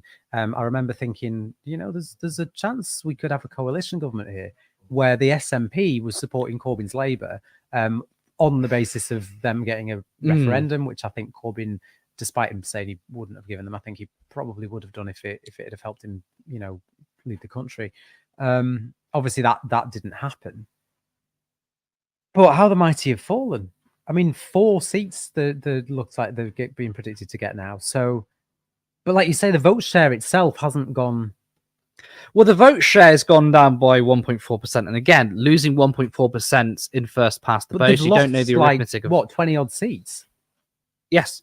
I mean, well, more than that, I think, because they've gone down to probably 10. I mean, I think there was an SNP source saying that they don't even think they're going to get 10 seats, which is absolutely astonishing. Do we have any more upcoming seats, or we've gone quiet for a bit? Lewis, look at your messages. Have we got a clip of Starmer's speech coming up? Oh. No, the other place. Just going to do a little shill for us now. We've still got, I think, 420 people, 420 people watching. I mean, that our viewership has gone up throughout the night, which is incredible. Thank you, everybody who's watching, whether it's across YouTube or Twitter. All we do here is completely voluntary. We're all working hard on the couch, behind the scenes, and we've just had a group of lads basically put this together. If you want to support us, there's many ways you can. You can share this video, you can like it, you can comment, you can retweet it, as this is also on Twitter Live. And if you can support us on Patreon for £3 or £5 per month. Help us become a fully funded media organization where we can start paying people, where this isn't coming out of our own money or we're working around our full-time jobs. So if you go to patreon.com/turnleftmedia, you can really help grow a media for socialism. Yes. definitely. As endorsed by Jeremy Corbyn and many others, and Zach Polanski as well. Polanski, yeah. I bet he's happy. He did seem falling out. He did seem quietly confident that the exit poll might be slightly underplaying the Green gains today. Which and given the fact that the Greens are on 2 seats now and 2 of them are gains, right? North Hertfordshire and Bristol. It seems likely they're going to hold on to Brighton. And it means that at least they could have 3 seats, which is more than the exit poll, and Reform getting far less, which is a good result for the Progressive side. Yeah, definitely. Yeah, I feel slightly numb. I think it's possibly just the time of morning, but this is supposed to be this is supposed to be like a jubilant celebration, but it doesn't feel that way. I thought, getting up yesterday morning and going for breakfast and just walking around, I expected there to be a sense of something wonderful. I mean, I've not had that for years. I mean, given where Labour has moved, and they did it quite quickly, I was never expecting any sort of jubilant or elation. I still think we're trying to get the Keir Starmer clip up. I think I need to get some water actually, but I think the seats are starting to slow down a little bit now. I mean, obviously we had the busy. I mean, between 2 and 3 is like the real core of it. Just while we're waiting on that Starmer clip, I'm just wondering. You mentioned Len McCluskey earlier on, and I think we've got an interview. Yes, we do. Yeah. So I wonder if we could maybe. Oh no, I think we're getting the Starmer clip in 2 minutes actually. So we'll have a look at that. But it'd be interesting to see what Len McCluskey had to say as well. Again, you've spoken to a lot of people supporting independent candidates in this campaign, and the independents are doing well. Do you think this is I mean, it's American Independence Day, 4th of July polling day. Obviously, it's now the 5th, but do you think it's been an independence? Yes, election? I do think, because even if again, even if it doesn't translate in seats, because that's first past the post, looking at Jeremy Corbyn winning, looking at Liam Mohammed coming within 500 seats of unseating Wes Streeting, looking at Andrew Feinstein getting almost half the amount of votes that Keir Starmer has got, even looking at Faiza Shaheen, obviously she didn't win, but she still got like 25% of the vote. She was within 100 votes of Sharma Tatler. This is absolutely the independence election. And actually, I think they've outperformed my expectations. I wasn't confident about how many could win because, of course, standing as an independent is very, very hard. You don't have the party brand behind you. You don't have the data. That's the most important thing. Yeah. Not just the brand, not just the money, but parties have all those years of data. I mean, if you look at Islington North, 40 years essentially worth of data on the constituency. Obviously, demographic change is a huge thing. It doesn't mean it's all, but obviously every year or every election it gets updated. Jeremy Corbyn didn't have that. These independents don't have that. They're only people power campaigns. Yeah. So what they've achieved is absolutely fantastic. What do you make of because Navarra commissioned a poll in Islington North not too long ago, and it showed Corbyn not significantly behind Labour, but certainly it was 29% for Jeremy, 43% for Prof and Argan Labour. I think I was quite surprised how wide that margin was. But again, like this is the thing with polling, it really depends on who you speak to, and sometimes it's not reliable. I think the fact that the Reform has gone from 13 on the exit poll to 4 now, it kind of proves that. But I also think what polls don't particularly take into account is genuine grassroots support. Yeah, they usually target to people who usually vote, for example, or those who are, I don't know, I mean, they usually do it by landline. It doesn't always mean that's the true reflection. And a lot of the time, surprise results happen based on grassroots support. I mean, it was probably true that Jeremy Corbyn was behind most of the campaign, and it could have completely changed in the last the last couple of days. I mean, his seat, because of the rules and stuff, the media can't cover a certain seat more than anything else. So even though Jeremy Corbyn was the former leader, they couldn't focus much of their time on that. So Jeremy Corbyn didn't even get much media attention, right? There was hardly any national media attention on that seat. Yeah. But that was purely grassroots on that one. How are we doing for our clip? We're getting there with Keir Starmer. I mean, I suppose we're up for another with the Prime Minister, Curtis. Sorry, the Prime Minister. We're up for another 4 hours, but there's a danger that if we listen to Keir Starmer, we might fall asleep. Yeah, I think we've got it. We've got it. Let's go to Keir Starmer, the Prime Minister of the United Kingdom, make a speech. So much. Let's listen in to the new Prime Minister of the United Kingdom. We did it.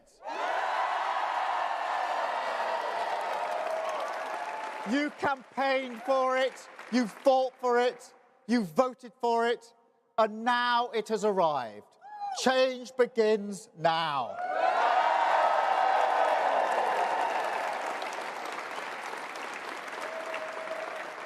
And it feels good, I have to be honest. 4.5 years of work changing the party. This is what it is for. A changed Labour Party, ready to serve our country, ready to restore Britain to the service of working people.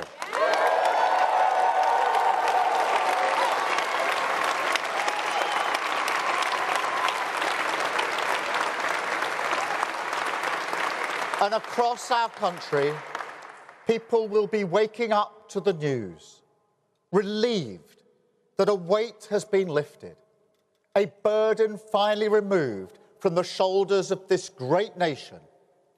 And now we can look forward again, walk into the morning, the sunlight of hope, pale at first, but getting stronger through the day, shining once again on a country with the opportunity after 14 years to get its future back.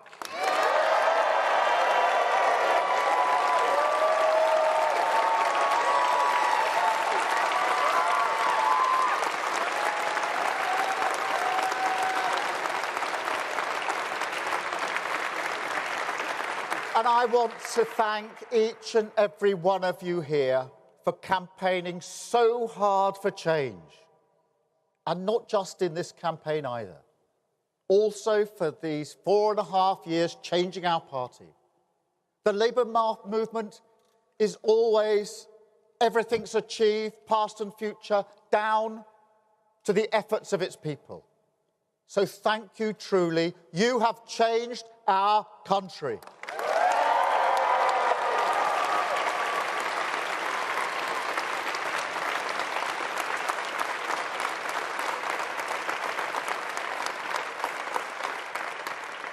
But a mandate like this comes with a great responsibility. Our task is nothing less than renewing the ideas that hold this country together. National renewal. Whoever you are, wherever you started in life, if you work hard, if you play by the rules, this country should give you a fair chance to get on. It should always respect your contribution, and we have to restore that.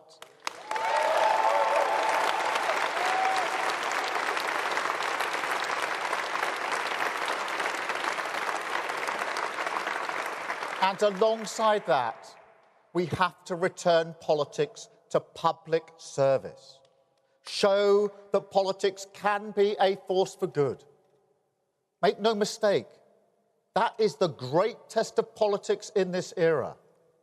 The fight for trust is the battle that defines our age.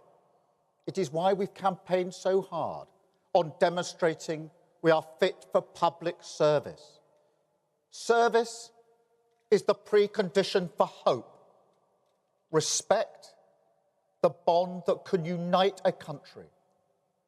Together, the values of this changed Labour Party are the guiding principle for a new government. Country first, party second.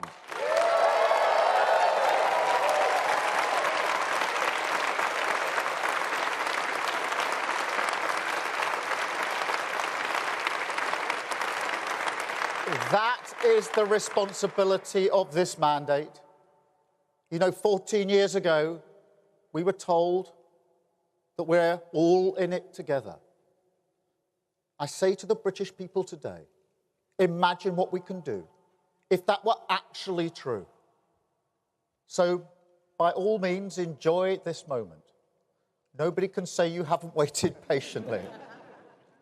Enjoy the feeling of waking up on a morning like this, with the emotion that you do see the country through the same eyes. Hold on to it, because it is what unity is made from. But use it to show to the rest of the country, as we must, that this party has changed, that we will serve them faithfully, govern for every single person in this country.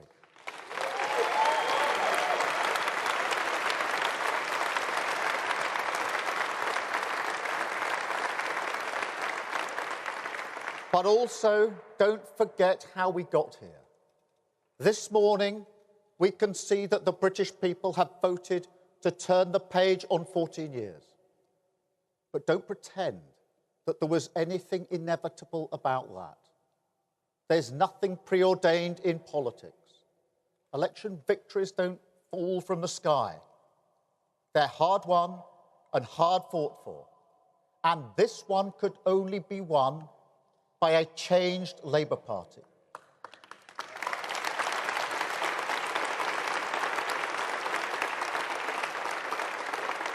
We have the chance to repair our public services because we changed the party. We have the chance to make work pay because we changed the party.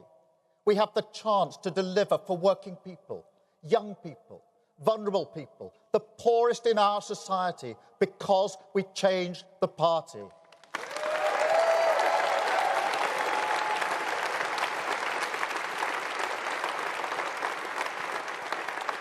Country first, party second isn't a slogan. It's the guiding principle, everything we have done and must keep on doing. On the economy, on national security, on protecting our borders. The British people had to look us in the eye and see that we can serve their interests. And that work doesn't stop now. It never stops. The changes we've made are permanent, irreversible, and we must keep going. We ran as a changed Labour Party, and we will govern as a changed Labour Party.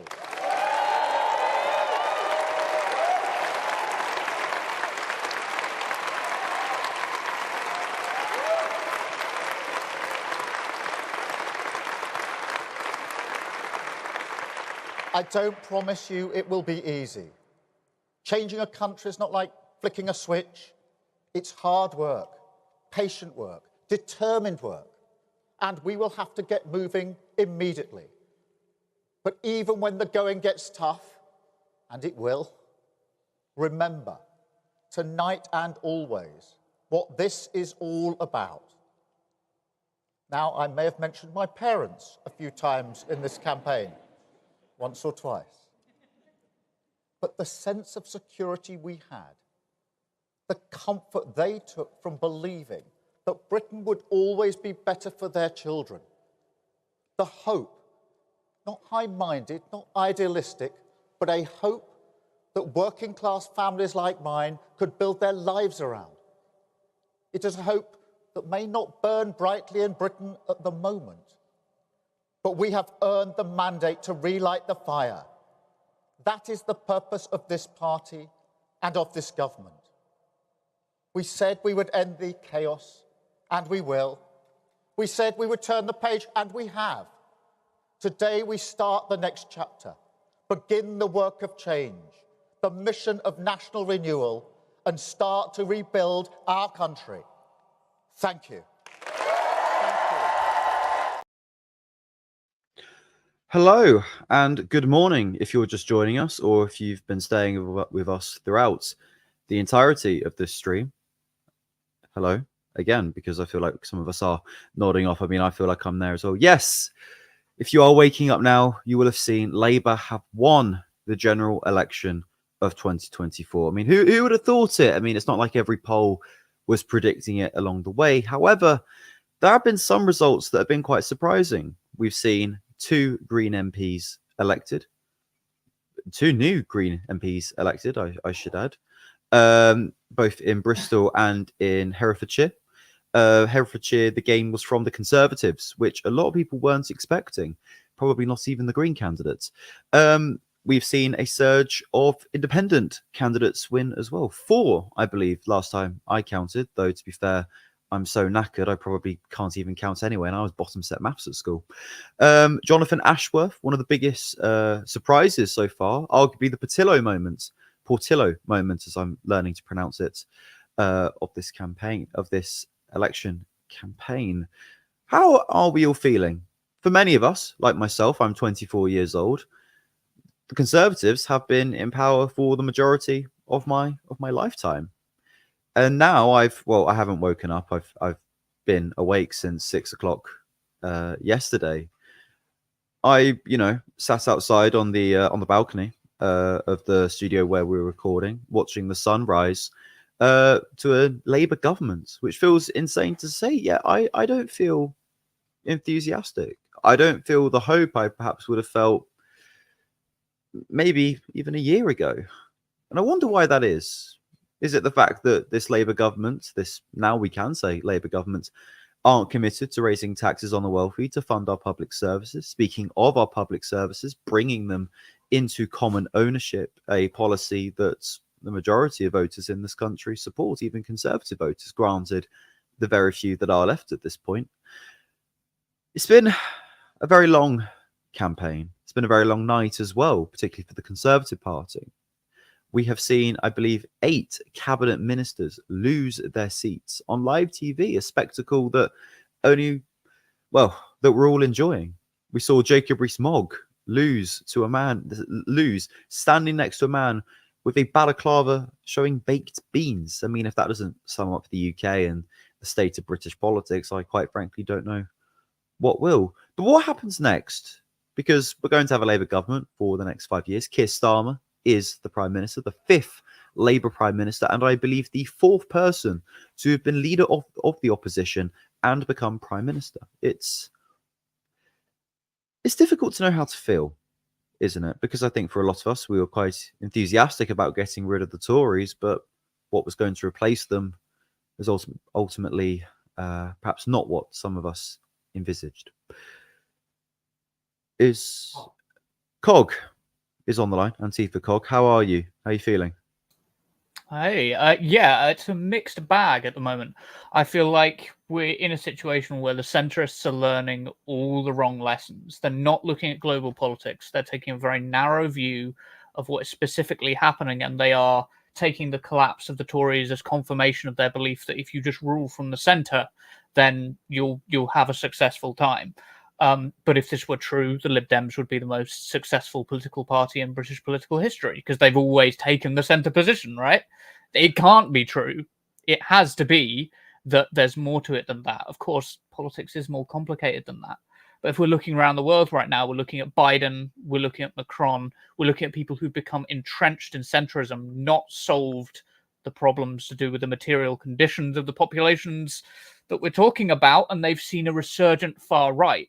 And I don't know about you, Harry, but I was watching that debate the other day between Keir Starmer and Rishi Sunak, starting from the premise that immigration is bad and we need to get immigration down. And I was thinking, Oxford Economics have calculated that immigration adds £20 billion.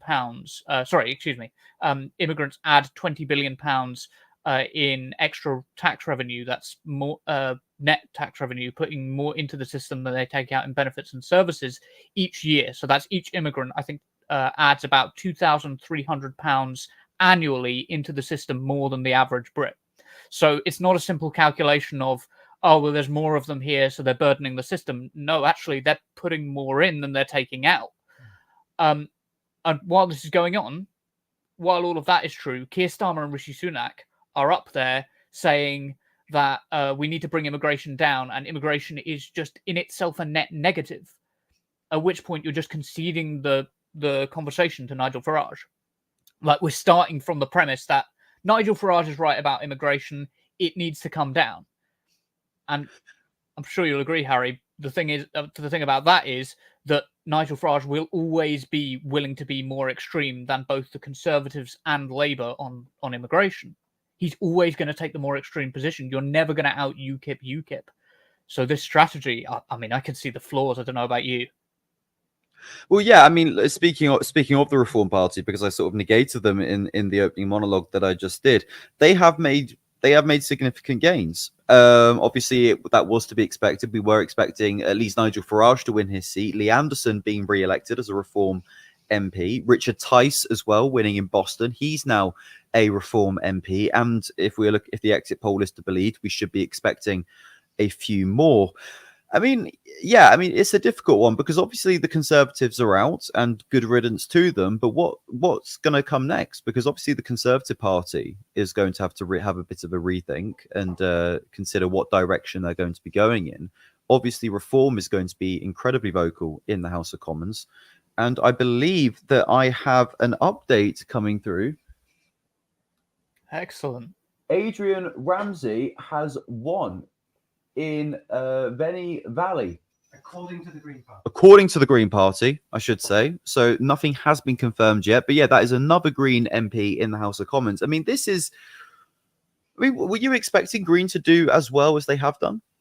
I don't know. Honestly, I'm not sure what I was expecting from the Greens. I actually voted for them here, but I was expecting that to just be like a percentage thing across the country so that when the BBC are putting together their panels, they're thinking about making sure that they have Green representation, and so that the Labour Party know that they have to appeal to the Greens somewhat. They have to appeal to like left-wing policies somewhat. Because I didn't want all the pressure to come from Reform. But this is looking good. It's looking better than the exit poll predicted by quite a margin. And that's incredible to see. I mean, apart from anything else, it's just been fun to dunk on the Conservatives and Rishi Sunak. Despite my pessimism, I feel like I've come in a bit pessimistically. Well, speaking of, I mean, as I've said throughout this entire stream, this has been a once-in-a-lifetime generational hate watch. Which Conservative MP losing their seat stood out to you the most? Oh, well, I'll read some out. So we got 8 cabinet ministers who have lost their seats. Here are just a few on our list. We got Penny Mordaunt, leader of the House of Commons; Alex Chalk, Justice Secretary; Grant Shapps, Defence Secretary; Gillian Keegan, the Education Secretary; Simon Hart, the Chief Whip; Michelle Donlan, the Science Secretary; Lucy Fraser, Culture Secretary; and Johnny Mercer, the Veterans Secretary.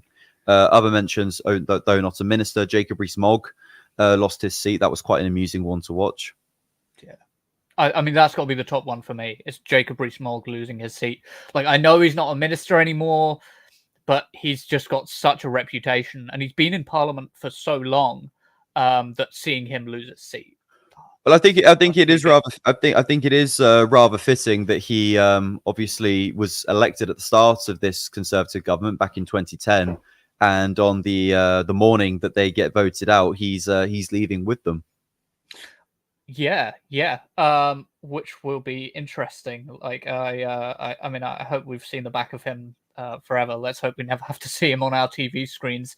Well, I think he's made a fair few million since Brexit, so I'm sure we won't be seeing him for any time soon. True. It's I mean, some of these results coming through, I am potentially here. We have also heard from Green Party sources that Sian Berry has potentially won Brighton, though nothing has been confirmed at this point. But I mean, yeah, as you mentioned earlier, Greens have done fairly well. The exit poll that originally came out had Greens at only getting 2 seats, including the one that they obviously held in Brighton. So to gain, I mean, what they are now, 4, potentially 4 it would be, which, I mean, that's their best result ever. That's amazing. Yeah. Like, that's incredible. Sorry, I wanted to bring up dunking on the Conservatives because I wanted to show you this picture. I don't know if you've seen it. So a prankster, when Rishi Sunak was speaking, results, a prankster came and put up a L behind Rishi Sunak, which really just sums up how people are feeling about the Conservatives right now. I feel like, yeah, absolutely great stuff. Yeah, I love to see it. I love to see it. I mean, that's almost worth like the deposit that's to be paid just to hold that photo up. I mean, that's going to be around for the history books for sure. Oh yeah, yeah. But so obviously in Rishi Sunak's concession speech, basically said that conceded that Labour had won the election. That also, more importantly, that he was going to stay on as an MP. How long do you think he'll stay on as an MP for? That's a good question. I'm not sure. I wouldn't stick around for long if I was Rishi Sunak. You can like afford to move to America and live in a house that your billionaire wife has bought. Yeah, you're not going to stick around for long. Why would you? Yeah, You can, I'm surprised he actually was at the count. I mean, obviously he's going back to London at the moment to basically clear out his stuff. Though I reckon they've probably made a start for him. I mean, what do you think's going through his head at the moment? What's going through Rishi Sunak's head? Money. Oh, we are guessing Brighton at the moment, so we'll pause for a moment, wondering what's going on in Rishi Sunak's head. Yes.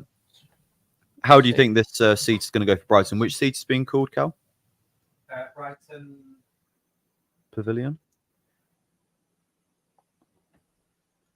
No, it might just be Brighton Berry. Okay, it's being called at the moment. Yeah, so we're waiting I can't on the see result. anything yet. I've got the results next to me as well. I'm keeping an eye. Our producers are keeping an eye as well. This is Brighton. Okay, this is just Brighton, just to confirm to everyone listening and watching. Oh. Yeah.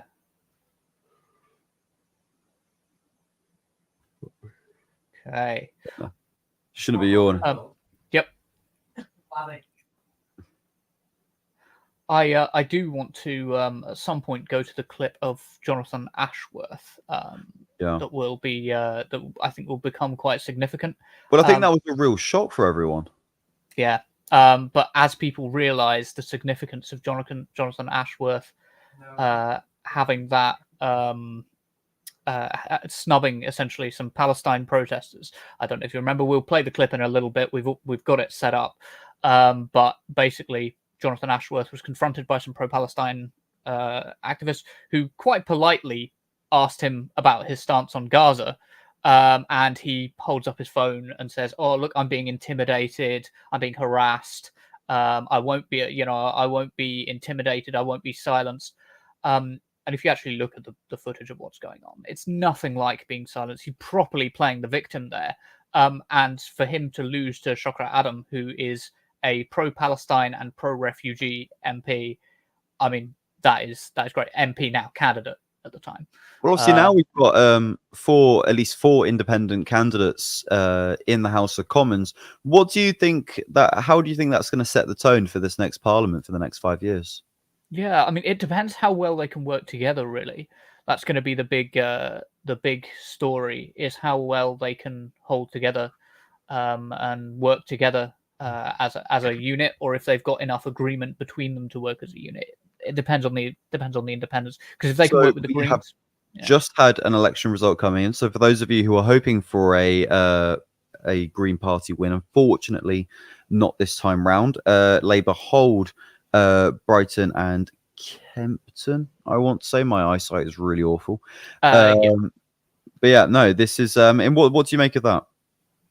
Yeah, unfortunate. I really would have liked to see four Green seats, but honestly, tripling your result is good. I mean, quadrupling it would have been better, but again, this is a massive increase for the Greens. Absolutely huge. And hopefully will put pressure. That means at the next election at 2029, the Conservatives and Labour won't just be looking to win over Reform votes, which is the big thing I was worried about. Well, yeah, speaking of Reform votes, obviously in those early seats that were being called, Reform were polling second and in quite high numbers. And even as we've gone down the country, we are still seeing Reform poll quite a lot of votes. Obviously, when that exit poll came out and we saw 13 seats projected for Reform, I think that didn't maybe not surprised a lot of people, but perhaps the number definitely shocked a few people. So how does a Labour government deal with the Reform Party? I think you've got to address it at its core. And you've got to start addressing the problems that people are actually having in their lives, which are going to center around investment in their local communities, infrastructural investment, and making sure that public services are properly provisioned. And that means like throwing the money at it to make sure that those services are provisioned, not going to the private sector and going, hey, do you feel like helping us out with, say, housing or the NHS? And seeing if, by the way, they don't have the provision to be able to help with the NHS, so it's nonsense to talk about it in those terms. But that's currently Labour's approach. And if Labour do that, the problem is the private sector won't be able to help them out. They need massive input from the state. And as a result, services will continue to fail. As services continue to fail, people will start to find Nigel Farage's message more appealing because they've already been told by Sunak and Starmer that immigration is bad and it's immigration that's putting a strain on our public services. That I don't think there's a choice really but to reverse message and go, no, actually, we've done some more research and we found that actually immigration as a net benefit to us, and to start arguing that point. Because if you continue down this road, we know where it leads. We know the conclusion that they're going to have to come to. Yeah, I mean, we heard Nigel Farage throughout this campaign say that he wanted to make this the immigration election. Is this going to be the immigration parliament? Yeah, I mean, it could be. I feel like there's a lot of bite back against them, but it's really difficult to know because of how the Labour vote breaks down. How many people are disgruntled Labour voters? It seems like a lot of people who voted Labour don't really like Labour based on the polling on Starmer and his leadership. But just how many of those are people who are holding their nose and voting Labour, and just how many of them are people who are like, no, actually, I agree with Labour on immigration? Because my question is, if you're that committed to the idea of bringing down immigration, there's one clear way that you can indicate that, and that's to vote reform. Like, why wouldn't you just vote reform? So I'm worried about them learning the wrong lessons from this. Absolutely. Yeah, I'm very concerned that might well be the case. Yes. Well, yeah, I mean, yeah, you're 100% right. It is quite concerning. I'm trying to think else. So, yeah, I mean, sort of touched on this. Obviously, the Conservatives are completely and utterly, well, maybe not as decimated as perhaps people were thinking. Let's face it, they're going to be out of power for a fair bit of time. What do you think they will? What do you think they'll do next? Because they'll be the official opposition, so they'll have to get their act together quite quick before the start of the next Parliament. So, what kind of direction do you think they'll take?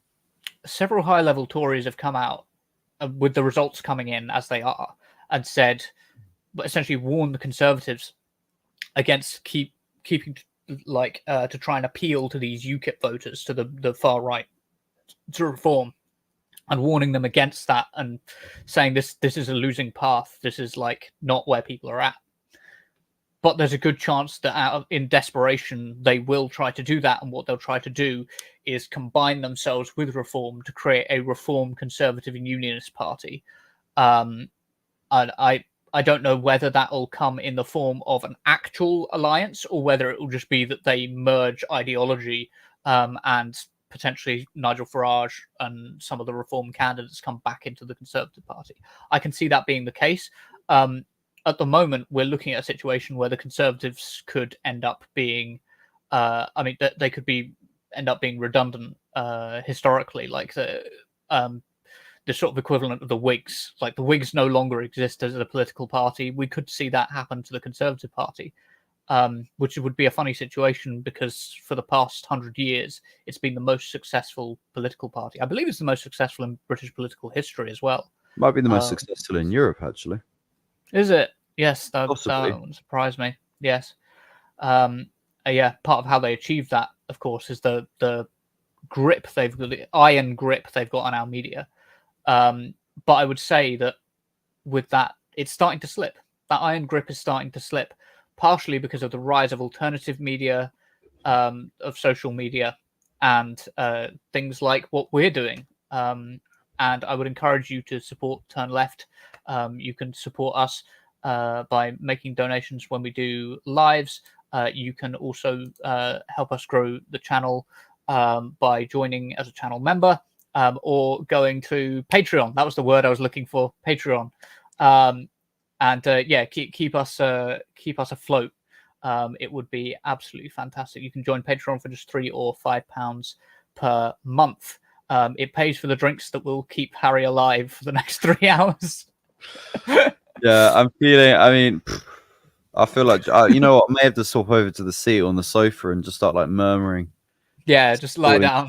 Yeah, I'm absolutely exhausted. It's Yes, I wanted to just get that clip of Jonathan Ashworth, because Jonathan Ashworth, for those who don't know, for those of you who might just be joining us, lost his seat to a pro-Palestine, pro-refugee candidate, Shokrat Adam, and is being regarded by the BBC as the most shocking result of the night.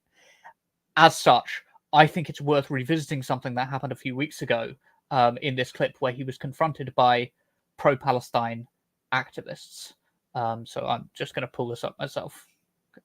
Do you condemn Netanyahu? Yes or no? You see, I am not going to have these guys. I'm just a simple question. Do you condemn Netanyahu? I'm not going to have these guys bullying me off the street. No one's bullying you. It's a simple question. We're asking you why you abstained for the vote. Yeah, to vote for a ceasefire. It's a simple question. No one's bullying you. If you can't answer the question, say it. We're not going to have the people intimidate us. No one's intimidating you. It's a simple question. Why did you abstain? Why did you abstain for the vote for Gaza? It's not a bully. So me asking you why you abstained for the Gaza vote is bullying you. How is that bullying you? And people of Leicester South. We have every right to question why you didn't represent us in Parliament. Streets of Leicester. And if you want these people to win this election, if you want the bullies, he doesn't want us to ask him why he abstained from the Gaza vote. If you call us asking you why you abstained, you've got to vote against this. Why did you abstain from the Gaza vote? These people don't decide. Why did you abstain from the Gaza vote? Bullying, why? It's not bullying. It's not intimidating. It's a simple question. It's a simple question. You got the blood of Palestinian men, women, and children on your hands. So if you want to make sure it's a disgrace. Is Netanyahu a war criminal? Why couldn't you condemn him? South, you've got to get out. Why couldn't you condemn Netanyahu? On July the 4th. Why couldn't you condemn Netanyahu? No. Why couldn't you condemn him? Asking you why you abstained from the ceasefire is bullying now. Talk is complete, my friend. You can go. Thank you. How is asking you why you abstained from the ceasefire vote bullying and intimidating? Everybody there. Well, yeah. What a chap. I mean, yeah, I'm surprised that didn't go down well with voters. But clearly it was very fine margins. So, I mean, clearly the grassroots campaign that the independent candidate had was very successful. Yeah, and this is the thing. Like, fine margins between, say, a Labour candidate and a Conservative candidate, or even a Labour candidate and a Lib Dem candidate, that's all very well. But when you've got an independent swooping in, it creates a very different picture, right? You've got the breakdown here. There's less than 1,000 votes in it, and yet we've got this situation where Shukra Adam, who of course is non-white, which is going to be significant when it comes to Palestine, is beating out Jonathan Ashworth. And of course, if he responds to Gaza protesters like that, it's not really any wonder. This sort of pretense that we've seen from Labour MPs and Conservative MPs, that you can pretend that Gaza protesters are incredibly violent, when I could be wrong, but I don't think I've seen a single instance of a left-wing pro-Palestine person attacking an MP, like physically attacking or doing anything that would be, physically intimidating.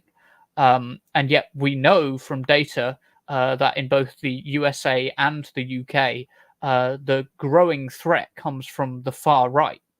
we've known for quite some time that the growing threat has come from the far right. We know that the previous leader of the opposition, Jeremy Corbyn, was nearly the victim of a terrorist plot in Finsbury by the far right. I mean, somebody plotted to actually assassinate the previous leader of the opposition, and we pretend that the threat is coming from the left, from pro-Palestine protesters. It does concern me, and maybe this is just my perspective as a historian, the way that the threat from the left is overplayed and the threat from the right is downplayed in our media sphere, our media ecosystem. It does remind me a little bit of the degree to which the SDP in Germany in the 1930s and 1920s would play up the threat that the KPD, the Communist Party, posed at the time, although they were a more significant threat, and that there was actually like violent revolutionary sentiment in that group. There was far more threat from the pan-nationalist groups in Germany, pan-German organizations, the kind of which the former Kaiserreich groups that would give birth to nationalist groups like the Nazis. And I feel like if we don't acknowledge the fact that we're in danger of tipping off the far right of the spectrum, not the far left of the spectrum, we're in danger of going down a similar route. But always bear in mind, nothing is ever the same. History doesn't repeat, it rhymes. So you've always got to bear in mind that there will be significant differences.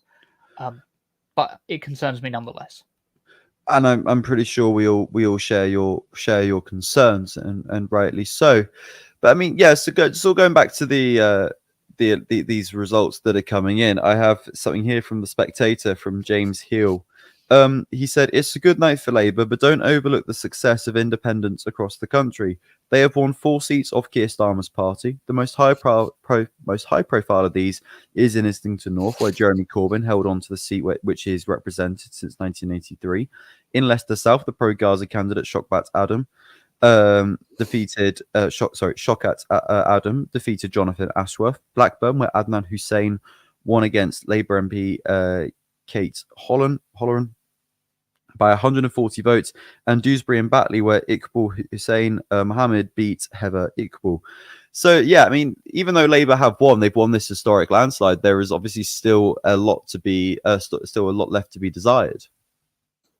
Yeah, it looks like this has, I think Curtis used the phrase earlier, been the election of the independent, far from being the immigration election specifically.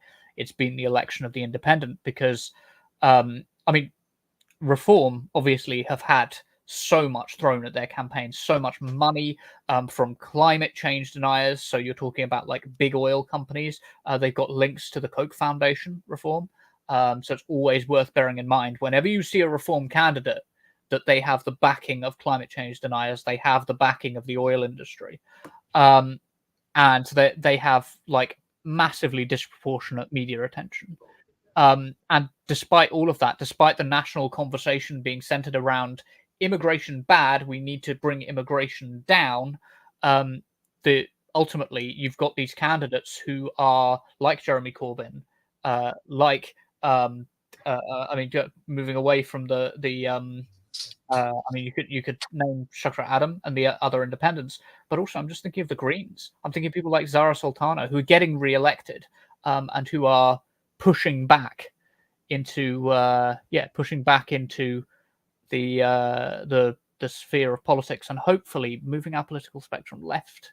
I feel like I'm beating on the same drum a little bit here, but it's so important, and I think it's going to be the thing that defines the next 5 years. Is whether or not we can push back or whether or not we slip further and further to the right.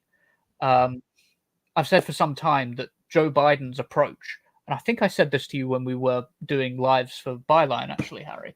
Joe Biden's approach when he was elected was far more unifying and far more powerful than Keir Starmer's approach. He essentially got together what he called unity task forces. So it got people like AOC and John Kerry together and said, okay, you represent the left AOC, and John Kerry, you represent the right of the party, of the Democrat Party. I need you to work out policy. Tell me what position you could agree on, and then the position you can agree on, you can both go out and represent, and therefore we can minimize splits within the party over policy. We can have some agreement. So he put together these little councils of people like that, and said, work it out. We'll go into 2020, beat Donald Trump, remove him from power using a unified front. Keir Starmer hasn't done that. He's gone, nope, fuck the left. Don't want anything to do with them. I'm just going to chuck them out. It's perfectly okay to lie to them, to mistreat them, to kick them out, to bar them from the political process, to use the NEC to just remove them from the shortlists. And he's taken the opposite approach. He's set himself up really badly for when he doesn't have the popularity that he's currently getting from the Tories' collapse. It's going to come back to bite him. 100%. How soon do you think that's going to be? Because obviously, as we sort of mentioned, most people voting Labour this time round are doing so to get rid of the Tories. So, you know, within a couple of hours, they'll kind of lost their mandate, really. And as people start facing up to the reality of a Labour government that hasn't really committed to much meaningful change, how soon do you think voter apathy will kick back in? Yeah. I don't know. I think it could be a matter of months. It could be a couple of years down the line. But I mean, I'll be surprised if it's weeks. I think for a while the Labour Party is going to ride this high, and people's disgust at the Conservatives is not going to go away anytime soon. I'm seeing that in the producers chat. We have a funny clip of Rishi Sunak that we can potentially go to. I don't know if that's something we can get up, but I'm share your concerns, and rightly so. But I mean, yeah. So going back to these results that are coming in, I have something here from the Spectator from James Heal. He said, "It's a good night for Labour, but don't overlook the success of independents across the country. They have won 4 seats off Keir Starmer's party. The most high profile of these is in Islington North, where Jeremy Corbyn held on to the seat which is represented." I mean, Sunak knew that he was going to go out, knew that he was going to leave. I don't imagine he thought that was going to be the final image, one of the final images of him as the Prime Minister, YouTube prankster holding up a sign saying L. Yes. I mean, yeah, he's probably. I mean, someone's going to have to explain to Sunak what that actually means, aren't they? Yeah, it wasn't a good warning sign when he lost to Liz Truss in the Conservative Party leadership for how well he was going to do. I remember it was not all that long ago that the BBC portrayed Sunak as Superman, saying that he was, and played up his furlough scheme. They were setting him up as the new centrist winner, or he was right wing, but they were sort of portraying him as sort of the sort of left-wing alternative to Boris Johnson in a lot of ways, or at least the more acceptable establishment candidate to Boris Johnson. I mean, it's quite ironic with Rishi Sunak. I mean, he was elected in 2015, then obviously backs Brexit in 2016. Come the 2019 election, the guy is doing the leaders' debates. And then obviously COVID happens. He was the Chancellor. And then 2 years later, he's the Prime Minister. 2 years after that, he's now leaving number 10. I mean, it's a road to glory, but then also somehow just sort of given up at one point. That's what happens when you become Prime Minister, to impress your in-laws. It's yes, very much so. And let that be a lesson to all of you thinking about going into politics to impress somebody. It's never going to work out well. Yeah. Although, to be fair, if you marry a billionaire, you know what? That's not you're sorted. Now, this election has been full of people making predictions. I've made a few. I'm sure all of you have been making a few. But have they got right? Because we have a clip from Matt Zarb, who was a guest on the show a few days ago, who made a prediction about the election. Let's see how it played out. So I think Labour will win by like they'll have like a majority, but like a good majority. But I don't think it will be as big as the polls say. I think it will be like 50 or something, or like maybe even less. And then I think that the Greens will get like 3 or 4 seats. I think Reform will poll about 15 to 20%. I think there's a scenario where the Lib Dems become the opposition. There's a scenario where they win all the seats that they lost in 2015. They win them back in the Southwest, and they end up with like 50 or 60 seats, and then the Tories get even less than that. But for that to happen, Labour needs to win. In those Labour Tory marginals, they need to, and I just can't see that happening. So, as funny as it would be if the Tories weren't even the opposition, I think that they will. I think that they'll do better than everyone's saying. And you just have to look at the local elections. Their vote still turned up. It's the campaign's been a shambles. The country's in a mess, but the Tory vote, it turns up. Right? That's one of the big problems you have in our politics is that the people they appeal to are the people that vote, and they vote religiously. They're not going to miss it. So, and they vote by post, a lot of them. So, I do think they'll do better than the polls are saying. I think on the day, but let's see. I mean, from my perspective, I'd love to be wrong on that. I'd love if the Lib Dems were the opposition. That would be better than the Tories being the opposition. When I want to bring thing in. I'm back. Sorry. Clip ended quick.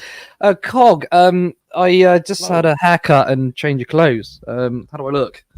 Oh, fantastic. Wait, give me a Is there second. more blonde in your hair, or am I imagining that? Is that blonde in my hair? You imagine it? No, you're No, imagining is there more blonde in your hair, or am I imagining it? Fixing my technical issues. Please stand by. This is really professional, right?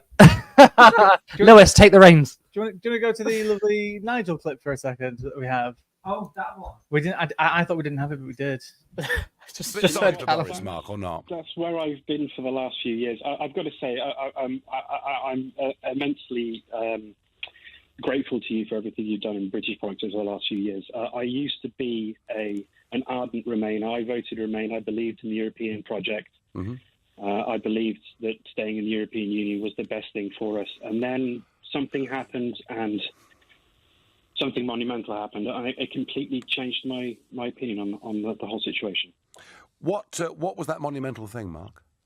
I was kicked in the head by a horse. Right, very good. Okay, fine. Thank you. Mark, we're going to move on from that and go to David, a new caller from Thatcham in Berkshire. Let's do that again. So, Cog, I've changed my appearance. I've cut my hair. I've changed the shirt. I look different, don't I? Yep. Yeah. Excellent. That joke doesn't work twice, does it? Much different. Yeah, you look much different, and it's great to be viewing you rather than your knee as the camera zoomed in during that mistake. Well, I'm glad that you think my face is better than my knee. I guess that's kind of a compliment, isn't it? Yes. We're also joined by Lewis Aaron. Hello. This is actually your debut for the night. I mean, you've been busy working behind the scenes, doing our little graphics and stuff like that. Been avoiding it all night, haven't I? But we thought, you know what? We can't do an election coverage, Election Islands, without showing your beautiful face. Oh, thank you very much. Oh, it's been a crazy night. It has been a crazy night. I mean, look, I guess I'm going to ask you from the top then. The exit poll is far different to what we're getting, or what we're seeing. Exit poll showed, I believe, Labour on 420, looking like the projections are 408. Apparently, the Conservatives were way down with 120. I've probably got my cue card with me. Conservatives 131, but they're up to 136. But the Greens, that's the story, isn't it? We've already got 3 declared seats, and we're waiting for Brighton Pavilion, which is expected to hold. That means we've got 4 Green seats. I know the Greens are doing such an amazing job. Honestly, I think the happiest celebration tonight was actually for Carla Denyer. I think it really was. I think that's the one that just made everybody feel nice. She has done such a fantastic campaign. She's a fantastic speaker. She's been thrown into the spotlight out of nowhere, and she's done such a fantastic job. She's almost like everything you want in a politician. I do hope they get the fourth seat. I really, really do. And I'm sure our lovely producer Callum right now is probably keeping a very, very close eye on that seat. Agreed the same. We've already won it. We're just waiting for it to be declared. Okay. Which Brighton? Yeah. So apparently, news just in that the Greens have won Brighton. The Greens are declaring it, not officially, but the Greens get access to this information. So it looks like, so far, unless I missed Reform, the Greens are on the same number of seats as Reform, on 4. Yeah? Yeah. It's confirmed the Greens have held Brighton Pavilion. That is 4 seats for the Green Party. Double the projection from the exit poll. How do you feel about that? I do have mixed feelings, because I do feel like this idea of like the tactical vote thing, I've been saying this for ever since the beginning of the election, even before then, that this idea that, I'm going to go after her a little bit. Carol Vorderman. I love her passion. I love everything that she's done. I love her political voice. I love how she's used it. But I think this idea of like, this is the only way that we can win an election, this tactical voting, has actually like denied the Greens possibly more seats. Yes. Because I know so many people who say, I'd love to vote Green. I'd love to vote Green, but I want the Tories out. Yeah. Well, actually, we could have literally given Green dozens of seats if we really wanted to, and there'd still be Labour would still have a massive majority. And this is going to get me onto a rant about the system that we're in. It's frustrating. It's terribly, terribly frustrating, because there's so many voices out there that don't get to get heard. There's so many parties out there that could have been, if we had a better system. Who knows how different the country might be right now if we had that. And yeah, people will say you'd allow more of the far right in, Reform would have had seats possibly, years ago, even though they only officially formed a few years ago. But you get what I mean. Well, I mean, when I spoke to Zach about 3 hours ago, and I said how refreshingly honest it was to hear a politician say, look, I mean, Nigel Farage deserves the seat. We obviously disagree politically, but if you care about democracy, if millions of people vote for Reform, people vote for Nigel Farage, he should have a seat. Yeah. And we should have PR. I think I've never bought into this argument that, because some people do. Some people say, look, I kind of support changing the system from first past the post. However, if we scrap first past the post, you're going to see more right-wing parties. And the argument was that UKIP would win a load of seats. I say, well, I mean, that so be it. That's democracy. And I think first past the post didn't really stop right-wing parties. I mean, all right, the exit poll showed Reform going to win 13. They're going to probably win 4. 4 seats is still monumentous for a new political party. I mean, when we say new political party, it was UKIP / Brexit Party / Reform. But relatively new. They still won 4 seats. So you can't really say, well, it's managed to shut out the right wing. It's not true. They've done incredibly well under the system. They will win more seats on PR, but obviously progressive parties will win. And guess what? Progressive parties have the equipment to fight the far right. I mean, Labour under Keir Starmer doesn't have the tools to do it. The policies, what he's going to implement, won't do it. That's how, especially across Europe, the far right emerges. Look at France. Look at Marine Le Pen because of Macron. When the centre ground kind of collapses because the centre ground no longer works for the people, the political establishment no longer, I mean, they've never worked for the people, but at least they kind of protected people's material well-being, kind of, at least like working in middle classes. But when they start to realise that everyone's material conditions are losing and there's no alternative voice, people do go to the far right. So I think have PR. Yes, maybe you might get more seats from the right wing or the far right, but you're going to get more seats from those like the Greens who are going to have the policies to really address the crises. And I think that will eventually offset the far right. Cog, I mean, do you agree with that assessment at all? Yeah, I think I'm in agreement with it. I've also been thinking about the ship of Theseus. Maybe it's my brain, like at this time in the morning, just going off on one. Maybe it's the passion fruit martini I've been drinking. But the what I'm thinking about is the ship of Theseus, which basically is a thought experiment where you've got a boat, and you slowly replace each plank on that boat, that little fishing boat, whatever it is. And you ask yourself at each point, when does that boat become a new boat? And I feel like I'm asking that about the Labour Party at the moment. At what point do we admit that the Labour Party is a right-wing party, and that the victory for the right in this scenario, far from protecting us from the right wing, the first past the post has given us a more right-wing Labour Party. It's given us a new ship, which is ultimately, we were trying to avoid having a red ship, and we've slowly replaced all of the brown planks with red ones. And ultimately what we've ended up with is just the old name Labour, with a party that wouldn't look out of place if you were to swap it out for David Cameron's Conservative Party. Yeah. Like, broadly the same policies, broadly the same approach.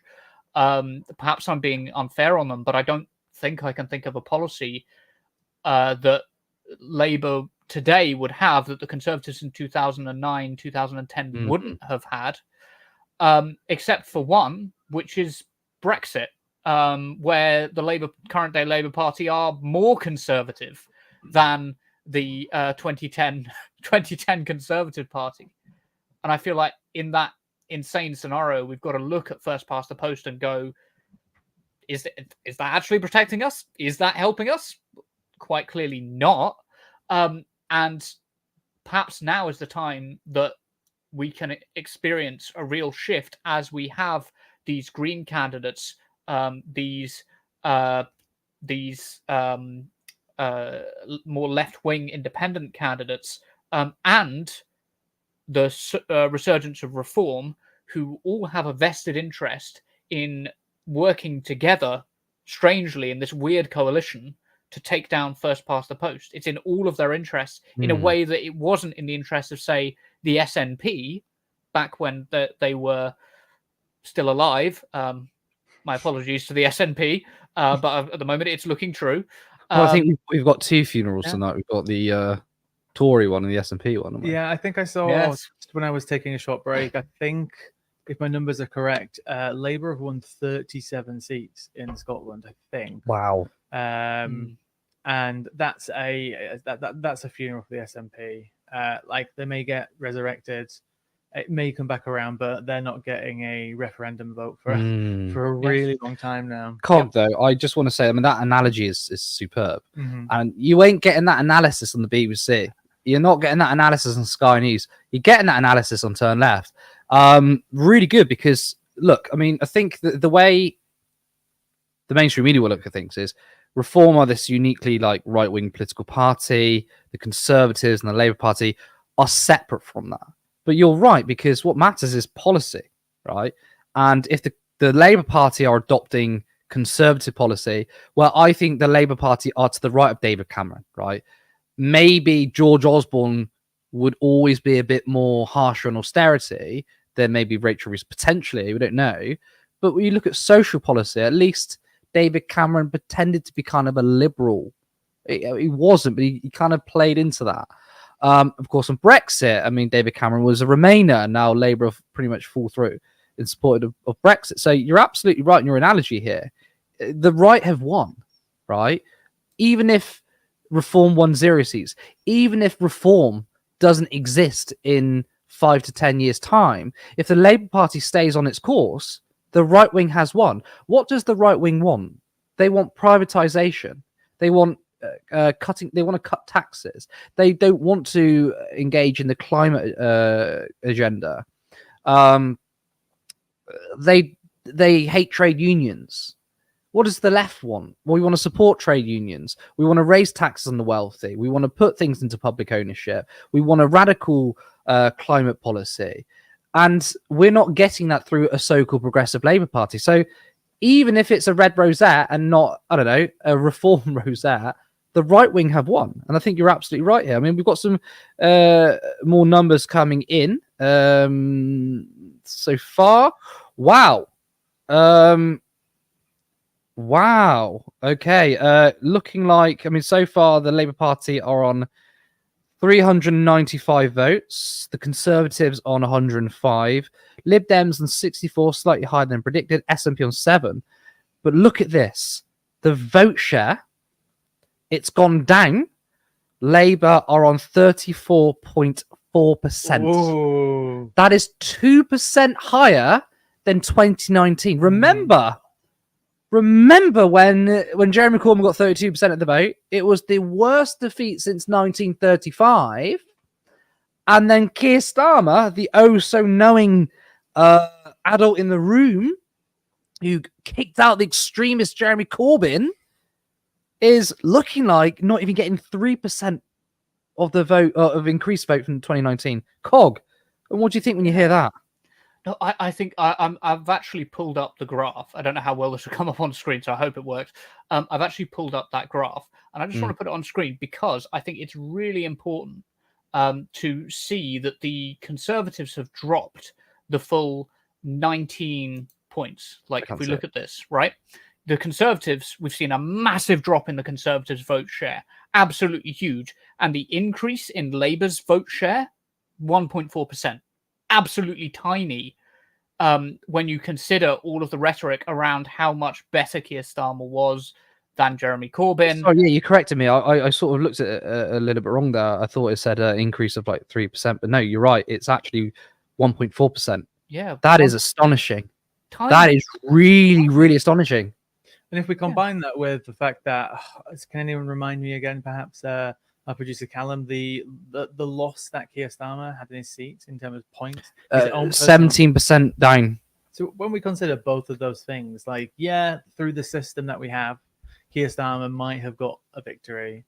But overall, in terms of individual performance, in terms of vote share, it looks like he's not actually going to perform as well as some recent Labour governments have. And I think it goes to show it's going to raise a question about what is he going to have to do to win the next election? Because he's going to have to look somewhere for votes. And he can go in two directions. He can go further to the right, or he can go to the left. You can carry on, yeah. Yeah, you can go further to the left. But I do want to jump on something you said though before, Cog, when you were talking about like the ship of Theseus, and I'm going to bring in like it's Theseus Greek mythology. Please correct me, you're the historian. But I'm going to bring in another analogy which we can use from Greek mythology of the Trojan horse.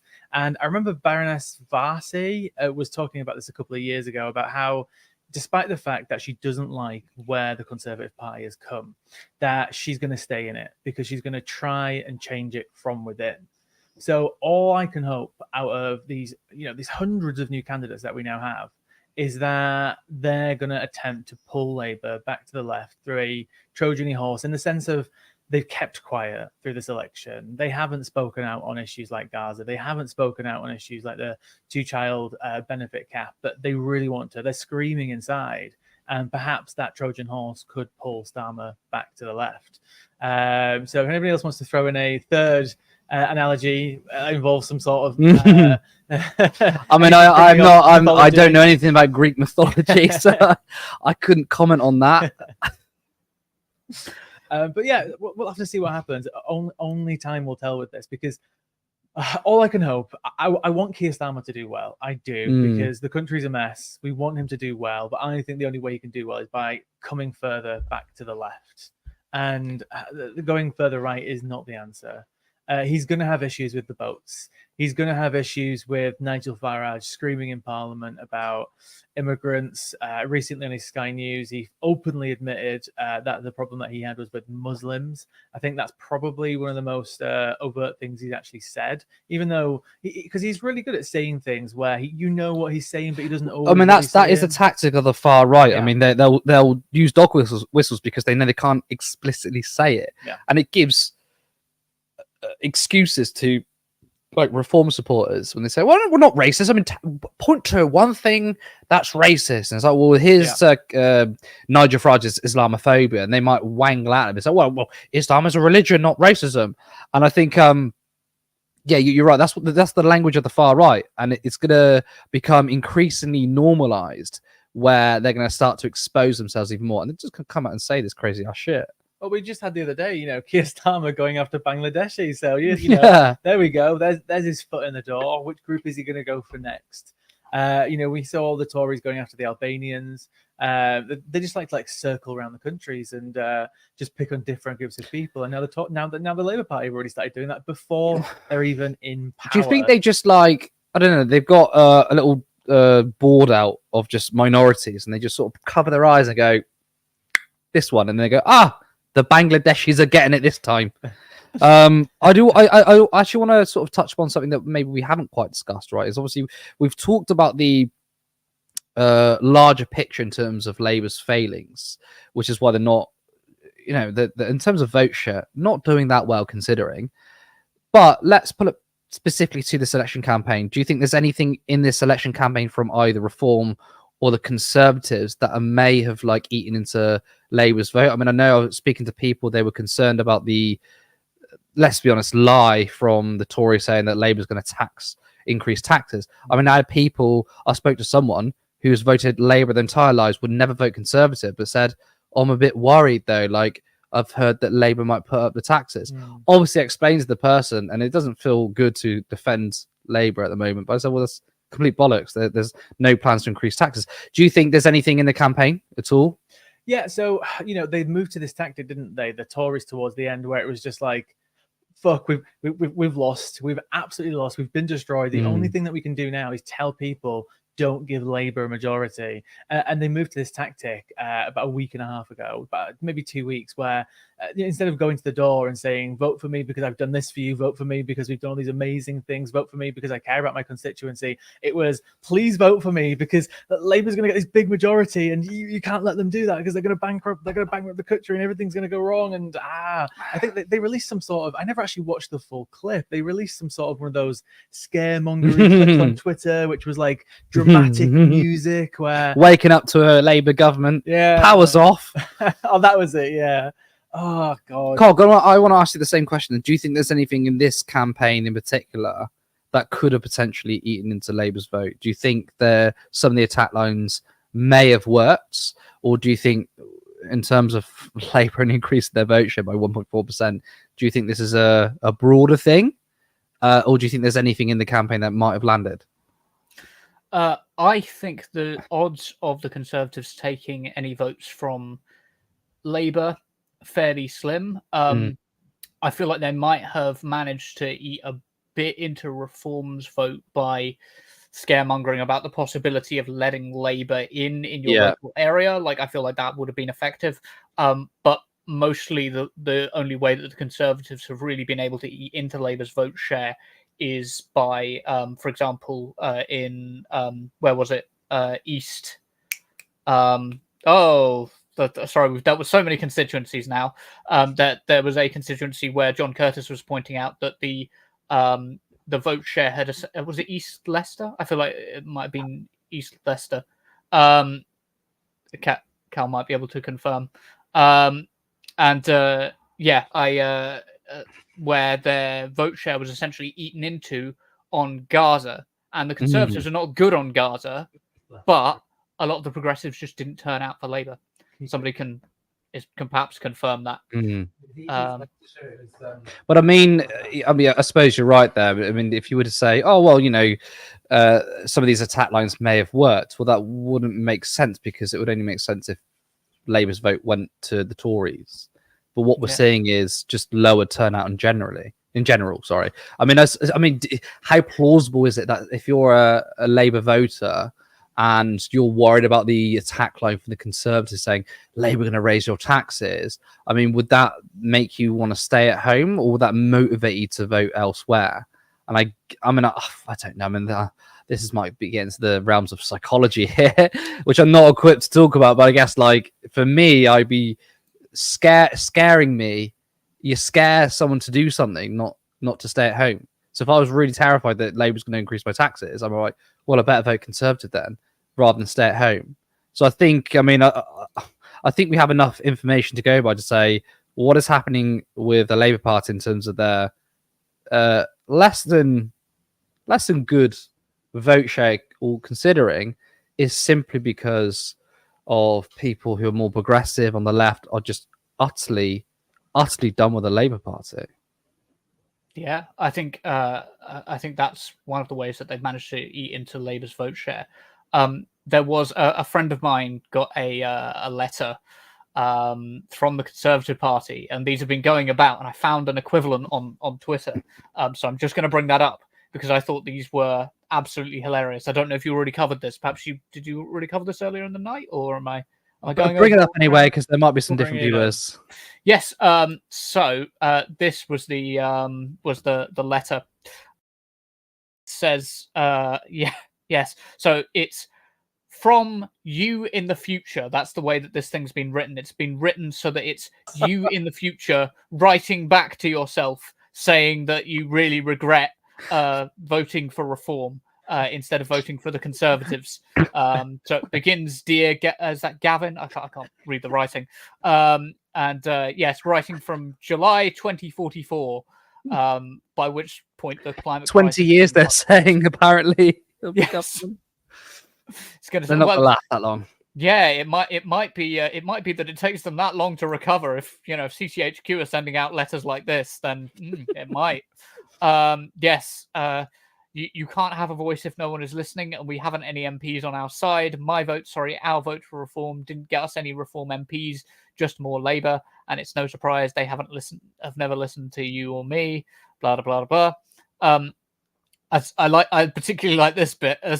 So I've been living with a Labour supermajority for the last 2 decades. Jesus Christ, they've got more faith in Labour than we do. And you have too. And it really shows. 16-year-olds were given the vote, EU citizens too, and prisoners and immigrants next. Oh my imagine prisoners and immigrants having the vote. Dear God. This is actually a tactic, though, out of the US playbook. This is what Trump has been telling his voters. That it's given me Marjorie Taylor Greene vibes. This sort of crankery from the right. I mean, look, the Conservatives used to be quite good at attack ads and stuff like that. And honestly, they've got so bad. I mean, do you remember the campaign videos way before the election? The campaign video where they styled it as it was for the mayoral election if Sadiq Khan were to win, but they had an American voiceover like, this is Khan's London.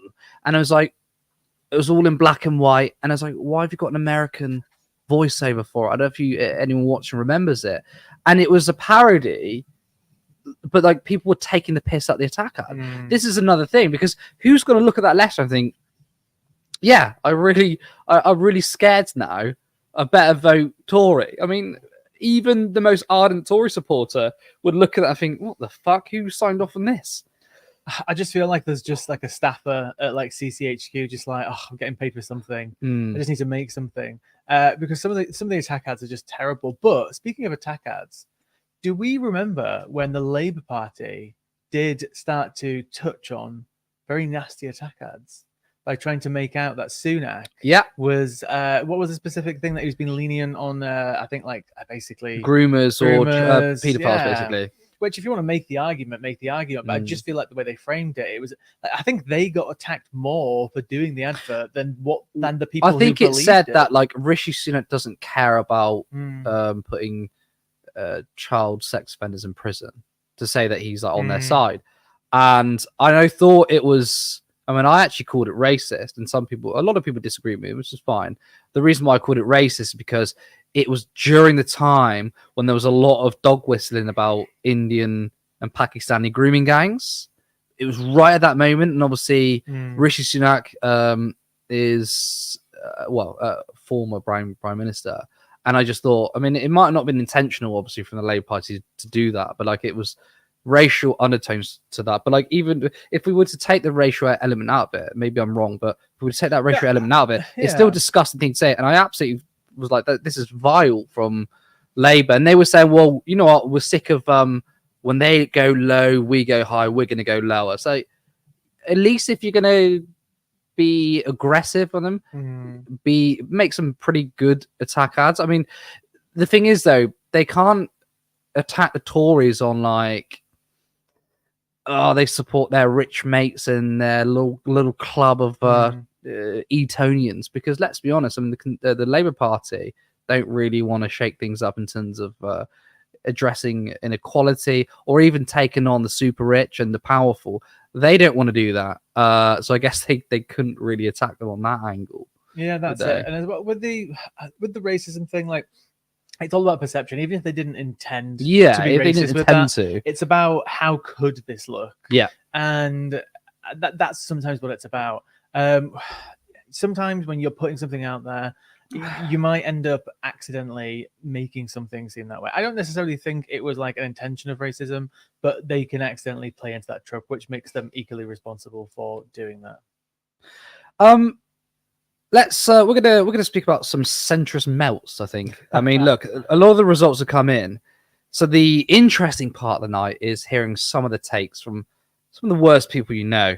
Paul Mason, MI6 confidant, the guy who wrote that crazy web of conspiracy linking the black community, Navarra media, anyone remote trade unions to the Kremlin. The guy is lost the plot. I mean, he tweeted this. All the fake lefts who said, I mean, by the way, who says the fake lefts? It's leftists, but all the fake lefts who said it's safe to punish Labour by voting for a no hope Green. Yikes, Labour's vote share is too low. And Owen Jones comes back and says, you don't even know what you're saying anymore. I mean, what is he trying to say here? Is he saying that obviously the Greens said, look, the Tories are toast, you can vote with your heart or whatever?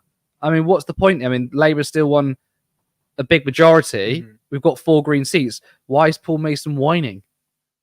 Well, this is it, right? It's kind of going back to what I said before. If so many more seats could have gone to other people who have better voices or even just diverse voices, right? You know, people love to talk about diversity. Well, let's bring some diversity into the system. We don't have it. Our system doesn't always allow it. And in this system, it's an extreme version of what can happen under our system and how it works. And lots of people have woken up this morning and said, I don't want to vote the way I want to vote because I have to vote a certain way to get the Tories out or to get this person out or to tactically vote.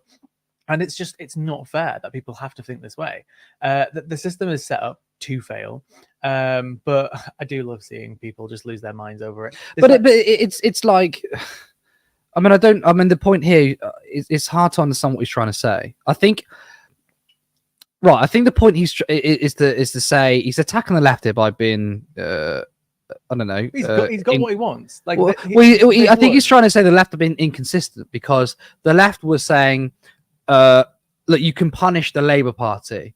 They deserve it. And they fucking do deserve it. And they have been punished tonight. They absolutely deserve it. But it's not like there was no material gains here. The Greens have won 4 seats. Independents have done incredibly well. The Greens have won 4 seats. I say it louder. Independents has done incredibly well. So it's not like, okay, the vote was split and that was it and it allowed a lot of Tory seats. That's not what happened. And then Paul Mason saying, oh my God, look at the left also saying, look how bad Labour's vote share is. Why are you, I mean, he's blaming the voters. By the way, the left, I mean, how big is the left? I mean, you have to define what the left is. For me, as a socialist, a radical leftist, I wouldn't say a radical leftist has that much sway on a general election. There's ordinary people who don't consider themselves on the left who didn't want to vote for the Labour Party. And he's blaming voters, right? The vote share for Labour is too low, not because the left ruined Labour's amazing victory. It's because Labour was shit. And I like Owen Jones said, you don't even know what you're saying anymore. So that's Paul Mason. He's a fucking clown. We've got adults back in the room. Centrist. I was going to say some. Ian Dunt. No words there apart from his fucking hairline. Sorry, I've had a few beers now. Faiza Shaheen. One of his books is behind you, unfortunately. You want to burn it? Apparently, there's an Ian Dunt book behind me. This is not my place. Faiza Shaheen kept Ian Duncan Smith in his seat. So congrats on that. I want to say to Ian Dunt, right? The Labour Party kept Ian Duncan Smith in the seat, right? Faiza Shaheen was the local candidate. We went there. You spoke to Faiza. Yeah. You spoke to people at Chingford for Green. What was your response? They all knew her. A lot of them respected her. Yeah, but obviously because you didn't have that, that Labour machine behind it, it does unfortunately make a difference. But people loved Faiza Shaheen. I've never seen such overwhelming comments for a candidate, especially that one who is an independent. Obviously, there is Jeremy. But the fact that Jeremy's been going since 19 whatever, I think he said earlier it's 11 elections he's stood for that constituency now and won. Whereas Pfizer, she's fresh, she's new, she stood previously, almost beat Ian Duncan Smith. I think it was like 1,400 votes. He's a former Tory leader who's quite powerful, and she almost unseated him.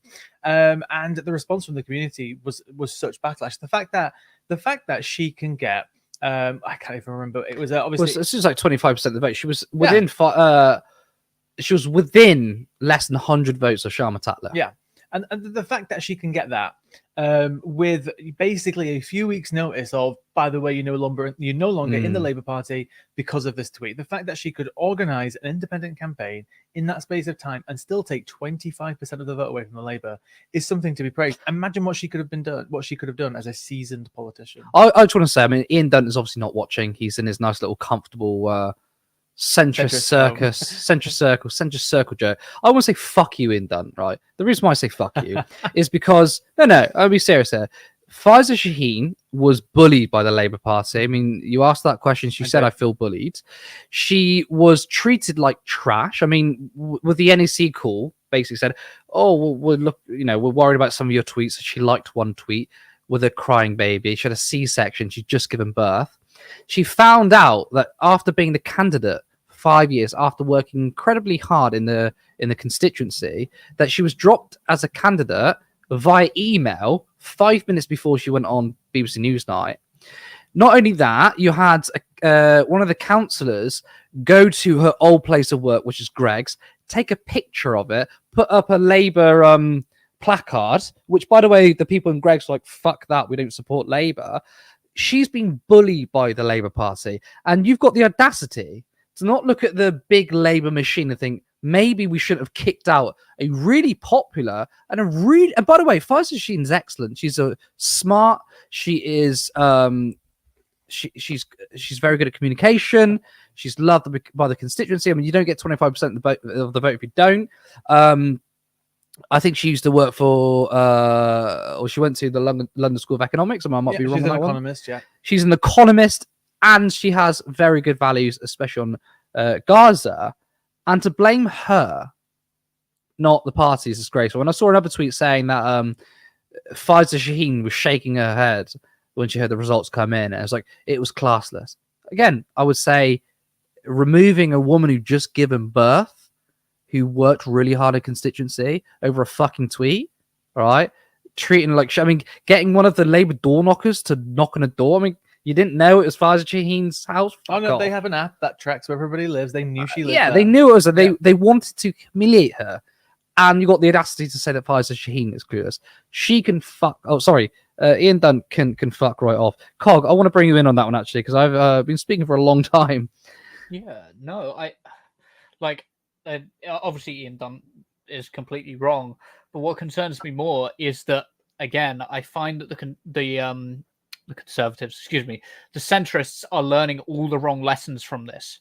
Yeah. They don't seem to understand, looking at the vote share, that, and I know we want to believe this, so it's something that's like, that there's reason when we say it to not believe us.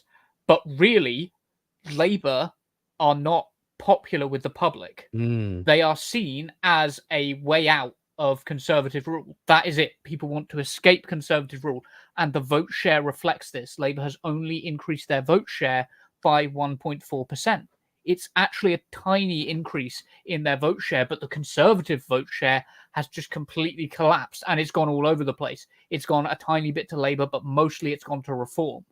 The reason that it's important for centrists to understand this is that the people who have lent their votes to Labour this time won't stick with Labour. It's really important that we understand that. They just wanted to punish the Tories, and they will look to Labour now, and Labour's immigration stance particularly, and Labour won't address the material conditions because they've already got people like, for example, the candidate that Labour had opposing Jeremy Corbyn had £17 million in private healthcare profits, which he'd recently gained through his firm. This is like, you're setting up a position where already there's people who have a vested interest in privatization. Luckily, obviously, he didn't win against Jeremy Corbyn, but it shows the caliber of people that Labour has put forward. And the problem with that is that they can't address the material conditions. They're not going to out UKIP, right? They're not going to out reform. It's not going to happen. So they're not going to be able to be tougher on immigration. Where does that leave them, given that their voters didn't turn out for them? You know, like their like core voters don't seem to have like turned out for them. It seems to be that a lot of their core voters have gone to the Greens. The Greens suddenly have this massive increase. That didn't come from nowhere. That didn't come from the Conservative vote collapsing. I mean, that's speculation on my part. It could have been that a load of people who previously believed in, stomping Just Stop Oil protesters into the curb suddenly felt a keenness for the Green Party. But I don't think it is. I think what's happened is a lot of the people who would have voted Labour, particularly young people who were concerned about Gaza and the climate crisis, have turned their back on Labour and have said, actually, we're not going to turn out for you. We're simply not going to turn out, or we're going to vote for the Greens. We're going to vote for independence. And unless the centrists kind of take this on board at the high point, they're gonna really struggle when it comes to the low point, because the low point is coming. I mean, where else is this going? If I may as well, though, Cog, just coming in on my phone now, Shabana Mahmood, who was from Birmingham, Ladywood. If I remember correctly, her majority the last election was something like 20 to 25,000. I've been watching this election really closely. 28,500. What was the full majority, Callum, from last 2019 election? What was her majority in the last? Her majority was 28,000. So these numbers are incredible. So Shabana Mahmood had a 28,000 majority. Labour, she's the shadow Justice Secretary. Did she have 82.5% of the vote, or 83% of the vote? Yeah. So what's happened is that Labour started just over a week ago. Labour started parachuting all their canvassers into the area, throwing loads of money into it, because they were scared that a pro-Gaza independent candidate who became third in the mayoral mayoral election in the West Midlands just a few months ago. She has just won her seat, and she now just got a majority of about 3,000. That's a loss. That's a loss of 40.5%, and an independent candidate who isn't, in terms of like name recognition, there's other independent candidates who are more prominent, won 33.2%.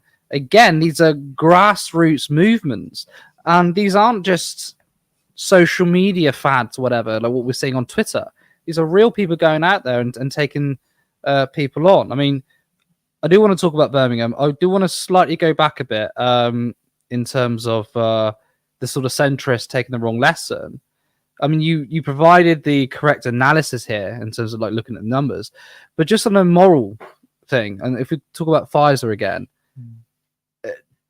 I mean, the decent people, right? I mean, especially the British people of this country, usually like an underdog. We don't like bullies. And Pfizer Shaheen was bullied by the Labour Party.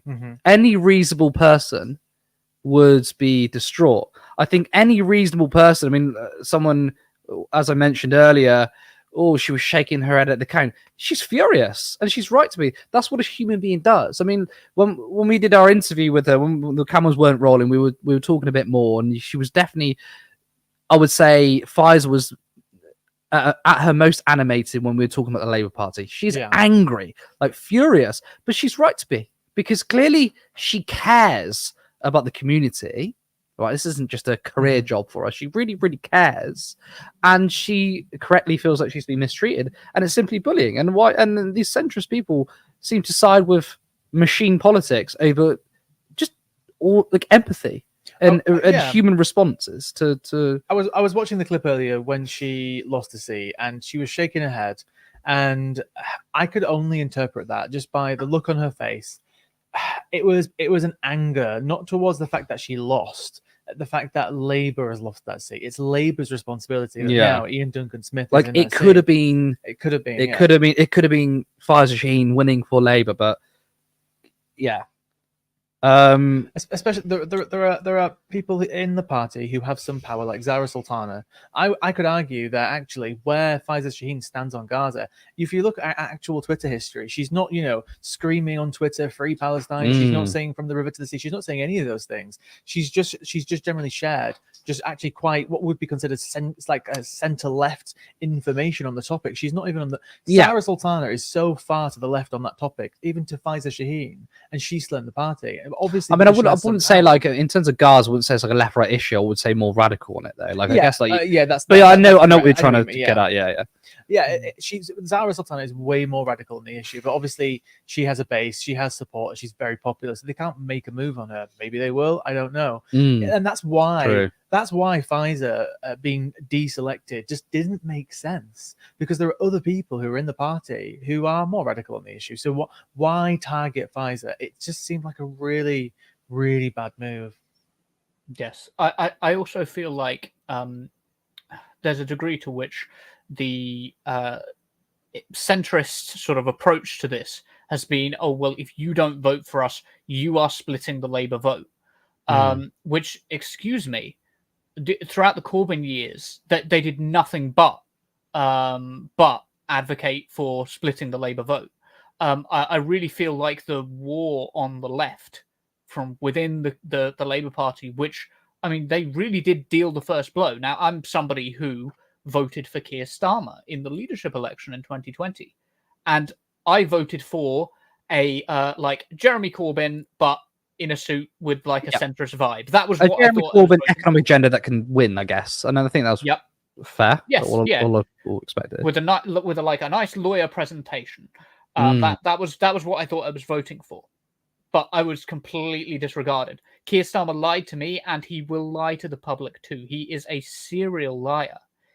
He will continue lying to us, and that will be a problem going forward. It absolutely will. But like the way that the left have been disregarded here, and that the centrists have really dealt the first blow, and now that there's a conflict going on between the left and the right, and Conservatives are making gains because of it, the left and the right of the Labour Party, and Conservatives like Ian Duncan Smith are making gains because of it. Now they're like, oh, it's Faiza Shaheen that's done this. Well, no, it wasn't Faiza Shaheen that did this. What are you talking about? It wasn't Faiza Shaheen that deselected herself.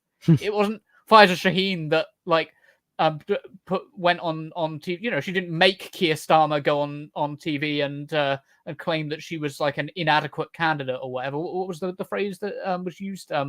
Not high quality enough. Yeah, not high quality enough candidate. She didn't make Keir Starmer do that. Like Keir Starmer did that. He aggressed upon a popular local candidate, and now we're seeing the results. Blaming Faiza Shaheen seems silly. I did also want to comment on that Shabana Mahmood story. The fact that Shabana Mahmood in Birmingham Ladywood's constituent, her vote share has collapsed to just like it went from 33,000 votes to 15,000 votes. That was a 40.5% drop in the total vote share, as you said before.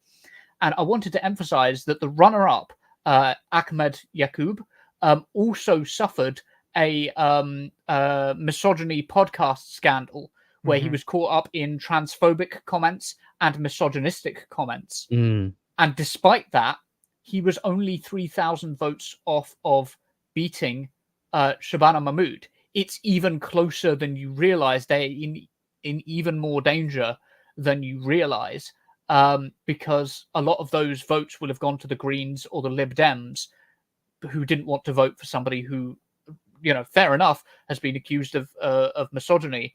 Had that not happened, I watched an interview with him the other day, Cog. It was Lewis Goodall interviewing him, and he highlighted, this guy is kind of on the Andrew Tate kind of thought process. This guy, he's very much caught up in that kind of, white boy with a podcast type of rhetoric.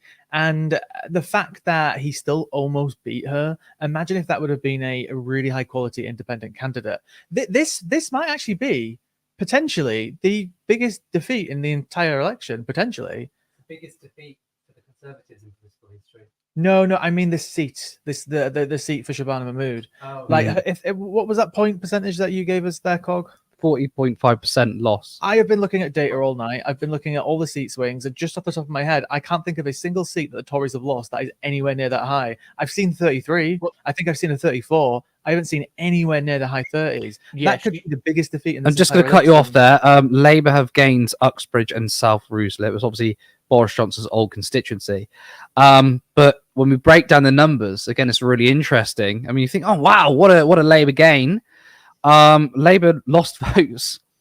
It wasn't much. I mean, they got 36.2% of the vote. This is down 0.8. So they pretty much stayed the same, but the Conservatives dropped 17%. Pretty much a uniform swing because the Reform got 14.4. So yeah, Labour have won Boris Johnson's old seat, but there is no swing from Tories to Labour. There's no increase in vote share. It's simply because the Tory vote collapsed. I mean, that is basically the story of the night.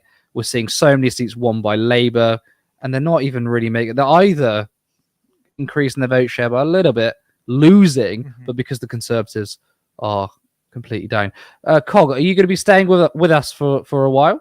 I can absolutely stay with you. Yeah, that's fine. I can probably carry through to the end of the string now if you want me to. I can take a step back. That's totally up to you. If you're happy to stay until 9 o'clock, if you really want to, I'd be happy to have you. Wow. I was going to go to a clip, but announcement: Liz Truss has just lost her seat. Yeah. Woohoo! Oh God. How many? So she lost to a lettuce as Prime Minister. A lettuce. And oh God. She lost to a courgette. I don't know. Make it shut up now. Do we have any numbers? Woo, that's really good. We'll get some.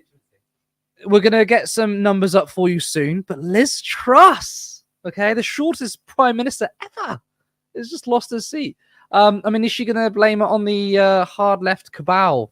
Well, a slight correction. I think arguably Rishi Sunak is the shortest prime minister ever, but that's something else. Sorry, I took a second there. I was like, what? A bit slow there. So no, with Liz Truss, she's going to blame. She's been using American words, deep state. She's gonna come out with something. I mean, she went there a few weeks and she's completely adopted the fucking far right agenda. Did she go on Steve Bannon's podcast? Who just a few days ago, I think 2 days ago, reported for jail. He's literally gone to jail 2 days ago. He's now in jail, this man, who is so closely affiliated with Donald Trump. And she went on a podcast with him. It's really fascinating, her journey, because, I mean, she started out as a Lib Dem when she was a wee young'un. And she was saying, we should abolish the monarchy, because her parents quite left-wing. Became a Tory. And I think, I mean, look, she went under the radar for me, but I didn't know. I thought she was kind of like a middle-of-the-road Tory, if you can call it that. And then Sonny went on this crazy right-wing agenda. Pork markets. The thing is, with Liz Truss, I actually do think people almost suffered from the Johnson effect a little bit. She was a clown in her own way. I genuinely don't think that Liz Truss would have won that leadership competition against Sunak if she didn't have all those clips out there of pork markets and whatever. What else did she have? The pork market. She had the cheese. She had the trade deals. Just those silly clips that went viral constantly over and over again. I do think she benefited from that Boris effect, a bit goofy. And we've actually got the numbers in. Okay, let's go. Sorry to cut you off there, Cobb, but we've got the numbers in, and wow. So Labour, they increased their vote by 8.4%, 26.7%. The Conservatives. You want to talk about the biggest loss? Well, Liz Truss has just outdone it by losing 43.4% of the vote. I spoke too soon. Wow. Well done, Liz Truss. You accomplished something there. But that's a majority of 630. Now, if we look at the breakdown of numbers, right, that isn't a uniform swing from the Tories to Reform. Reform picked up about half. They got 22.5%. And Independents got 14.2%. I'd be very interested to know who the Independent is, because I mean, a left-wing Independent eating votes from the Tories, it doesn't sound likely. But Cog, we've just outdone Shabana Mahmood. Sorry, this is it's 2 o'clock in the morning. That's going to get clipped, isn't it? Ian Dunt's out to get me now, because I called him a twat. Yeah, and you huge. Said, and you said "fuck you" right at the camera. I did say "fuck you" right at the camera. Yeah, a loss of 43.4%. This is. Okay, I'm going to go immediately very serious, even though as much as I love taking the absolute piss out of Liz Truss, I'm going to get serious for a second on the topic of Shabana Mahmood, because I was about to create this entire narrative about how this is the biggest loss of the election, and it really puts a light on Gaza and on those issues. And now, because of Liz Truss's existence, I can no longer say that. I can no longer say that it's the biggest defeat in the entire election, because Liz Truss has just again outdone herself. To put the spotlight on her and take it away from a more important issue, and that's annoyed me. Cog, are you surprised about that result? I'm not all that surprised. I mean, Liz Truss is just extraordinary. She is an extraordinary person. And speaking of which, I've got about a 3-minute clip that will give us a nice little break for a minute of Liz Truss being absolutely mental from Politics Joe. I've just nicked the clip. And I think it's fair enough, since it's a compilation of clips anyway. I think it's fair enough. Credit to Politics Joe for this video. I imagine their insignia will come up at the end. But yeah, you're right if we play through this just so we can remind ourselves. Go for it. Insane she was. Cool. We have never had it so good. This is so awkward. I, conference, rebelled. I saw them having wasted. We are growing wheat more competitively than the Canadian prairies. We Liberal Democrats believe in opportunity for all. We coordinated international allies to call out Ukraine. To call out Russia. And we are selling tea to China.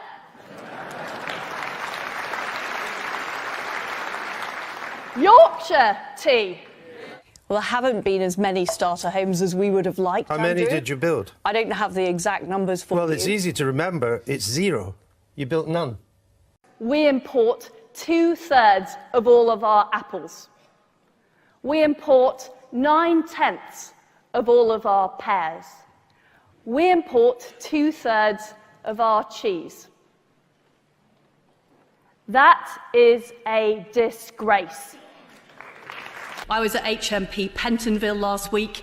They've now got patrol dogs who are barking, which helps deter drones. So we're using all kinds of solutions to deal with. Well, they are wrong. We need to put our money where our mouth is. The ozone layer is now getting better. There was a lot of support for the report. From whom?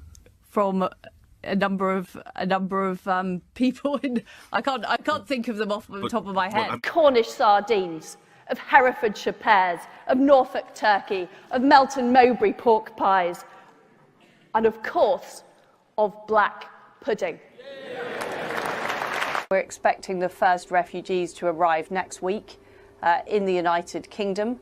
I don't know exactly how they will get to the United Kingdom, but I know that we expect that they will certainly be arriving next week. Phasing out their use. Where's Boris Johnson? Oh, wait, are we on telly? Yeah. Boris is back at number 10 Downing Street. Do me a favour, when you become Prime Minister, evict them. He will have to move out at that point, that is true. In December, I'll be in Beijing, opening up new pork markets. I've sometimes been excessively over-enthusiastic, and sometimes I have to rein myself in.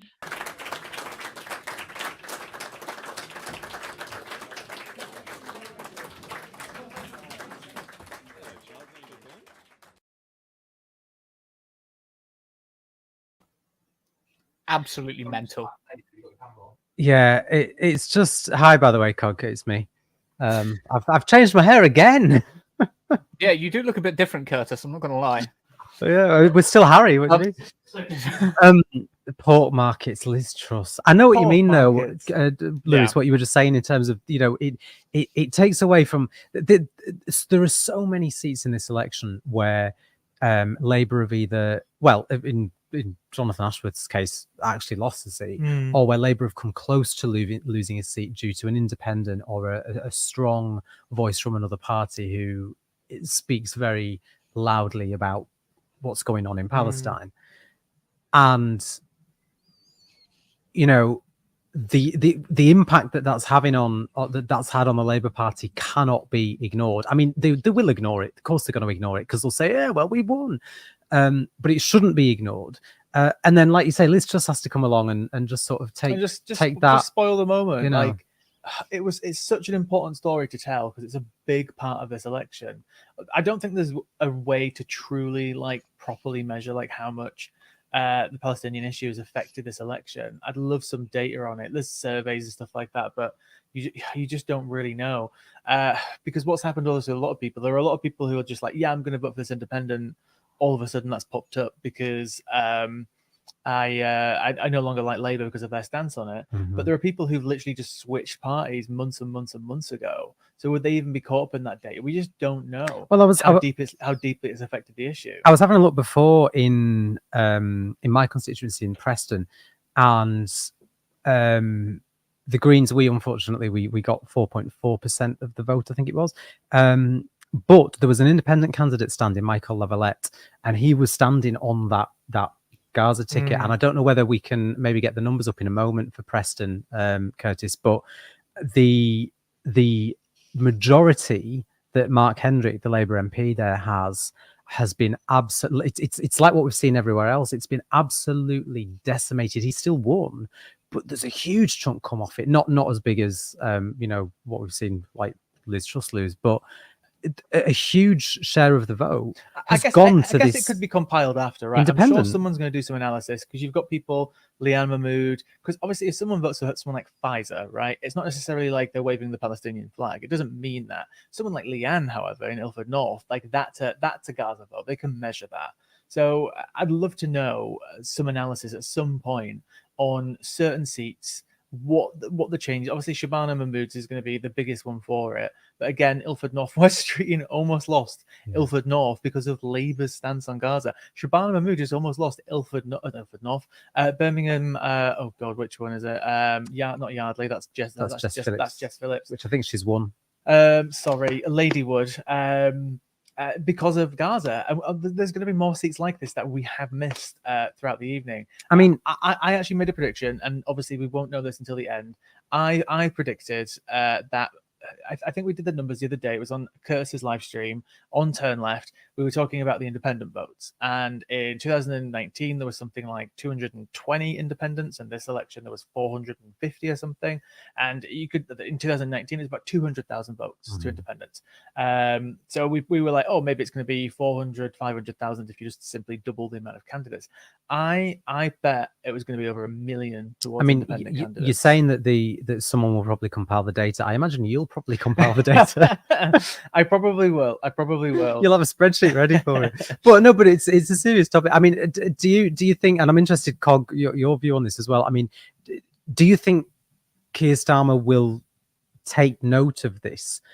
I mean, I don't think he will openly. I don't think he will publicly. I mean, we know what we're going to see in, what time is it now? 7 o'clock. I imagine in about 4 hours' time, we'll probably be asleep. But he's going to be stood on the steps of Downing Street, you know, declaring this amazing victory and how the public got behind him and supported him, even though he's on a lower vote share than what Jeremy Corbyn got in 2017, as we predicted, even though so many of his MPs have had huge chunks out of their majorities that they had taken from them, and that in the seats where Labour have gained, Labour's vote has hardly increased. There are some exceptions to that, of course, but in many of these seats, the vote share hasn't increased. It's just that the Tory vote's completely collapsed, and you know he's not going to take notice of that publicly. But do you both think he'll maybe sort of sit down over the weekend and when he's got his cabinet together and he's with his advisors and say, "Shit, like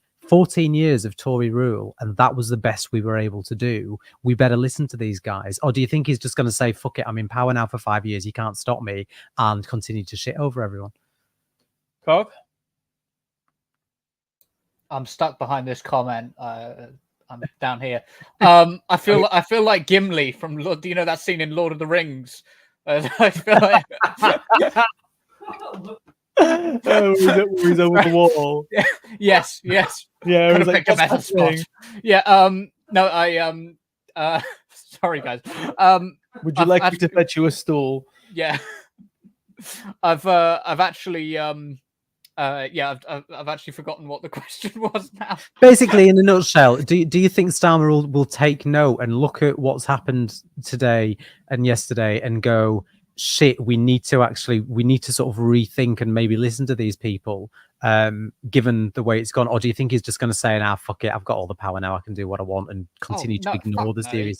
He's not gonna learn any lessons from this. They're learning all the wrong lessons from this.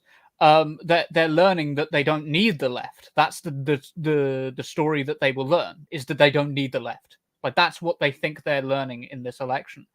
And it's really difficult, and it feels like cope to say it to them, because obviously I would have preferred Jeremy Corbyn win in 2017 and 2019, like, obviously. But it's also true that this is a temporary majority that has been given to them by the collapse of the Conservatives, and the vote share reflects this. Like, it absolutely reflects this. I did want to speak to a wider problem as well, and that's that the neoliberal consensus that was created by Thatcher and Reagan in the 1980s and has determined a lot of our politics to this day was always built on very shaky foundations. It was always built on the idea that trickle-down economics works, and the problem is that when that ideology was implemented, they had to introduce consumer credit cards. They had to introduce a system where people could get hold of more money than they actually had in order to make it look like that system was working. The system wasn't working.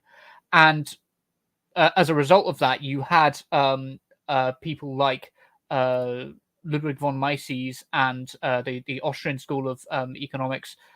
You had various people like Hayek, who wrote The Road to Serfdom, coming out and telling us that trickle-down economics works, but you can't use empiricism in economics. This is what the Austrian School of Economists, including Ludwig von Mises, put forward as a theory. And the reason that this is important, it might seem insane, but the reason that this is important is that they don't believe that empiricism in economics exists. They believe that you can only have a priori truths in economics, right? So you can't use evidence to determine what you need to do economically. You just need to free up the market as much as you can and let the market do its thing. But the reason this is important is because this is the ideology of Tufton Street right now. This is the ideology of Liz Truss. It is the ideology which Nigel Farage supported when he said of Liz Truss's budget that it was the best Tory budget since 1986, right?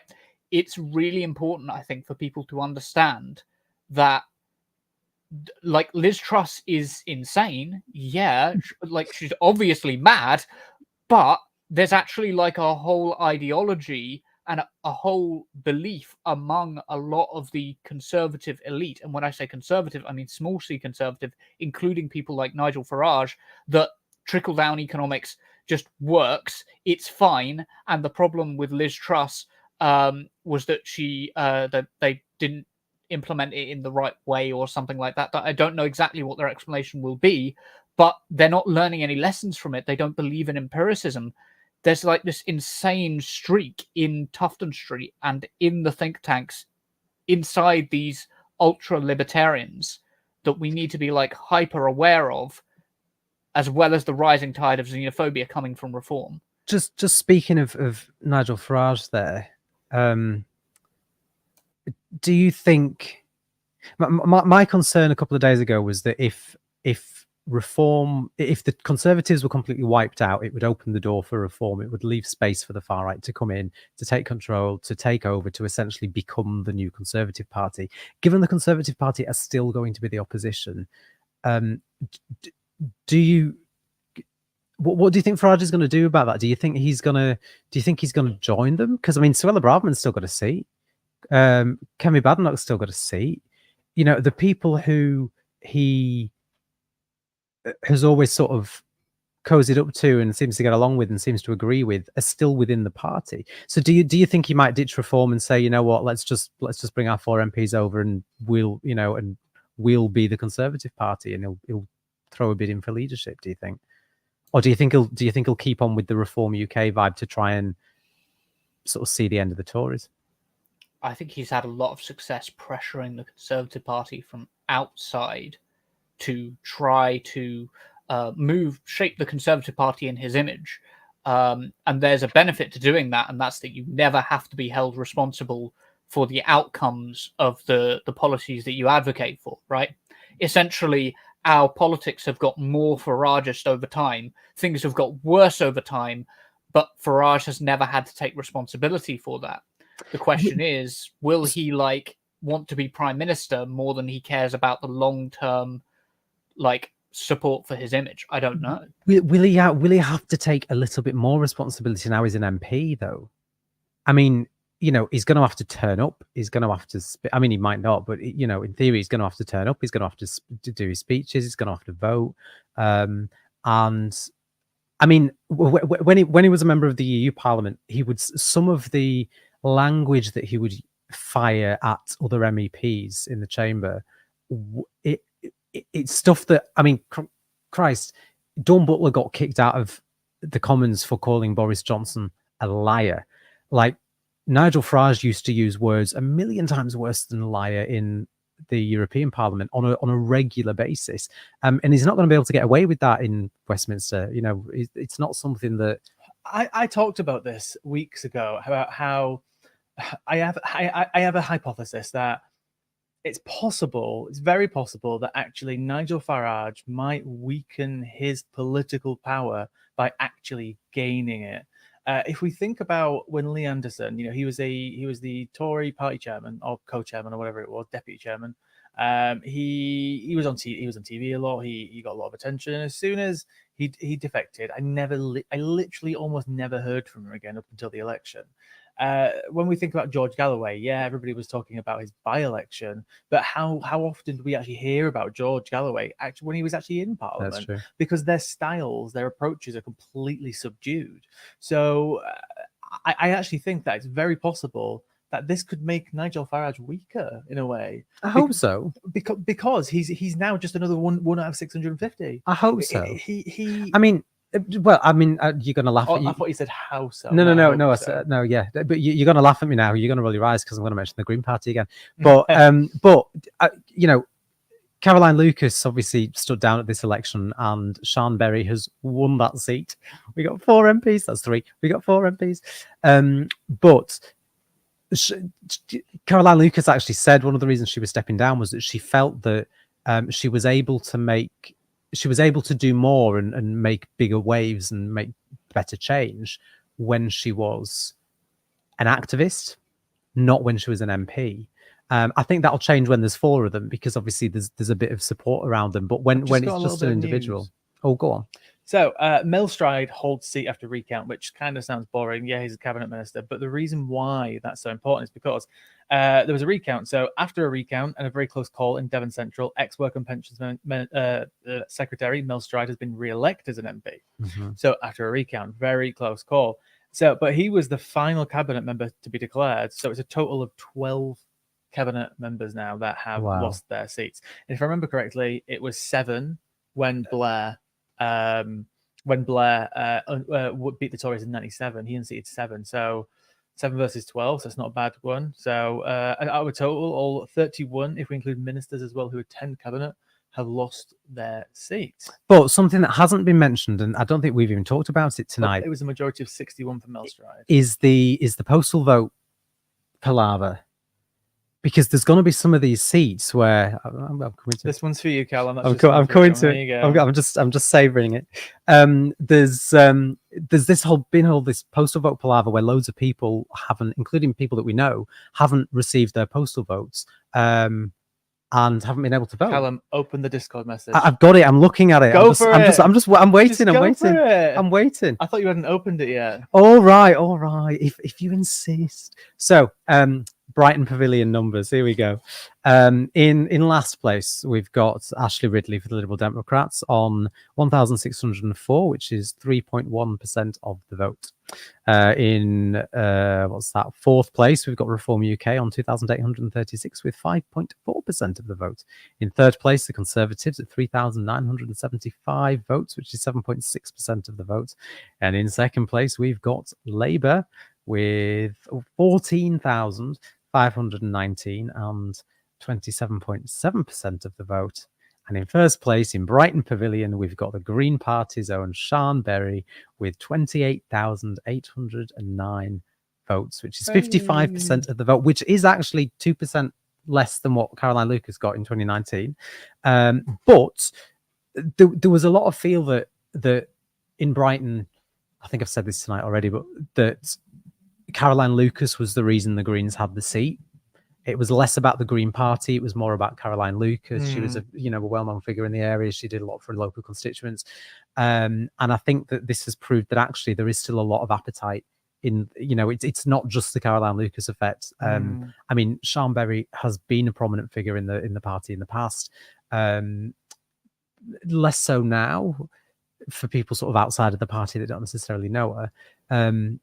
But clearly the people of Brighton thought, no, actually, she's the right candidate, and we want the Green Party. So I'm over the moon, as you can tell. And what I'm really happy about is that at the start of this evening, I was terrified when it was predicted that Reform were going to get 13 seats. The Reform have the same number of seats as the Green Party. And we're still stuck on that. Is that right, producers? Yeah, I don't think that's changed. No updates on Reform? Producers are very busy. No, they're busy. He's shaking his head, though. So I'm happy with that. But I do think it's important. I do want to go back to just what I was talking about with the postal vote thing, because it's still not clear unless we know, but unless someone else has seen, but it's still not clear what's happening with that. Yeah, I was listening to a podcast earlier that was discussing the issue, and they were basically explaining that it's very possible, once we find out exactly how many postal votes are missing, that we could actually see some legal challenges. Because there are a number of constituencies where, and actually constituencies that Labour have won by just a few hundred votes. The house that you're in right now, my partner did not get his postal vote. So why not? Where is it? Did he ask about a proxy in the end? So no, he didn't. He didn't ask about the emergency proxy because he's busy traveling around Brazil for work, which is why he applied for a postal vote. Yeah. And then when he tried to apply for the normal proxy vote, they denied him that right because he applied for a postal vote.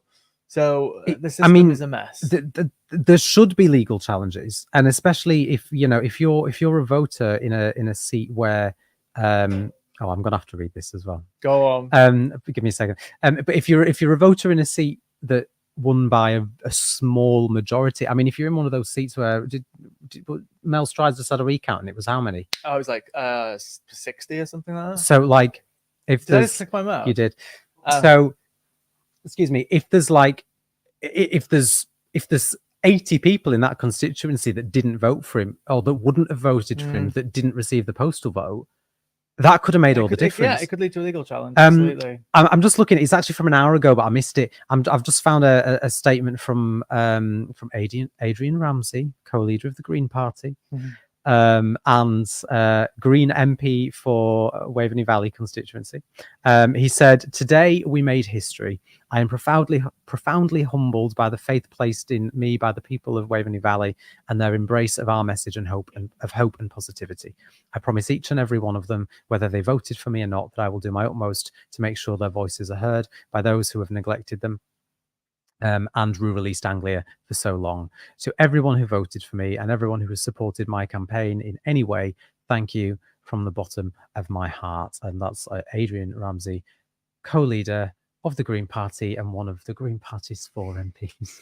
But a topic that's come up tonight, while we can talk about Greens, even though they're not, in your face, vegans, like screaming in your face about climate all the time, I think they do approach the topic of climate without even using the word. I've barely heard the word climate in this entire election. And I feel like they approach it in a way, because it's not just all about like climate, fossil fuels, is it? They approach it in like just an idea of like sustainability. They approach it and talk about it in a way which is to do like, insulating your homes. But they have a smart conversation about it. It's because actually you know, you might have heard the phrase, you know, social justice is climate justice, or vice versa, but it's so fundamentally true. I mean, Cog, we'll come back to you because I feel like I've just been talking about the Greens for the last 10 minutes, but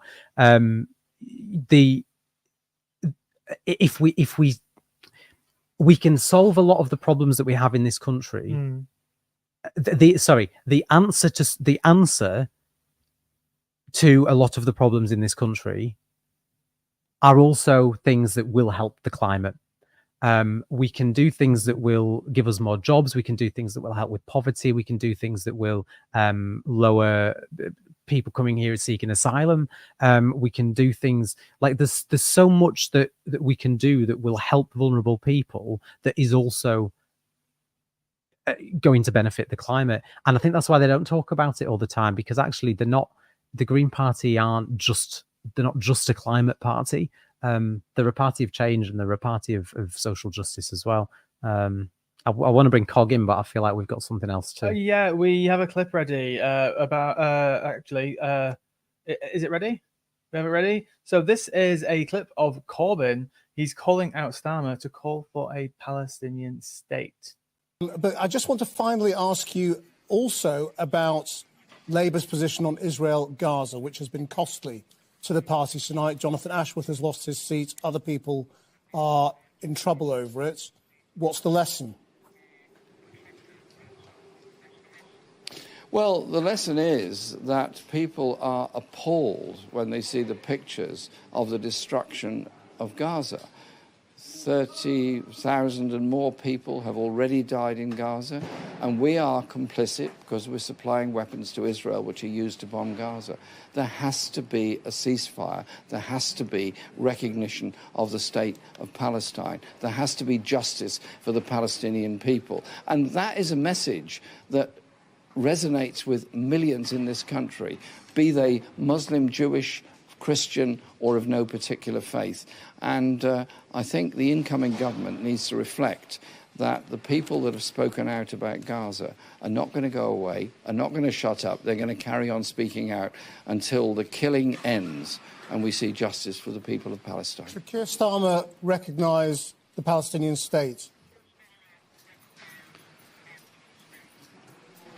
He should recognise the Palestinian state, but the last statement I heard from him appeared to be having so many caveats in it. It's not clear when or how that recognition will come about. Jeremy Corbyn, thank you very much. I mean, Cog, what do you make of that? I think that, unfortunately, like I know why Corbyn had to make that appeal, but I think unfortunately it may have been a waste of breath, because I feel like the people who he's appealing to there are people who, he's appealing to the audience. He's not appealing to Keir Starmer. Keir Starmer has said that he commits unconditionally, his words were unconditional support to Israel, which I think is insane to use about any state. Like unconditional support. You give unconditional support to America. Most people understand when you say unconditional support to a state that you are talking about no matter what that state does. Genocide or no, unconditional support. That's what that means. What we're seeing at the moment is what unconditional support for a state looks like. I don't know if there's much point in trying to appeal to Starmer on that question. I was just going to say, Cog, I've got up here because I quickly Googled it because I didn't know it off the top of my head, but I recall obviously Starmer or the Labour Party officially talking about recognising a Palestinian state, just a couple of weeks ago.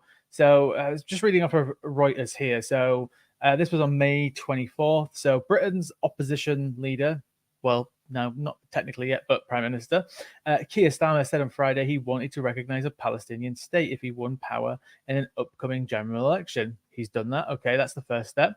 But said in such a move, it would need to come at the right time in a peace process. So there's the next step.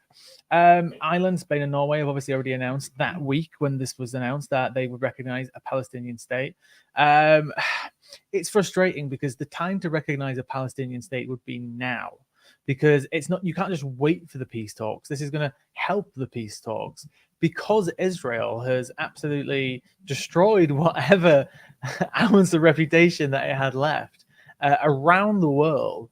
Other countries have made the move to say that we're recognizing this as a Palestinian state because it's applying pressure to Israel. It's them saying, you've gone too far. We're going to make this move. This is going to put pressure on you. And it's who knows? We'll have to see what the long-term implications are. Maybe it'll work. And the UK could join that list, but they're not going to. Keir Starmer is not going to recognize a Palestinian state at any point. He'll do it when it's too late. I don't know. It could be one of those promises that he makes and he keeps, like all the other promises he made and kept. Oh, hang on a second. Am I thinking somebody else? It's a good point. Of course, if you imagine instead of the Good Friday Agreement, Tony Blair had come in and said, well, when the peace process gets going, it gets going. We'll just, the two sides have got to come together. Oh, but by the way, we don't negotiate with terrorists. So we won't negotiate with the IRA. We won't negotiate with Hamas. As long as they have that take, and as long as, by the way, Israel has to take that, as much as you might hate Hamas, and I'm no fan of Hamas, as long as Israel has the position that its side of the negotiation has to include destroying Hamas, they're never going to come to an agreement. There's been no war in history where one side has gone, yeah, we'll get around the table and allow you to obliterate us. Like that's not a thing. No. Am I to understand that there's a clip incoming? Yeah, I think there might be. Bear with me 1 second. It's not clear what the clip is of. Jess Phillips. We have a clip on Jess Phillips. Let us have a look if that clip is ready. Not ready yet. Sorry. No, it is not ready yet. Well, I'll tell you what, while we're waiting for that clip, can I just take this moment from all of us just to say a huge thank you to every single one of you that's watched this stream. We've been live since 9 o'clock yesterday. Well, 9:15 technically. We're up a bit late, but still. We've been up for, we've been live for a long time.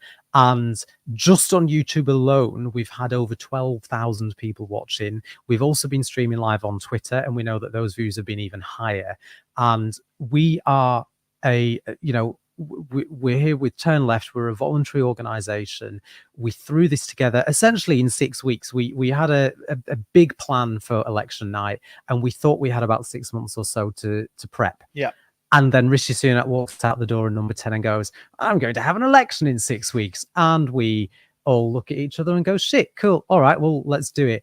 And I actually want to take this opportunity as well just to say a huge thank you to the Turn Left founder, Curtis Daly, who is sat behind the camera right now, working away producing, because with a beer. Budweiser. Because none of this would have been possible without him. So thanks, Curtis, for all your hard work. You're very welcome. Is that it? That's it. Just a little thank you. No, thanks it's been great. Thanks for trusting us to help you out with it, though. But in all seriousness, like we have thrown this together in 6 weeks, and we've done it voluntarily. But you guys can help. There is a Patreon, which is patreon.com/Turn Left. So Turn Left Media.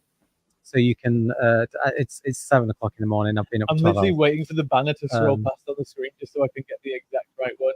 So it's patreon.com/Turn Left Media. There you go. Jeremy Corbyn does it better than I do. There's some options on there. You can subscribe just for £3 a month or for £5 a month if you want to pay a little bit more. And any money that you want to donate and you want to pay towards us will help us build this entire organization. The goal from Turn Left is to become a fully fledged media organization where we can all be paid, we can be paid wages, we can invest in more equipment, we can invest in studios, we can invest in more staff to help producing, etc. Everything that you have seen over the last not quite 12 hours yet has been produced by literally just a handful of us over the last few weeks. If you guys hadn't been watching us over the last few weeks, if you'd not been watching Normal Ireland Live that we've been doing a few times a week, if you'd not been engaging with that, then we'd still probably be here, to be fair. But I think, sorry to interrupt. Both of you are a little bit far from your microphones. It's a little bit hard to hear both of you. So if you could both sit your microphones directly in front of you, we're just saying how wonderful our viewers are. Yeah, that's exactly timing. Yeah, we need the money to invest in better equipment. I want to be able to lean back into this chair on any microphone, right, and just be able to chat with you without having to lean in like this. We need better equipment. Yeah. Please help this poor growing media company. No, I'm joking. I'm not joking. But every penny that has gone towards this organization so far has gone towards the equipment that's in this room right now. It's paid for the trains that have brought people here today, the cables for these lights behind us. All of this, everything that's been given to us has been contributed by everybody watching. So thank you very much. Yeah, We do appreciate it. and I mean, we've got about an hour and a half left of this stream, but just to everyone that's been on, all the guests as well. I'm not going to name you all, but you know who you are. Thank you so much, because I think they've kept us going tonight as well, haven't they? We've all swapped around a bit, but it's been nice to have everybody here and have you part of this election special. But I think we've got a clip. The clip is ready. I just want to hold off for just a second, if you don't mind. I just want to, because I appreciate what you guys are saying, that people who've got money can like donate. They can donate to Turn Left by through joining our Patreon. They can send us super chats. They can join as YouTube members. That is all great. But what if you don't have money? What can you do if you don't have the money to be able to put forward to help Turn Left? You can do exactly what many thousands of you done tonight. You can watch, you can like, you can share, you can subscribe to the channel, you can comment, and you can engage with us. I feel like Cog's got an answer. There's something even better you can Let's do. stop cutting off Cog. Go, Cog. There's something even better you can do. Go on. That will actually help you make money as well, potentially in the future. So what you do is you go onto our YouTube. You can download the clips. We're thinking about setting up a Discord specifically for this so that we can share clips from our live streams from the Turn Left, from Normal Island, which is the regular live streams that we do on a Monday, Wednesday, and Saturday, isn't it? Yeah, Monday, Wednesday, and Saturday.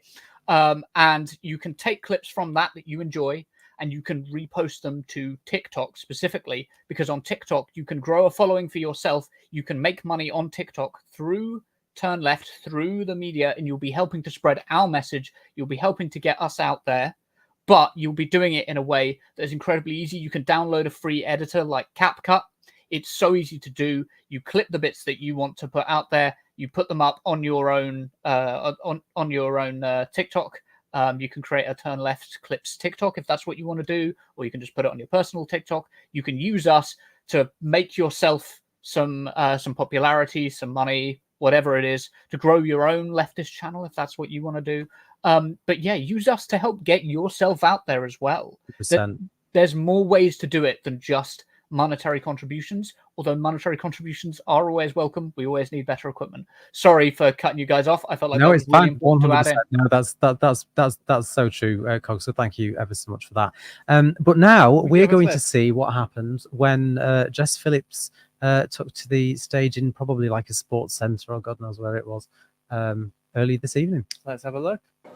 Well, British politics has got caustic and nasty and dishonest, and we have to be really careful not to fall for it. And these people shouting and screaming, I didn't meet those people behind the doors. People were upset. People were kind. People were thoughtful. And yes, many of them were disappointed, and the Labour Party has got to win back their trust. But these people and what they did throughout the campaign, they do not represent any part of my constituency. That is not what I saw. I had lots of very heartfelt, deep, difficult conversations with people, and I get that, you know, there is a massive piece of work to do, and I will do it. And that was Jess Phillips. That was after she was booed on stage by people in the. It looked like a sports centre. I never know where these places are. But yeah, so she's getting very emotional there, and I know Jess was very worried about losing her seat. Especially, I actually saw quite a few social media clips of people approaching her, people talking about Gaza. Specifically, she does live in a very diverse population. who care a lot about Gaza. This has come up a lot tonight. And I think the fact that this count is so late probably indicates the fact that how close of a call it was. I think we're just getting the numbers soon. The thing is, in 2019, Jess Phillips was actually coming onto camera laughing when she thought she was going to win. Well, obviously she did win. And now we're at another point where she's getting emotional on camera just 5 years later. Because she's hanging on by a thread. Because she's hanging on by a thread. And these are the types of situations that politicians need to be in. But I thought there was a huge desire for a Labour government. I thought people wanted these Labour politicians to represent us. Well, we can say that to the rest of the country when I quickly get up the vote share right now. So, what are we at? What do we think we're at right now? I dare to think we're at. Curtis, what do you think the vote share is right now? It is at 33.8%. You're joking. Yeah, 33.8. That's where we're at. So they're almost at 2019 Jeremy Corbyn. Which was 32 which they said was the worst defeat it was the worst performance for Labour in history, basically, is what they said. They're winning on that same same share of the vote. It's just what's the difference from 2019? What's it up by, like 2% or something? So the Labour vote share is it's 1.6. So 1.6%. Yeah, 32.2. So if it's up by 1.6, it was 32.2. And that's shrinking. I think at the time of when they won their majority earlier this morning, and they were about 35-ish. And I'm just asking because I can see it over your shoulder there. What's the loss for the Conservative? Oh, I thought you were going to ask me about Green then. No. The loss for the Conservative is basically 20. It's 19.9. Wow. The Conservative vote share has gone down significantly. The Labour vote share has barely gone up. Yeah, people do not want a Labour government. They just really, really, really don't want the Conservatives. We could very well see we've still got, like, how many seats have we got there? So should we do some very quick maths on my phone here now? This, just while you're doing that, this really makes me angry, because the system that we have means that in 2019, a leader who had a much higher personal rating from the public in terms of people liking him as a leader and liking his policies and so on, who can get, what was it, 32 roughly % of the vote share, and lose in what was deemed the most, one of the most devastating defeats for the Labour Party in history, and then literally 5 years later we can get the same Labour Party, but, well, it's not the same Labour Party, is it? But we can get the Labour Party 5 years later under a different leader that only 1%, I think it was, of those polled said they actually wanted to vote because of the leader, can win not even 2% more of the vote share and end up with such a massive majority that they can do whatever the hell they want. No one's going to be able to stop them, and they can parade around today when he inevitably stands on the steps of Downing Street and tell everyone how wonderfully happy he is that people have voted for him. People don't fucking want him. This is almost 2019 proportions for the Labour Party, but because of first past the post, they're gonna be walking off, and it makes me angry. I will stop you in your tracks just for a second though, because there is only 9 seats left to shout out. So shout out! God, I'm tight. Shout out! Right, there's only 9 seats left to be called, so the chances are the overall vote share isn't going to match Jeremy Corbyn's 2019. I mean, it's not far off. Look at that. It's not far off, but it's important as well to note that in 2017, just looking at the numbers now, Jeremy Corbyn got 40% of the vote. So in terms of vote share, Jeremy Corbyn's 2017 election was more successful than Keir Starmer's. But obviously, it's about that was the year where he massively increased the youth vote.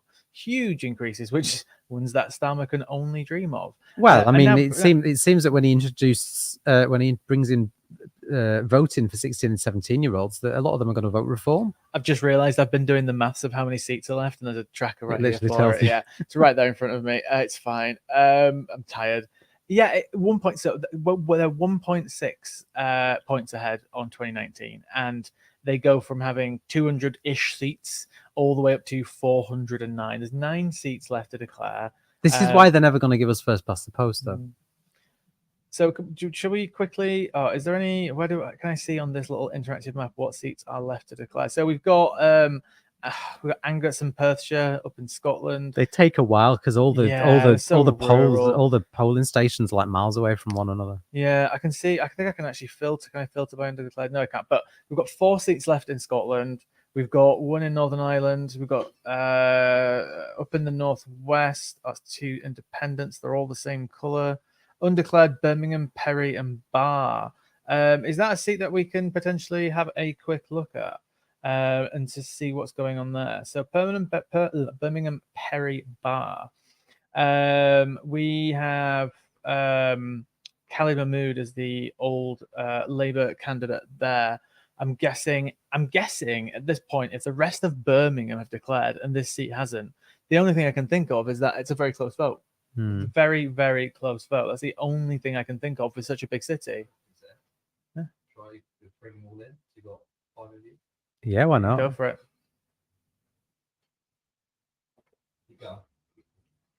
But yeah, we've got 1 city left in Birmingham. One seat left in Birmingham, which, from my knowledge and my experience, is that if a seat in a massive city like Birmingham has not been yet, it simply means that there's probably a recount going on because there's no reason why it wouldn't be called yet. Who are we getting joined by in a few moments? I think we've got. Pardon? I think it's Emma, isn't I think we've got Emma coming back. I bet she's had a nap.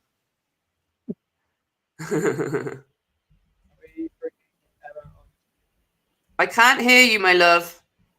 Bring your mic closer to your face. Yeah, you need to put your mic a little bit closer. That quiet. Yeah, How's that, honestly. Emma? It doesn't feel like I'm speaking quite loudly.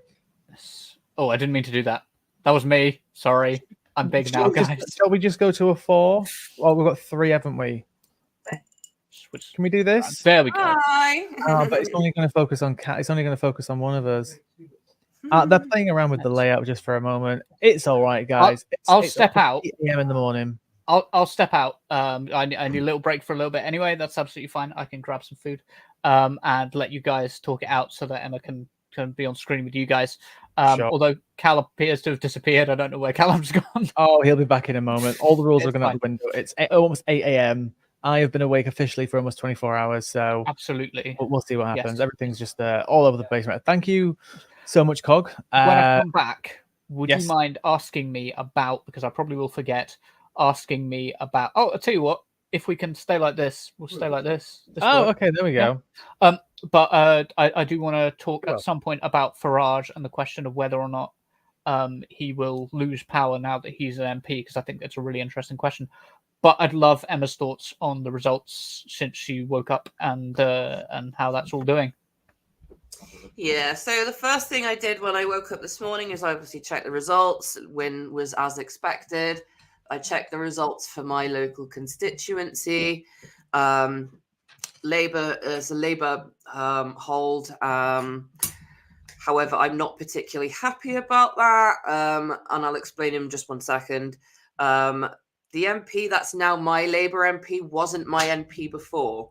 My MP before was Beth Winter. I don't know if any of you have heard of her. She's basically the Welsh version of Jeremy Corbyn. Like, amazing, amazing woman. Like, a true socialist.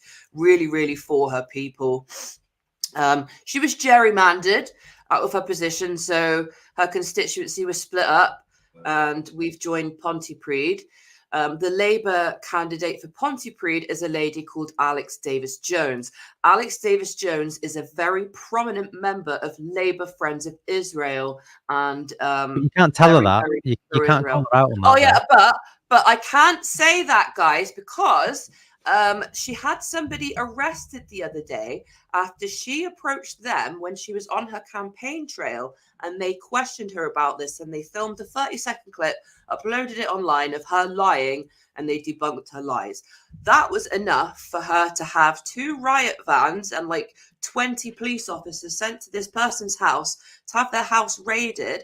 Apparently, they pried open the window and went, "Woo, we can see you," and like were really predatory about it, and kept them in a cell for 24 hours and then released them on bail conditions that were basically, you can't talk about this until after the election. So yeah, she won. What happened to it? What happened to a majority?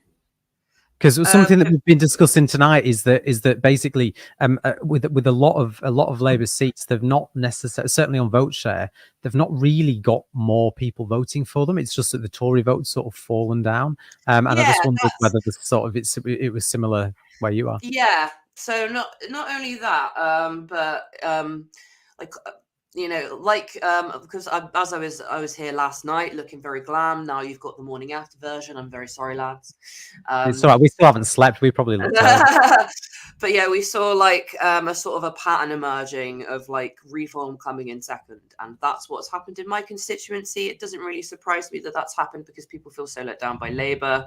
But I when think you a were here lot of- last, we had an exit poll that said Reform was set to get 13 seats. There's They've only only 9 got 4. left. There's 9 seats left, and they and to declare, and Reform have currently only got 4 seats. Mm. So unless they get all 9 of those seats, it's just not going to happen. Oh, yeah, I really doubt it. We've got 2 seats left in Scotland which are undeclared. Reform are not going to. Sorry, 4 seats left in Scotland undeclared. Reform are not set to win any of them. We do have a few more seats left to go. We've got Birmingham, Parry. How's Northern Ireland looking? Barron Park. We've got 1 undeclared seat, Londonderry. Is it all Sinn East. Féin?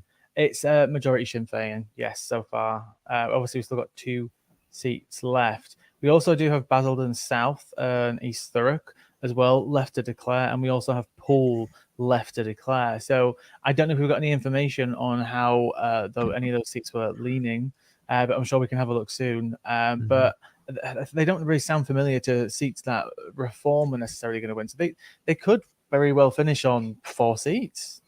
You never know, though, guys. That clip of Nigel Farage going up the Ra could make its way to Ireland, and it could win us could win Reform some seats in Ireland. Yes, but he got paid £70 for that on Cameo. That's fine then. Speaking of our very frustrating electoral system and just everything that's frustrating about what we live under, we have a clip of Alan Johnson bigging up PR. In 1924. Did you start it? Let's just roll the clip. In 1924, Labour were committed to proportional representation, as they had been since Keir Hardie founded the party in 1900. Now we've got, Anne's gone, but there were 6 of us representing different parties. We've got 6 parties in a 2-party system. And proportional representation has to come back onto the agenda, because part of the problem, you're talking about turnout, what's the point of turning out when you know you're in a seat where, in general, there's been a few exceptions tonight, there's massive majorities and not everybody's vote counts. So we're talking about now, I see Jeremy Corbyn was banging on about he got a higher turnout, or almost as high a turnout when he was leader. But political parties don't go out for turnout. They go out to the seats they think they're going to win and try to win those. And the seats that are safe, like my old seat, they don't get any attention whatsoever. So if you want a system where turnout matters and where the proportion of people voting matters, change the system, because that ain't first past the post. I mean, we're not going to get first past the post from a party that has just won a massive landslide with a tiny little bit more percentage of the vote share than they got when it was the worst defeat in history. I just saw while that was playing as well. I just noticed that the BBC, Chris Mason has written an article, a spectacular night for Labour. Spectacular given where they came from. The doldrums. The result in 2019 was the worst since 1935, and the result in 2024 as a percentage of the vote share is barely any different from where it was in 2019. But because of first past the post, they get this huge majority. But they're not going to give us PR. They should, but I don't think we're going to get it from them. This is where we might see this like weird coalition between the Greens, the Lib Dems, Reform, and independent candidates pushing for electoral reform. in a way that there was no incentive when it was Labour and the SNP, because the SNP don't do first past. Like Scotland doesn't use the same electoral system as us for the most part, and in the and where it does, it seemed to be benefiting the SNP, and obviously when it comes to Labour, like, yeah, as you say, Labour aren't going to advocate for this. Why would they? They've got no reason to. But absolutely, they benefit from it. It's a system that they completely benefit from. Like, that's obviously why they've won. but yeah, no, they're not going to want to change it anytime soon. It should be changed. I completely agree. It's a system that needs smashing up and burning down, quite frankly, and rebuilding. But yeah, I don't think the Labour government are going to want that. Well, this Labour government anyway. Yeah, it's this insane thing where you could get the Greens, you could get Femi, and you could get Nigel Farage in a room, and they'll all agree on something. Like, that just doesn't happen anywhere else. But you could get those three people, you know, Carla Denyer, Nigel Farage, and Femi in a room, and on a lot of other issues they'll disagree completely, but on this, they're lockstep, and they should be lockstep. And it's I mean, rightly so. I mean, you know, people like to say that we live in a democracy. Well, let's make it as democratic as we possibly can. I mean, look, I was as terrified as the next person when I saw the exit poll and I saw the number 13 next to Reform. I'm not particularly happy that they've got 4 seats, to be honest. But if people are voting for them, then it's only right that those people get the representation that they're voting for. And I mean, it'll be interesting to see what the sort of makeup of Parliament will be under PR based on this vote. I'm sure we'll have the data in days or weeks to come. I want to have a little go at the BBC, if you don't mind. Go on. Have a little go at the BBC. Have a go at the BBC anytime you want. Something that I noticed from listening to the BBC when they were under Purdah rules, when they were under the election rules, is that the BBC went to France and started asking people about immigration. They were setting up a framework by asking people in towns that have been hard hit by the refugee crisis in France about immigration. Indirectly, they were massively helping Reform. Like, they were massively helping the far right. It's not worked very well then, has it? Yeah. And they did that on purpose. Come on. They overestimate, but that's why I think, to some degree, that's why the polls overestimated Reform, because we keep seeing this thing where, like, if you start a TikTok live, you will get people commenting, vote Reform UK. They've never got an argument, but there are people commenting vote Reform UK. A lot of them are bots, and I feel like, I'm hoping that'll stop now the election's gone. And a lot of our media don't seem to understand this. And a lot of our media seem to downplay the Greens and play up the Reform Party, and this is particularly true of the BBC, who didn't even play this Carla Denyer speech that we're now going to have a look at, because Carla Denyer's acceptance speech. Oh, we've got Carla Denyer on the BBC. Just wasn't played on the BBC. Insane. Well, let's play it. Let's play it on Election Island. Yes. Let's.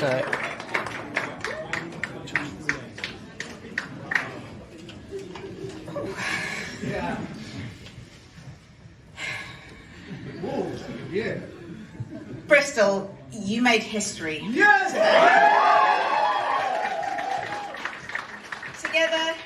Together we did it. Yeah. We elected our city's first Green MP. Yes! Yes! So bear with me. I've got a lot of thank yous. Firstly, and most importantly, I want to say a huge thank you to everyone who voted Green. I'm incredibly grateful that you put your trust in me. Yeah. And to everyone who gave your vote to someone else this time, I'm here for you, ready to listen to you and work hard for you too. Thank you to those who've been part of this journey throughout. Green Party volunteers, staff, my councillor colleagues, past and present, and council staff, including those running the election and the count. It has been a privilege to work with you in the weeks, months, and years leading up to today. Thank you to, and well done to all the candidates who put themselves out there. Even though we don't agree on every policy, I recognise the dedication, commitment and sometimes sacrifice you put into this important part of the democratic process. And finally, thank you to Thangham for your 9 years as a brilliant, hard-working constituency.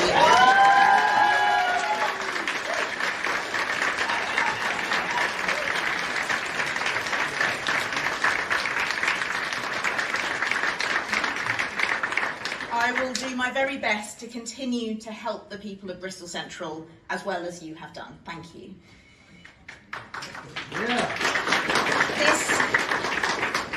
This incredible city has long had my heart, and the warmth and positivity I have felt during this campaign has been truly humbling. I feel so privileged to have this opportunity to serve you and to ensure that the real hope that inspired so many people to vote Green is represented in Parliament. I can't wait to get started. Thank you.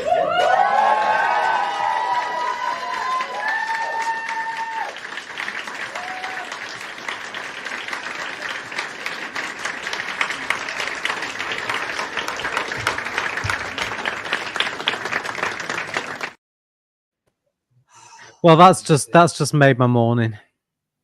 And then there's my MP, like, oh, if you disagree with me, I'm going to have you arrested. And then there's her, oh, yeah, no, I know we disagree, but that's okay. I'm here for you. In a night that's been quite, this time 5 years ago, if you'd have told me that we would only have to wait 5 years to see the back of the Tories, I couldn't wait. But tonight was supposed to be a momentous, amazing, joyful night, and instead it's been a bit of a bittersweet situation. But to see Carla standing there winning a seat, but not only Carla, we've got 3 other Green MPs in seats as well. Some of them in Wales. It restores my faith in the electorate. It really does, and I think it's the beginning of things to come. And I just hope that over the next 5 years, that more people see the brilliant work that the Green Party do, and they move to the left instead of moving to the right with the Labour Party. The thing is, I think this is just my opinion and like an observation. I think as time goes on and the more generations sort of like are born. Obviously, the next one is Gen Alpha. Is that right? The one that's just currently little bibbies now. And obviously, they're seeing all this. They're seeing what's happening. And like I remember, being their age and growing up. Like I remember, like writing to Tony Blair when my headmistress gave an assembly at my primary school and said, "Oh yeah, Tony Blair, we're gonna have to go to war with Iraq because Saddam Hussein wants a bit of a war." And I wrote to Tony Blair and I said, "Please don't, because people will die." And he wrote. I think I got a letter back from an MP who was like, "Oh yes, I know you must be frightened, but the Prime Minister sometimes has to make difficult decisions." And then like I grew up and look what fucking happened. That's gonna happen again. And what I'm really hoping is that there's going to be like in our lifetime a big momentous shift towards the left. But I think obviously it's probably, and I hate to say this, going to get a bit worse before it gets better. I'm quietly optimistic that it will just get better slowly. I hope so. Not as quickly and as much as we need it to, but I think we'll get there. I just want to bring and I'm sorry, Cog, after your attack on the BBC there, I'm now getting some information from them. But I just want to go through these 2 points because I think they're both quite interesting for different reasons. So we've got our old friend Sir John Curtis. Now he's saying it looks as though the Conservatives and the Labour Party between them will win less than 60% of all votes cast, which would be the lowest proportion in any election since 1923 when Labour became the primary opposition. And I think that speaks into the next point. And we've talked about it being the election of the independents, right? So just five key points. This is from James Fitzgerald from the BBC. We've got the Tories have had their worst electoral performance in modern times. Well, I'm all for that. The Commons will have more female MPs than ever before, surpassing the 220 elected in 2019, which is obviously a good thing. Lib Dem leader Sir Ed Davey is trumpeting the Lib Dems' best electoral performance, quotes, for a century after winning dozens of seats. Reform UK and the Greens are also touting historic performances, each party winning more seats than ever before with 4 each. And this interesting one, the House will also welcome the most independent MPs since 1950. Oh, wow. Wow. Which I think is quite telling, given everything I think that's where been we're happening. shifting towards. Like, people are going to be probably, I reckon, in the next election, we'll probably see even more independent MPs. Yeah. But talking about Labour not really increasing support, we've actually got a clip from John Curtis, which we're going to show you now. Actually, but for the rise of the Labour Party in Scotland, which has been truly spectacular, we will be reporting that basically Labour's vote has not changed from what it was in 2019. In Wales, it's actually down, and England, it is barely changed. One has to say, this does look like an election that the Conservatives have lost, and have lost primarily because of the votes they have lost to Reform, which has cost the party seat after seat after seat. Around 2/3 of the seats that the Conservatives have lost are seats where if Reform voters had voted Conservative, they would still have hung on to. It's what we've been saying for weeks, isn't it? I mean, what do you make of that, Lewis? Well, the thing is, I'm right now actually what I've been doing while I've been typing away here of my laptop is I'm just trying to, and I've almost finished, got together some of the data in terms of how much the cabinet, or the new cabinet, what is the shadow cabinet, how much their votes have gone up and down since the last election. Now I'm almost finished. I've got 2 more lines to go, but obviously in terms of some highlights, we've got multiple shadow cabinet ministers who are in the 20s. We've got double digits. We've got David Lammy has lost 20.3% of his vote. We've got here we've got Lucy Powell, or she. Oh, apologies, that is incorrect. She's lost 14% of her vote, 14 points. We've got obviously Jonathan Ashworth, who lost 35%, 35 points on his vote. Obviously, we're streeting over 20% of his vote he's lost since 2019. We have Keir Starmer, who has lost 17.3% of his vote since the last election. Joe Stevens, 18.8%, and Thangam Debonair, who has now lost. She lost almost 26% of her vote. But what I'm hearing there is that Labour have lost, and lost, yet Keir Starmer's the Prime Minister. How does that work in a democracy? Yeah. I mean, that's not rhetoric. You can answer it if you like. But I don't even know, lads. I don't even know anymore. You know, we've got a situation where the cabinet, as they will be probably in 7 or 8 hours' time, have had less votes than what they got 5 years ago, yet they're going to be running the country. It angers me so much. It really does. We need a proportional voting system. Yeah, we Urgently. do. So I've just finished the numbers. The highest gain that any Labour shadow cabinet minister has gained is Ed Miliband. He gained 14 points in his Doncaster North seat. There are only, let's just quickly highlight this and measure it. 1 second. 1, 2.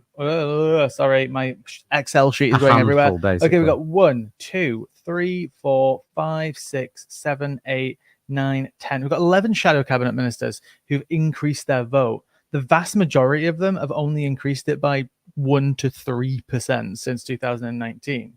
The rest of them, which is 1, 2, 3, 4, 5, 6, 7, 8, 9, 10, 11, 12, 13, 14, 15, 16, 17, 18 shadow cabinet ministers have decreased. Pardon? I'm They're not officially cabinet ministers. There will be in a few Keir hours. Starmer's got to take a lovely trip down to Buckingham Palace and be like, can I? He's probably on his way. Can I form a government, please? So legally speaking, they are not the cabinet yet. Okay. But okay, so we've got 18 shadow cabinet ministers, including the Prime Minister, who have decreased their vote significantly since 2019.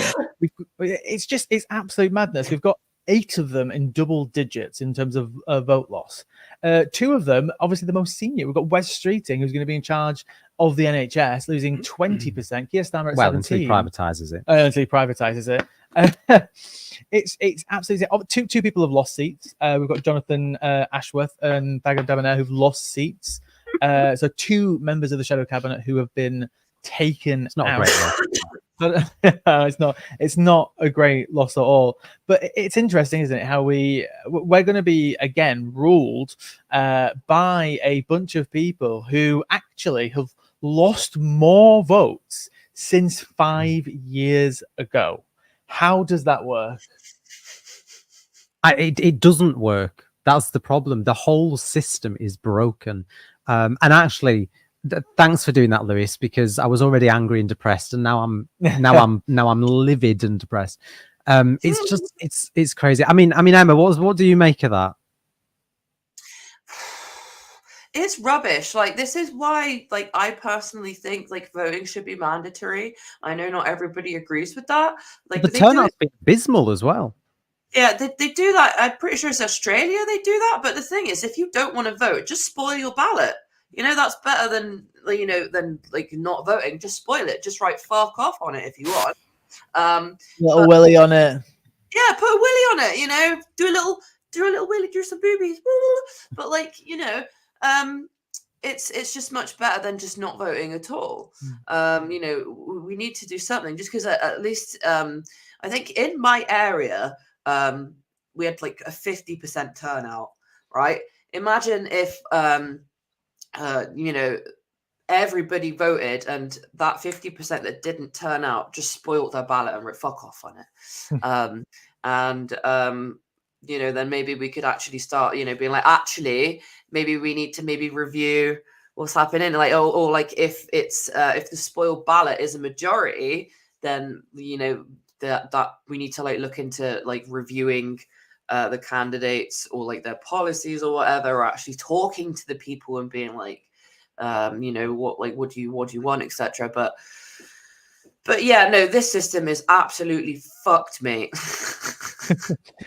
What's interesting as well, I've just done a quick average of these. Of course you have. Of course I have. No, because you need to round it off, right? We need to walk away with this. We can't just be like, you know, Shabana Mahmood has lost her seat by 40% of the vote since 2019, which is incredible, right? What was the Green vote in her constituency, by the way? I saw some analysis earlier that suggested if she just stood as a Green MP, she might have won the seat. I haven't got it right here in front of me, but the average vote loss for the shadow cabinet, which is about to be the cabinet of this country, is 6.6. So we're going to have a cabinet who has got 6.6 less percent of the votes, which means that technically Jeremy Corbyn's shadow cabinet got a better vote share than Keir Starmer's shadow cabinet. I was glad. It made me happy. I looked up the results for Jeremy Corbyn and I saw he won, and that made me happy. I was like, oh, good. But we're going to be the ones that are going to be called sore losers, and we're going to be the ones that are hounded by the centre and the right of the Labour Party and accused of you know, not getting over something that happened 5 years ago. But the reality is, it's undemocratic. That's the truth, right? That's for me, at least, that's what it boils down to. It's not even about the politics. It's not even about the fact that I prefer Jeremy Corbyn as a politician to Keir Starmer. It's about the fact that it's undemocratic. There is less support.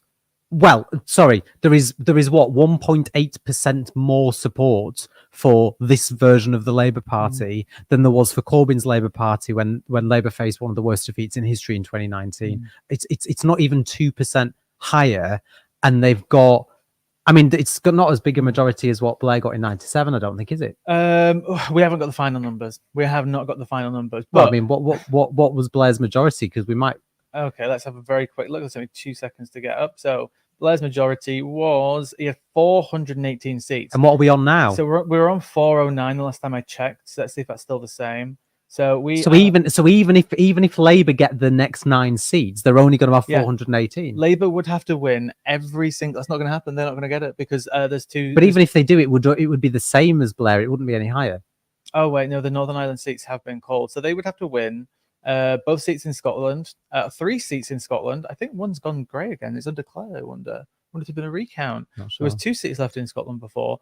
Labour would essentially have to win every single seat that is available right now to match Blair's victory in 97. So basically, they're not as popular as Corbyn's Labour was in 2017. They're not as popular as Blair's party was in 1997. And they're only slightly more popular in some seats, but on average, they're less popular than Corbyn's Labour in 2019.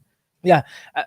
What's more interesting about this is that the most popular person in the Labour shadow cabinet is the former leader of the party, Ed Miliband.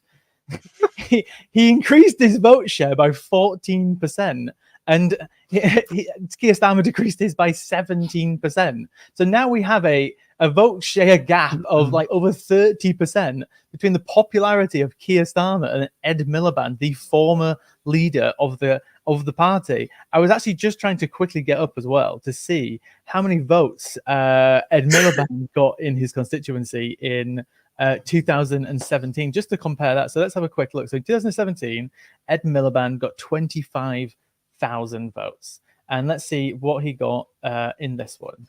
So he is Doncaster North.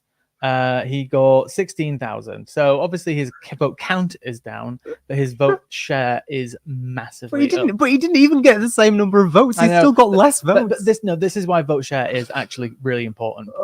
This is why vote share is really important. I suppose if it was a lower turnout, then.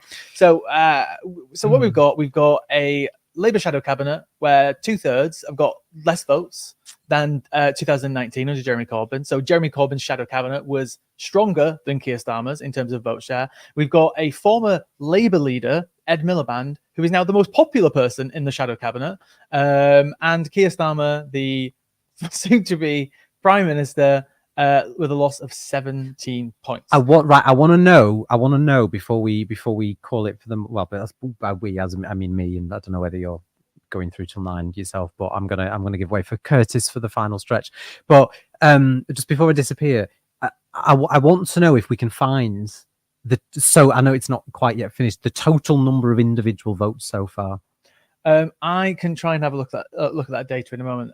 Cool, because I'd love to know the issue with that. How that I know there's going to be some recounts, turnouts and recounts, and all that type of stuff. We may even have some disputed constituencies due to legal challenges. If there's a couple of million in it, then it's going to be pretty easy to sort of say one way or another. Whereas if it's really close, then maybe not.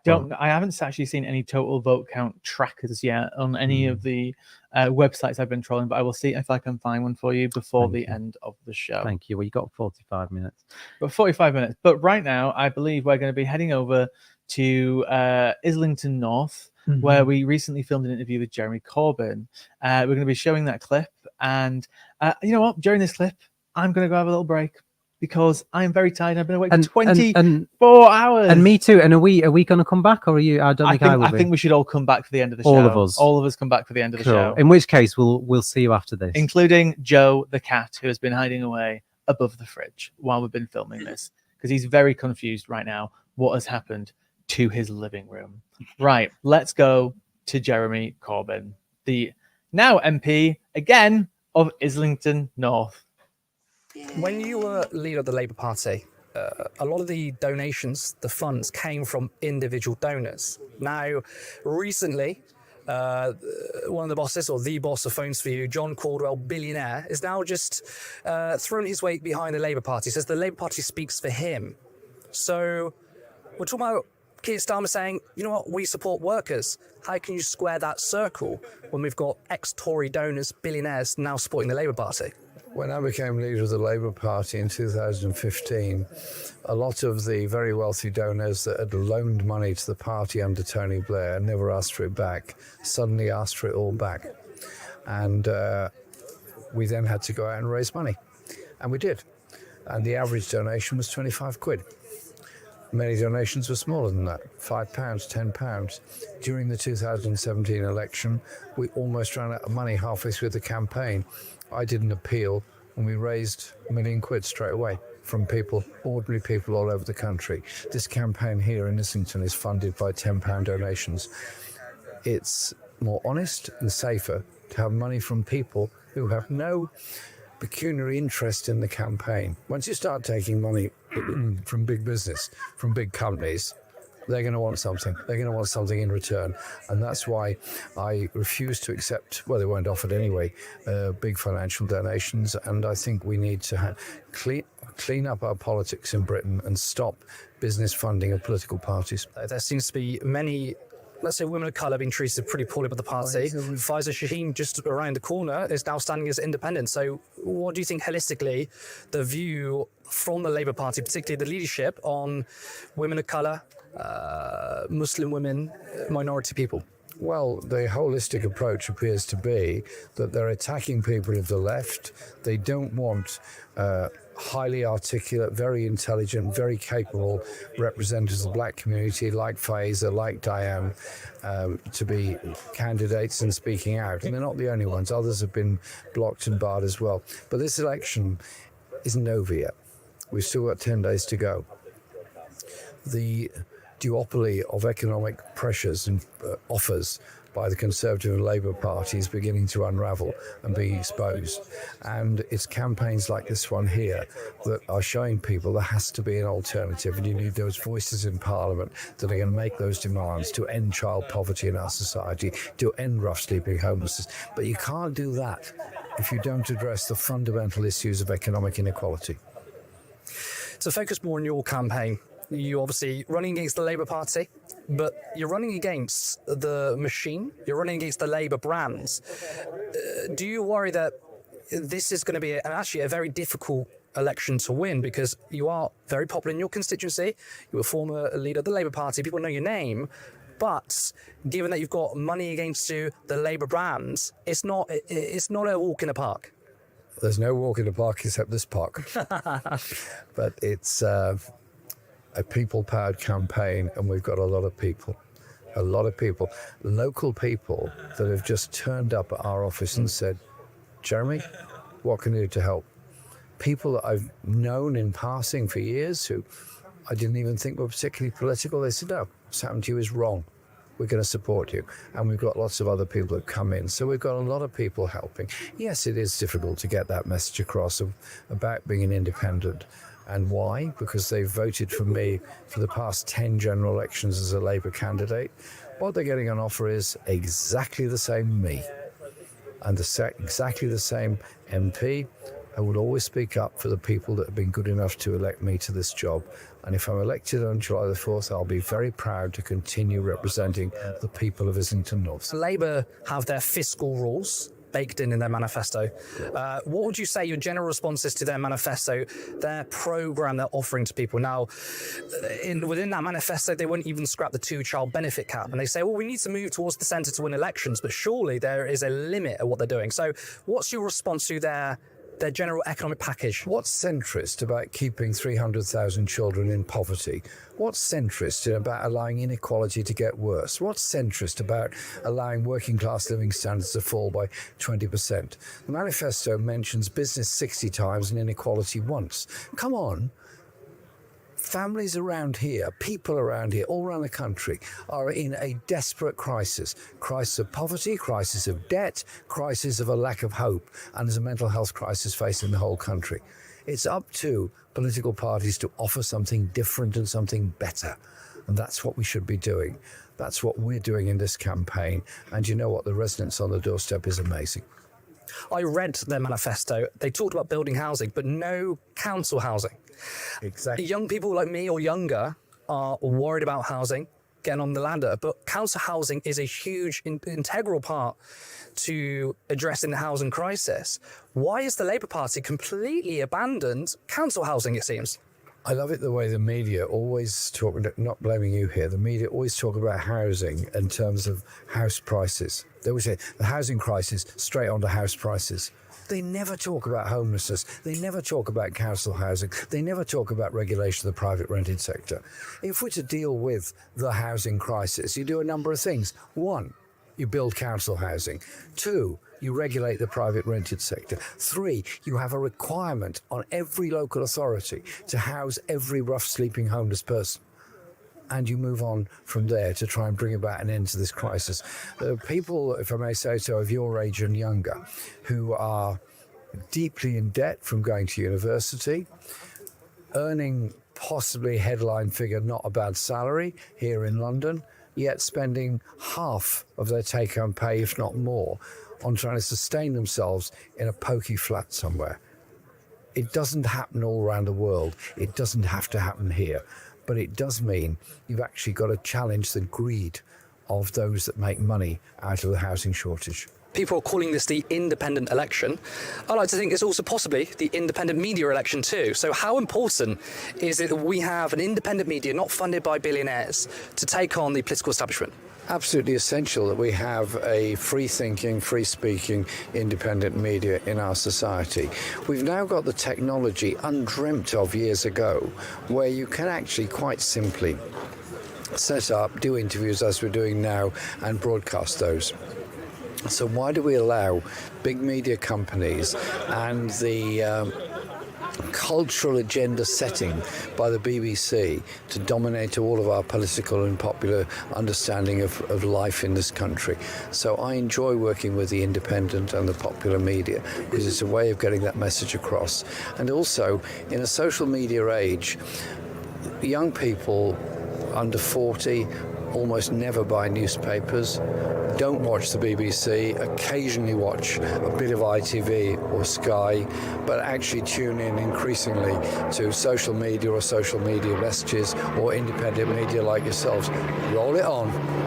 Jeremy, thank you so much and good luck on the campaign. Thank you very much. Thank you. We're going to do it. Patreon.com, Turn Left Media. Support independent media. Support social justice that's there on social media. Thank you. Turn Left. Patreon.com. Turn Left Media. He does it better than I did. Like, it's brilliant. Thank you, Jeremy. Thank you very much, Jeremy. I think we've lost Emma. I think she's gone back to the land of Nod. Yeah, if you're watching still, thank you so much for coming on. I'm sorry that you probably went to sleep, which is fair enough. But we still got Cog because he's in for the long haul. We do. In fairness, I slept at the beginning, so that's why I've got so much energy now. It's because I've had some sleep. I'm not going to lie, I'm flagging a little bit, but I'm doing okay. I'm doing all right. Well, me, Lewis, and Callum have been up for 24 hours. Yeah. And we're still going. We're nearly there. So, Curtis, you were obviously sat over there doing some producing before. You heard the conversation that we were having. What's your thoughts on the analysis that Lewis? I mean, you spoke about multiple things. Pick a topic. What you were discussing. Well, I'm talking about the fact that a bunch of losers seem to have had an incredible victory. A bunch of losers had a incredible victory. Look, I think it's expected that when we on the left say, look, this is not an incredible result for Labour. I mean, you can't say it's a bad result. They've still got a huge majority. But look, we're doing the analysis here. We're looking at the numbers. I mean, all night we've been saying to everybody, look, I mean, they're probably only going to increase their vote share by 1%. But John Curtis, that's John Curtis. I'm sorry, it's probably because it's late. The election guru guy has echoed the same sentiment. He's basically said he hasn't really Labour haven't really increased their majority, or sorry, their vote share from 2017. And it'd be very interesting to know from the centrist melts who call us lefties, all names under the sun for saying it, but John Curtis is saying it, and it's true. Oh, hang on. So breaking news, Labour in Birmingham Perry Bar, Labour have just lost a seat to an independent. Another independent? We've got another independent that's unseated a Labour candidate. Wow, tell me more information. I will when I've got it. Just bear with me. So, I mean, it was 4 independents before. It's now maybe the 5th independent that's taken from Labour. this is, I mean, what were you saying earlier? This is the most amount of independents going into Parliament since what, 1950s? Yeah, something like that. It's the independent election. I know we keep saying this over and over again. I might want to say though, it's also the independent media election as well.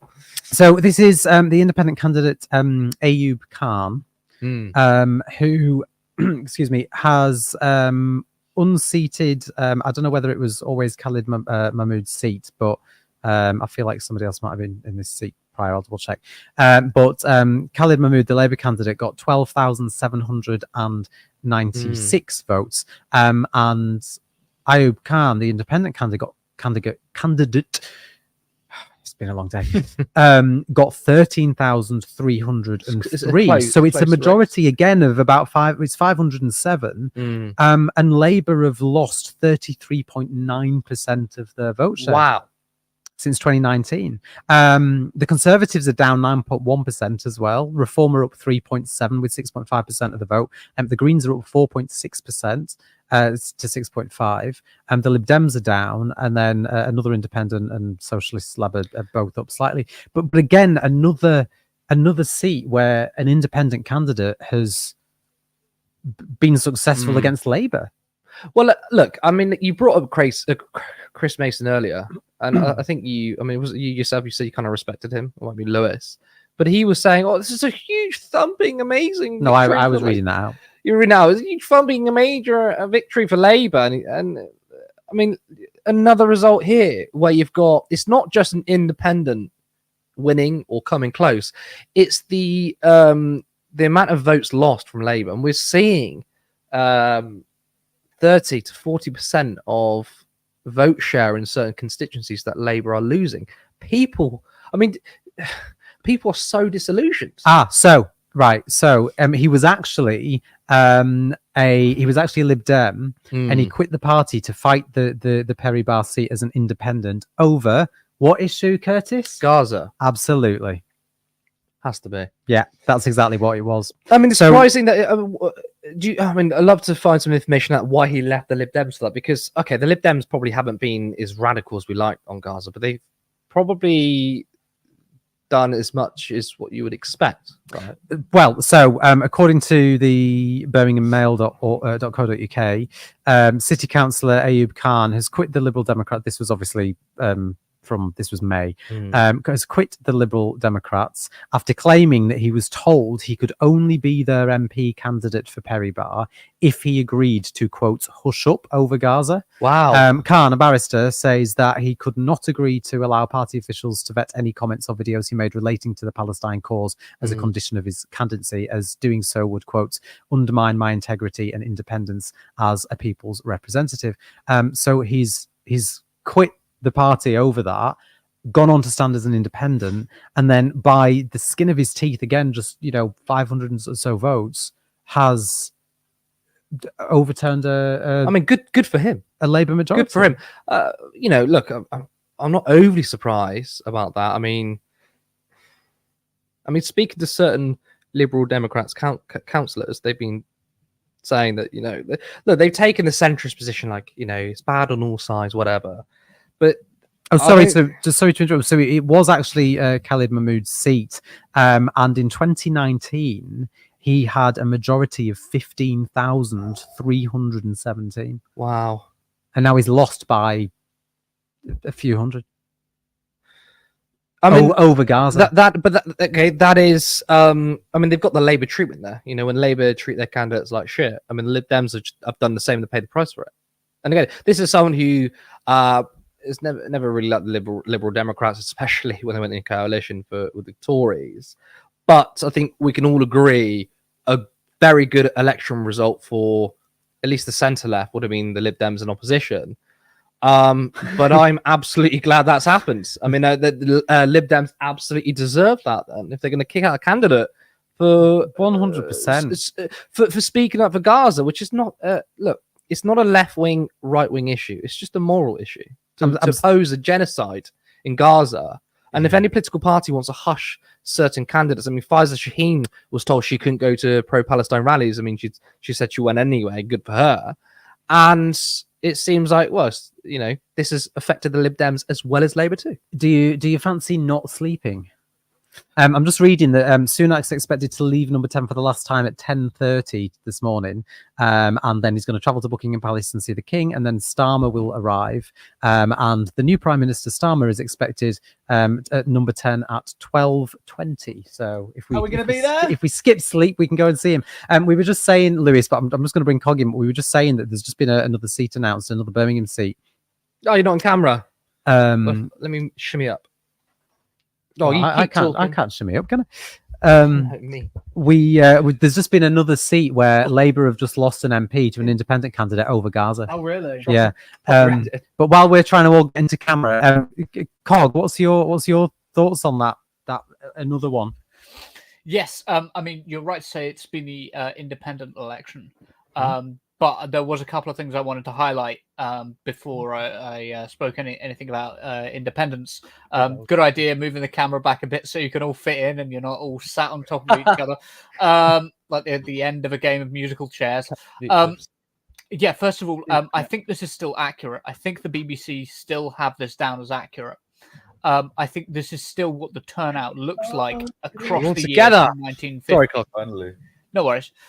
So across the years from 1950, this is what turnout looks like each time there's been an election. And you can see that there's been a massive drop-off in turnout, even compared to turnout, which historically has been dropping over time. We've seen a massive drop-off in turnout in a way that hasn't happened since 2001. This is the graph from this was the graph that they published after 100 seats were declared, I think, was it? Yes, it is. But as far as I'm aware, this is the most up to date, and I think this is still the case. And also another interesting graphic from the BBC that we've taken and stolen is this one, which shows the cabinet ministers who have lost their seats.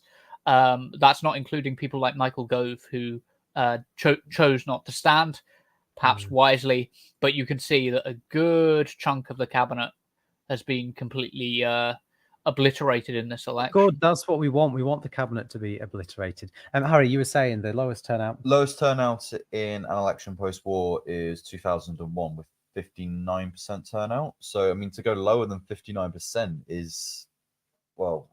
Well, yeah, I mean, Cog, just to remind us, what was that one saying? I'll put it back up. It says 57%. 57%. Is this nationwide? 57% turnout. Yeah, that's shocking. This was 57% at 100 seats called. So obviously, there's time for that to change. It may have changed, Hopefully but increased. As it stands, it looks like we've seen a massive fall in the turnout. Yeah, well, because people are disillusioned, because people are sick of what we've had. And also, I mean, we were just chatting about this before when we were let's have a minute, whereby, you know,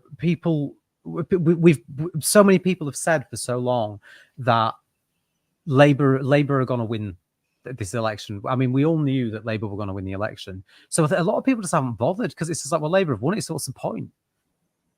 I suppose that is kind of a curse, though, isn't it? When you know the election result essentially before the election's been called, a lot of people won't bother to vote. But then I would say if the Labour Party offered something, I think there'll be people saying, "I'm proud to vote."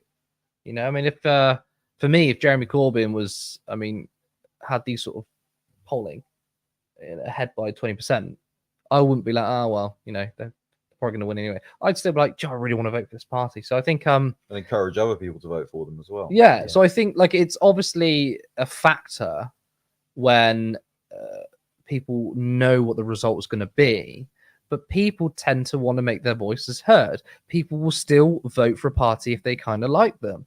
So that turnout to me is a reflection that people have checked out. The reason why turnout is down is because no one is enthused by what was on offer.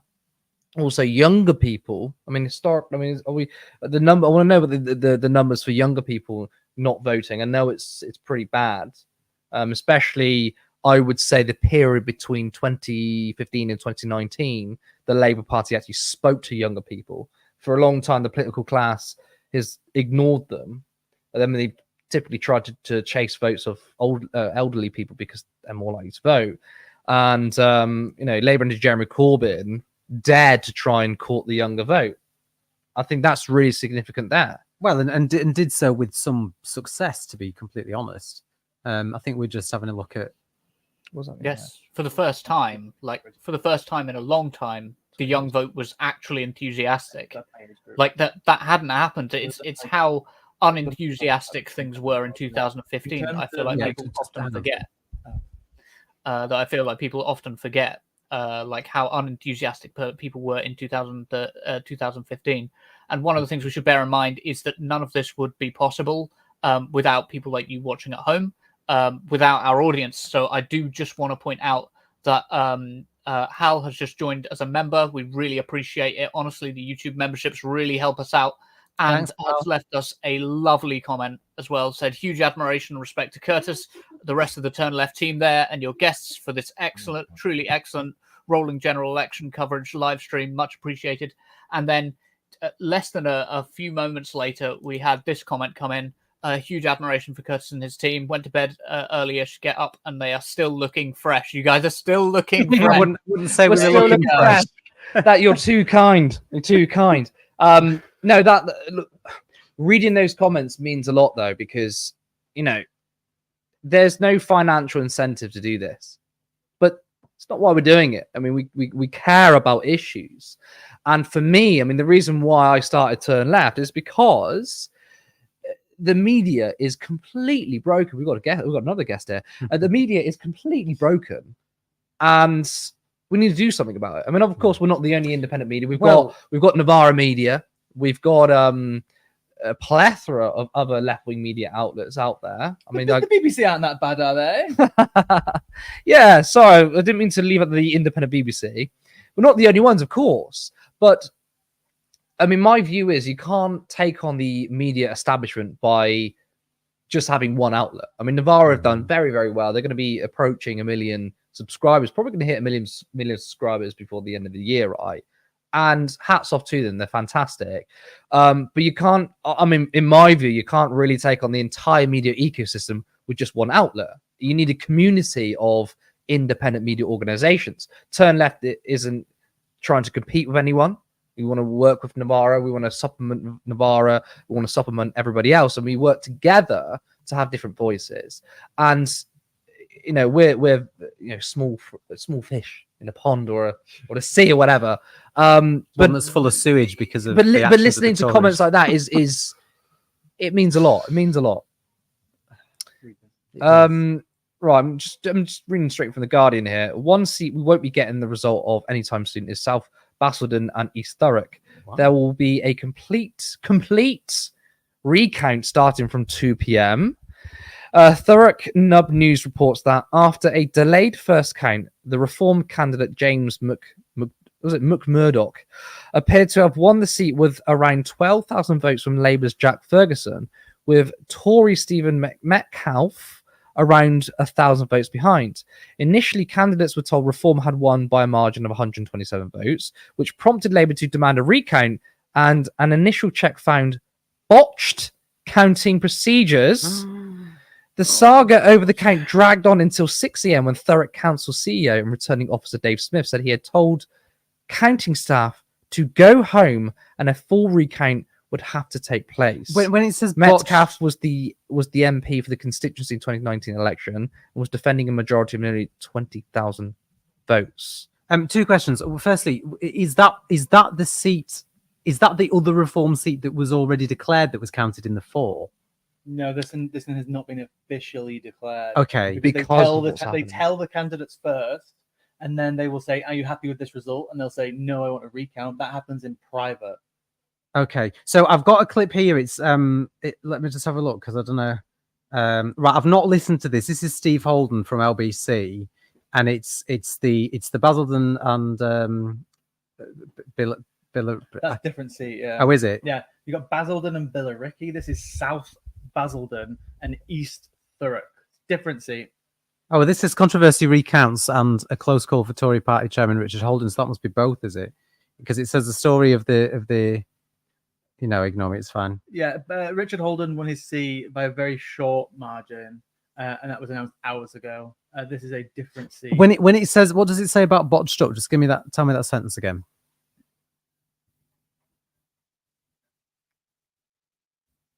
Initially, candidates were told Reform had won by a margin of 127 votes, which prompted Labour to demand a recount because it's close. Mhm. And after initial check, found botched counting procedures. Right, so botched counting procedures, but this is like after a recount that's happened.